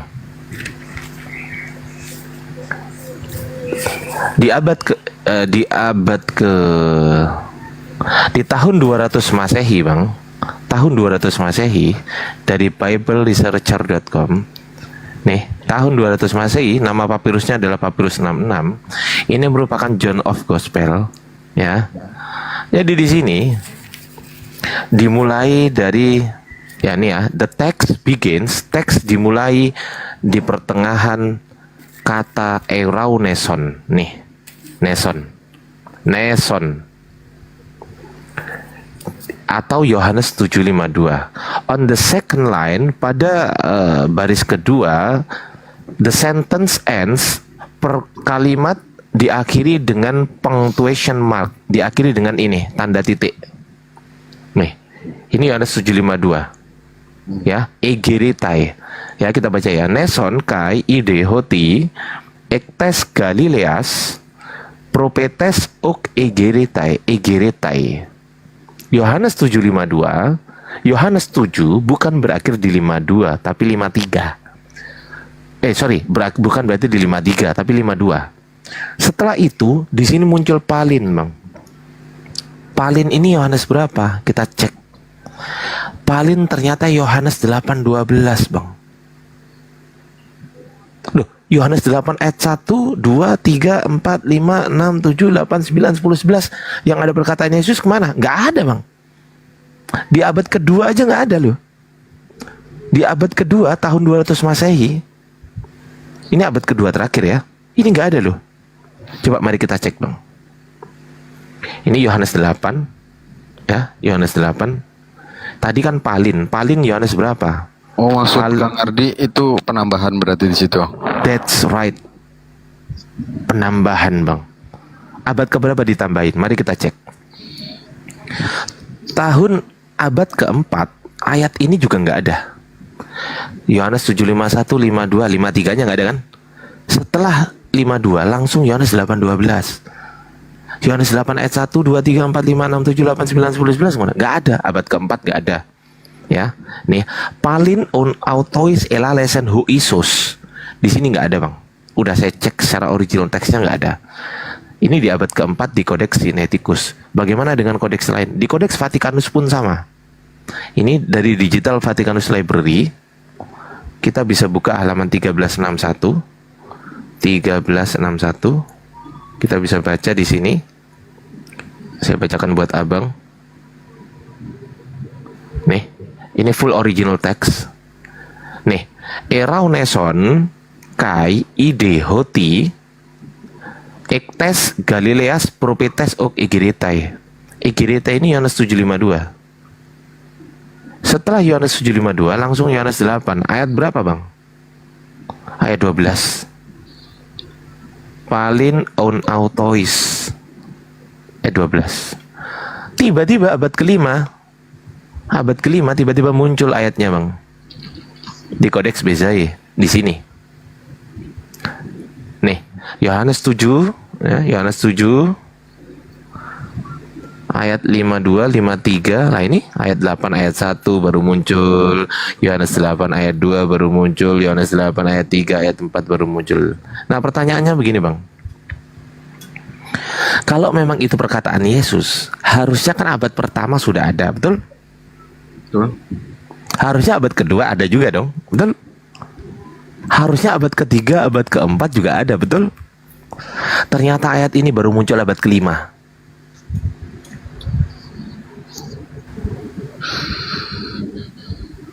Apakah masih percaya perkataan Yesus? Pertanyaannya, iya, silakan Ustaz Alif.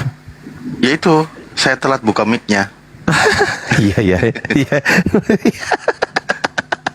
Siap Ustaz. Tafadhol Ustaz kalau mau masuk. Enggak. Masuk. Itu sangat mengguncang tadi. Buka yang dari data Katolik tadi. Itu banyak dihilangkan Ya, betul, itu. Sekali lagi dong. Ya, siap Ustaz. Enggak usah lah sekali lagi. Iya. Udah cukup itu. Aku minta yang tadi itu bagus itu. Ya udah sama yang lain aja kalau enggak deh, Bang Ardi ya. Enggak apa-apa. Enggak Pak apa-apa, Pendeta lanjut, Pak. Arum tanggapi dulu yang ini kalau mau tanggapi, tapi aku minta untuk edukasi yang tadi data dari Katolik itu bahwa kan itu banyak mengutip. Nah, tapi banyak dihilangkan mengutip Lukas, tapi banyak tidak memuat gitu. Yang tadi itu loh. Siap Ustaz. Nanti saya Sedikit kan nggak tampilkan. nyampe 1 jam toh itu. Siap Ustaz. Silakan. Betul Bang Ali. Cuman kan gini. Assalamualaikum. Waalaikumsalam. Silakan Pak Arum. Saya boleh bertanya. Sebentar Pak Dance. Sebentar Pak Dance. Sebentar Pak Dance. Biar selesai dulu, biar nggak kemana-mana. Silakan Pak Arum. Kayak gini, Bang Ardi ya. Itu kan memang kita sepakat tadi ada beberapa catatan-catatan ya yang ditambahkan, termasuk perkataan yang sebelumnya nggak ada gitu ya. Abadnya pun jauh memang itu selisihnya. Karena kan kita sepakat itu kan ada dikanonisasikan kan, dikanonkan kan. Kanon abad keberapa? Sebentar dulu lah Bang Ardi. Oh ya, silakan. Jadi itu kan udah diakui juga sama LAI kan, bahwa memang ada beberapa data yang nggak sesuai dengan aslinya ya. Kita sepakat itu. Cuman pengajaran kan nggak hanya itu aja Bang Ardi, kan ada beberapa pengajaran juga yang memang nggak kontradiksi gitu loh Bang. Itu. Oke, saya tanggepin boleh? Ya udah silakan. Yang jadi pokok permasalahan kita ini adalah begini Bang. Yesus nggak pernah mengatakan sesuatu, tiba-tiba di abad kelima ada yang disandarkan kepada Yesus. Saya ulangi lagi. Yesus nggak pernah mengatakan sesuatu, tiba-tiba di abad kelima ada orang yang mengatasnamakan Yesus. Ini perkataan Yesus. Saya ulangi lagi. Di abad kelima, tiba-tiba ada orang yang mengatasnamakan ini perkataan Yesus, ini perkataan Tuhan.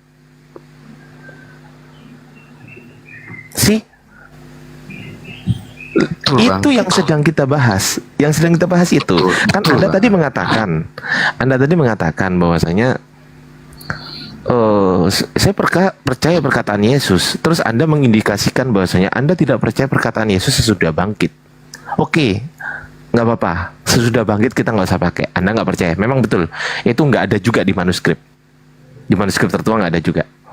Ya, kecuali yang Matius 28 itu ada di manuskrip tertua Codex Sinaiticus, tapi itu munculnya pada abad keempat juga, percuma juga. Nah, ayat yang saya tunjukkan itu mengindikasikan bahwasanya ternyata di dalam kitab Anda yang katanya suci itu, katanya suci itu, ternyata di dalamnya Yesus nggak pernah ngomong, tiba-tiba muncul perkataan Yesus di abad kelima. Ini sungguh sekali, mohon maaf, ini merendahkan Yesus. Mohon maaf, memfitnah Yesus.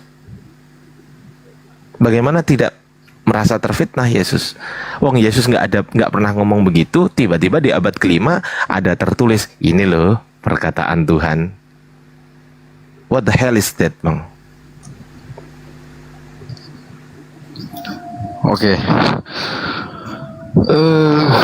Ini baru tahu saya, memang nggak ada literasi sebelumnya tentang itu. Thank you. Dan nanti saya pelajarin lagi lah itu ya. Thank you abangku. Luar biasa teman-teman. Nah begitu. Mungkin tadi saya izin menyampaikan dulu ya pesan dari Ustadz Alif ya Bang Arum ya, boleh ya? Iya, harus itu, penting. Ah ya, siap. Ini saya bukakan dulu, ini pesan dari Ustadz Alif. Yang ini tadi kan. Nih, dari catholicresources.org, The Gospel of Lucas ya. penggunaan dan adaptasi dari Markus Gospel, dari Gospel Markus, ya. Ini Markus, ini beginning and ministry in Galilea. Ini Markus, ini Lukas, ini perubahan dari Lukas. Luke changes, perubahan yang dilakukan oleh Lukas, ya. Markus 1 nomor 1 sampai Lukas 1 nomor 1 sampai itu different, berbeda. Terus kemudian di ayat ini omitted, dihilangkan oleh Lukas. Tapi yang lebih parah di sini, Jesus family thinks he's crazy, ini hanya terdapat di Markus. Hanya terdapat di Markus. Nih, dihilangkan Bang, oleh siapa? Oleh by both, keduanya. Siapa? Matthew and Luke. Matius dan Lukas menghilangkan narasi Jesus family thinks he's crazy. Dihilangkan. Apakah cuma ini Bang Ardi? Tidak. Mari kita cek. 1, 2, 3, 4, 5, 6, 7, 8, 9, 10, 11, 12, 13, 14, 15, 16, 17, 18, 19, 20, 21, 22, 23, 24. What the hell is that? Gitu. Ya, saya kan udah dapat tadi linknya juga ya. Iya. Ya nanti Siap, Bang. saya pelajarin lah. Ya Bang, siap. Udah ya Ustaz Talib, clear. Mantap, tepuk tangan, luar biasa. Wah, materi baru untuk Pak Pendeta. Karena saya begini Pak Pendeta, kalau Pak Pendeta tadi mengatakan jangan pakai terjemahan original teksnya, saya sangat sepakat dengan Bapak. Saya sangat sepakat Pak. Bahkan saya mempelajari sampai dengan original teks, bukan hanya tulisan komputer Pak. Manual scripture-nya saya pelajari, baik dari majuscule maupun minuscule. Minuscule itu munculnya sekitar abad ke-9, baru itu minuscule ada. Sebelumnya itu majuscule, Greek coin majuscule. Dan saya pelajari itu Pak, secara original teks tanpa spasi Pak. Tanpa spasi.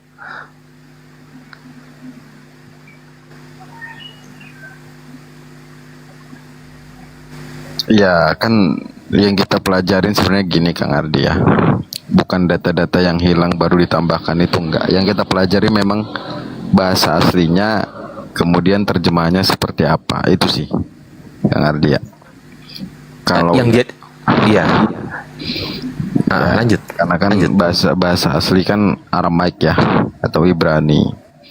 Sebenarnya itu yang kita pelajari, terus setelah diterjemahkan seperti apa gitu kan.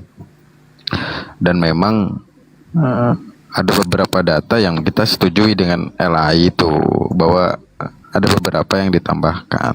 Cuman kalau untuk penghilangan data atau ayat yang ditambahkan, ya memang kita nggak ke sana arahnya gitu. Ya, Itu nanti kita pelajarin itu. Ya, makanya kenapa saya katakan begini Bang. Yang pertama, ini kita bahas PB ya, karena kalau PL itu urusannya orang Yahudi lah. PB ini yang menurut saya ini perlu dibahas. Kenapa? Karena Aldo mengatakan PB ini ditulis pakai Aramaik. Ditulis pakai Aramaik. Saya tanya ke Aldo. Ya, saya tanya ke Aldo. Bukti tertua Aramaikmu itu tahun berapa? Abad keberapa? Ternyata abad ke-5, Bang. Betul. Paling tua abad ke-5. Betul. Cuman kan gini loh Bang. Terjemahan itu kan memang asli bahasanya seperti itu kan Bang. Oke, baik. Kita kan nggak pakai bahasa Yunani memang. Oke, baik. Gitu Kang. Baik. Saya tanggapin boleh? Baik, terima kasih. ada nggak, saya tanya Aldo juga, ada nggak bukti yang bisa Anda tampilkan kepada saya bahwasanya memang Markus ditulis oleh Markus, Matius ditulis oleh Matius, Lukas ditulis oleh Lukas, dan Yohanes ditulis oleh Yohanes? Oh, enggak, itu enggak ditulis sama mereka, bukan. Itu yang pertama. Yang kedua, ada nggak bukti tertua bahwasanya PB itu memang ditulis pakai menggunakan bahasa Aramaik? Karena apa? Karena penulis itu mempengaruhi. Siapa yang menulis itu mempengaruhi bahasa apa yang dia tulis, betul? Betul? Betul. Pertanyaannya, siapa yang nulis? Ya kan tadi udah sepakat itu catatan-catatan bang. Cuman memang bahasa aslinya kan memang itu harusnya gitu loh. Loh, harusnya begitu. Tetapi bukti ternyata bang, abad pertama teman-teman Kristen belum punya kitab. Abad kedua teman-teman Kristen belum punya kitab. Abad ketiga teman-teman Kristen belum punya kitab. Abad keempat barulah. Tapi itu kan usaha mereka untuk menguatkan data-data itu, mengumpulkan dengan bahasa aslinya itu bang, gitu loh bang. Nggak ada original, nggak ada bukti otentik, ya kan. Bahkan saya tanya Aldo sekalipun, Aldo nggak bisa menampilkan ke saya bahwasanya Bible PB itu ditulis dengan bahasa Aramaik. Itu bukti paling awalnya nggak ada.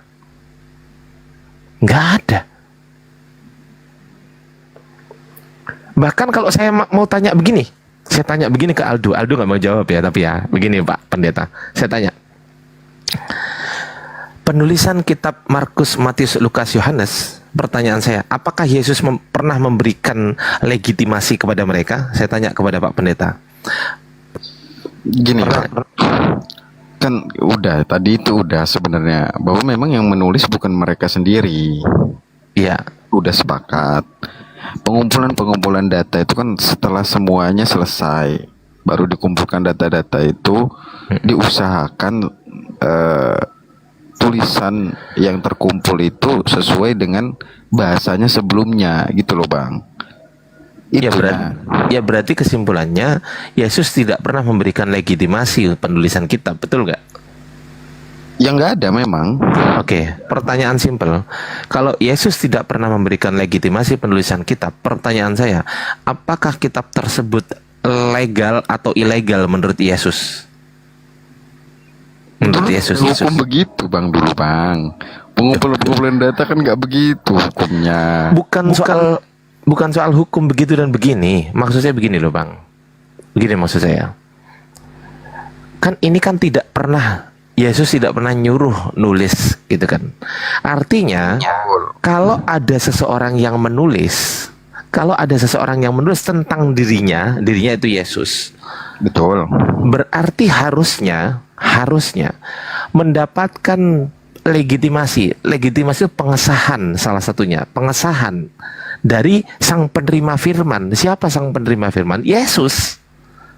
Harusnya mendapatkan. Kenapa? Untuk apa itu? Fungsinya untuk apa? Loh, manusia itu bang untuk mengatakan ini benar itu harus diberikan legitimasi gitu loh oleh sang penerima firmannya. Bagaimana jika Yesus sebagai sang penerima firman, kemudian murid-muridnya menulis tentang Yesus tapi tidak dikonfirmasi ke Yesus? Tidak pernah dikonfirmasi ke Yesus. Yesus, apakah ini betul yang saya tulis? Apakah ini benar? Apakah ini benar? Apakah ini benar? Ternyata enggak. Berarti Yesus pun enggak ngerti ada kitab itu. Pertanyaannya, betul enggak yang mereka tulis? Ini pertanyaan besar. Betul enggak yang mereka tulis? Bagaimana bisa bilang betul dan enggak? Sementara Yesus tidak pernah mengecek. Kan harus dicek sama Yesus. Masuk akal. Yang ngecek siapa? Ya harus sang penerima firman. Kan yang dikatakan firman Tuhan. Betul? Ya harus sang penerima firman. Nah pertanyaannya, pernah nggak Yesus ngecek? Nggak pernah. Berarti kesimpulannya, apa yang ditulis ini belum tentu benar. Kalau ada orang yang mengatakan, tapi kan belum tentu salah juga Bang Ardi. Iya, belum tentu salah. Yang namanya belum tentu salah, pasti belum tentu benar. Betul? Sepakat nggak?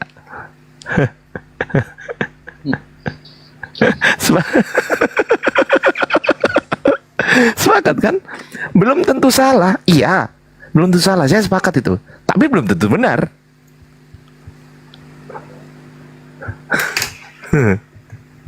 Berat ini Pak Pendeta.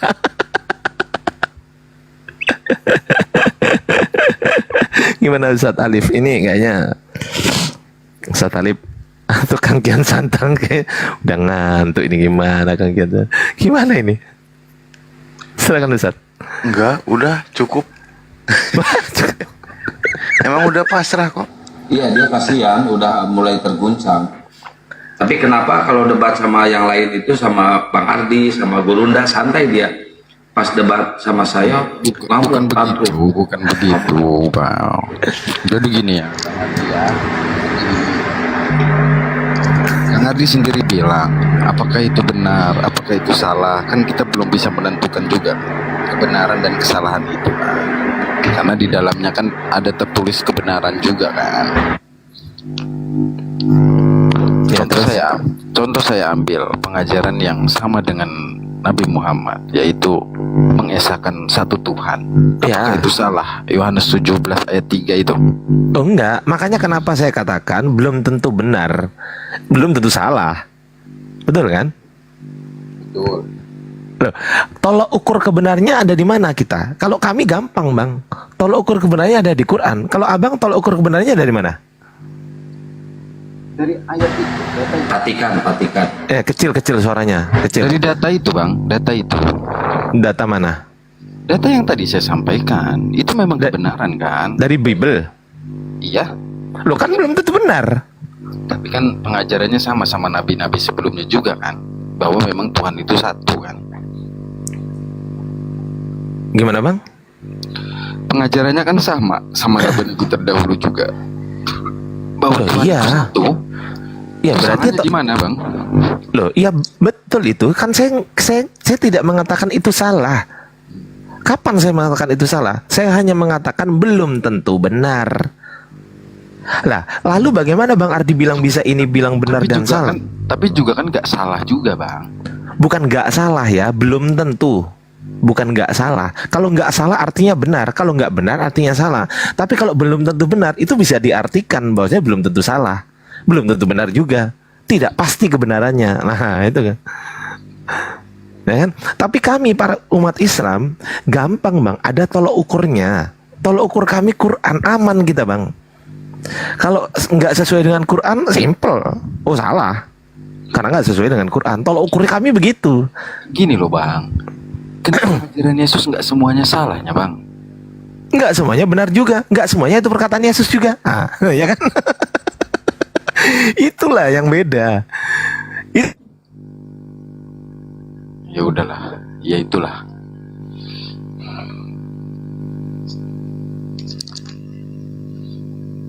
Terus sekarang yang lu pahami, yang lu yakini dan imani itu Bible versi yang mana Biblenya? Ya di situ nggak ada kata Allah memang. Faktanya memang nggak ada kata Allah aslinya itu. Iya, soalnya Allah itu adanya di Kristen cabang Indonesia. Di luar negeri. Iya, di luar negeri nggak menggunakan kata Allah dan nggak kenal dengan kata Allah. Bukan cabang Bang. Cabang Indonesia. Pusatnya Vatikan. Cabang sama ke cabang Bang. Kenapa jadi pakai cabang? Lah, ini mau cari ributnya. Bukan cari ribut, cabang Indonesia, pusatnya di Vatikan. Enggak cabang-cabang begitu, kenapa jadi cabang-cabang? Oke, bukan cabang Indonesia berarti. Iya, memang asli.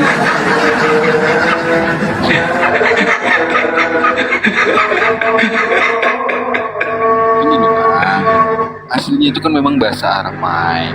Jadi kita menggunakan bahasa Aramaik yang memang terjemahannya tidak ada kata Allah. Itu benar.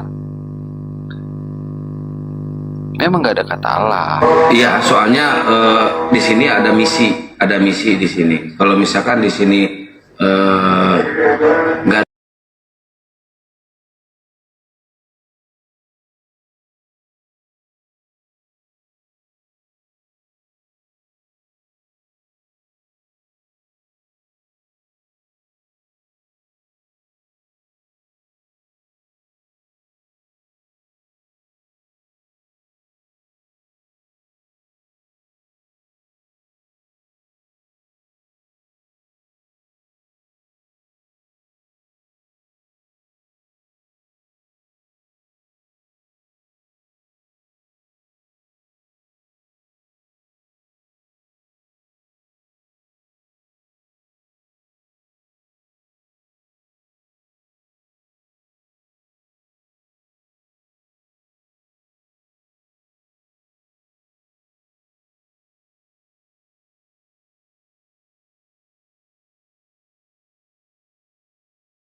bersama. Ya, kita tahu nggak tahu siapa yang Gimana itu? ada hitam. Gimana tertulis? Kursi lipat ini harga normalnya 300 ribuan, tapi sekarang lagi promo coba cek kamu dapat berapa. Kursi lipat ini tampil dengan desain elegan dan multifungsi. Cocok buat berbagi aktivitas outdoor.